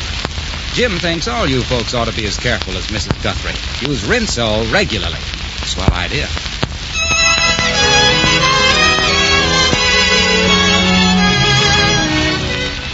Be sure to be with us again next week when Charlie Ruggles and Lionel Stander will be with us again, and the mayor's special guest, that charming comedian, Miss Billy Burke. Mr. Barrymore will currently be seen in the MGM picture Dr. Gillespie's Criminal Case, and Miss Jane Withers is now filming Goldwyn's North Star. Our script was written by Gene Holloway.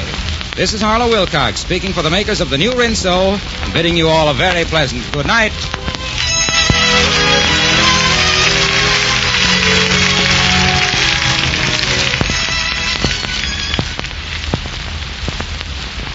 Hello, Joe. What do you know? Lifebuoy's the soap that stops B.O. Is it solid gate with the younger set? The Gators love it. You can bet. Then hand me the Lifebuoy and turn on the shower. I got a date in less than an hour. After me, bud. I'm first to go. For Lifebuoy's the soap that stops B.O. Here's that special message from your government. Does this story sound fantastic to you? Listen. Once upon a time, there was a mother who sent her little girl to the store. Here, darling, she said, here's a $50 bill. Bring home a loaf of bread. No, you'd better take $75. The price may have gone up. Yes, it does sound like a fairy story, but believe me, friends, it could be a reality. There's another name for wildly rising prices. It's called inflation.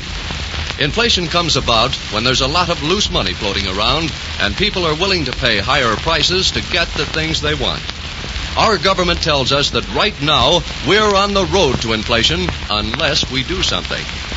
Friends, we can't allow inflation to lead us into a world of hunger and panic. Our government is asking everyone to help. They're urging farmers and retailers not to ask higher prices for what they sell. The government is asking workers not to ask for higher wages. And they're reminding all of us consumers that we must help control prices by refusing to pay higher than the ceiling price for anything. Remember, inflation is just another name for the high cost of living gone haywire. If we keep the high cost of living down, we'll have lots of extra dollars to put into war bonds, and that will help everybody. It will help your country to defeat its enemies, and it will help you to build a better, fuller life when the war is won. This is the Columbia Broadcasting System. The Adventures of Mr. and Mrs. North, starring Alice Frost and Joseph Curtis, and brought to you by...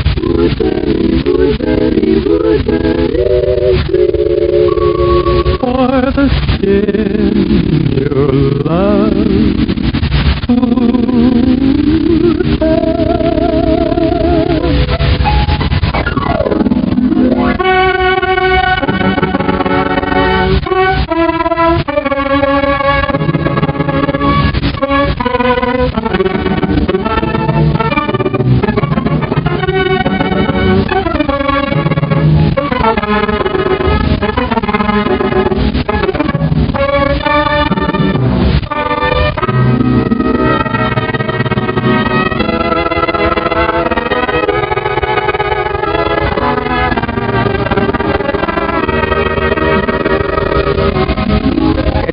dinner in the north apartment. Jerry is stretched out on the sofa reading a manuscript.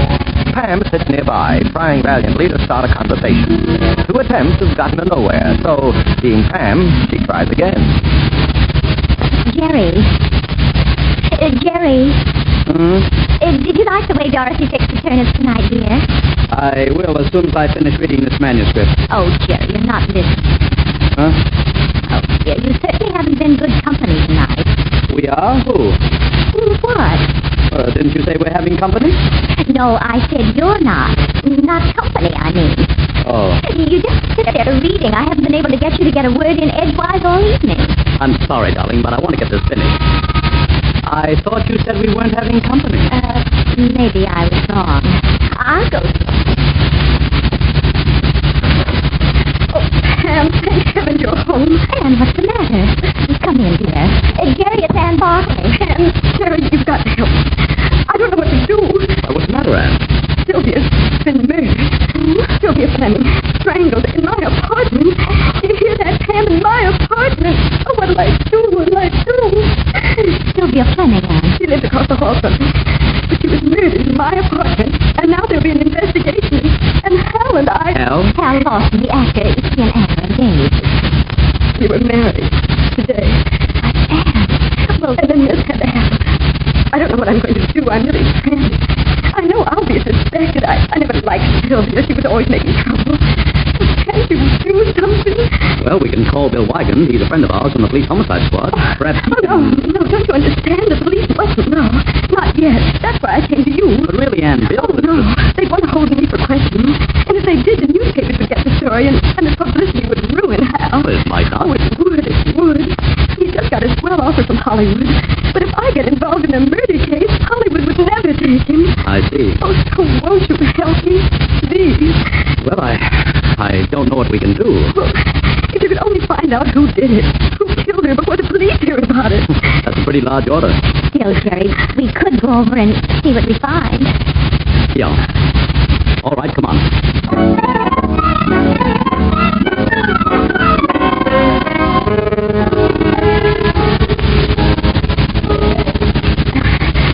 Here's the elevator. Push the button for the 8th floor, will you please, Pam? All right. My apartment's on the 9th floor. I know, but you said Hal's is on the 8th floor. Oh, yes. And your wedding party is going on there? Yes. Well, don't you think the guests are going to begin wondering where you are? You told them you were just going to run up to your apartment to get some records. They must be wondering what's become of it. That's right. So, you go on back to the party now and try to act as though nothing's happened. Pam and I'll go to your apartment. But I don't have the records I went for. When I saw the body, I just turned and ran. That's all right. Just say you couldn't find them. You were looking for them. That's what took you so long. All right. But first, let's have the key to your apartment. Just a second. We'll look around, and then we'll drop in on you down here. All right. Here's the key. The apartment is 9C. 9C, right. Run along now, and don't say anything about this to anyone until we come back. I won't. And thanks. You know, Jerry, with people coming to us for help like this, maybe we ought to go into the detective business. That's an idea. It seems to me I've been spending more time lately chasing down clues than I have at the office. Now, let's see. 9C. That ought to be over there.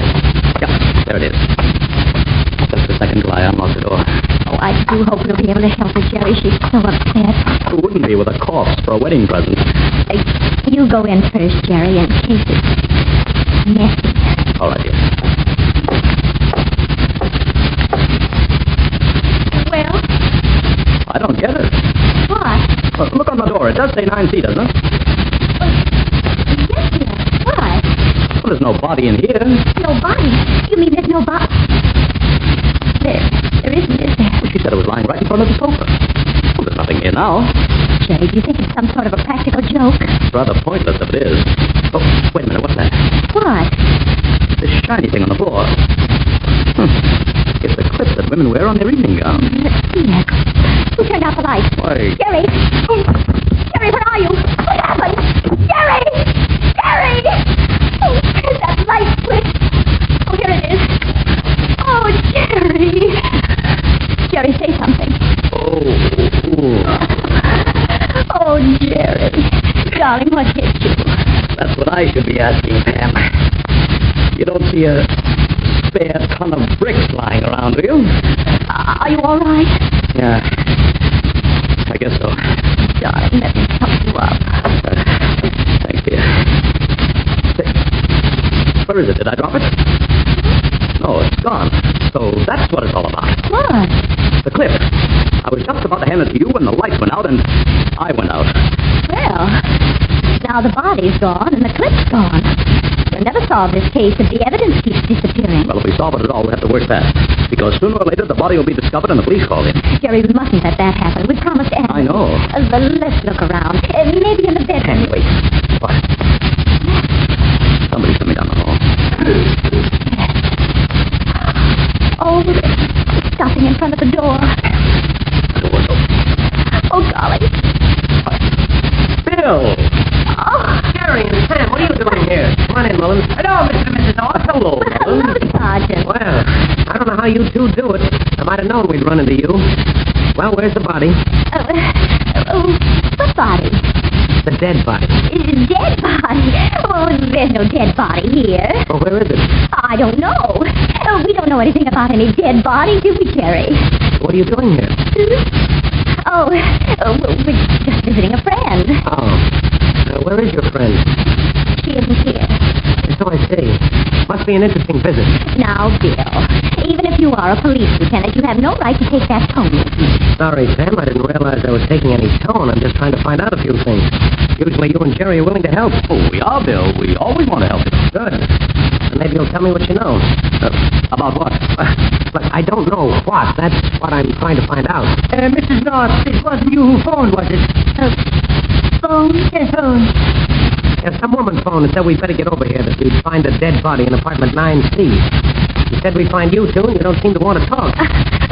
Bill, there's nothing to tell. Look, Bill, there's no dead body here. We haven't seen one, and we don't know anything about that phone call. That's the absolute truth. Okay. Come on, Mullins, let's search the apartment. Maybe we can find the body. Oh, no, Bill, I wouldn't do that if I were you. Why not? Don't you think it'd be a better idea to try to find the woman who called you? Trace the phone call? We did. It came from this apartment. All right, Mullins, look in the bedroom. Sure thing, Luke. Now, in the meantime, suppose you two tell me how you got into this apartment. Well, it belongs to a friend of ours. She gave us the key. Why? She's at a party downstairs. Oh, Mullins, find anything? No, Luke. Here's the whistle. Okay. And there's the door to the coat closet. Let's see if there's anything in here. Bill. What's the matter, Pam? Nothing. Why would anybody put her in there? Her? What makes you think the body's a her? Oh, I didn't mean it. That is... Well, it's just that I got to thinking. If I were a dead body, where would I go? And I'm a she, and so I just happened to say her because I was thinking of me, and then I thought that... Oh, golly. I don't like this. You two are hiding something from me. That's not like you. Come on now, what is it?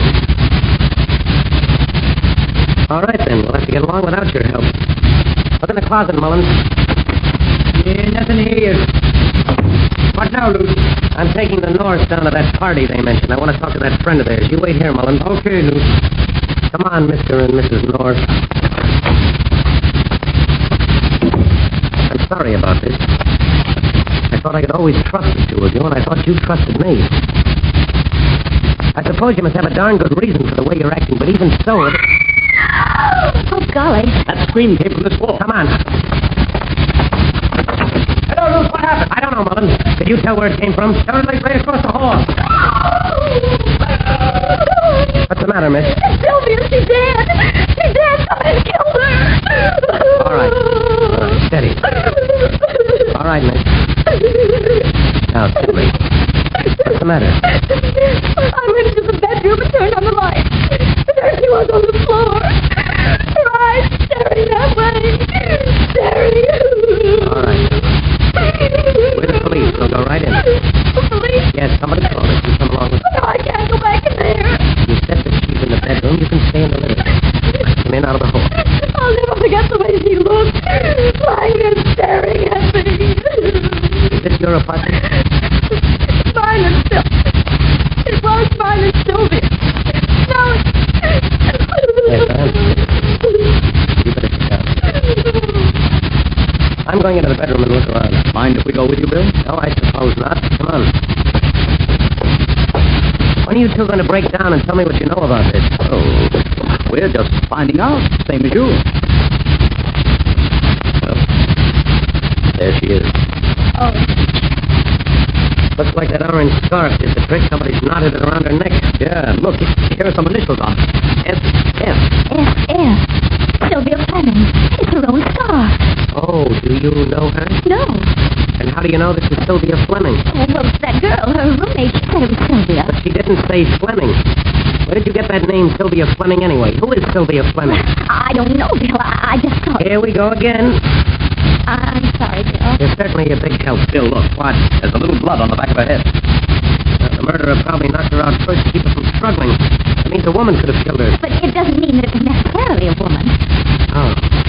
Is that friend you were visiting a woman? Yes. I see.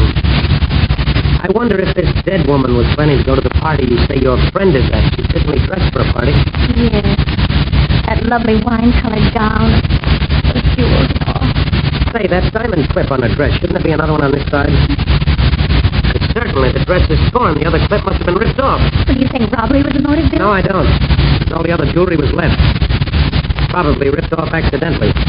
Maybe around here somewhere.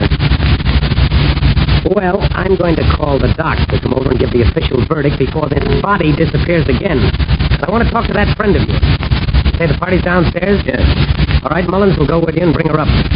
In fact, I think you better have all the guests at the party come up. I want to talk to them.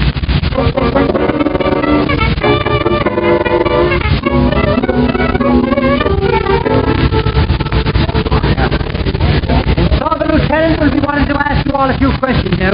George, do we have to submit to this? I don't know, Jane, but I suppose we might just as well.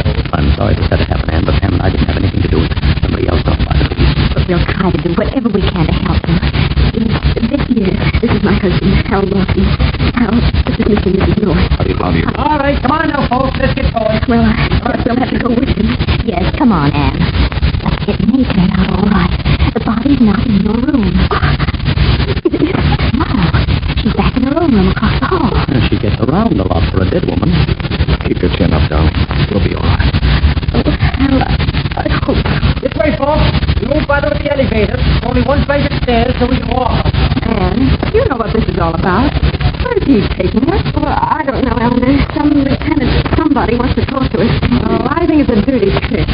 Spoiling your party this way? Who's that girl that just spoke to you, Anne? It's down the spot. Okay, right down the hall there now. Come on. Jane, this is the last time I ever come to one of these parties. All your friends seem to have trouble with the police. You know, dear, I often wonder why my friends and your relatives don't know each other.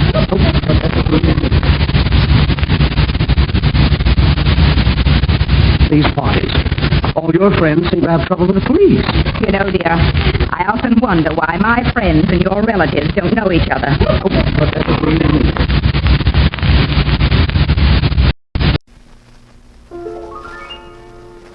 If you like pretty music, symphony or opera, concertos or schmaltz. Well, look out! Tune out! 'Cause it's swing time!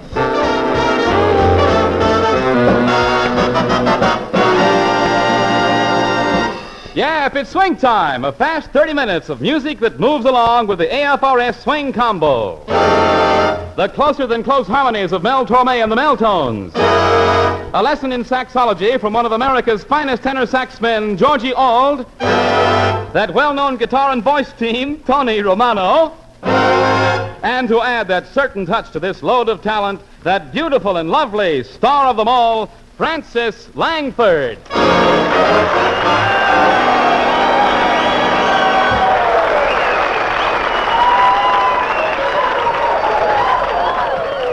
Thanks, Bill, and welcome to Swing Time, fellas. From where I stand, it looks like you're in for a lot of the best in swing time. So before the boys start tearing the place apart, I'd like to move in with a little song that's been doing the rounds for a long time. With PFC Murray McEachran and his practically unrehearsed band, here's The Sunny Side of the Street.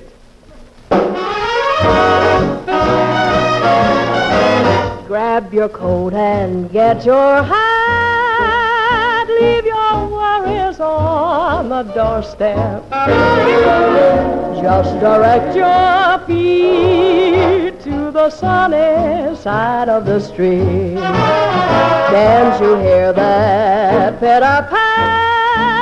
And that happy tune is your step.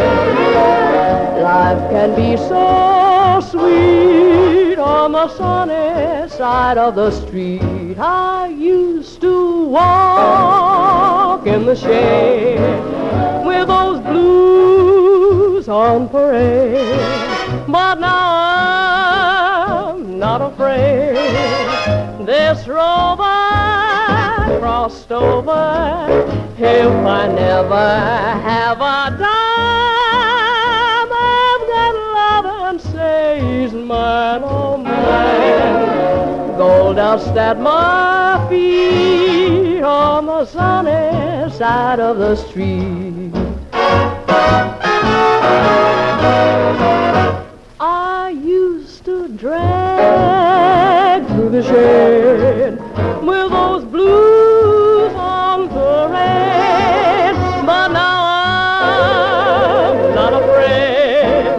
I'm skipping through clover since this rover crossed over, and say, if I never have a cent, I'll be twice as rich as Mr. Rockefeller. Gold dust at my feet on the sunny side. Don't hide from the sunny side of the street.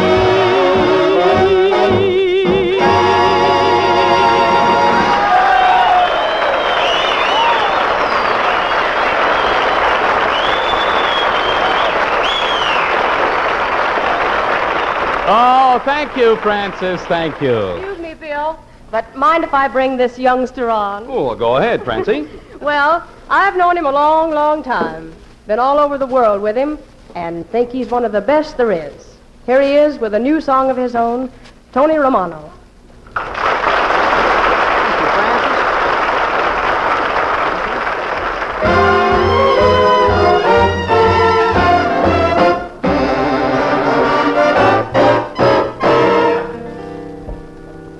Here's a phrase I'd like to borrow, 'cause it says what I want to say. Don't put off till tomorrow what you can do today. Be brief and make your mind up quick. Be brief, you know we two would click, click, click, and make your ticker tick with love. Be brief, romance is on the beam. Be brief, why waste it on a dream? This team was heaven's lovely scheme above. Every night I sit and talk to your photograph on my dresser. Am I a good guesser? The answer is yes, sir. If you don't believe me, I suggest that you ask the professor, 'cause he knows all there is about astrology, and he says the stars say that you're for me. Be brief and toss your heart my way. Be brief, let's tie the knot today. Can't wait until I hear you say I do. She who hesitates is lost. Come on and start falling. Darling, please unbend and put an end to my grief. Be brief.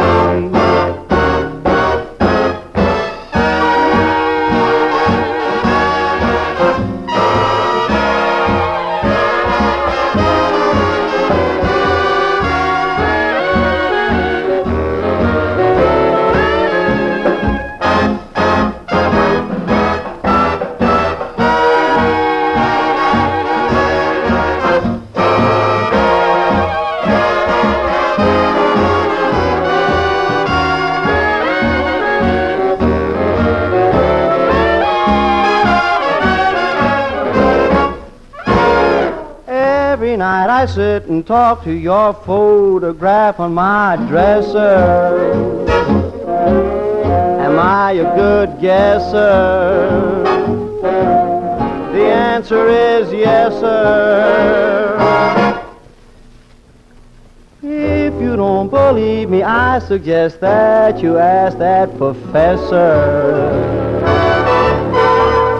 'Cause he knows all there is about astrology.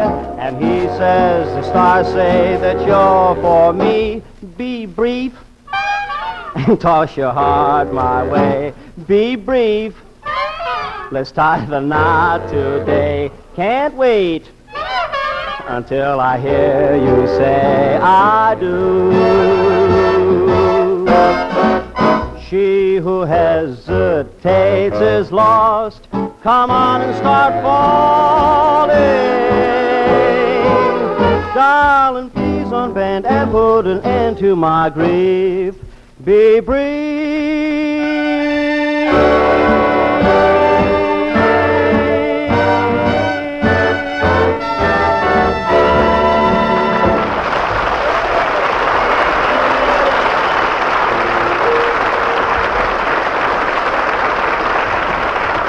Oh, well done, Tony. Well done. And now, swing timers, we turn to our bootlacing department, which consists of 2 guys, 2 gals, and a guy in charge of the 2 guys and 2 gals. Figure that one out later. In other words, Mel Torme and the Meltones, who take off to another world as soon as Mel says, Well, as long as Bill has us taken off, we thought we'd go via the Atchison, Topeka, and the Santa Fe.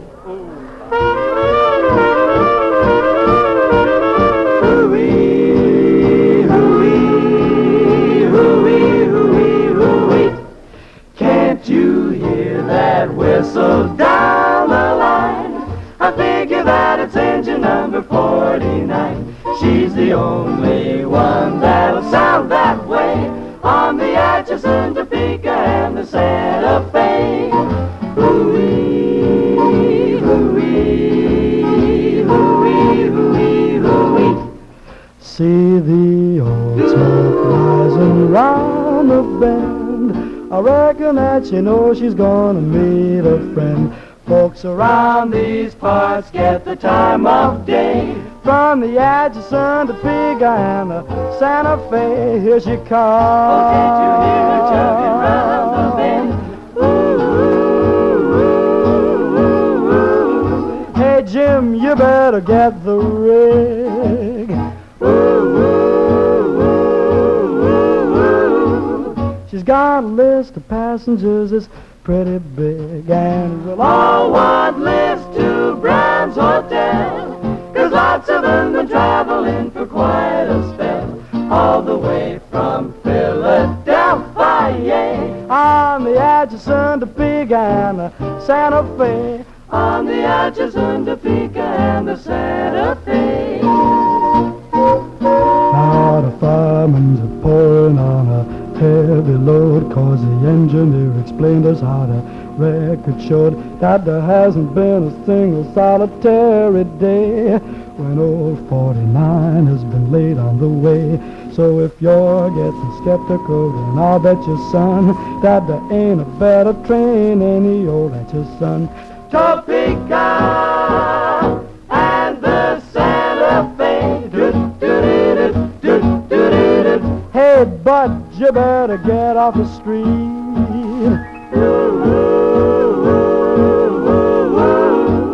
The way she thunders in will knock you off of your feet. And they'll all want lifts to Brown's Hotel, 'cause lots of them are traveling for quite a spell, all the way from Philadelphia, on the Atchison, Topeka, and the Santa Fe, on the Atchison, Topeka, and the Santa Fe, on the Atchison, Topeka, and the Santa Fe.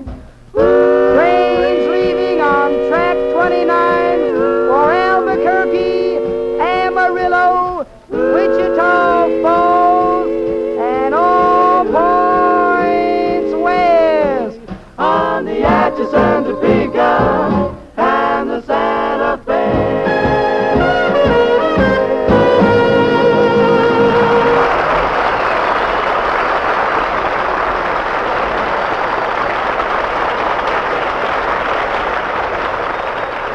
It's time now to take a closer look at the AFRS swing combo. In the front row, we find 5 sax men, 3 tenors, an alto, and a baritone. In the second row, 2 slip horn artists, backed up in the third row by a rather loud trio of trumpets. Throw in a guitar, bass, a very expensive set of drums, and the usual piano, and you have the T.O. of the AFRS swing combo. Now, as long as we know what they look like, might as well hear what they sound like. With PFC Murray McEachern on our improvised podium, here's What's the Use?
And now, fellas and gals, we'd like you to meet our professor of saxology. He's been blowing that sax of his ever since Murray McEachern can remember.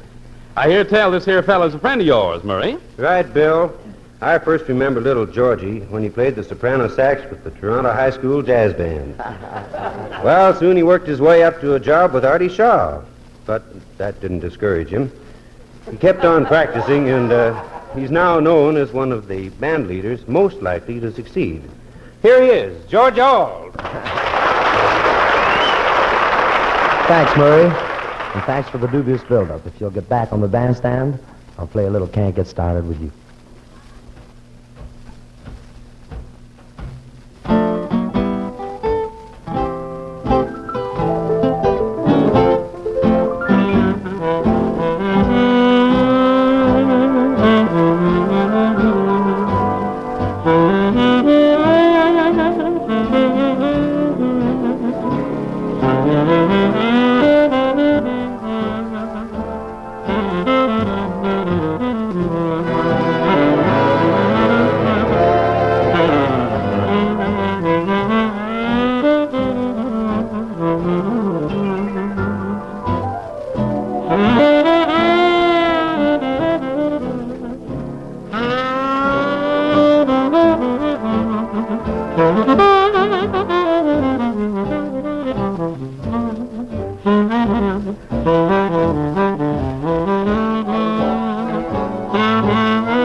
Yes, it's time to listen to a bit of tromboning by Murray McEachern. A few weeks back, Murray, Francis, and Tony did a little special work with I'm in the Mood for Love. And according to the customers, that kind of merchandise should go on sale often. So here's a bit of the same treatment with one of your old favorites, Out of Nowhere. Okay. You came to me from out of nowhere.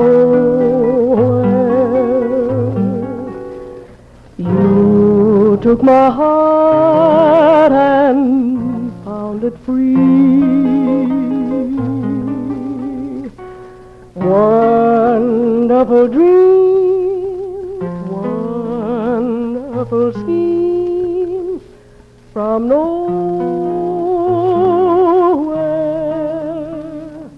made every hour sweet as a flower to me.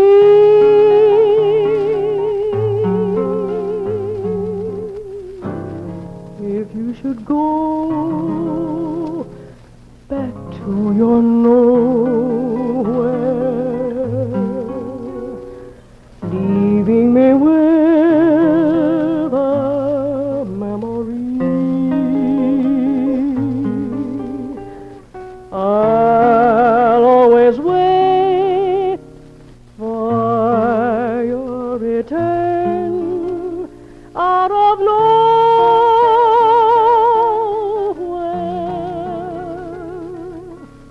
hoping you'll bring your love to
Yes, Ben, that's our cue to move on into Swing Time's famous jam session.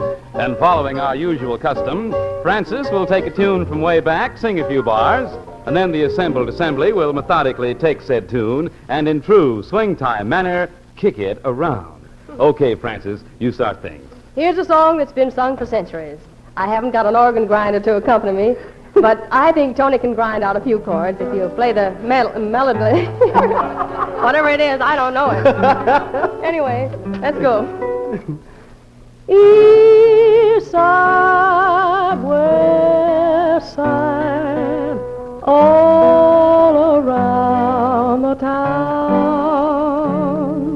The kids play ring around Rosie. London Bridge is falling down.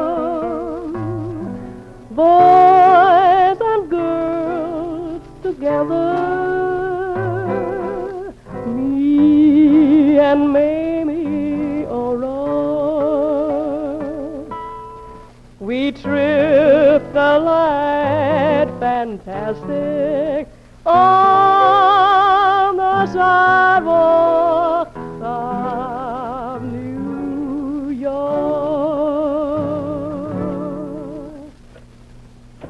Now, PFC Mac, what are your plans for our little song? Well, Songbird, we have a few very definite ideas. The ideas were submitted by Mel Torme and the Meltones, Georgie Auld, and a few miscellaneous key fives from the band. Okay, fellas, let's knock one off. 1, 2.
And that's swing time for this time, men.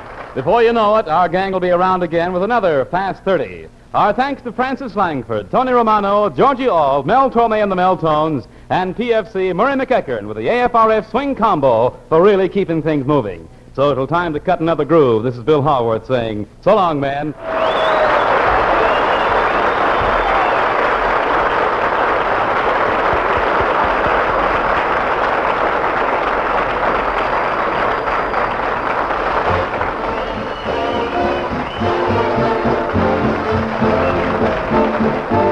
Let's not forget those famous last words. This is the Armed Forces Radio Service.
The Aldrich Family, written by Clifford Goldsmith and starring Ezra Stone. Entertainment for all the family, brought to you by Postum, a tempting, wholesome drink for all the family. Postum.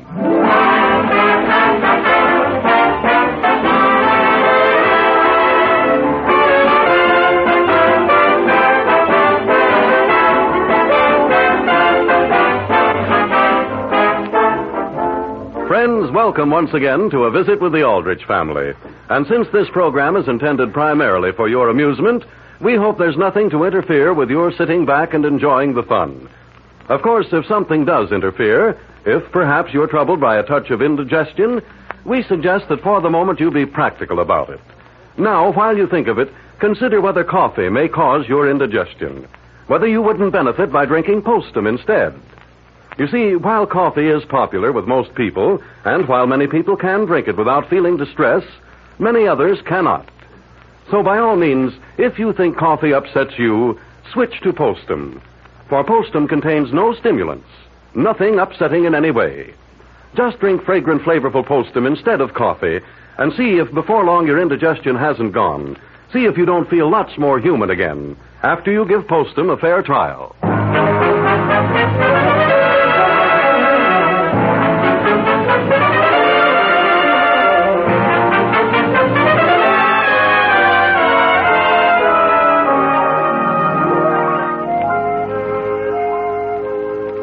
There is a neat white house at 117 Elm Street in Centerville. It's the home of the Aldriches, an average American family. Their son, Henry, is typical of any teenage youngster. He's lively, adventurous, a real boy. Tonight we find Henry in the living room with his mother and father. But why do you say that, dear? Because, Mother, because I don't want to get mixed up with anybody. But, Henry, simply writing a letter to a girl doesn't mean you're in love with her. It could be taken that way. And I'm not even interested in her. You're not even interested in whom? In Doris Townsend, Father. When did you see her? I didn't see her. I had a letter, just an ordinary short letter from her. And Mother thinks I ought to sit right away and answer it. Well, Henry, I think she ought to know the truth. The truth about what? About me getting married. Getting what? Married. That's what the letter's about, Father. She says, Dear Henry, we happened to read in the Centerville section of last evening's Middletown paper that a Mr. and Mrs. Aldrich announced the engagement of their son. Is this you? If so, Mother says congratulations. Father says who's the lucky girl. Sincerely, Doris. How did a thing like that get into the paper? It's a very simple mistake, Sam. The Alderdice boy over on Maple Street is going to be married sometime next spring. Oh. And that's why I think Henry should take the time to write to Doris. But, Mother, why don't we just put a denial in the paper? Then everybody will be satisfied. Henry, I think your mother would like you to write a letter. But, Father, I'm due at Nancy Adams right this minute. She's probably sitting over at her house wondering why I'm not there.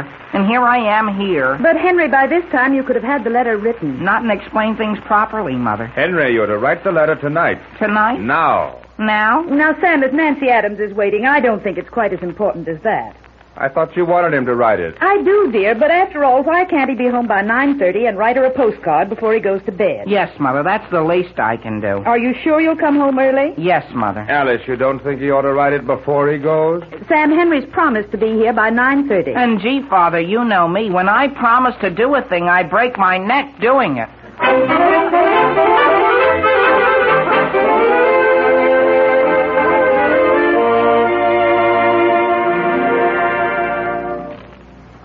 Really think so, Henry? Oh, sure, Nancy.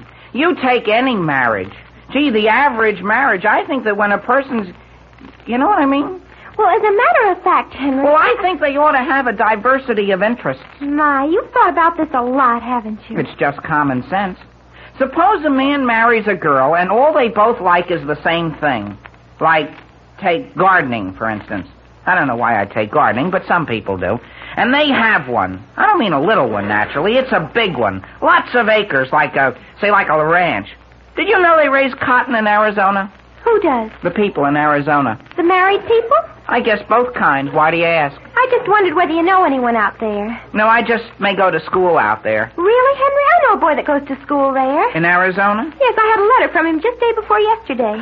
Is that right? Would you like to have me get it and read you some of it? No, I don't believe I'd care to hear it. I'm sure you'd be interested, Henry. He writes beautifully. Well, The way I look at it, Nancy, if a person gets the idea he has to go all the way to Arizona to go to school, I don't think they deserve to have any state. You know what I mean? No, I don't. Well, you take a school. Suppose you're not crazy about it. It's not the fault of the government of the state, is it? No. Well, there you are. Your father's a taxpayer, isn't he? Yes. I never thought of it that way, Henry. Just a second while I answer the phone. Have you ever tasted Peppermint Crunch ice cream? No, I haven't. Why? They served it in the school cafeteria today. It was pretty good.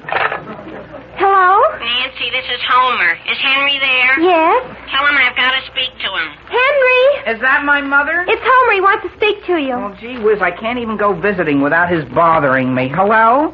Now listen, Homer. Henry, I'm in a terrible predicament. What's the matter? I'm over at your house and I want some help on our Latin assignment. Well, I can't come home just for that, Homer. But, Henry, I have to have it. My father says I've been fiddling around too much in Latin. But, gee whiz, I don't have to be home until 9:30, and even then I'm going to be very busy writing a postcard. All right, Henry, all right. If you want to put Nancy Adams in your correspondence ahead of my homework, all right.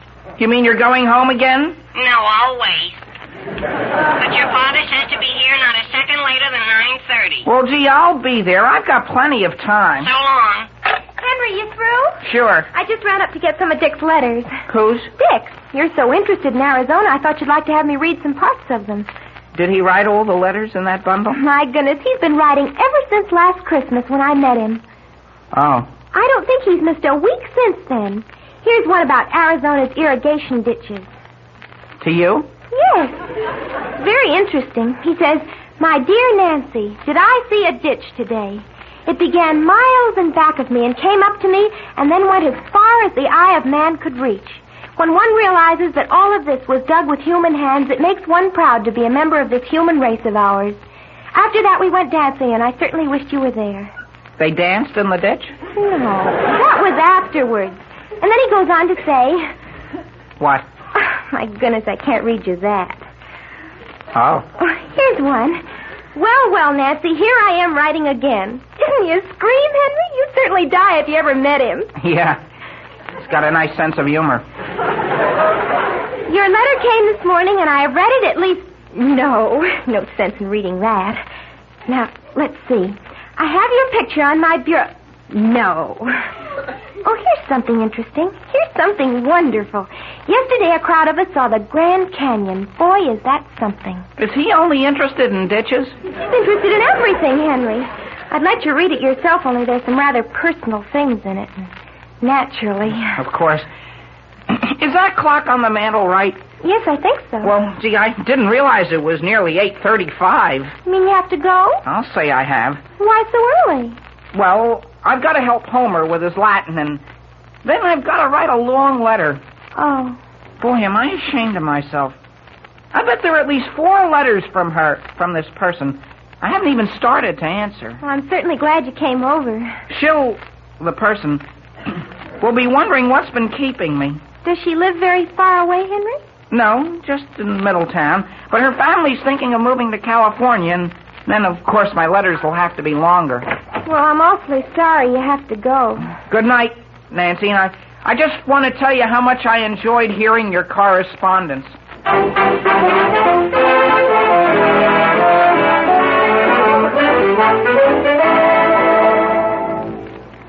Wait a second, Homer, while I drop this postal card in the mailbox. It's a nice night, isn't it?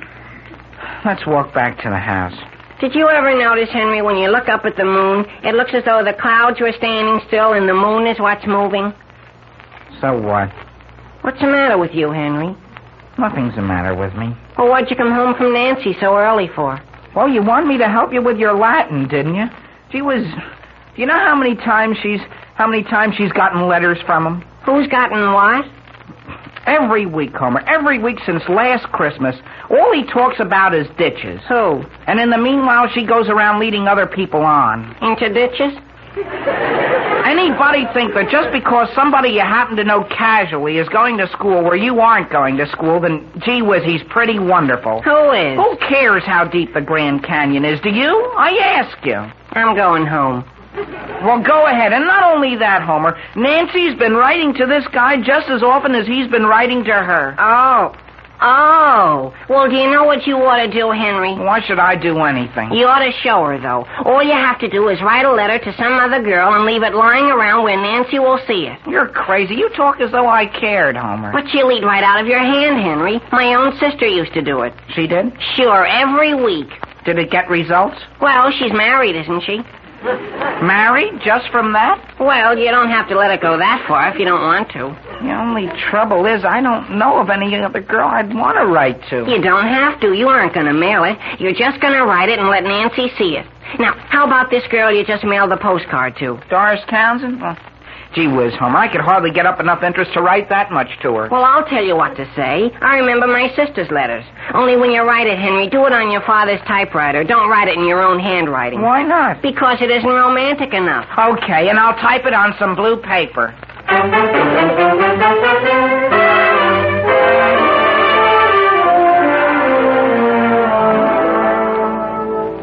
Have some toast, Alice? No, thank you. Sam, I'm worried. Worried? Well, dear, I don't like to mention it, but this morning when I went in to make Henry's bed, I happened to see a letter he'd typed to Doris Townsend. I thought he was just going to send her a postcard. Well, so did I, Sam. I thought the whole thing was just a casual, ordinary bit of correspondence. Well, Sam, I shouldn't have looked at it, but I couldn't help noticing that the letter began, "My darling Doris." what's that? That's what it said, Sam. I saw it with my own eyes. What else did he say? Well, naturally, dear, I didn't read any more. Why not? Well, because it was a personal letter. But it was your duty as a mother to read it. Well, if you must know, I did read the first sentence.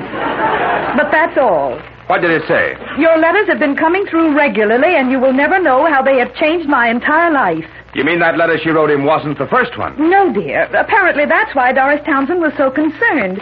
She was afraid Henry really was engaged. You mean you think it's reached that point? I know it has. The only thing is, why did he insist last night that he didn't want to write to her? Well, that's obvious, Alice. He was trying to cover up that... Cover up? Cover up what? I don't know. Well, Sam, I think it's time we did something.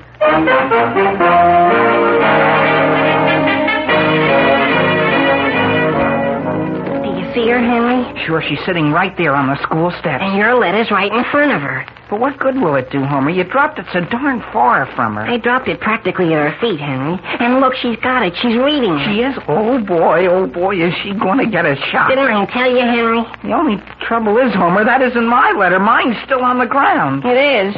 Homer, can you see where the one she's reading is from? How could I? All I can see is it's a fat one. A fat one? Gee, I wonder...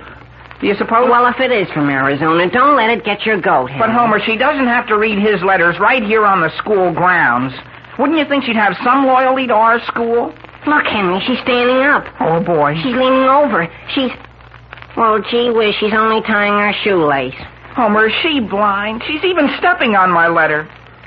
Now she's going into the building. Quick, Henry. Why? Your letter's blowing away. Well, gee whiz, Homer, you go that way and we'll corner it. Hurry up. I'm hurrying.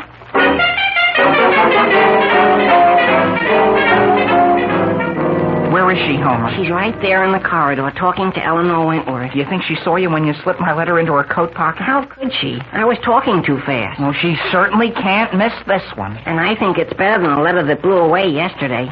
Look, Nancy's walking away. Well, she puts her hand in her pocket. All my troubles will be over. The only thing is, Homer. What? Isn't that my letter sticking out of Eleanor's pocket? Where? Listen, Homer, did you put that in the wrong pocket or the wrong coat? I didn't know they were standing that close together. I saw a pocket and I dropped it in. Well, we've got to get that away from Eleanor. I can get it away from her, Henry. We'll just catch up with her, and as we pass, we'll both gently bump into her and I'll grab. Okay, Homer, but don't trip her. Quiet, Henry. Do you want her to hear us? I'm not talking too loud, Homer. Come on now. We'll give her the brush off. Well, gee whiz. Hello, Eleanor. Hi, Eleanor. Oh, gee whiz. Homer Brown, did you hurt yourself? Homer. Oh, I'm awfully sorry if I turned like that. I'm going into the girls' coat room here. I know, but Eleanor... Let me pick up my books, Henry. But Eleanor, wait. Henry, don't follow her in there. You'll be expelled.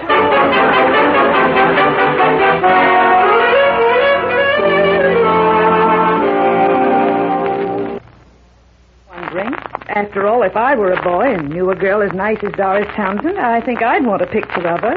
Wouldn't you, Sam? Wouldn't I what? Like a picture of Doris Townsend. Oh, yes, of course. Well, I wouldn't. I just... You just what? I just don't think I like any girls. Not any? No, Father. Good, that's fine. Didn't I hear you using my typewriter upstairs just a few minutes ago? Yes, Father. What was it you were typing, dear?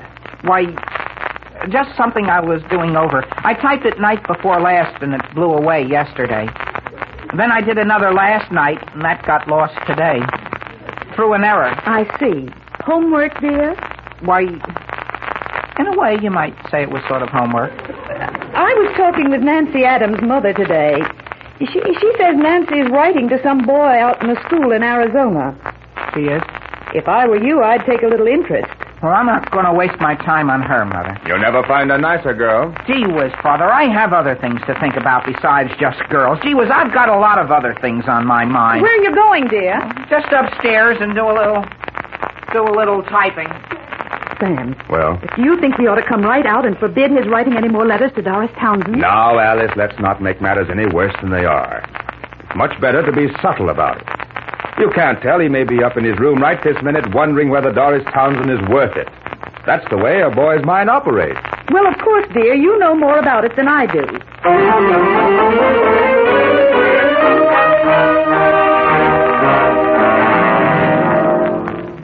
Oh, Butch Wells. What'll you have, Eleanor? Butch, did you lose a letter? No, why? You didn't?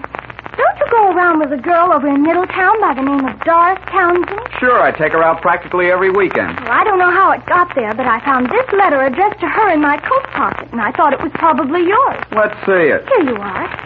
Well, listen, this isn't any kind of a joke, is it? Oh, no. My darling Doris. Say, what is this? Who's it from, Butch? Who wrote it? But getting back to Earth, I hope someday I can show you the Mississippi, which is 2,470 miles long, reaching at some points to a width of 4 miles. What? Hey, what I want to know is who wrote this. Where's the end? Have you ever noticed on a moonlight night how the clouds seem to stand still and the moon zooms along at a breathtaking pace? That's how I think of you. Oh, so that's who wrote it. Who did write it? Never mind. He isn't going to live long anyhow.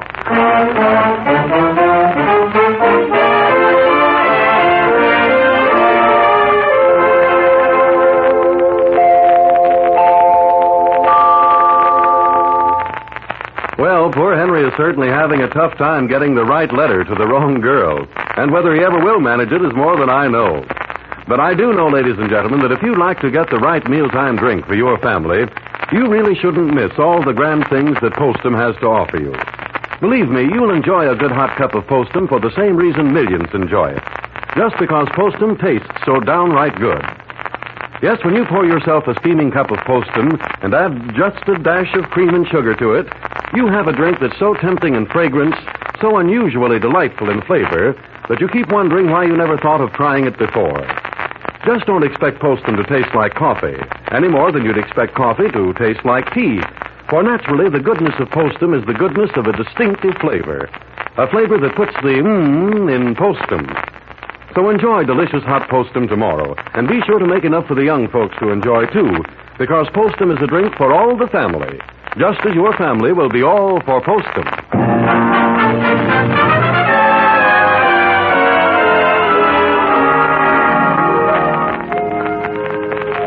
Now, getting back to the troubles of Henry Aldrich, in an attempt to make Nancy Adams jealous, Henry has typed several letters to another girl. But instead of mailing them, he has tried to leave them around where Nancy would find them. So far, however, he has been totally unsuccessful and has lost all of the letters he's written. The scene opens now in the typing room at Central High School.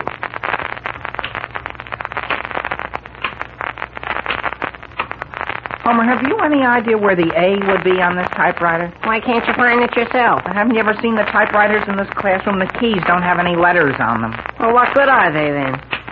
Oh, gee whiz. Did you get an A? It's a W. Homer, what word is there that begins with W that means the same thing? As what? As angel. Why don't you just make it Winged Angel? Winged? My winged angel? Sure. Where do you think the I would be? Used to be around here somewhere. Are you making plenty of carbon copies this time, Henry? Sure, look out. Oh, gee. Did you get an I? An H. Now what am I going to do? I've got W-H. Why don't you make it White Winged Angel? Yeah, that's nice.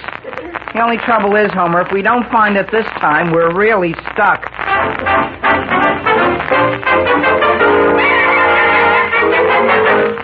Hello, Sam. Yes, Alice? Sam, I'm sorry to call you away from the office, but I want you to come home right away. What for? Well, Doris Townsend's mother is here. What's on her mind? I can't tell you on the phone, dear, but the sooner you come home, the better. She's terribly upset. Yes?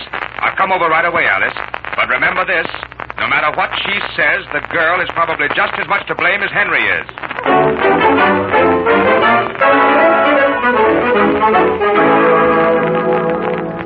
Homer, are you sure she finally found my letter? Yes, Henry. I put it right in her lunchbox, right on top of her lemon pie. Are you sure she didn't tear it up or anything? Why should she? A letter written by you to another girl that you're calling a white-winged angel? Well, it took me darn near a week to get it to her. All you have to do now, Henry, is go home. By Monday, Nancy will be eating out of your hand. By Monday? Well, that's the way it works with my sister. Henry. Oh, gee whiz. Hello, Eleanor. It's Nancy, Henry. Oh. Henry, I've been looking all over for you. For me? Hi, Nancy. Gee, you look worried. Well, in a way, I am. I've got something here that belongs to Henry, and I'm quite sure he'd want it. Something of mine? Something of Henry's? Yes, and I haven't the slightest idea how I got it. It's this letter you wrote to somebody. Oh, yes. But I didn't read it, Henry. I know you'll probably think I did, but I give you my word that I didn't do any more than just look at it to see whose it was. You didn't? Why not? Well, bye, Henry. I'm awfully glad I happened to find you. Goodbye. Thanks very much for giving it back to me.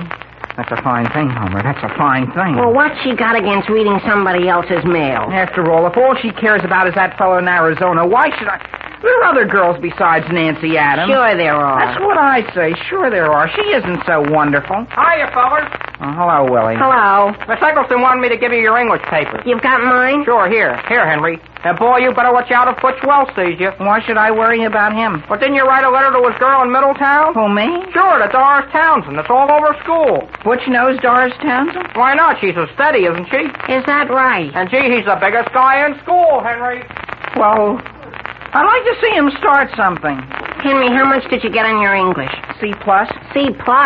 Listen, Homer, how did Miss Eggleston get this? What is it? It's one of my darn letters to Doris Townsend. How did you happen to hand that in? She says, interesting, but why didn't you stick to original theme instead of dragging in the Mississippi? Well, that's a fair enough criticism. You know, Henry, I'll bet your letters are lying around all over the school. I'll say. Henry, look out. Here comes Butch Welch. Butch? Hey, Henry. Now, wait, Butch. It was all a mistake. Mistake my eye. Come here. Write him a letter, Henry. All right, Aldrich.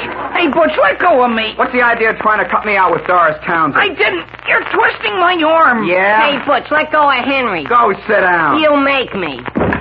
Gee whiz. Butch! You gonna keep away from my girl? Now, listen, Butch. How do you like that? Oh, gee whiz. Now write her another letter and tell her what I did to you. You want me to help you up, Henry? Henry! Is that you, Nancy? What happened to you? We're looking for something down here. What was Butch Welch doing to Henry? To me? Gee whiz, he wasn't doing anything. Well, my goodness, Henry, your folks just phoned the main office and they said you're to come right home the very minute school's out. I wonder what that could be about.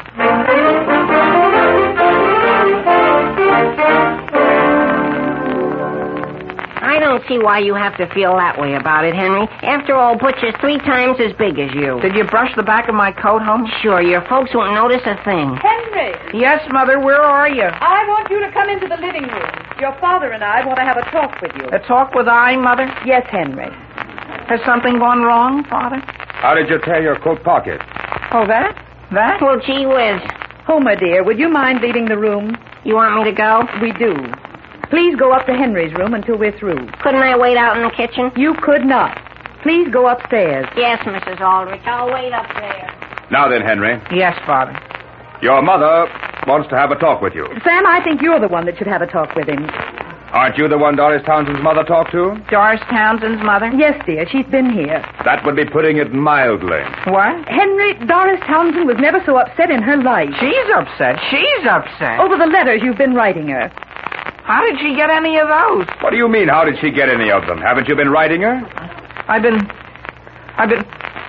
Look, Father. Have you been writing her? Yes, sir, I've been writing her, but I haven't been mailing them. What have you been doing with them? I've been losing them. Henry, Henry, don't be absurd. But I have, Mother. If you didn't intend mailing them, why did you write them? Because... They were written to be read by someone, weren't they? Yes, sir, but not by Doris Townsend. Then by whom, dear? Look, Mother, I know you won't believe it, but there are copies of my letter all over Central High School.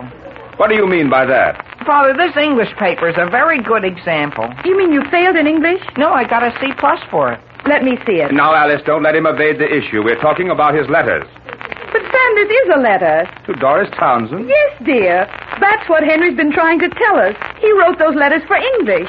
He never intended to mail any of them. Did you, dear? Well, look, Mother. Of course you didn't. It's as clear as day, Sam. Well, why did Doris Townsend's mother have to get so upset over a composition? That's exactly what I wondered. Sam, I'm going to the phone and tell her. And give her my regards. Hey, Henry. Henry. Here's your composition, Henry. Oh, am I interrupting a lecture? You are not interrupting anything, Homer.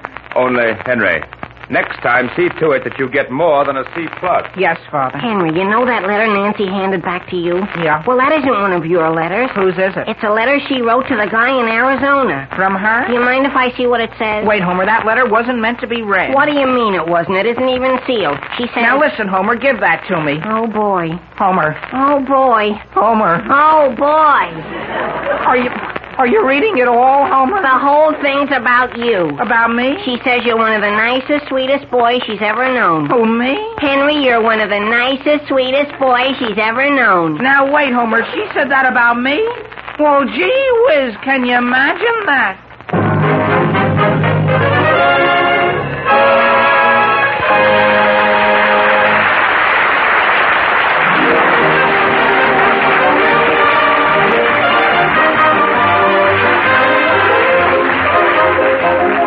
Henry Aldrich will be back in just a moment. In the meanwhile, folks, a reminder of the double-barreled reason why you'll like Postum. For one thing, you'll like it if coffee upsets you. For another, you like it just because Postum tastes so swell. It's a grand, tempting drink for all the family. So get Postum from your grocer tomorrow.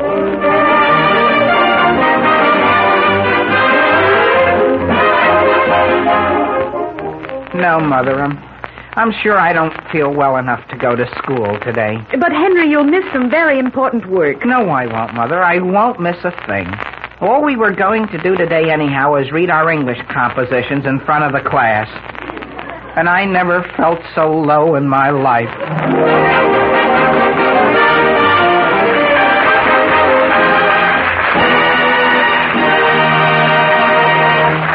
Here is a popular Christmas suggestion. In addition to your other presents, give United States defense bonds and stamps. Make patriotism a part of your giving. The money you spend for defense bonds helps to resist tyranny and oppression, helps keep the spirit of Christmas alive in this country. So buy defense bonds and stamps, and keep on buying them for yourself and for your friends this Christmas. Be sure to listen again next week to the Aldrich Family, same time, same station, for another sparkling half hour with your favorite youngster, his family, and his pals. The Aldrich Family, starring Ezra Stone, is written by Clifford Goldsmith. Original music is composed and conducted by Jack Miller. This is Harry Von Zell saying, you will enjoy fragrant, flavorful Postum. And remember, Postum contains no stimulants. It cannot give you indigestion. Good night.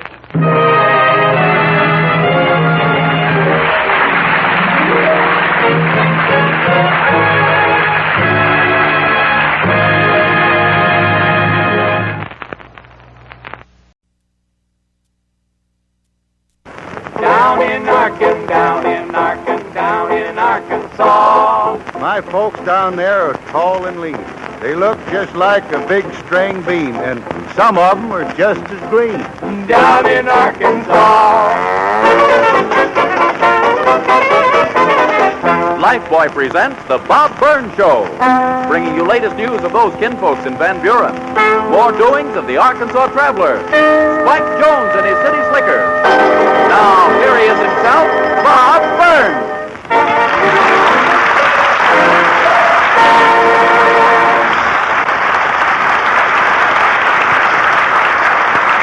Well, I certainly am much obliged. You know, ain't it a wonderful thing that all of us can gather here once a week? We can have a meeting of all us vegetarians.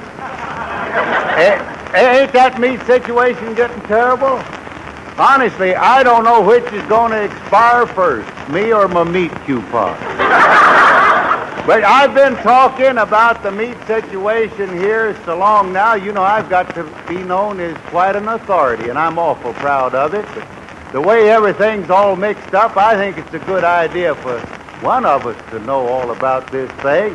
Why, just day before yesterday, my telephone rang, and I answered the phone, and some man asked me, he says, "Pardon me, but can you tell me what the ceiling price is on pork chops?" Well, I says, "Brother, I don't want to make a mistake. Why don't you call the OPA?" And the fella says, "This is the OPA."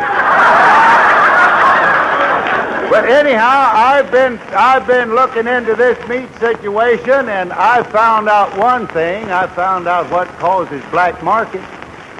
You know what makes the black market? Well, I'll tell you.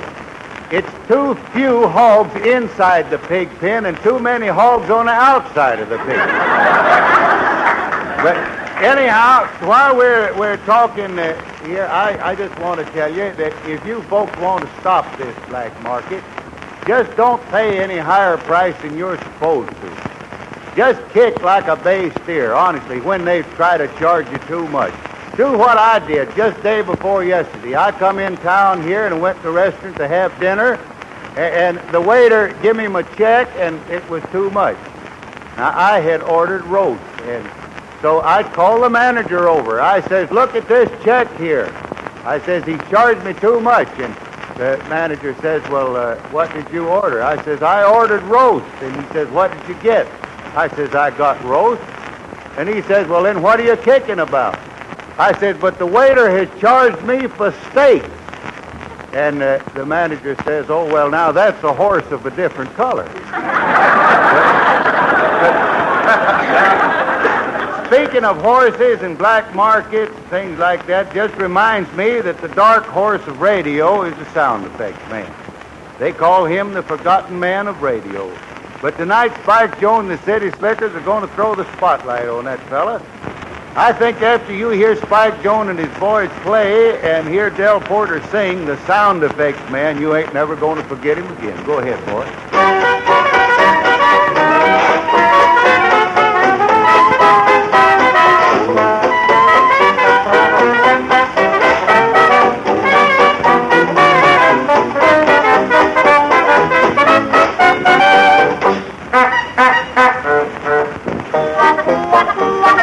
What could we do without the sound effects man, that radio racketeer?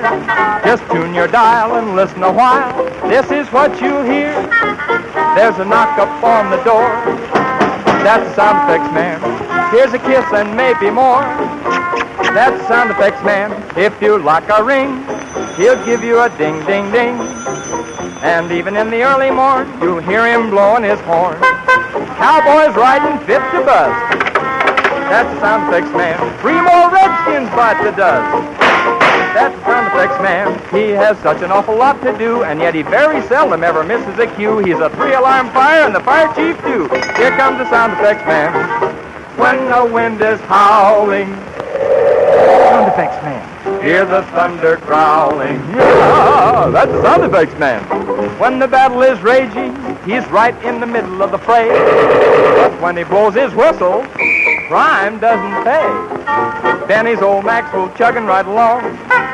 That's the sound effects man. When Kay Kaiser gets the answers all wrong, students, that's the sound effects man. Hear those footsteps. What a lot of noise they make. This is what you hear on Information Please when they make a big mistake. Tailspin Tommy in his aeroplane. That's the sound effects man. When Jerry Colonna breaks a window pane. That's the sound effects man. Why, he has gadgets by the score, from a peanut whistle to a cannon's roar. When Fibber opens up his closet door, look out! That's Willie Spicer, the sound effects man.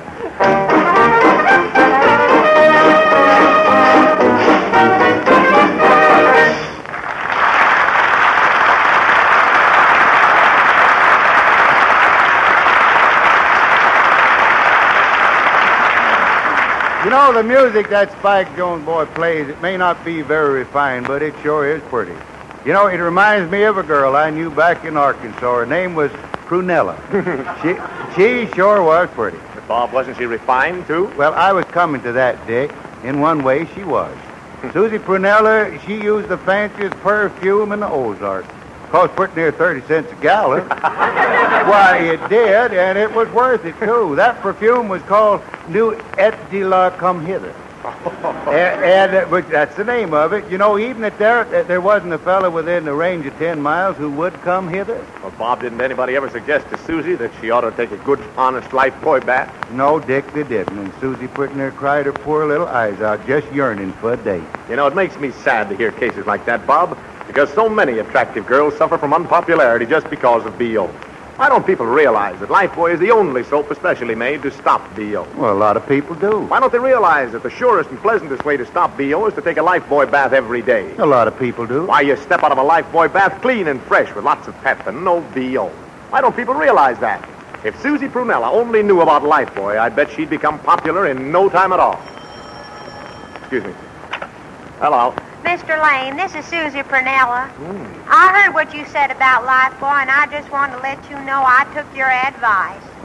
No, Tyrone, let me think it over. I'm not sure I want to marry you. No.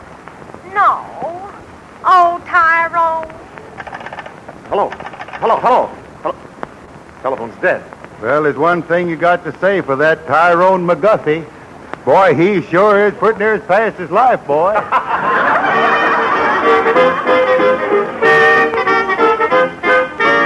And now let's look in on the town where the Arkansas Traveler holds forth as newspaper editor. It's a cool day, but the Traveler's just boiling as he talks to Pat Mitchell, his oldest reporter.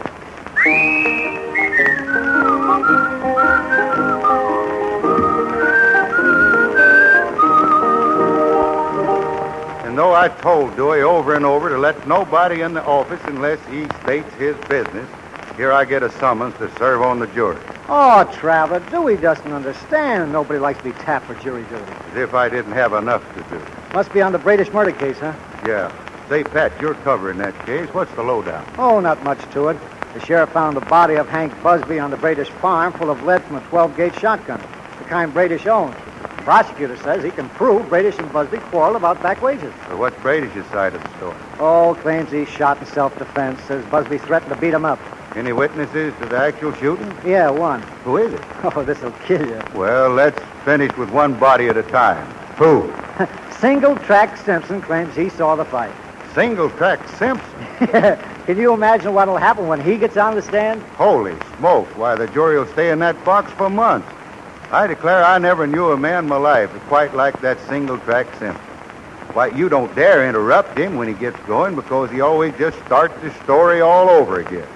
Now, you take the time that Single-Track came in here to tell me he decided to renew his subscription. I made the mistake of stopping him twice.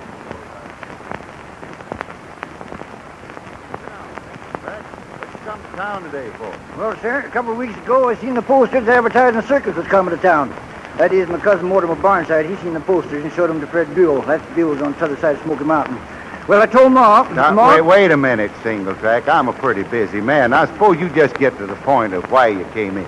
Well, sir, that's what I'm aiming to do. A couple of weeks ago, I seen the posters advertising the circus. That is, my cousin Mortimer Barnside. He seen the posters and he showed them.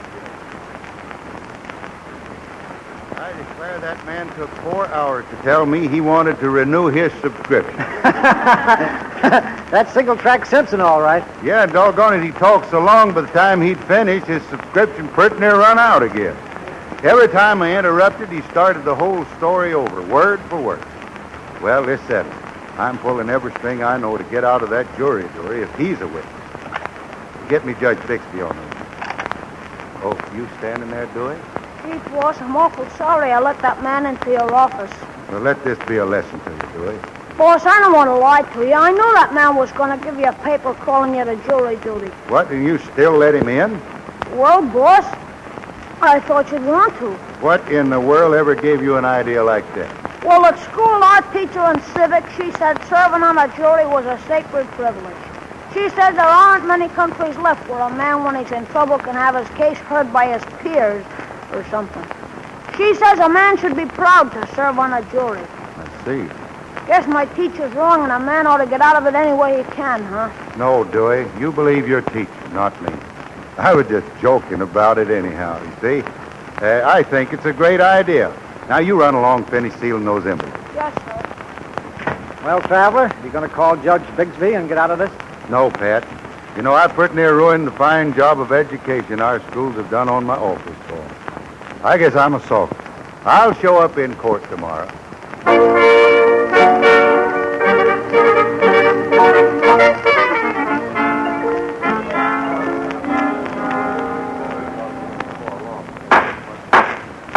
Hear ye, the case of the people versus Amos Brady. The honorable court resumes. Afternoon, Judge. Afternoon, bailiff. Read the names of the jurors accepted by prosecution and defense and swear them in. Following have been accepted, Your Honor. Mortimer Hopkins, Hannibal Weems, the Traveler, Alexander Green, Stephen Johnson.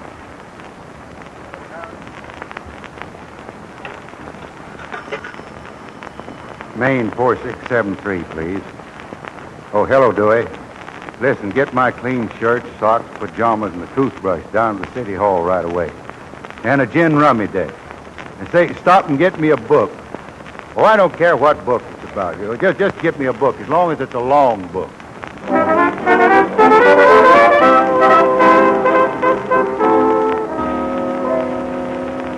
And now, Your Honor, as defense attorney, may I call my first and only witness? You may. This man will testify, Your Honor, that my client, Amos Brady, acted completely in self-defense. Mr. Singletrack Simpson. Get on the stand, please, Singletrack. Put up your right hand. You solemnly swear to tell the truth, whole truth, nothing but the truth? Yes, sir. It's just like I told my wife once. The witness will answer questions as put. You swear to tell the truth, Mr. Simpson? Well, sir, just like I told my wife Mr. Defense Attorney, did you carefully instruct your witness on the rules of evidence before appearing in this court? I did, Your Honor. Oh, I don't know what good it's going to do. I just don't want this case to drag on till about Christmas. Go on with your questioning. Mr. Simpson, what is your name? My name? Well, sir, my mother always called me... Your occupation. Huh? Don't you want to know my name first? Aren't you a farmer on the Smoky Hill section? Oh, well, we do grow a few peanuts and garden sass, Mr. but then Simpson, where were you at 4 o'clock the afternoon of March 27th? Come again? Where were you the day Hank Busby got shot? Oh, that day. Well, sir, I had an old barn in the lower corner of the South 40 that kind of killed it over because the termites got into the foundation.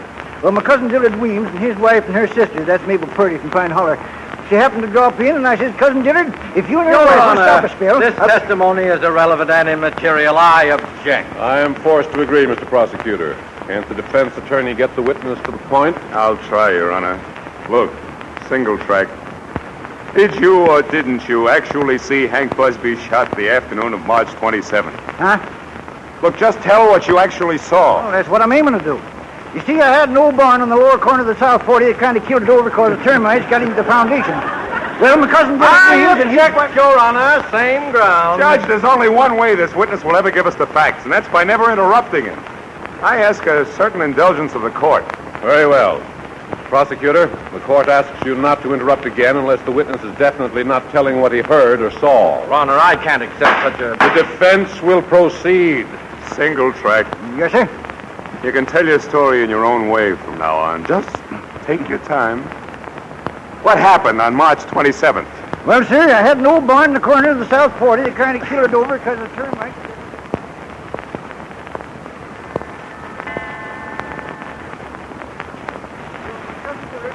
Up the buckboard and figured on driving up to Amos Brady's place.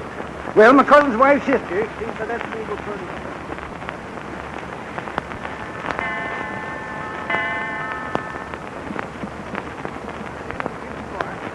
Hank Busby was Amos Brady.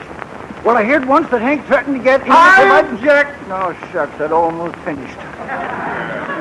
I'm sorry, Your Honor. The witness wasn't telling what he himself heard or saw. Sustained. Go on, Singletrack. Doggone it, now I forgot where I was. Well, sir, I had an old barn on the corner of the South 40 that kind of killed over and it comes to termites getting into... This court stands adjourned until tomorrow morning at 9 o'clock.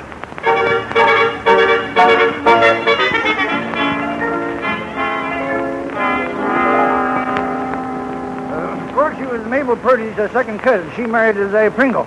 That was on May 1934. No, that was May 1935. This is an impossible situation. 3 days gone by and we're getting nowhere. If this witness can't observe rules of evidence, I may disqualify him. Oh, Judge, can I say a word? Yes, Traveler. Judge, can a juryman ask a witness questions? Well, certainly, if they're to the point. Well, now, I've got an idea. If single I track... object. This is most direct. You keep quiet, Mr. Prosecutor. This court is here to get at the truth. If one man fails, I'm willing to let another try. Go ahead, Traveler. Well, I think from what Single Track's already said, we've got some idea what happened on March 27th. Now, let's see if we can put it all together. For one thing, I'm pretty certain the witness has a barn on the corner of his South 40 that kind of killed it over because the termites got the foundation. So he and his cousin Dillard Weems hitched up the buckboard and went over to Bradish's place to borrow some tools to fix it. Well, that ain't so. We went over to borrow some lumber. Single Track saw that an argument was going on between Amos Bradish and his hired man, Hank Busby. Single Track hid behind the silo and watched. I did not. He hid behind some berry bushes. Amos had a shotgun in his hand. Did another. Hank had the shotgun. And Amos told Hank to get off his property. No, that's a lie. Hank had the gun, swore he'd get Amos. They fit over the gun. Amos managed to get it away from Hank. Amos told him not to come any further, but Hank was so mad he came at him, his arms were turning like a windmill. Amos didn't have no choice but to shoot the gun and shoot quick. And that's my story. And is that what happened the afternoon of March 27th? It sure is. Well, why didn't you say so before? That's what I've been trying to tell you for 4 days.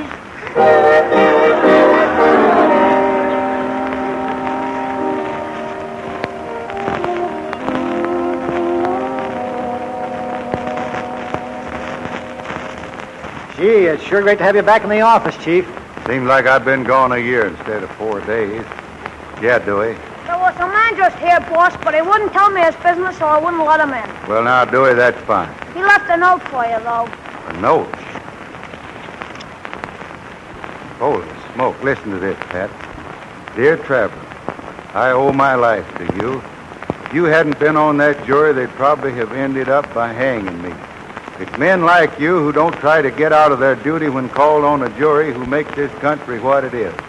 I guess when you come right down to it, that's what we're fighting for in this war, is the right to be heard by your fellow citizens when you're in trouble, and the privilege of being called to listen instead of leaving all judgment to dictators.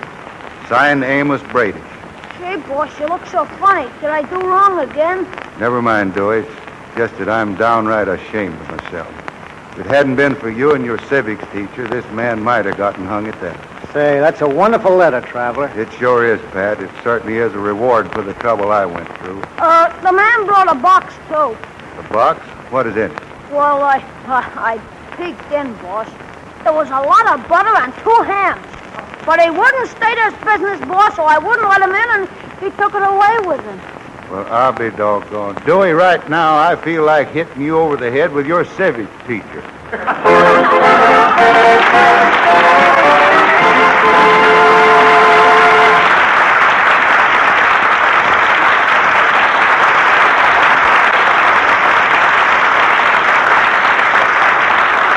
Be sure to stay tuned for an important announcement from the government to be given immediately following this program. Before Bob comes back to bring some backward of his backwards relatives, I want you to meet a man who is not backward at all, or at least not about his opinion. Mr. Lucius B. Forthright, who can best be described as... A snob, sir. I am a snob of the first water. Well, come on out and dry off. And tell me, Mr. Forthright, what are you snobbish about? I am a snob about my bath soap, sir. That's why it irritates me no end to hear you say that Lifebuoy is America's most popular toilet, sir. But it is. The True Story Crosley survey recently proved that. Tush. A true snob soap must be custom built. My own is tailored to my particular needs. Surely, sir, you don't expect me to purchase Lifebuoy merely because everyone else does. No, but did you ever stop to consider the reason why so many folks use Lifebuoy? Sir, I would not deign to investigate the matter. My custom-built soap is the best that money can buy. Ah, that's your opinion. But what is one man's opinion against millions of others?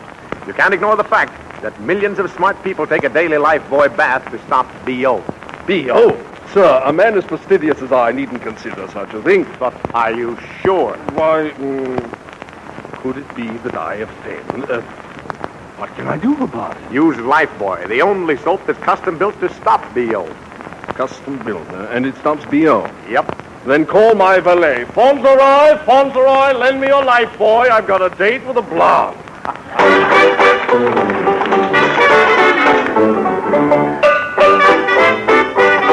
Now, here he is again, Bob Burns.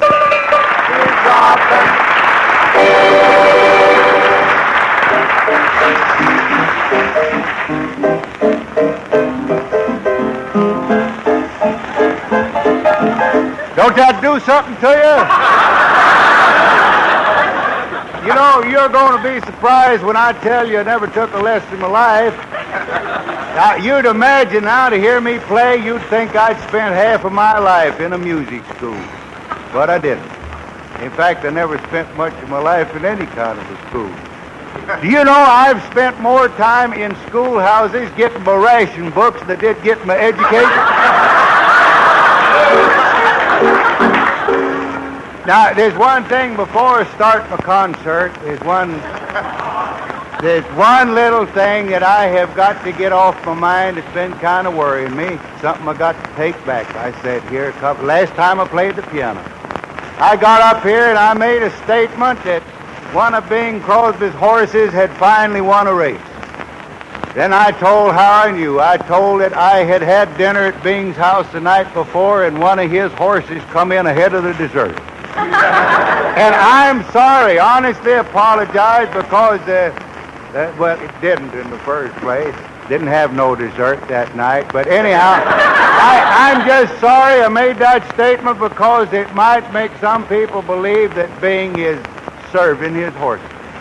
I think if he wants to do it, I think that's his business. I ain't saying he is, but that's one way he could get even with his horses. It's the truth. His horse has been keeping him in a stew for years. Now, another thing I want to get off my chest. I'm glad that's off anyhow. One thing I want to get off. I've got so many letters from people asking me to play a piano piece all the way through. And other letters just dared me to do it. But tonight I'm going to do that. I'm going to play a number. I'm going to start at the beginning and play it all through. And I'm going to do it a little different tonight. I'm going to have a rhythm section come up here. Some of the boys. Tonight I'm going to have the bass drum. The bass is going to have the bass fiddle be played by Country Washburn, and Spike Jones going to play the drums. And Luther, you better bring your guitar up here too. Luther, listen. How's that romance coming on with you and your girl? Oh, I got a new girl now.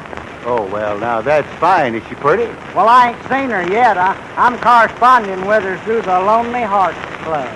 Well, then she hasn't seen you either. No, but I sent her my picture. Well, that ought to set romance back 50 years. Luther, ain't you afraid your picture's going to kind of give the poor girl a shock? No, I fixed that. I sent her my picture in the form of a jigsaw puzzle so she can get used to my face a little at a time.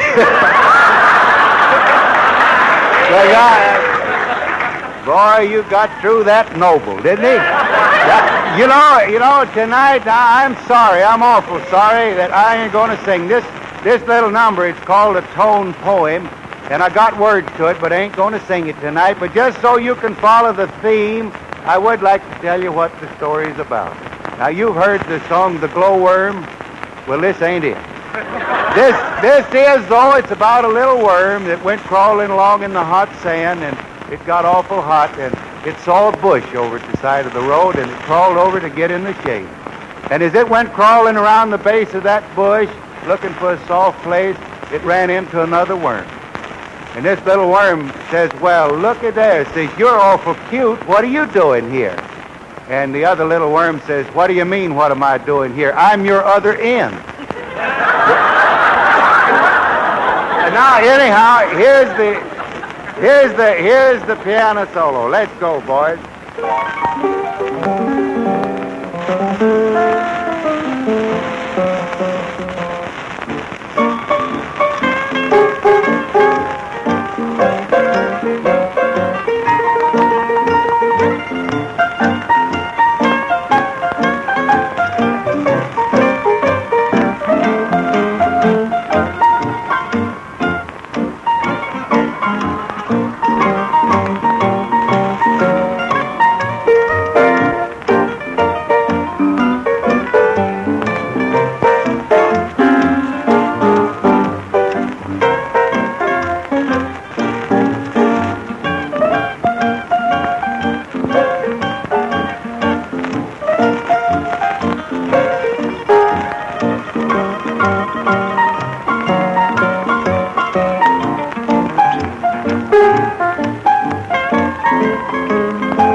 about all we got to barrel tonight, except I do want to tell you people over here that I'm kind of sorry if I made a joke about the food situation. It's all in joke, but I just want to tell you, if we'll do our part over here, like the boys over in North Africa are doing, we'll solve that food situation. They tell me that our boys over in North Africa are making that swastika look more like a pretzel every day. Well, now, that's all we got for tonight. Except next week we're going to be playing for the boys of the U.S. Maritime Training Station at Catalina Island. I hope you'll all be listening in. Thank you. Good night.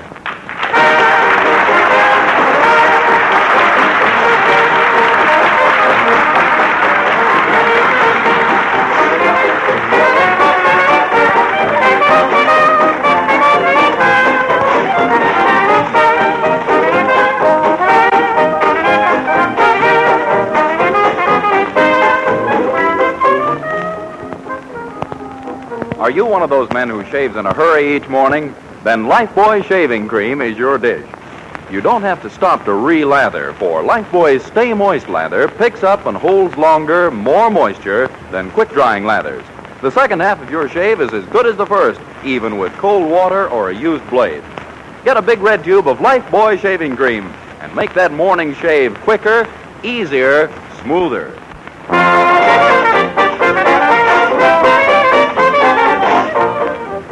The makers of Lifebuoy will again bring you Bob Burns next week at this same time with more about his relatives, more doings of the Arkansas Traveler, and Spike Jones and his City Slickers.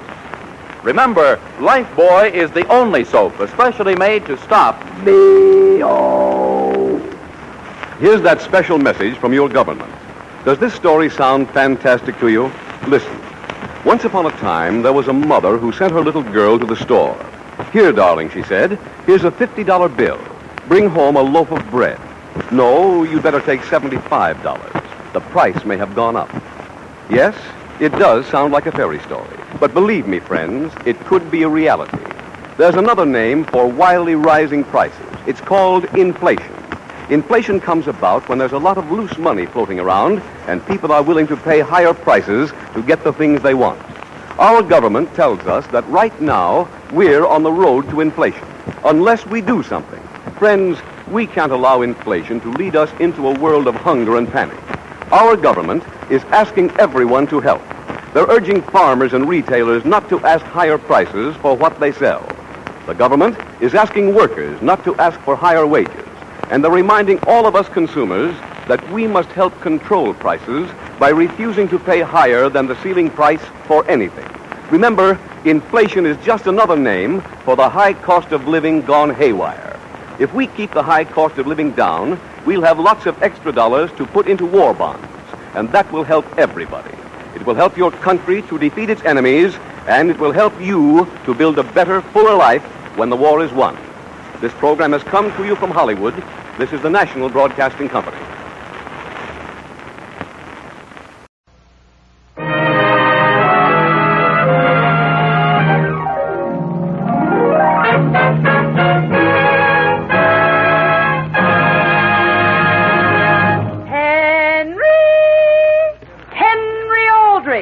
Mother.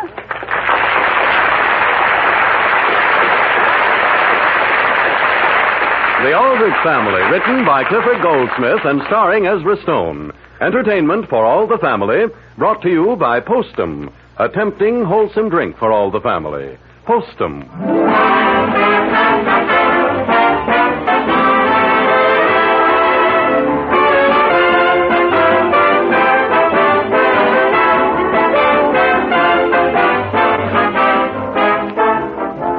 Friends, welcome once again to a visit with the Aldrich Family.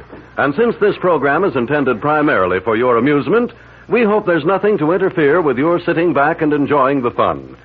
Of course, if something does interfere, if perhaps you're troubled by a touch of indigestion, we suggest that for the moment you be practical about it. Now, while you think of it, consider whether coffee may cause your indigestion, whether you wouldn't benefit by drinking Postum instead. You see, while coffee is popular with most people, and while many people can drink it without feeling distress, many others cannot. So by all means, if you think coffee upsets you, switch to Postum. For Postum contains no stimulants, nothing upsetting in any way. Just drink fragrant, flavorful Postum instead of coffee and see if before long your indigestion hasn't gone. See if you don't feel lots more human again after you give Postum a fair trial.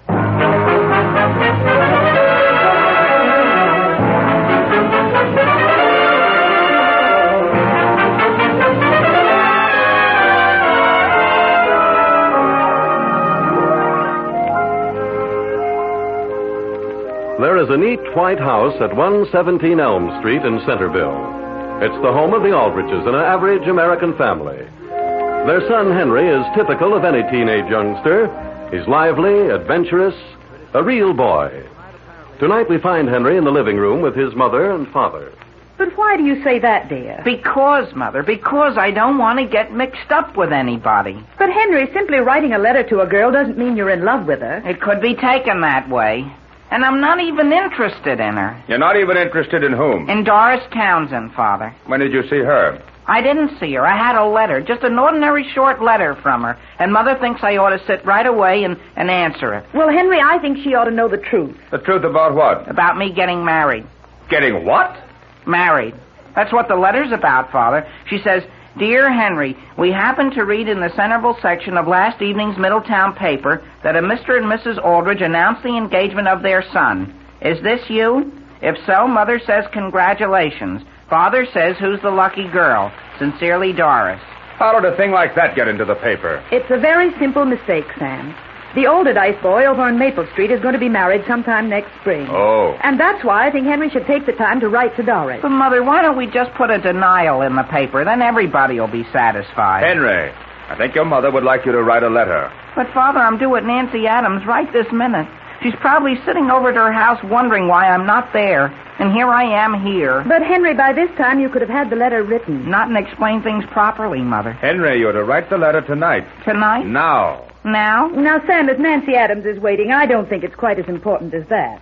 I thought you wanted him to write it. I do, dear, but after all, why can't he be home by 9:30 and write her a postcard before he goes to bed? Yes, Mother, that's the least I can do. Are you sure you'll come home early? Yes, Mother. Alice, you don't think he ought to write it before he goes? Sam, Henry's promised to be here by 9:30. And gee, Father, you know me. When I promise to do a thing, I break my neck doing it.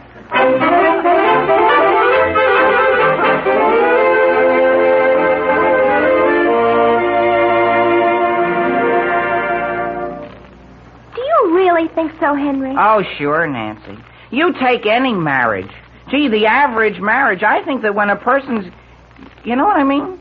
Well, as a matter of fact, Henry... Well, I think they ought to have a diversity of interests. My, you've thought about this a lot, haven't you? It's just common sense. Suppose a man marries a girl and all they both like is the same thing. Like, take gardening, for instance. I don't know why I take gardening, but some people do. And they have one. I don't mean a little one, naturally. It's a big one. Lots of acres, like a ranch. Did you know they raise cotton in Arizona? Who does? The people in Arizona. The married people? I guess both kinds. Why do you ask? I just wondered whether you know anyone out there. No, I just may go to school out there. Really, Henry? I know a boy that goes to school there. In Arizona? Yes, I had a letter from him just day before yesterday.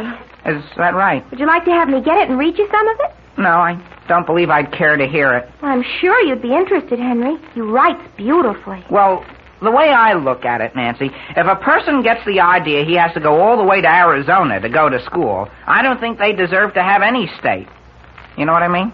No, I don't. Well, you take a school. Suppose you're not crazy about it. It's not the fault of the government or the state, is it? No. Well, there you are. Your father's a taxpayer, isn't he? Yes. I never thought of it that way, Henry. Just a second while I answer the phone. Have you ever tasted Peppermint Crunch ice cream? No, I haven't. Why? They served it in the school cafeteria today. It was pretty good. Hello? Nancy, this is Homer. Is Henry there? Yes? Tell him I've got to speak to him. Henry! Is that my mother? It's Homer. He wants to speak to you. Oh, gee whiz, I can't even go visiting without his bothering me. Hello? Now listen, Homer. Henry, I'm in a terrible predicament. What's the matter? I'm over at your house and I want some help on our Latin assignment. Well, I can't come home just for that, Homer. But, Henry, I have to have it. My father says I've been fiddling around too much in Latin. But gee whiz, I don't have to be home until 9:30, and even then I'm going to be very busy writing a postcard. All right, Henry, all right. If you want to put Nancy Adams in your correspondence ahead of my homework, all right. You mean you're going home again? No, I'll wait. But your father says to be here not a second later than 9:30. Well, gee, I'll be there. I've got plenty of time. So long. Henry, you through? Sure. I just ran up to get some of Dick's letters. Whose? Dick's. You're so interested in Arizona, I thought you'd like to have me read some parts of them.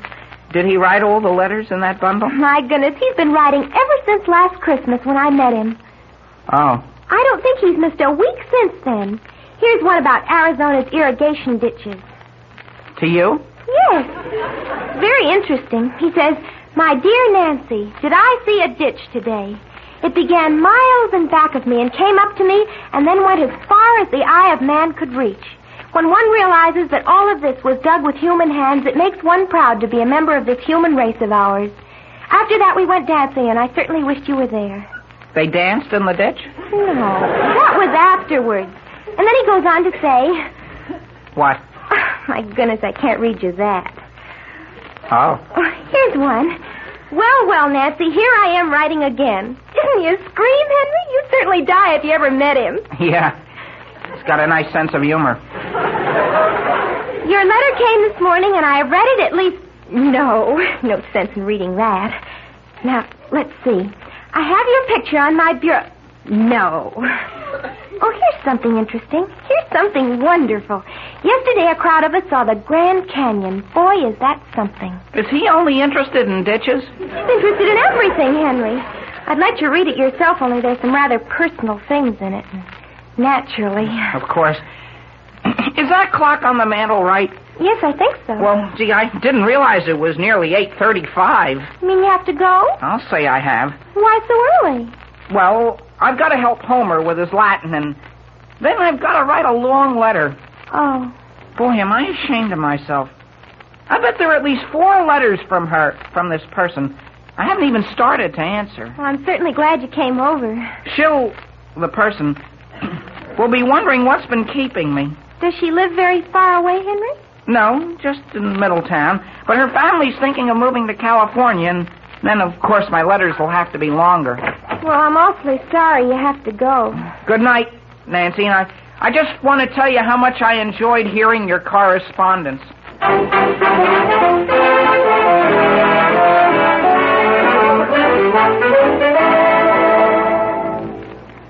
Wait a second, Homer, while I drop this postal card in the mailbox. It's a nice night, isn't it? Let's walk back to the house. Did you ever notice, Henry, when you look up at the moon, it looks as though the clouds were standing still and the moon is what's moving? So what? What's the matter with you, Henry? Nothing's the matter with me. Well, what'd you come home from Nancy so early for? Well, you wanted me to help you with your Latin, didn't you? Do you know how many times she's gotten letters from him? Who's gotten what? Every week, Homer. Every week since last Christmas. All he talks about is ditches. Who? And in the meanwhile, she goes around leading other people on. Into ditches?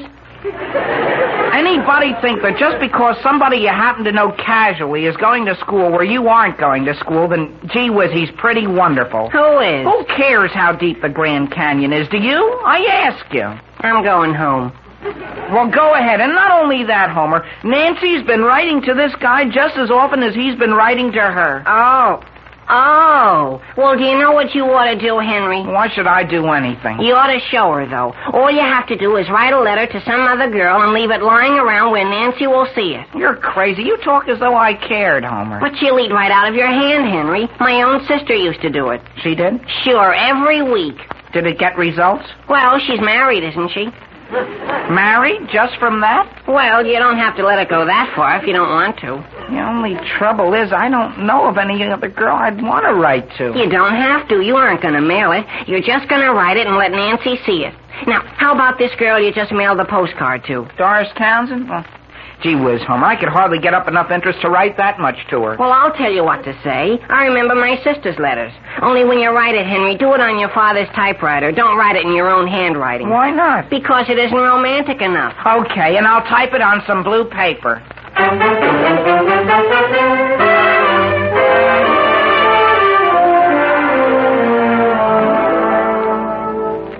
have some toast, Alice? No, thank you. Sam, I'm worried. Worried? Well, dear, I don't like to mention it, but this morning when I went in to make Henry's bed, I happened to see a letter he'd typed to Doris Townsend. I thought he was just going to send her a postcard. Well, so did I, Sam. I thought the whole thing was just a casual, ordinary bit of correspondence. Well, Sam, I shouldn't have looked at it, but I couldn't help noticing that the letter began, "My darling Doris." what's that? That's what it said, Sam. I saw it with my own eyes. What else did he say? Well, naturally, dear, I didn't read any more. Why not? Well, because it was a personal letter. But it was your duty as a mother to read it. Well, if you must know, I did read the first sentence. But that's all. What did it say? Your letters have been coming through regularly, and you will never know how they have changed my entire life. You mean that letter she wrote him wasn't the first one? No, dear. Apparently that's why Doris Townsend was so concerned. She was afraid Henry really was engaged. You mean you think it's reached that point? I know it has. The only thing is, why did he insist last night that he didn't want to write to her? Well, that's obvious, Alice. He was trying to cover up that... Cover up what? I don't know. Well, Sam, I think it's time we did something.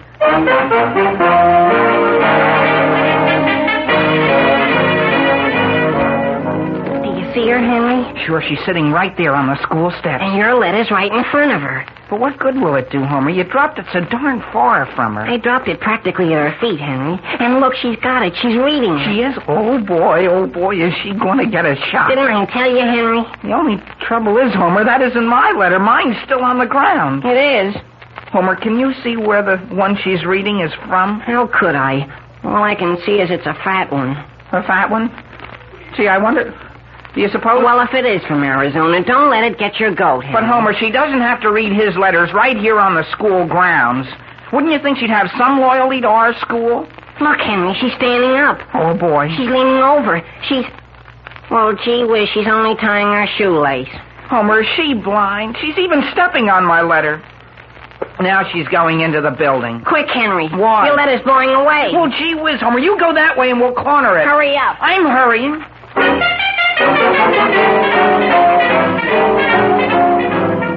Where is she, Homer? She's right there in the corridor talking to Eleanor Wentworth. Do you think she saw you when you slipped my letter into her coat pocket? How could she? I was talking too fast. Well, she certainly can't miss this one. And I think it's better than the letter that blew away yesterday. Look, Nancy's walking away. Well, she puts her hand in her pocket. All my troubles will be over. The only thing is, Homer. What? Isn't that my letter sticking out of Eleanor's pocket? Where? Listen, Homer, did you put that in the wrong pocket or the wrong coat? I didn't know they were standing that close together. I saw a pocket and I dropped it in. Well, we've got to get that away from Eleanor. I can get it away from her, Henry. We'll just catch up with her, and as we pass, we'll both gently bump into her and I'll grab. Okay, Homer, but don't trip her. Quiet, Henry. Do you want her to hear us? I'm not talking too loud, Homer. Come on now. We'll give her the brush off. Well, gee whiz. Hello, Eleanor. Hi, Eleanor. Oh, gee whiz. Homer Brown, did you hurt yourself? Homer. Oh, I'm awfully sorry if I turned like that. I'm going into the girls' coat room here. I know, but Eleanor... Let me pick up my books, Henry. But Eleanor, wait. Henry, don't follow her in there. You'll be expelled.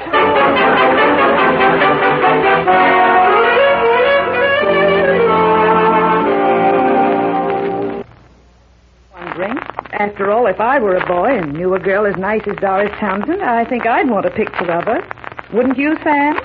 Wouldn't I what? Like a picture of Doris Townsend. Oh, yes, of course. Well, I wouldn't. I just... You just what? I just don't think I like any girls. Not any? No, Father. Good, that's fine. Didn't I hear you using my typewriter upstairs just a few minutes ago? Yes, Father. What was it you were typing, dear?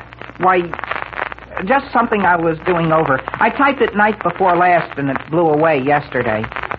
Then I did another last night, and that got lost today. Through an error. I see. Homework, dear? Why, in a way, you might say it was sort of homework. I was talking with Nancy Adams' mother today.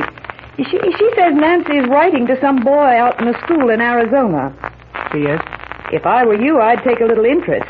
Well, I'm not going to waste my time on her, Mother. You'll never find a nicer girl. Gee whiz, Father, I have other things to think about besides just girls. Gee whiz, I've got a lot of other things on my mind. Where are you going, dear? Just upstairs and do a little typing. Sam. Well? Do you think we ought to come right out and forbid his writing any more letters to Doris Townsend? Now, Alice, let's not make matters any worse than they are. It's much better to be subtle about it. You can't tell. He may be up in his room right this minute wondering whether Doris Townsend is worth it. That's the way a boy's mind operates. Well, of course, dear, you know more about it than I do.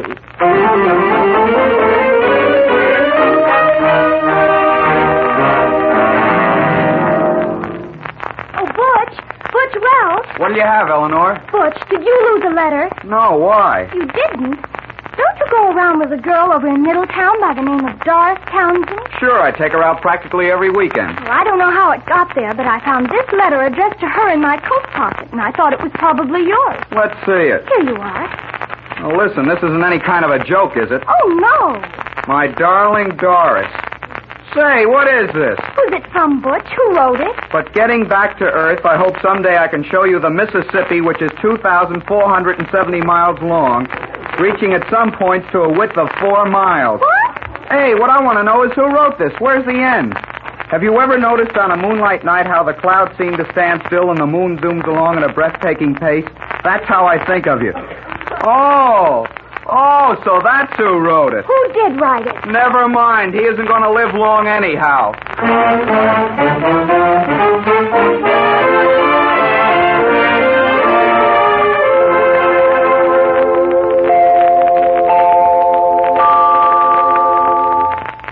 Well, poor Henry is certainly having a tough time getting the right letter to the wrong girl. And whether he ever will manage it is more than I know.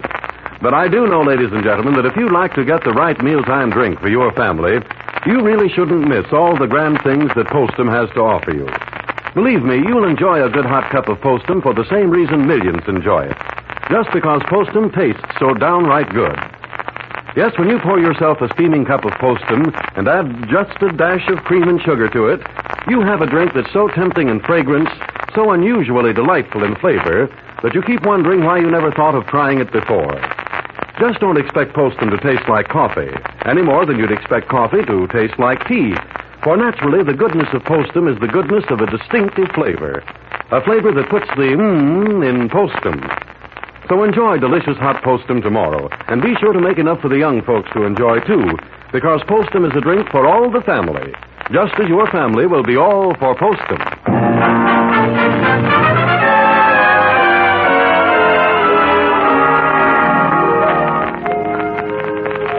Now, getting back to the troubles of Henry Aldrich, in an attempt to make Nancy Adams jealous, Henry has typed several letters to another girl.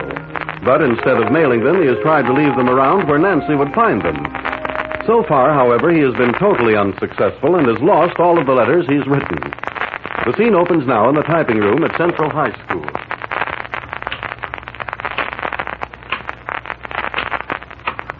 Homer, have you any idea where the A would be on this typewriter? Why can't you find it yourself? Haven't you ever seen the typewriters in this classroom? The keys don't have any letters on them. Well, what good are they, then? Oh, gee whiz. Did you get an A? It's a W.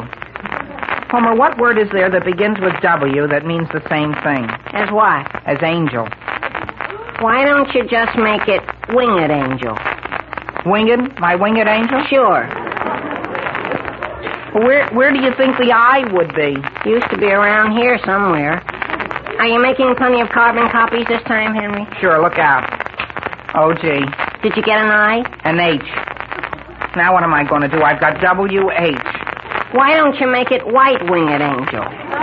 Yeah, that's nice. The only trouble is, Homer, if we don't find it this time, we're really stuck.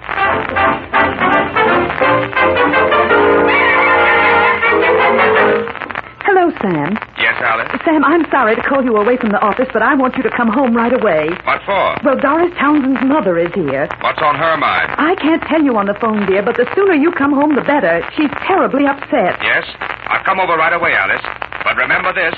No matter what she says, the girl is probably just as much to blame as Henry is.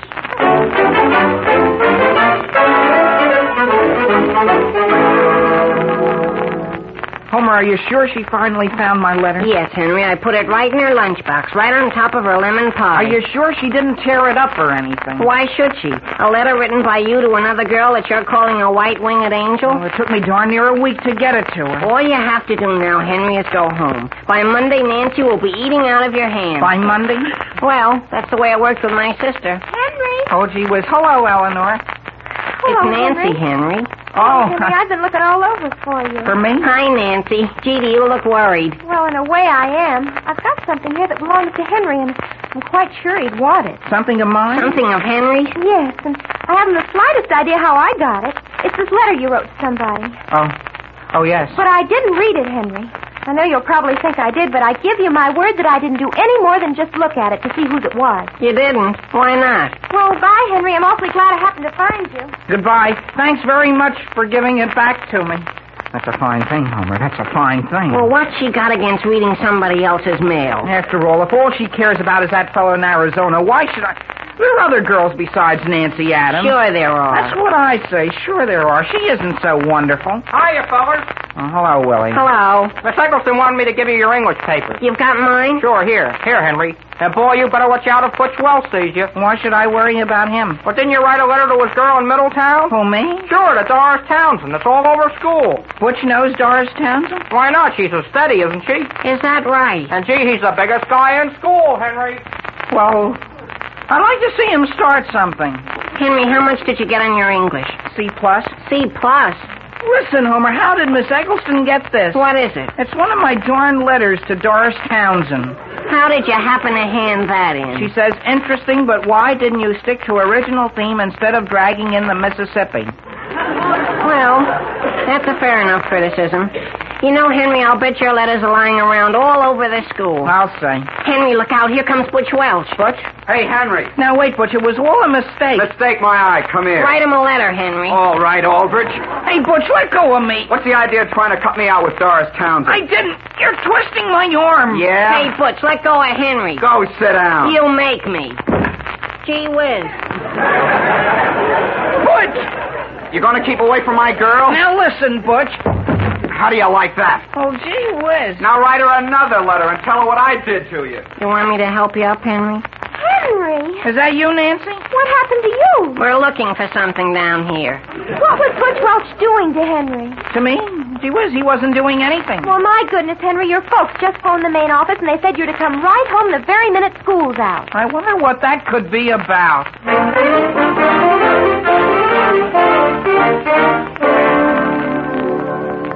I don't see why you have to feel that way about it, Henry. After all, Butch is 3 times as big as you. Did you brush the back of my coat, Holmes? Sure, your folks won't notice a thing. Henry! Yes, Mother, where are you? I want you to come into the living room. Your father and I want to have a talk with you. A talk with I, Mother? Yes, Henry. Has something gone wrong, Father? How did you tear your coat pocket? Oh, that? That? Well, gee whiz. Homer, dear, would you mind leaving the room? You want me to go? We do. Please go up to Henry's room until we're through. Couldn't I wait out in the kitchen? You could not. Please go upstairs. Yes, Mrs. Aldrich. I'll wait up there. Now then, Henry. Yes, Father. Your mother wants to have a talk with you. Sam, I think you're the one that should have a talk with him. Aren't you the one Doris Townsend's mother talked to? Doris Townsend's mother? Yes, dear. She's been here. That would be putting it mildly. What? Henry, Doris Townsend was never so upset in her life. She's upset. She's upset. Over the letters you've been writing her. How did she get any of those? What do you mean, how did she get any of them? Haven't you been writing her? I've been... Look, Father. Have you been writing her? Yes, sir, I've been writing her, but I haven't been mailing them. What have you been doing with them? I've been losing them. Henry, don't be absurd. But I have, Mother. If you didn't intend mailing them, why did you write them? Because... They were written to be read by someone, weren't they? Yes, sir, but not by Doris Townsend. Then by whom, dear? Look, Mother, I know you won't believe it, but there are copies of my letter all over Central High School. What do you mean by that? Father, this English paper is a very good example. You mean you failed in English? No, I got a C+ for it. Let me see it. Now, Alice, don't let him evade the issue. We're talking about his letters. But, Sam, this is a letter. To Doris Townsend? Yes, dear. That's what Henry's been trying to tell us. He wrote those letters for English. He never intended to mail any of them. Did you, dear? Well, look, Mother. Of course you didn't. It's as clear as day, Sam. Well, why did Doris Townsend's mother have to get so upset over a composition? That's exactly what I wondered. Sam, I'm going to the phone and tell her. And give her my regards. Hey, Henry. Henry. Here's your composition, Henry. Oh, am I interrupting a lecture? You are not interrupting anything, Homer. Only, Henry, Next time, see to it that you get more than a C+. Yes, Father. Henry, you know that letter Nancy handed back to you? Yeah. Well, that isn't one of your letters. Whose is it? It's a letter she wrote to the guy in Arizona. From her? Do you mind if I see what it says? Wait, Homer, that letter wasn't meant to be read. What do you mean it wasn't? It isn't even sealed. She said... Now listen, Homer, give that to me. Oh, boy. Homer. Oh, boy. Homer. Oh, boy. Are you reading it all, Homer? The whole thing's about you. About me? She says you're one of the nicest, sweetest boys she's ever known. Who, me? Henry, you're one of the nicest, sweetest boys she's ever known. Now, wait, Homer, she said that about me? Well, gee whiz, can you imagine that?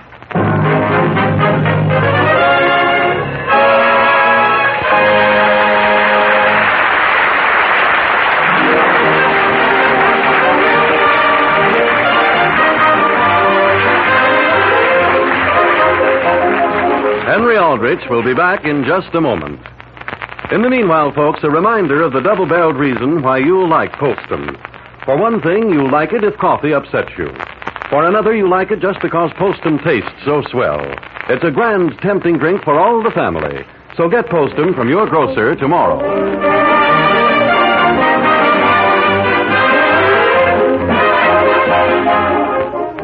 No, Mother, I'm sure I don't feel well enough to go to school today. But, Henry, you'll miss some very important work. No, I won't, Mother. I won't miss a thing.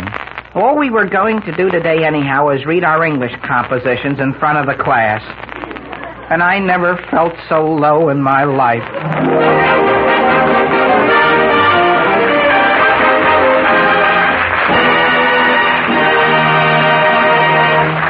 Here is a popular Christmas suggestion. In addition to your other presents, give United States defense bonds and stamps. Make patriotism a part of your giving. The money you spend for defense bonds helps to resist tyranny and oppression, helps keep the spirit of Christmas alive in this country. So buy defense bonds and stamps, and keep on buying them for yourself and for your friends this Christmas. Be sure to listen again next week to the Aldrich Family, same time, same station, for another sparkling half hour with your favorite youngster, his family, and his pals. The Aldrich Family, starring Ezra Stone, is written by Clifford Goldsmith. Original music is composed and conducted by Jack Miller. This is Harry Von Zell saying, you will enjoy fragrant, flavorful Postum. And remember, Postum contains no stimulants. It cannot give you indigestion. Good night.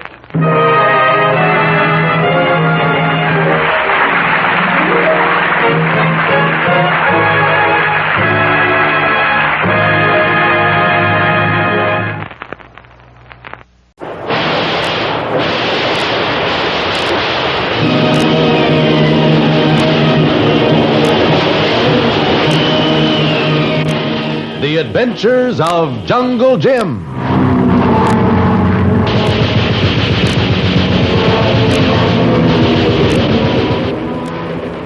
The Adventures of Jungle Jim is based on the characters in the action strip of the same name, which appears every Sunday in the Comic Weekly.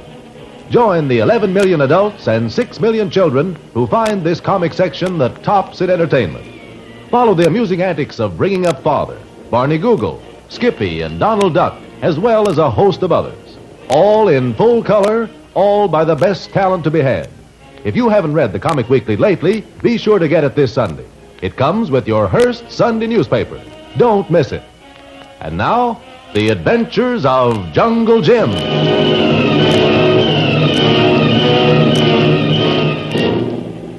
Jim is launched on a new mission. Probably the most important, the most serious one of his entire career. Mr. Murchison, the head of G2, told Jim that his job was to appear to be a traitor to his country in order to get in with the huge spy ring operating secretly in the United States. Jim accepted the job, fully realizing the gravity of his undertaking. Mr. Murchison lost no time in getting the wheels moving. Jim was accused and tried for treason on fake charges and sentenced to 25 years in prison. This was all part of the plan to throw Jim in with a known enemy agent in the prison. Jim secured the confidence of this man, called Hart, and the two planned and executed an escape. Now, Jim is at the secret headquarters of the spy ring and is being questioned by the man known merely as the Head. However, Jim can't see him, as the man is in the other room and is speaking to Jim over a microphone. Why have you wanted to join our organization? I told you I didn't want to join. Your man Hart persuaded me to join. It was either that or a rotten prison. The prison? How did you get there? You have been known as a loyal American, a hero. How is it that you are called a traitor and a spy? You read the papers, don't you? There's no secret to that. For some reason or other, I was framed. Yes, and that is what I should like to find out. Why were you framed, as you call it? We had nothing to do with it. Well, I couldn't tell you that. Perhaps you can, Mr. Bradley. What do you mean? I think you lie. Lie? Yes, Mr. Bradley. Well, what can I say? You will say plenty, Mr. Bradley. Plenty before we are through with you. Yes, sir? Take Mr. Bradley and lock him up.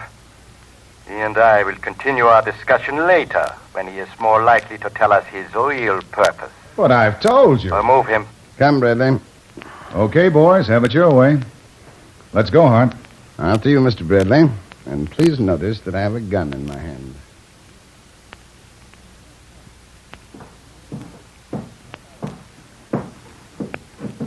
In here. Thank you. There. Now listen, Bradley. You're in pretty much of a spot. The head doesn't trust you. Trust me? That lad wouldn't trust his own shadow. Don't joke about this. You're in serious trouble. Well, Mr. Hart, you've got me into it. There I was in my nice, cozy little cell, secure for 25 years. And you talked me into joining you in your little plot. I know. I exceeded my orders. My orders were merely to find out if you were working secretly for the Intelligence Department of the United States Army. Well, did you find out? Yes. I'm convinced you're not. That you really were framed and sent to prison for something you didn't do. Oh, I get it now. You thought that I was really after you boys. What else? Well, I must say it's a wonderful idea. Too bad we didn't think of it. Yes. Well, now I want to help you clear yourself of the head. But why? Why should you worry about me? I don't know. Perhaps because I haven't forgotten how you climbed back into that pipe and saved my life at the risk of your own. Forget it. I'd have done it for anyone. Bradley, I'm going to persuade the head to give you one more chance to prove yourself. How? Tonight, we're starting on a very important job. One part of this job is very dangerous, but I think you can do it. If you succeed... I'll be in? Yes. And if I fail? If you fail, you'll die. I see. What's your answer? What's my job? Good. I knew you'd see things my way. Now, tonight, when the guard is changing at the new laboratory...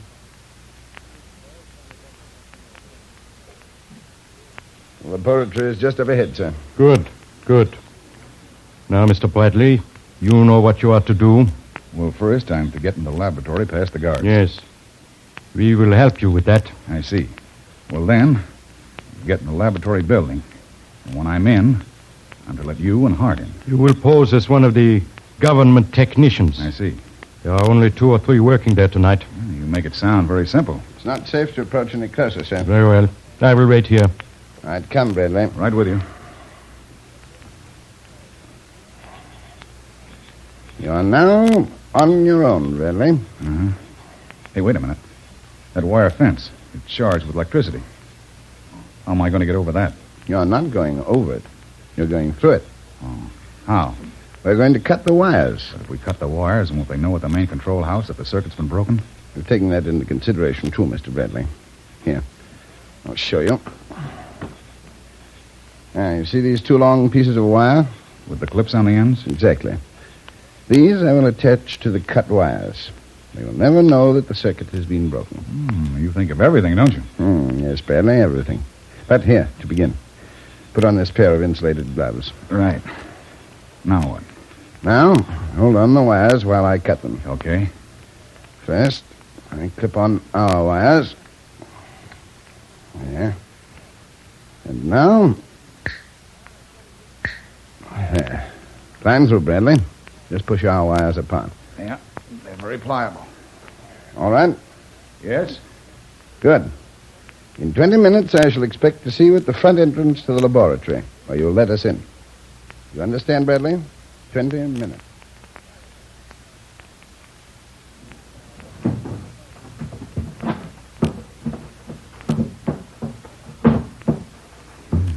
So far, so good.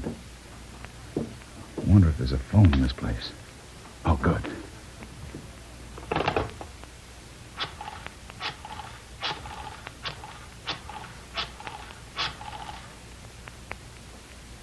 Hello? Hello. This is 764ZY. I must speak with Mr. Murchison immediately. Murchison speaking, Jim. Where are you? In one of the offices of the new laboratory. What? How did you get there? I knew you'd managed to escape from prison with Hart, but I haven't time to dwindle explanations now, Mr. Murchison. Listen to what I'm going to tell you. Go ahead. I got in with the ring of spies and saboteurs as you ordered. Good. They believed my story enough to test me out on this job. They mean to steal the plans of the new airplane supercharger here at the laboratory. How did they know it would be there? It's only been there for 12 hours. I can't tell you how, but they know. Now, look. If you can get some men over here in the next 20 minutes or less, I think we'll bag 2 important boys in the ring. And one of them is called the Head. Right. I'll be there. I'll see you then. Goodbye. All right, mister, up with your hands. What? One false move and I'll fire. Reach up high. Okay, you got me. Well, let me explain my reason for being here. You better start explaining fast, mister. You're in a very bad position to do any good explaining.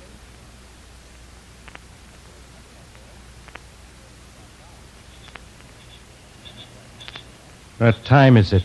7 minutes after 12. 4 minutes late. I tell you, he has double-crossed us, Hart. Maybe he's just run into some difficulty. And there's no use waiting any longer. It is too dangerous. Oh, I'm sure they're around here somewhere, Johnson. They said they'd be here at 12. It's after 12 now. That's Bradley now. Who is that with him? Looks like a uniformed guard. It's a trap. He has trapped us. Let us go. Wait. It's foolish for us to run now. You know, Mr. Jones, you sure had me worried when I ran across you there in the building with all the lights. Listen. Oh, did I? Well, you see, I'm new here, and I don't know all the men working here yet. You hear that? Guard thinks he's one of the technicians. Yes, so he does. I told you could trust him. Where did you say your friends were? Well, they said they'd be waiting near the front gate. Oh, there you are, John. I thought you said you'd be out to get us promptly at 12. Oh, hello, Al. Hello, Mr. Smith. Sorry about being late, but when one gets busy, well, you know how it is. Don't mention it, Jones. We don't mind. Now, about... Oh, yes, I nearly forgot. Johnson, I wonder if you'd show Mr. Hart and Mr. Smith around the laboratory. You see, I've got to get back to my work now. Well, I'm afraid nobody's allowed into the laboratory or the grounds without an official pass from Mr. Richard. Well, let's go get one. Meanwhile, you'll open the gate and let my friends in, won't you? Well, it isn't according to rules, Mr. Jones. We'll go right upstairs and get a pass from Richards. Well, if you'll take the responsibility for this, Mr. Jones... Glad to. Very well. Come on in, boys. Thanks, Jones. All right, Johnson. Now, will you take us up to Mr. Richards so we can get that pass?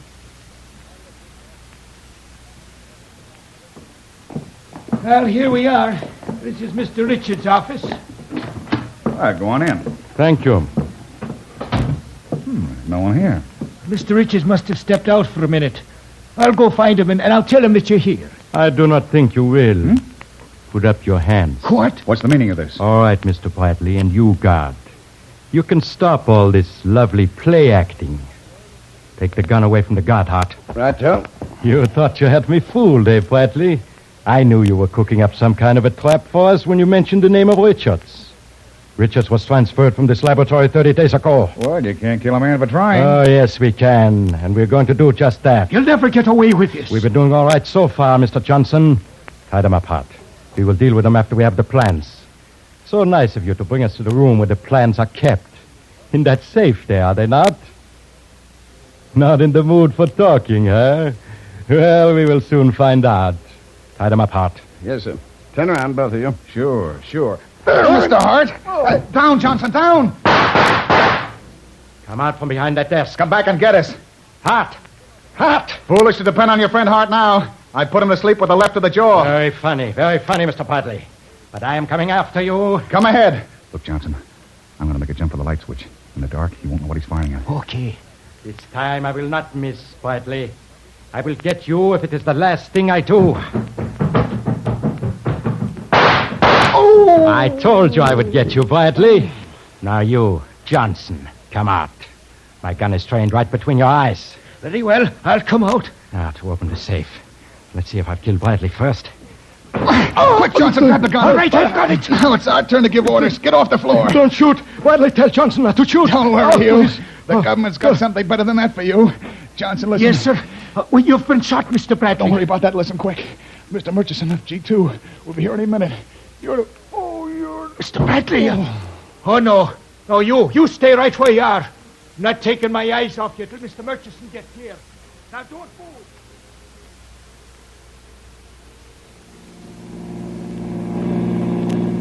Jim. No, boy. Don't try to sit up. We're taking you to the hospital. Did we get them, Mr. Murchison? Not we, Jim. You got them. Oh, there were moments when I wasn't so sure. You've caught two of the biggest fish in that Nazi pond of espionage. Good. When do I go to work again? We'll see about that, Jim. First you go to a hospital, and then we'll see. Then we'll see. So Jim successfully completed his first big job for Mr. Murchison. What new adventures are ahead? Next week, we'll be back with more adventures of Jungle Jim. You can follow other adventures of Jungle Jim every Sunday in the Comic Weekly. Every week, millions of men, women, and youngsters find a heap of fun and action in this entertaining comic section.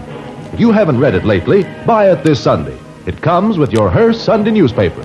You'll find a host of friends, old and new, the best comics and action pictures, all in full color. You'll say it's the best entertainment buy you've ever made. Don't forget, the Comic Weekly comes with your Hearst Sunday newspaper. Don't miss it.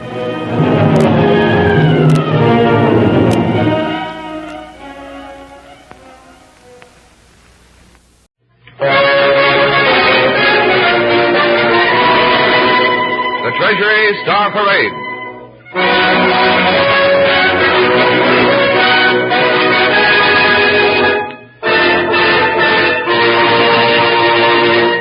The United States Treasury presents the popular radio program, Morty's Diary, based upon the world-famous stories by Graham and Sarah Lorimer and adapted for radio by Albert G. Miller. Morty's Diary stars Charita Bauer with Elliot Jacoby's orchestra and is produced under the direction of Basil Lothran.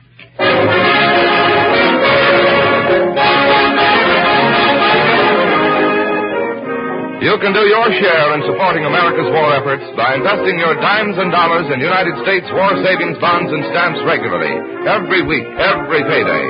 Remember, these war bonds and stamps are the safest investment in the world. Your investment in the future security of America. We must fight, work, and save for victory.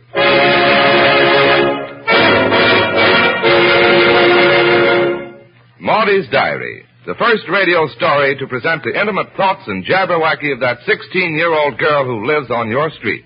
Here she is, Morty Mason.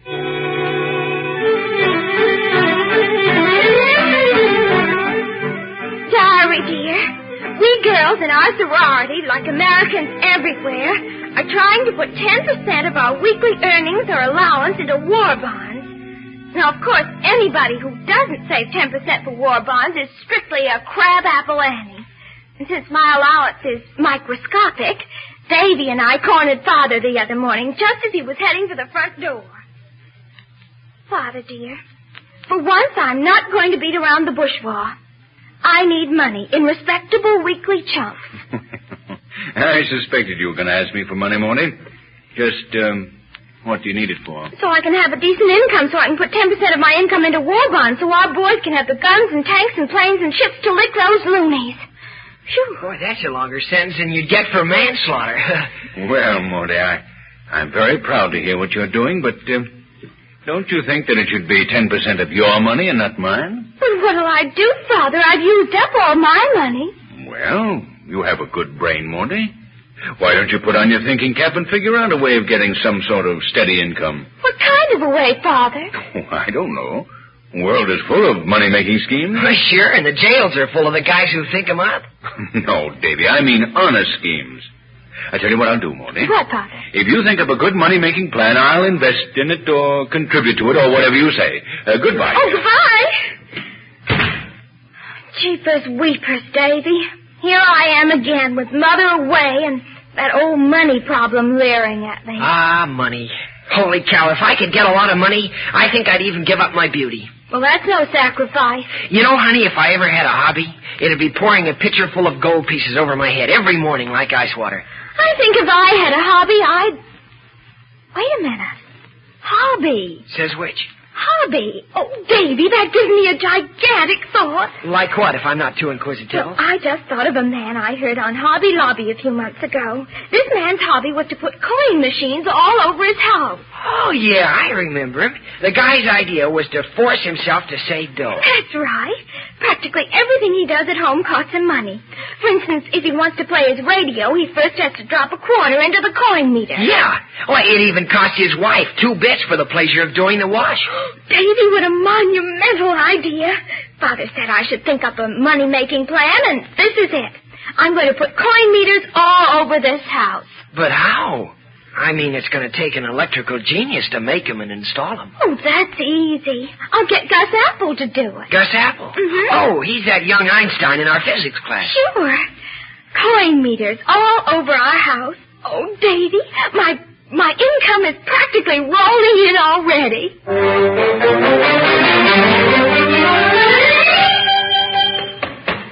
What time is it, Davy? 5:30. Golly, I'm glad we're home. I'll have to start Father's dinner right away. Hey, do you suppose Gus Apple is still inside putting up those coin meters? Oh, no, I saw Gus over at the marble slabs about an hour ago. He said he finished about 3 o'clock. Oh. Golly, I'm all a-quiver to see where he put all those meters. Yeah. Oh, Davy, I can't unlock the door. Look. Well, what do you know? He put a 10-cent meter over the keyhole. It's going to cost your father a dime to get in. And it's going to cost you the same amount. What do you mean? Now, Davy, don't argue. It's getting late. Put a dime in that meter and let's go inside. Oh, doggone it. You're the most expensive luxury I ever had. There. The meter's ticking. The iron plate's moving up. Quick, Davy, unlock that door before it slides back. Okay. Whew, we made it. Get in quick. Golly, this is a snaky idea. Why, I'm going to be rich. Ah, that's fine. You can stand outside the poorhouse and make faces at me. Oh, goodness, the telephone. I wonder who it is. Hello? Good morning, Dan. This is Father. Oh, hello, Father. Where are you? Down at the office. Morty, I'm bringing Mr. Fish home to dinner. Davy, Father's bringing his boss home for dinner. Fish for dinner, and it isn't even Friday? Morty, who's that making all that noise? Oh, it's only Davy. His 2 heads are carrying on a conversation. Well, be sure to have everything just right with you, dear. Mr. Fish has had a miserable day here at the bank. We'll be there at 6:30. All right, Father. If you and Mr. Fish are coming at 6:30, I'll have to fly. Bye, Father.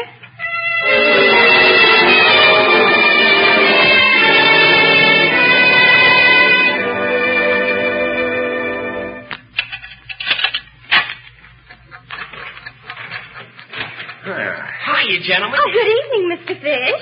Good evening. Come right in. Hello, Father, dear. Hello, Morty. Now, listen, darling, I don't think it's very nice to play a prank like that. It cost me 10 cents to get into my own front door. And I had to borrow the money from Mr. Fish. Oh, now, Father, don't scold me. You said that if I thought up a workable scheme to earn money that you'd play ball. Remember? Oh, yes, I did say something like that, didn't I? That's a cute trick, making a guest pay a dime to get in. Yes, sir. We thought you'd like it. I didn't say I liked it. I said it was cute. Oh. Well, Morty, it's nice you let me come for dinner. I'm so hungry I could eat a rhinoceros. Well, you might have to, Mr. Fish. Oh, Morty, is anything wrong? Well, Father, I'm afraid that dinner won't be ready for quite some time. Oh, I'm sorry, S.K. I guess we're going to have to be hungry a little while longer. Well, I don't mind, Mason. You know what a day I've had at the bank. I wonder if I could make myself at home and go upstairs and take a shower. Oh, Mr. Fish, I don't think you'd better. Why, certainly you can take a shower. I think it's a grand idea. Come right along, S.K. I'll show you the bathroom. There's nothing like a shower and a home-cooked meal. I'm certainly looking forward to dinner.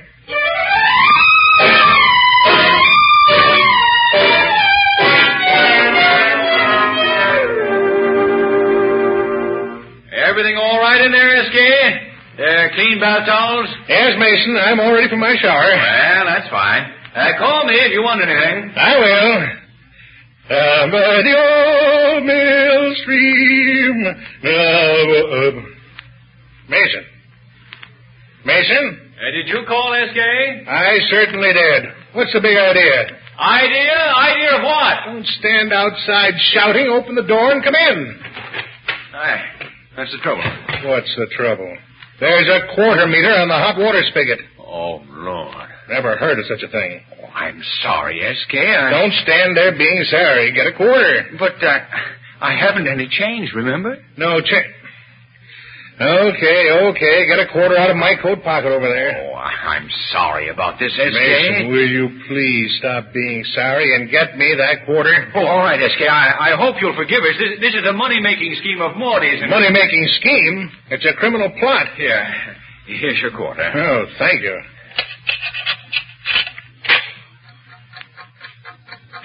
It works. Oh, thank goodness. Hot water at last. All right, Mason, thank you very much. I'm sorry I lost my temper. That's all right, SK. Sorry you lost your quarter. Well, have a good shower. I will. Down by the old mill stream. Down by the old mill stream.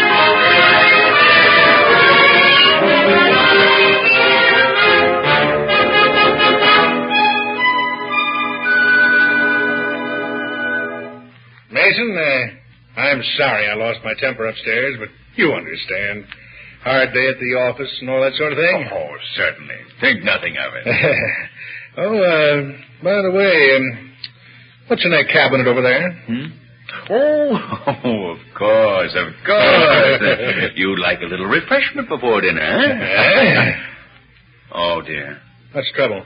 There seems to be a quarter meter on the refreshment cabinet. I hate to ask you again, SK, but... Never mind. This time it's worth it. I'll work the meter myself. Well, I'll go get the ice and the glasses. Okay. I'll just reach in here and take out a few of these bottles. Say, it's very nice stock that you have in here. Whoa! My finger! SK, what happened? The door closed on my finger. Oh, Mr. Fish, what's the matter? Hey, what happened? Oh, this cabinet door slammed shut on my finger. Oh, that's too bad. We should have told you. You should have told me what. Well, this meter is different. You're only allowed 10 seconds. Yeah, you're only supposed to grab one bottle. One bottle is all I did grab. Oh, my finger. It's probably broken. Oh, SK, I can't tell you how sorry we are. I can't tell you how sorry I am either. Well, if you're both that sorry, I guess it won't hurt to bring up one more little problem. What's that? We need 3 more quarters for the kitchen. Oh, dear. SK, I wonder if... No, sir. Not another cent. Not another mill. Well, could you spare a slug? Ever since I came into this house, I've poured out a steady stream of silver. For what it's already cost me, I could have had dinner at Buckingham Palace. Well, I'm glad you mentioned that, Mr. Fish, because I think you'll have to have dinner somewhere else. What? Morty, you mean to say dinner isn't ready? No, Father. You see, there's a meter on the stove.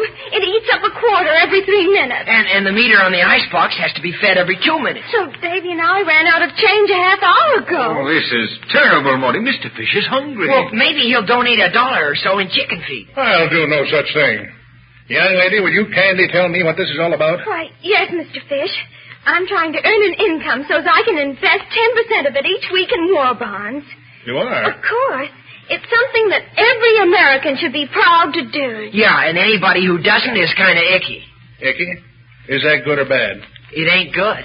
Golly, I honestly do want to buy bonds, but instead I guess I'm just going to have everybody mad at me. Now, I really do wish I was dead. Oh, now, Morty, don't say anything like that. But, Father, you are mad at me. Well, I thought I was, but now that I've thought it over, I don't think I am. Morty, I'm really proud of you. Morty, I'm proud of you, too.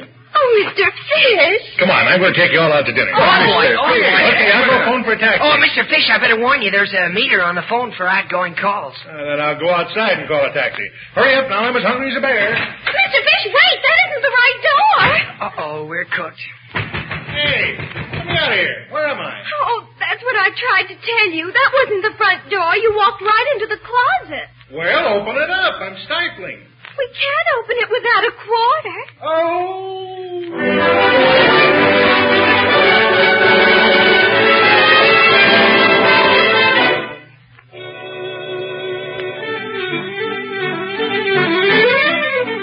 Yes, Morty has the right idea. We must all do everything we can to help our boys defeat the Nazis and Japs. Our fighting men have pledged their lives for victory. Do your share now and pledge your dimes and dollars for United States war savings bonds and stamps. Uncle Sam needs at least 10% of our national income to help finance America's war efforts. Budget your income and invest at least 10% of your total income every week or every payday in war bonds and stamps. This is your country. Keep it yours.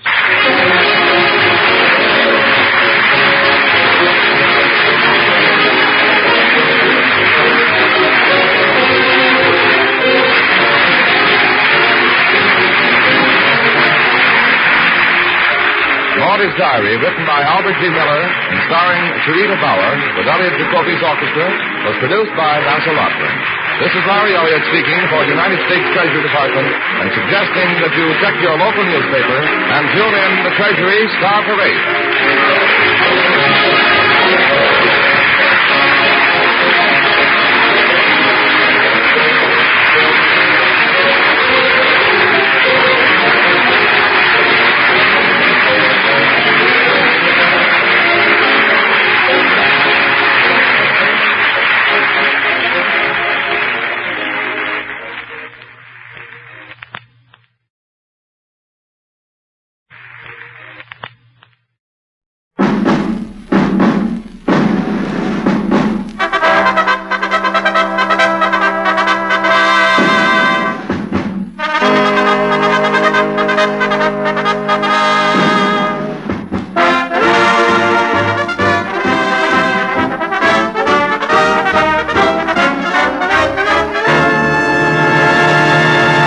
Performance USA, the greatest entertainers in America, is requested by you, the fighting men of the United States Armed Forces throughout the world.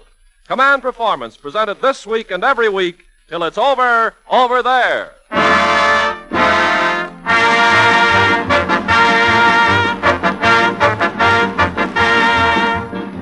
Okay there, gang. The home fires are cooking up another special Command Performance and serving it hot from Hollywood to you guys who are serving in the fight against the Axis.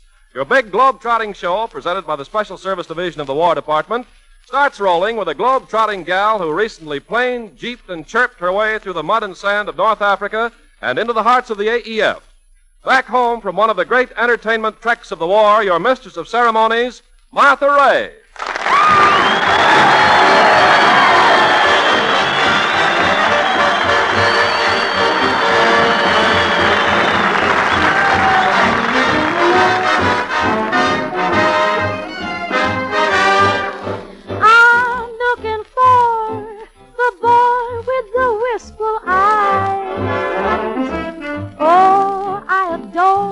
The boy with the big sharp eyes.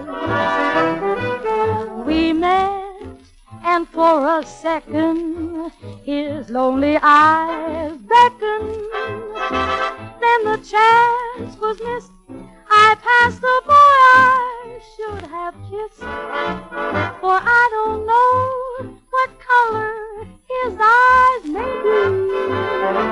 Oh, I can't forget the way that they looked at me.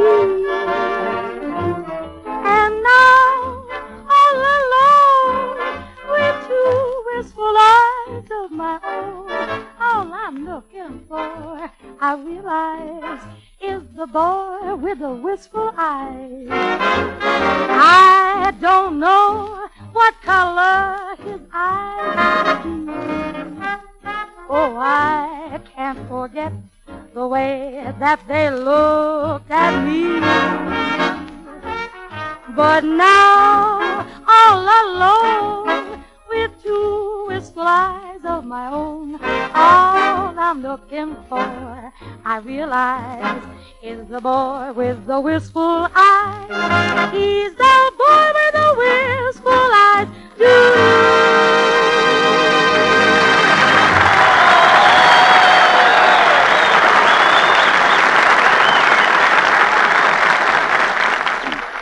Well, thanks, everybody. Hiya, gang. This is Martha Ray. Like Ken Carpenter said, I just got back from North Africa. Good old Africa. What a place to play golf. What big sand traps. Yeah, my big trap is still full of sand. But seriously, it was a privilege to be over there with you. And I'd like to take a second to send regards to Sarge Dick Stratton, Major Walter Newitt Curry, and Corporal Eddie Bingham, who played piano for me, that African piano over there. But moving on from Africa, I'm saying hello to Private Woolen and the Woolen Outfit at 989. The same to Jim, Bill, and Pete at 958. Captain Kitzel's Cadets at 847. And the Self-Styled Misfits at 962. And Sam, Charlie, Steve, and Swede at 839. Thanks for putting our calling card on that 1,000-pounder. Paying off a lot more of your letters. Command Performance has a real surprise for you. One of the biggest and best bands in America, the U.S. Coast Guard Orchestra. Oh, there. He says there must be 40 sailors in this band. Oh, boy! Sailors. And here's their famous leader, Chief Petty Officer Rudy Valley.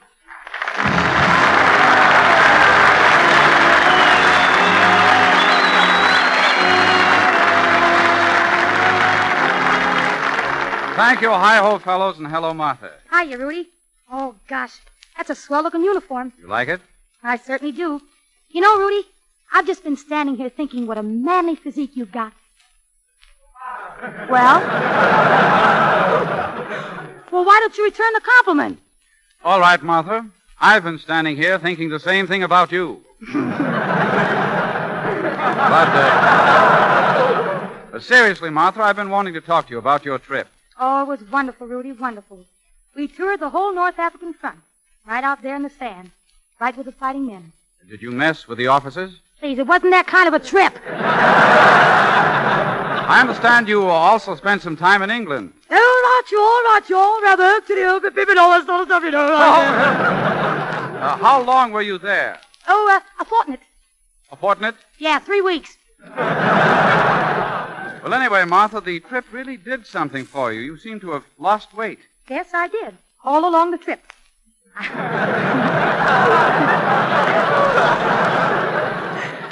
I lost 2 pounds in London, 4 pounds in Liverpool, 3 pounds in Tunisia, and on the way back, about 5 pounds in Lisbon.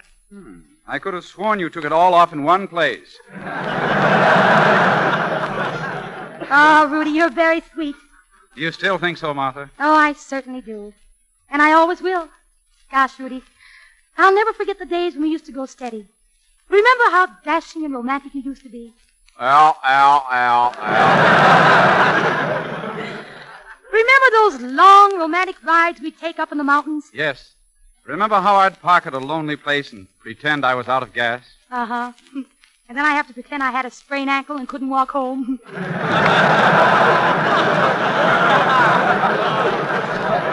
And Martha. Yes, Rudy? Martha, remember that one wonderful night when I kissed you? Yes, Rudy. And you borrowed my handkerchief and wiped off the lipstick? Yes, Rudy. Well, ever since that night, Martha, there's been something I've been wanting to ask you. Yes. May I have my handkerchief back, please? Well, I sure walked into that one. And now, Rudy, you walk right in here and tell us what you and the Coast Guard Orchestra have up your sleeve. It's a medley of songs by Jerome Kern. I don't believe there's an American living who doesn't know and enjoy the melodies of this popular composer of musical comedy tunes. I'm sure you'll recognize your favorite one, beginning with Old Man River.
They asked me how I knew my true love was true. I, of course, replied, something here inside cannot be denied. They said someday you'll find all who love are blind. When your heart's on fire, you must realize smoke gets in your eyes. So I chaffed them and I gaily laughed to think they could doubt my love. Yet today my love has flown away. I am without my love. Now laughing friends deride tears I cannot hide. So I smile and say, when a lovely flame dies, smoke gets in your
Valley and the Coast Guard Orchestra. And now into the mail again. Corporal Arthur Nutter, a Canadian overseas, writes, that command performance is real stuff. Top hole, what, and by Jove. And he also says, how's about the famous piano team, Bartlett and Robertson? Up in Greenland, Tech Sergeant Tyler, or Tarlin, I beg your pardon, Sergeant, likes his music sweet and soft. For he says, I'm bored stiff with jive, so dig it, brother, dig it under. Speaking of music, 2 Model T corporals at 927 Linderholm and Cannon say, we'll settle for the music of American beer gurgling into a tall glass. Hey, how did that get in here? But anyway, for all the APO and FPO customers, here's that great piano team you boarded, playing Lieberstrom, Ethel Bartlett and Ray Robertson.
Oh, thank you, Ethel Bartlett and Ray Robertson. See, more people get married to that song. Hey, where did Rudy Valley go? Hey, Rudy! Yes, Martha? Oh, Rudy, isn't it cute? All those letters to Command Performance asking for the old familiar songs back home. You mean like the soldier who wanted to hear the bark of his girlfriend, Queenie, a cocker spaniel? Yeah. And the sailors from Colorado who used to raise goats and wanted to hear a goat go again. And the gang in the South Pacific who wanted the sound of mixing up of a bourbon and soda. Yum, yum. Yeah, and Donald Duck, Pluto, and Goofy. Oh, look, Rudy. Here comes a cute little rabbit. Well, hello, little rabbit. Yeah. What's up, Doc?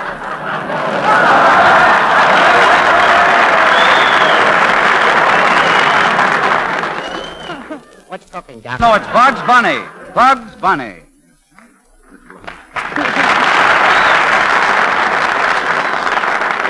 Say, Bugs, how'd you get in here? I thought you were working at Warner Brothers in those animated cartoons. Well, you see, Leon Schlesinger gave me the day off. Hey, Doc, you want a patriotic carrot? What do you mean, a patriotic carrot? I only steal them from Victory Gardens.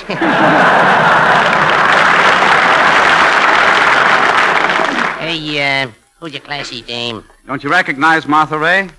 To think of all the time I wasted looking for carrots.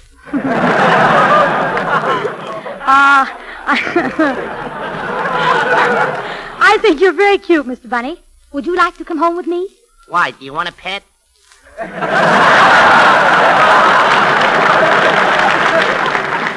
No offense, Doc. Well, I gotta go home now and meet my brothers. How many brothers have you? Oh, 6, 8, 10, 12. 6, 8, 10, 12. Aren't you sure? You know what's rabbits? I haven't been home since this morning.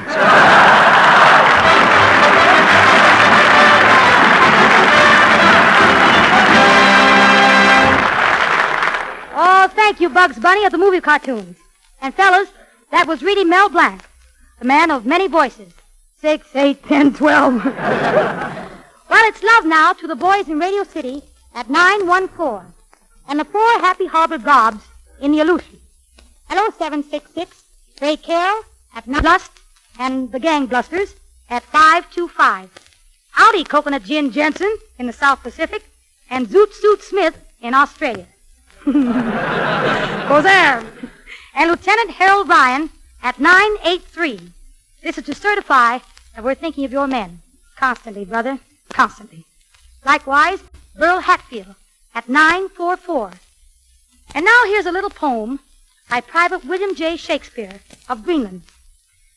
The girls I've known, they have been many, but up in Greenland, I don't see any. Some like them fat, some like them skinny, but give me Martha Ray singing Mr. Paganini. Well, don't look now, Shakespeare, but you just broke your meter. Here's that song, fellas, Paganini. The concert was over in Carnegie Hall, and the maestro took bow after bow. He said, my dear friends, I have given my all, and I'm sorry it's all over now. When from the gallery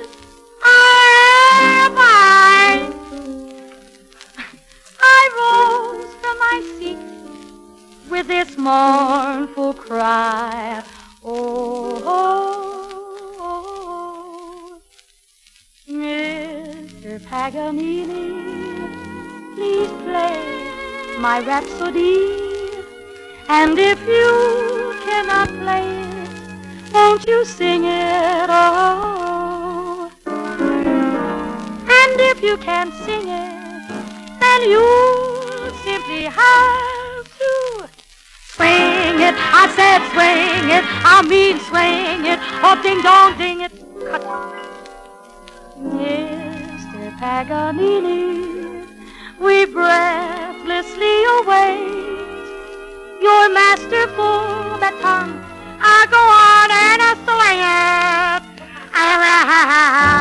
If you can't swing it, then you simply have to do la da da da da da da da da da. We've heard your repertoire, and at that final bar, we greeted you with wild applause. What a great ovation with your interpretation of war.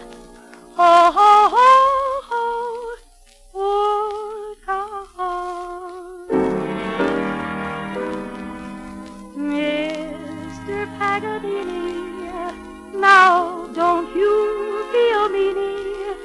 What have you up your sleeve? Come on and spring it, whoa. And if you can't spring it, then you simply have to do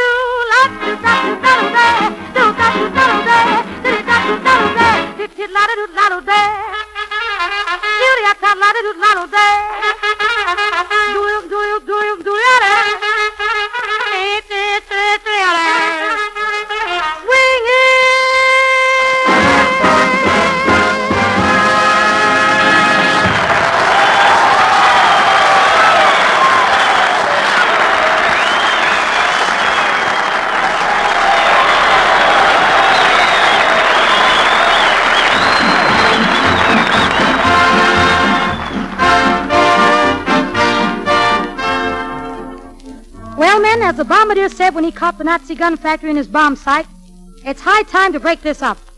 This is Martha Ray giving you the closing market quotations.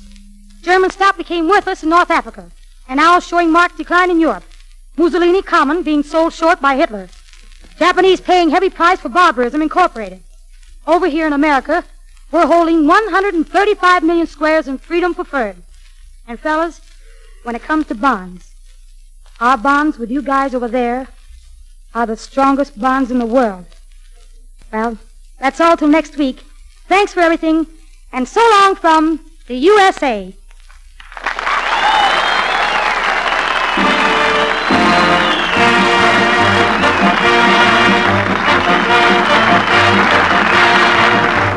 This is Ken Carpenter with a money-back guarantee that your big show will be back again next week, and signing off with a notation that Command Performance is arranged through the cooperation of the Hollywood Victory Committee and is produced for you men of the armed forces of the United Nations by the Special Service Division of the War Department of the United States of America.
Here she is again, fellas.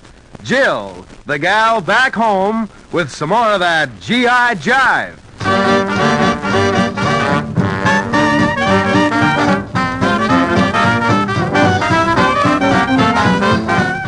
Hiya, fellas. This is Jill again, shouting at you from the United States of America. Yep, fellas, it's the G.I. Jive. We've got a jukebox, some phonograph records, and a handful of nickels, so what are we waiting for? Well, I'll tell you. We're waiting for Private James T. Harlan and the editorial staff of that sensational newspaper, The Last Outpost at APO 948, to get on the beam, 'cause first crack out of the jukebox is dedicated to them. Here it is, Lop, Al Donahue and his orchestra playing Yes Indeed.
When it hits you, yes indeed. Yes indeed. Yes, you'll shout. When it hits you, yes indeed. I mean. When the Spirit moves you, you'll shout. Hallelujah. Hallelujah. When it hits you, you'll holler. Yes indeed. Yeah, yeah. It comes out if it's in you, yes indeed. Yes indeed. Makes you shout, Jack, it sends you, yes indeed. Tell me now. When the jive starts a jumping, you'll shout, let me in there. Let me in there. Well, all right, when it hits you, you'll holler, yes indeed. Yes, yes.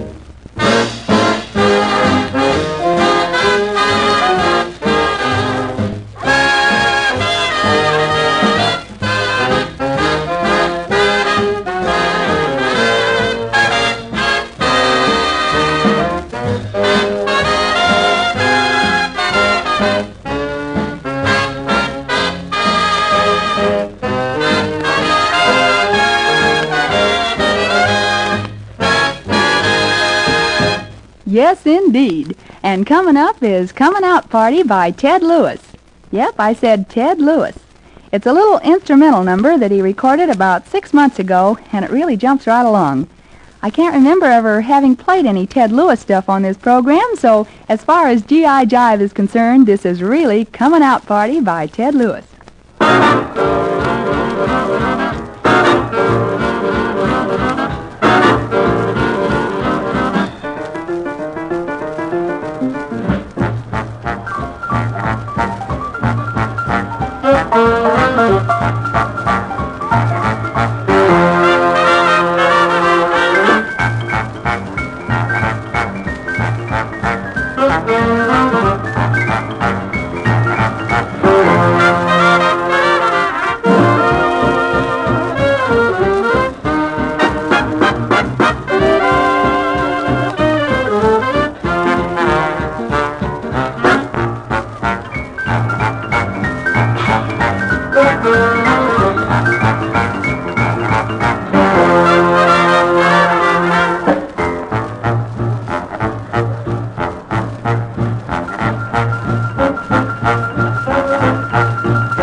Something wonderful. Not only is it a swell tune, but Dinah Shore sings it. Remember a song called It's the Lovely? Well, in case you've forgotten, leave us refresh your memory. And this one's for Corporal Harry L. Knock and the men at APO 986. Incidentally, Corporal Knock, thanks ever so much for the terrific pictures.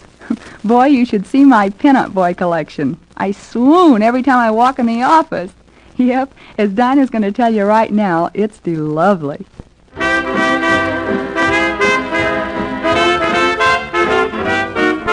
The night is clear, skies are clear.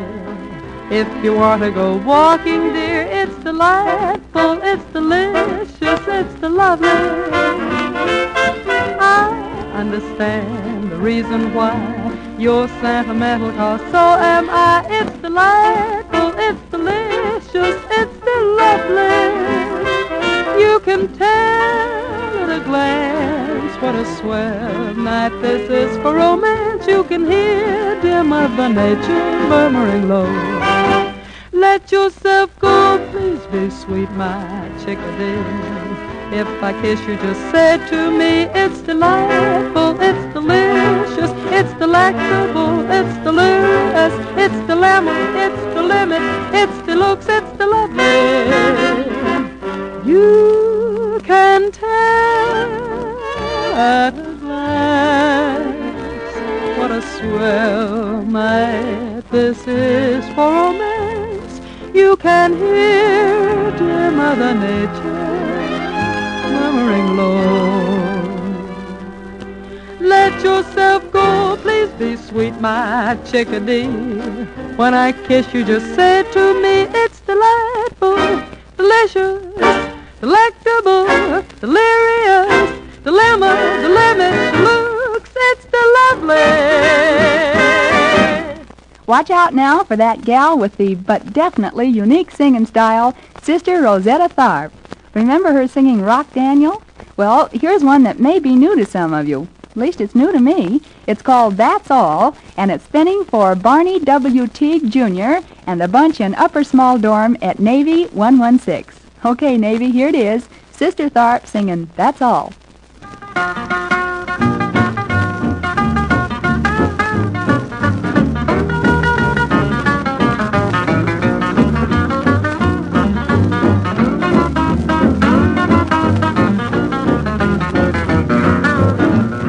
Tell you the natural fact that a man don't understand that barber ride, and that's all. That's all. I tell you that's all. That's all. That's all. But they better have religion now. I tell you that's all. Now when you see people who jump from church to church, you know that their conversion don't amount to much, and that's all. I just tell you that's all. That's all. But they better have religion now. I tell you that's all.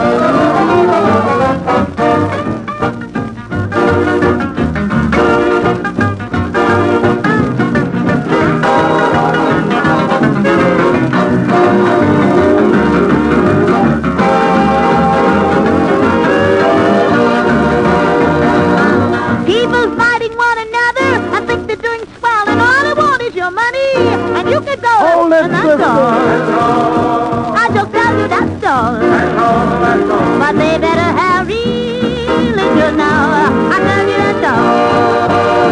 Oh, there's the kind of preacher, he's high in speech. He has to go to college just to learn how to preach, and that's all. I just tell you that's all. But they better have religion now. I tell you that's all. Now he can go to the college and he can go to the school, but if he hasn't got religion, he's an educated fool, and that's all. I just tell you that's all. Oh, we better have religion now. I tell you that's all. Did you ever hear anyone sing like that before in your life? It's really something. Hey, have you got a request? If so, let me know about it. Just a card or a letter to Jill in care of G.I. Jive, Armed Forces Radio, Los Angeles, USA. That's all it takes, and it's really a pleasure. Comes now a record that gets lots of requests, and you can nearly always be sure that the requester is a record fan, 'cause Woody Herman's Blue Flame is more or less a classic among record collectors. This time the request came from Chico, Stack, Duke, Billy, Swing, and Papacita at APO 980. Woody Herman and Blue Flame.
at ease. At ease and listen to the Armed Forces Radio Orchestra as they bring you a quarter hour of the music you'll always remember, America's folk songs of tomorrow. The music will be continuous with no interruptions for announcements of any kind. Instead, we'll give you the titles at the end of the program. So at ease and listen.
Today's program in the series At Ease brought you The Most Beautiful Girl in the World, I Didn't Know What Time It Was, Between the Devil and the Deep Blue Sea, I've Found a New Baby, I Didn't Know About You, Hallelujah, Turkey in the Straw, This Can't Be Love, Always, Magic as the Moonlight, I'll Get By, and Somewhere on Via Roma. The Armed Forces Radio Orchestra was under the direction of Major Meredith Wilson. Their electrical guitar soloist was Les Paul. This is the Armed Forces Radio Service.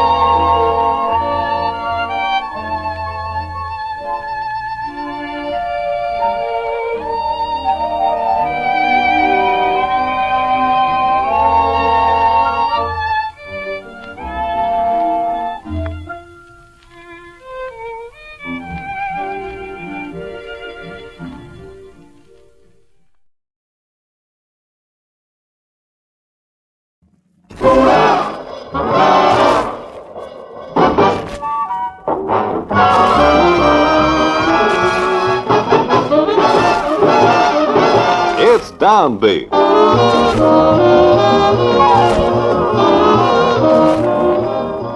Ah, yes, men, it's Downbeat, and this is Gene Norman with another session of the most democratic thing on earth, American jazz. Some of the greatest jazz men are assembled on record today to give out with their unique talents. Looking over the list, we find, heading the parade, the Chocolate Dandies. Then comes a jam session at Commodore, and the curtain spot goes to the Edmund Hall Sextet. A beautiful list for those who like their music strictly top drawer. So take it easy for the next 15 and listen to the best jazz of yesterday, today, and tomorrow. Out of McKinney's Cotton Pickers of 1928 and the Fletcher Henderson Band of 1930, the original Chocolate Dandies were formed. This new group, under the same name, presents a slightly different personnel, but still the same peerless jazz. With Coleman Hawkins on tenor, Roy Eldridge trumpet, Benny Carter piano, Bernard Addison guitar, Johnny Kirby bass, Big Sid Catlett on drums. This is a dandy by the Dandies of 1940 in I Surrender, Dear.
Jackson T. Gordon on trombone, Bud Freeman on tenor, Pee Wee Russell clarinet, Jess Stacy piano, Bobby Hackett cornet, Eddie Condon guitar, George Wetling drums, Audie Shapiro bass.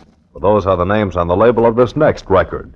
And furthermore, we find this reunion by a bunch of Chicago boys from the old days 10 years later, knocking down a jam session at Commodore with Embraceable You.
Cafe Society uptown, Cafe Society downtown. These were havens before the war for idle jazzmen. In these establishments, the best men in town were gathered, and the small combos generally turned out mighty fine work, as witnessed this record by Edmund Hall. Edmund on clarinet, Emmett Berry trumpet, Vic Dickinson trombone, Eddie Hayward piano, Billy Taylor bass, Big Sid Catlett drums. This was the group featured on the Downtown Cafe Boogie.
New York pre-war music today on Downbeat, a gathering of the client from all points of the country for some distinguished jazz. Well, until we roll around with our usual fine array of talent again, this is Gene Norman taking the cue from the engineer who watches the clock, saying, "This is the Armed Forces Radio Service, the voice of information and education."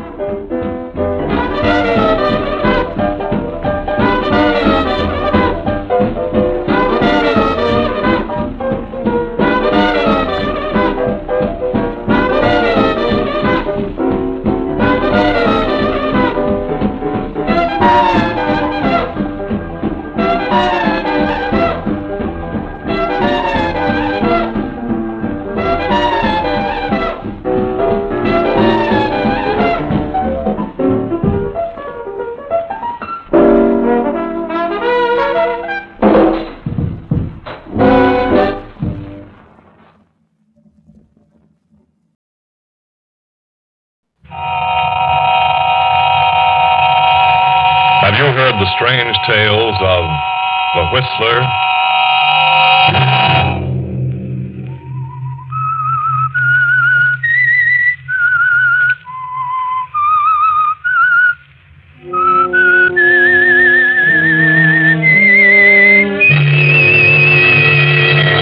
I'm the Whistler.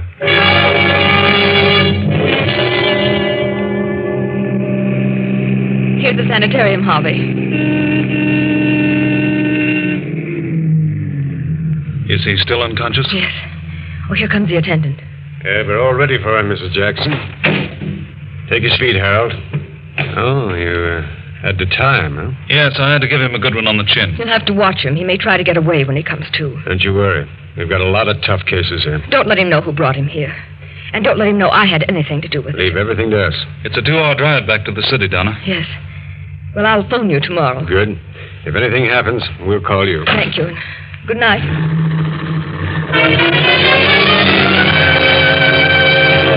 Saturday night, and again, CBS presents The Whistler.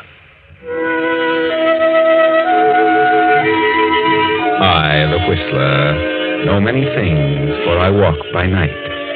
I know many strange tales, many secrets hidden in the hearts of men and women who step into the shadows. And so I tell you again tonight, one of the favorite tales of Death Has a Thirst. The long black car with the handsome man at the wheel and the woman beside him returns to the highway and speeds on through the night. The man and the woman sit staring ahead, lost in thought. The man is Harvey Davis, and the woman is Mrs. Victor Jackson, wife of the unconscious man recently deposited to the sanitarium. I'm sorry I dragged you into this, Harvey. But I had to have some help, and I knew I could depend on you. It's all right, Donna. I only hope it'll do some good. Victor never drank a drop while we were in school. He didn't drink when we were first married. After his father died and Victor took over the business, he started. Well, it's a huge concern, and I guess he just couldn't take it. He always had an inferiority complex. But the thing that hurts me most is that the drinking has completely changed him. He's suspicious of every move I make. He accuses me of the most disgraceful things. Accuses me of lying to him about everything, of being in love with other men. Oh, countless things. Other men? What man? Any man I speak to. Even you, Harvey. Me? Well, after all, if he's going to be suspicious of any man, it would logically be me. Why? You've brought most of your troubles to me. He knows that. I'm as good a victim as anybody. And he knows I'm terribly fond of you. Are you, Harvey? From the first day I met you, I said, here's a woman. A strong woman. Maybe she'll develop some backbone in my willy-nilly friend, Victor. It's very nicely put, Harvey. Well, let's hope the sanitarium does him some good. Oh, if it doesn't, I don't know what I'll do. Don't worry, Donna. Just remember, I'll do anything for you. Thank you, Harvey.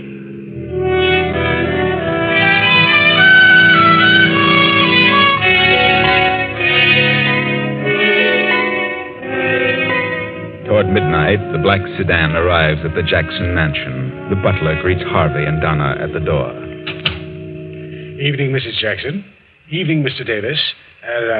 Dr. Saunders is in the library, ma'am. He's waiting for you. Dr. Saunders? At this hour? What on earth does he want? You'd better see him, Donna. Maybe he knows. How could he? Come with me, Harvey. Of course. Oh, good evening, Dr. Saunders. Evening, Donna. Evening, Harvey. Hello, Doctor. This is quite a surprise. Yes, I can imagine. Harvey and I, we've just been for a little drive. I felt I needed some air. That's so? Did you come to see Victor? Victor isn't here. Really? But I know where he is. You do? He's in a cheap dive, a rooming house downtown. What? But that isn't possible. That's where he always goes. Well, you're wrong this time, Doctor. I took him by force to a sanitarium tonight. Harvey, help me. Maybe they can do something for him. You told the sanitarium I was his physician, didn't you? Yes, I did. Well, they called me an hour ago. He's escaped. What? They said he came to and broke away from them. I know where he usually goes, and I can find him. That is, if you want me to find him. What are you inferring, Doctor? Well, Donna, I know what you've been through with Victor. I know what a trial it's been. I've tried, you've tried, we've all tried everything we could to make him stop. Not many women would have gone through what you have. Well, we've dragged him through before. We could probably do it again. I just thought perhaps you'd had enough, that's all. And you know where he is? Yes, I'm pretty sure I know. Well, then find him. I'm determined to cure him if I have to take him to a desert island. It's an idea. A long ocean trip might be the answer. You'd have to hog time. I could do that, too. Very well. I'll have a talk with him and phone you in the morning. Good night. Good night, Doctor. Oh, Harvey. No. You've done your best, Donna. Oh, but I feel so hopeless. I don't know what to do next. Well, try the desert island. Why not? It might work, mightn't it? Harvey, you can help. Your yacht. Dr. Saunders may be right. At least it's worth a try. I wonder. Oh, please, Harvey, it may be the answer. I can't get away just now, but if you're determined, you're welcome to the yacht. Please. I'd feel better if you came along. All right, Donna, I'll go. I'll arrange it. But Victor won't want to come. We'll take him aboard by force. Shanghai him? Well, all right. Just let me know when you find him, and I'll arrange everything.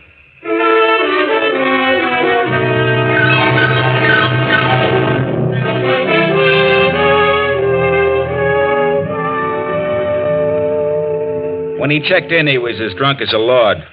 Well, I'll leave you alone with him, Doctor. Thanks. That hypo will bring him out of this. Thanks a lot.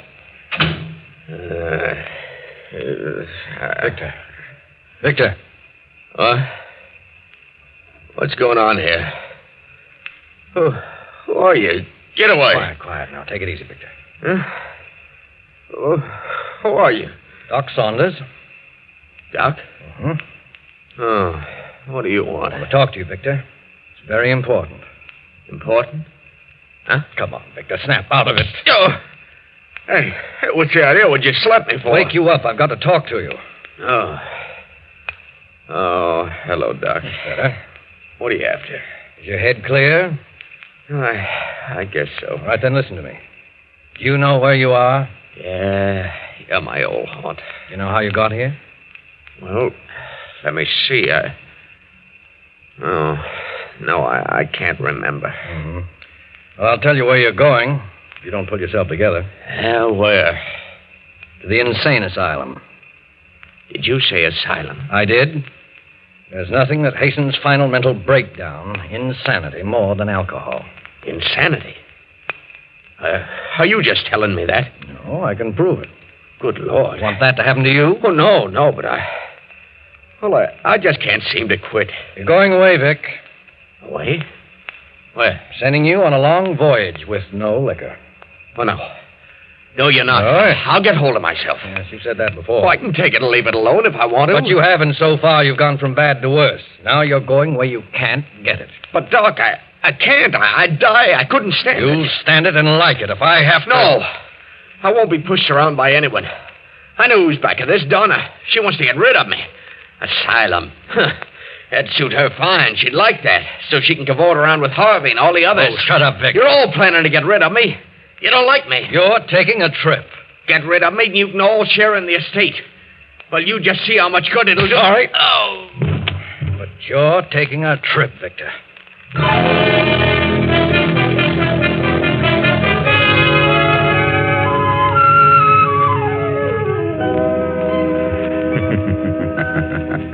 Well, here you are, Victor. Several hundred miles at sea. And worried, too, aren't you, Victor? That talk about insanity really upset you. You believe it, too, don't you?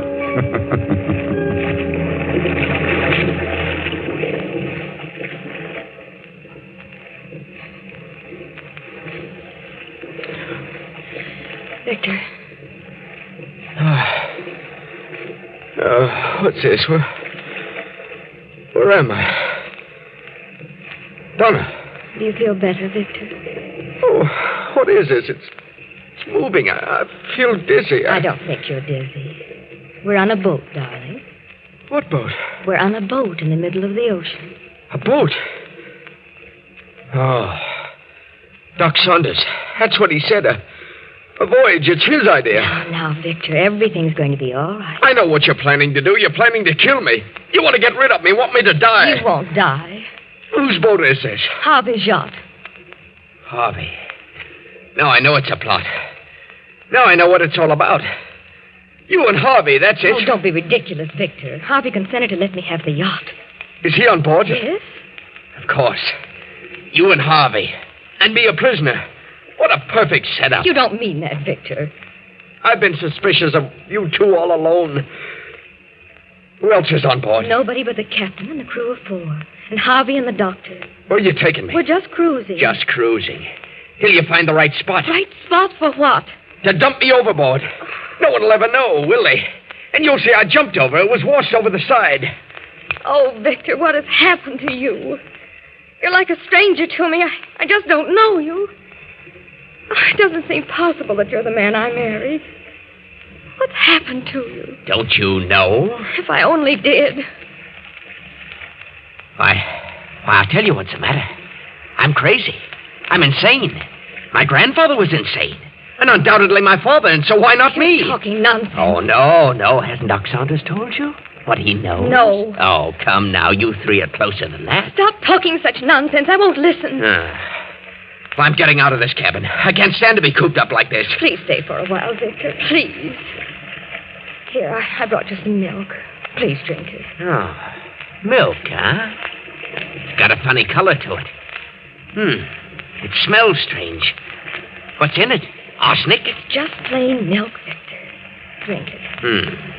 Do you like milk, Donna? Yes, I love milk. And drink it yourself. Victor! Oh, all over my dress. You're trying to poison me, that's it. Now get out of here. Get out. Victor, please, darling. Get out!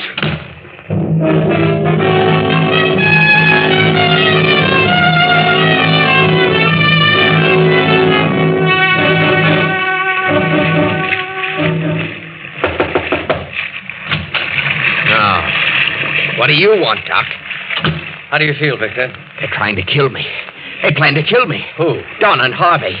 She just brought me some milk, and it had poison in it. I can tell by the color. Oh, I think you're imagining things, Victor. Oh, no, I'm not. They want me out of the way. I can tell. What made you think the milk was poison? It was a purplish color. Here's the glass. Smell it. Maybe I'm not so crazy after all. I didn't say you were crazy. I only want you to stop your drinking. Drink me. Bring it on. Where did they get the poison? Oh, now, come. Forget it. Do you know where they get the poison, Doctor? See you later, Victor. Maybe.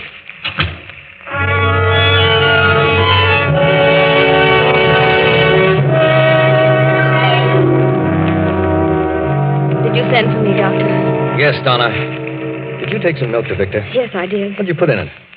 Why should I put anything in it? Victor thinks you did. Why, you should know me better than that, Doctor. You did put something in it. Well, yes, I did. Some of that red liquid to make him quiet. Oh, yes, of course. That's what it was. He threw it all over me. Oh, I'm thoroughly disgusted, Doctor. I can't go on with him this way. He isn't drinking, but there's something wrong. I've decided to give it up as a bad job. I'm going to get a divorce. Divorce? I'm afraid it's too late for that, Donna. Too late? Well, what do you mean? It's something I haven't told you. I've been hoping it wouldn't be necessary, but after the day, I've given up all hope. Why can't I get a divorce? You cannot divorce an insane person. Insane? Good heavens. Yes, Victor has all the symptoms, and it's liquor that's hastened the crack up. I couldn't be certain as long as he was drinking, but today I realized the truth. Oh, I'm bewildered. I've never been so shocked in my life. I wish you hadn't told me. I'm sorry, Donna. I wanted you to be on your guard. You see, he has some strange hallucination about you and Harvey. He thinks you're planning to do away with him. Do away with him? Yes. Oh, but that's ridiculous. I've never had such a thought. Never. But now I'm frightened. Doctor, what about Alice? Your daughter? Oh, she's all right. I wouldn't worry about her. But think what this will mean if this gets out about Victor. It may ruin her whole life. I can understand that. Oh, this must never happen. It must remain a secret. Well, that'll be difficult. It's going to be hard to handle when that craving returns. I'll think of something. I'll find a way. Doctor, come quickly. It's Harvey Davis. What's wrong, Captain? Found him in his bunk with a cord around his neck. Good heavens. It was Victor. Quiet, Donna. Come along.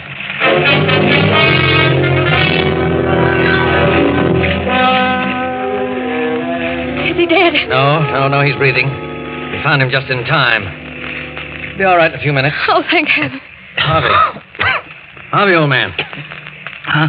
Harvey. Donna, what's wrong? What's happened? Nothing much, Harvey. Just a little accident. You'll be all right. Oh, my throat. What's going on? You don't remember? No, I was just taking a little nap.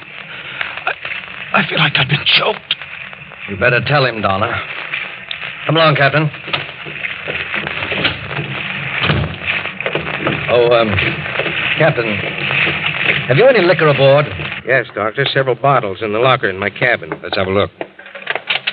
I gave it locked because, hey, it's been jimmied. Well, what do you know? It's all gone. I expected that. I'll skin those men alive. Don't blame the men, Captain. What do you mean? What the devil is that? We've hit something. Come on. Captain!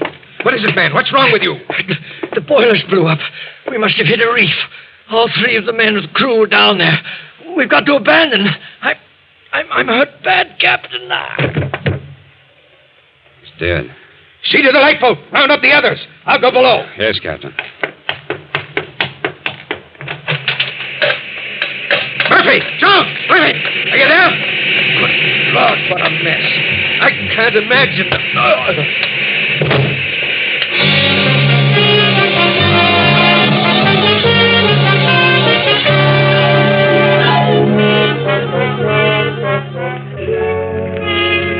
2 days pass, and the sun beats down relentlessly on the 5 survivors in the open boat. The doctor watches anxiously over the still unconscious captain, and Donna and Harvey keep a constant eye on Victor, who sits alone in the end of the boat, staring at the horizon. How's the captain, Doctor? Still holding his own. He must have had a bad fall down that companionway. I don't think he fell. Huh? It's a good thing you went down after him. Now, we're running low on water. Hope we sight some land today. How much water have you in your canteen, Donna? Half full. I say, look over there. What's that? A ship. Oh, it's land. An island. Grab an oar, Victor. Come on, Doc.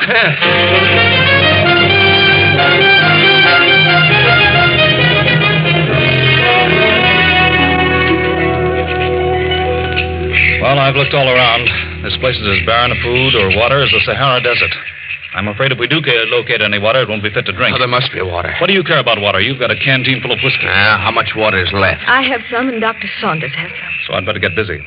Although my experiences on other islands like this haven't been so good. Well, here's a chance to put your chemistry to use, Harvey. You know the test for lead and zinc. Yes. Look, I'll give you 2 vials and some sodium sulfide tablets and potassium chromate. You know the test. When you come to some water, 1 tablet and 10 cc's of the liquid. A dark precipitate means poison. Yes, I know. Thanks, Doctor. Well, I'll start off and keep a direct line to the other side, wherever that is. Wait a minute, Harvey. I think I'll go with you. Why? Oh, maybe I can help. I'd go with you, Harvey, but I better keep an eye on the captain. He's the only one who knows where we are. I've got to pull him through. It's all right, Doc. I don't need any. I think I'll go anyway. All right, if you insist, come on. Harvey, wait. I'm going to. Why? Because I want to. We don't need you. I'm coming just the same. Please, Harvey, I'd like to come. All right, let's go. Whew,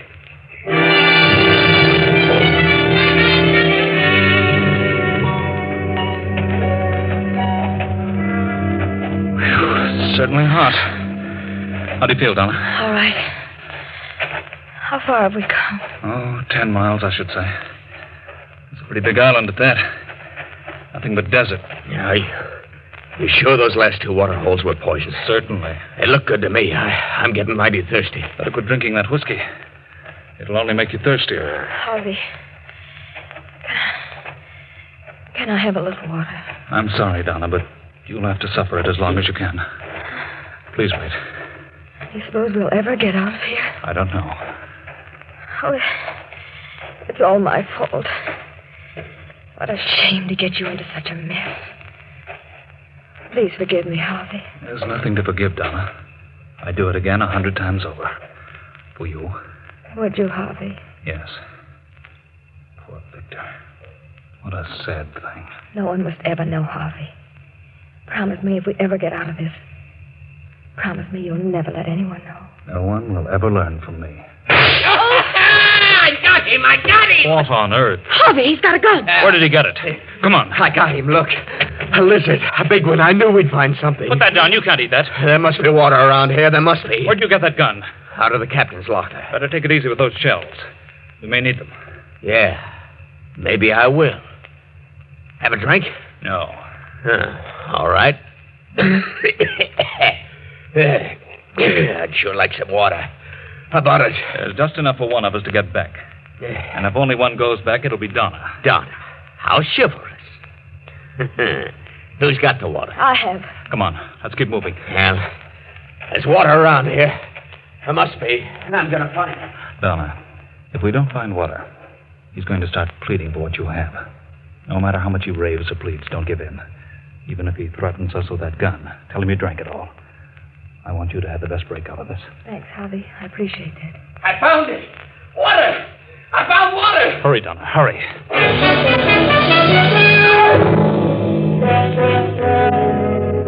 Well, what about it? What's the test show? Just like all the rest. It's full of lead and zinc and heaven knows what else. Poison, huh? Worse yet. How about some of that water? What water? In Donna's canteen. There isn't any more. Who drank it? I did. You both did, and you left none for me. You've got your whiskey. I can't drink whiskey all the time. You've done pretty well on it for several years. I've got to have some water. Harvey warned you. Harvey! Is that all you think about, Harvey? You should have married Harvey. Perhaps you're right about that. Are you sure that water is poison? I'm not drinking it, and I'm thirsty, too. Maybe you're just waiting. For what? I don't know. But I can imagine a few things. We'd better stop here for the night. Are you very tired, Donna? Awfully. Better try to get some sleep. Where are you going, Victor? I'm just going to look around. I may find something. I'm hungry. I'm going to build a fire with this brush. Don't get too far away. I'll be around. Don't worry. Keep a close watch on your canteen, Donna. I have an idea what he's up to. I'll try not to sleep, but I'm dead tired. I'll do my best, Harvey. If he goes to sleep, I'll try to get that gun away from him. Good night, Donna. Good night, Harvey.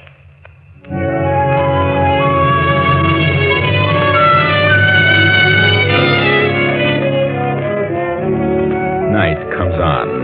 The fire burns low, and only a red glow remains. Donna, in spite of herself, drops off into a sound sleep. Victor stirs from his place 20 feet away, looks about him, and crawls silently toward the sleeping Donna. Puts out his hand and... Put it down, Victor. I want some water. There isn't any water. I think there is. You heard what I said. You're lying. You have got some. Victor, what is it? You've got some water and you won't give me any. Harvey. I'm wise to you. You don't want me to have any. You want me to die. You're in love with each other. You're drunk. What if I am in love with Harvey? What of it? Donna. You want me out of the way. Neither one of you is very thirsty. No, because you had some water. And you got it out of that pool. You're lying to me. It's good water. You're crazy. You sneaked it out while I was asleep. Tried to make me think it was a poison. I ought to shoot you. All right, Victor. If you're so positive, go on down and drink out of the pool. That gives me an idea. I'll just find out if that water's poison. Go drink some of it, Harvey. Certainly not. I'll give you 30 seconds. It's poison, Victor. Go ahead, drink, or I'll shoot. No, don't do it, Harvey. No. Then supposing you drink out of it, Donna. Very well, I will. No, Victor, it'll kill her. Wait, Donna. I'll drink it. You're a fool, Victor. Come along. This is going to be interesting. Not as much as you think. Get off of me! I'll shoot you!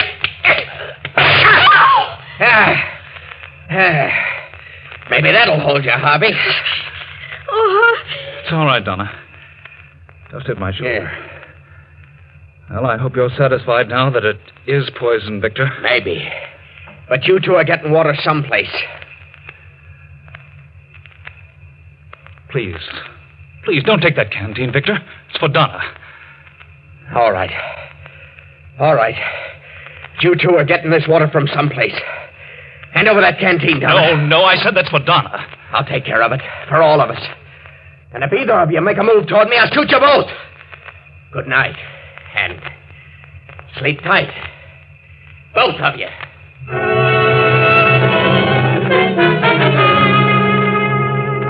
The night slowly fades and the chill of dawn creeps in. Then, as the sun comes over the horizon, Harvey stirs fretfully, opens his eyes and looks for Donna. She sits beyond the dead embers of the campfire, her hands folded before her, staring blankly into space. Harvey raises up with a start and moves quickly to her side. Victor is sprawled on his back, the hilt of a hunting knife protruding from his chest. Donna. Good Lord, what's happened to Victor? He's dead. Dead? That knife. Why, it's yours, Donna. Yes, it's mine. Now no one will ever know. Will they? No. I had to. It's Dr. Saunders. Here we are. Thank heaven we found you. We sighted the ship and built a signal fire. They're waiting for... What's this? Oh, Victor must have gone crazy in the night and stabbed himself. I see. Right. He's dead, Harvey. How'd this happen? I told you. He must have stabbed himself. No, he didn't. No, I stabbed him. Huh? It's my knife. I got to thinking. I did. I crept over and stabbed him. I see. When did you do this, Donna? It was not more than an hour ago. I couldn't help it, Doctor. I couldn't help Please, it. Donna, please. You've nothing to fear. I didn't want anybody to know. Because of Alice. My daughter. They won't know, Donna. You didn't kill him. What? He's been dead for at least 3 hours. What do you mean? Look at his eyes. Look at his lips and his tongue and the swelling of his stomach. You test this pool, Harvey. Yes. Every pool we've come to has been heavy in mineral content. I warned him, but he thought we were lying to him. Last night he pulled a gun and took down his canteen. There wasn't very much in it, but it was all we had. He's been drinking whiskey. Naturally, just a little water wouldn't satisfy him. So he drank from the pool. Ah, poor Victor. I guess it's just as well. Don't worry, Donna. No one will ever know. Will they, Doctor? There's nothing to tell. Except Victor Jackson poisoned himself in a fit of extreme thirst.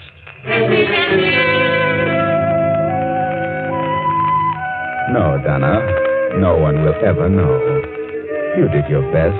You tried hard to make things work out. But somehow fate seemed to take things right out of your hands. But you know better, don't you, Harvey? You know what happened. Tell us. Tell us, Harvey. After Victor took the canteen from Donna and drank the few swallows in it, he fell off to sleep. Then I took the canteen and filled it from the poison pool.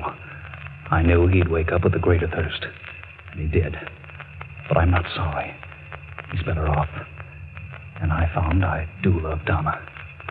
And I'll take care of her for the rest of our days. There you are. From drama to tragedy, and from tragedy to a beautiful love story wherein they live happily ever after. I know.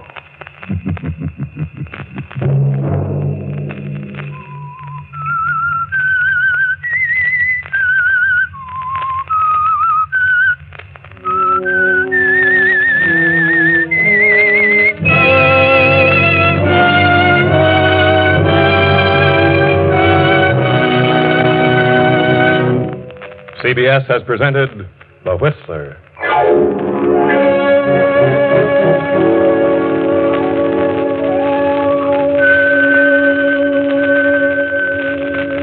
Original music for this production was composed and conducted by Wilbur Hatch. The Whistler is written and directed by J. Donald Wilson and originates from Columbia Square in Hollywood. Next week, same time, I, the Whistler, will return to tell you another unusual tale. Good night. This is the Columbia Broadcasting System.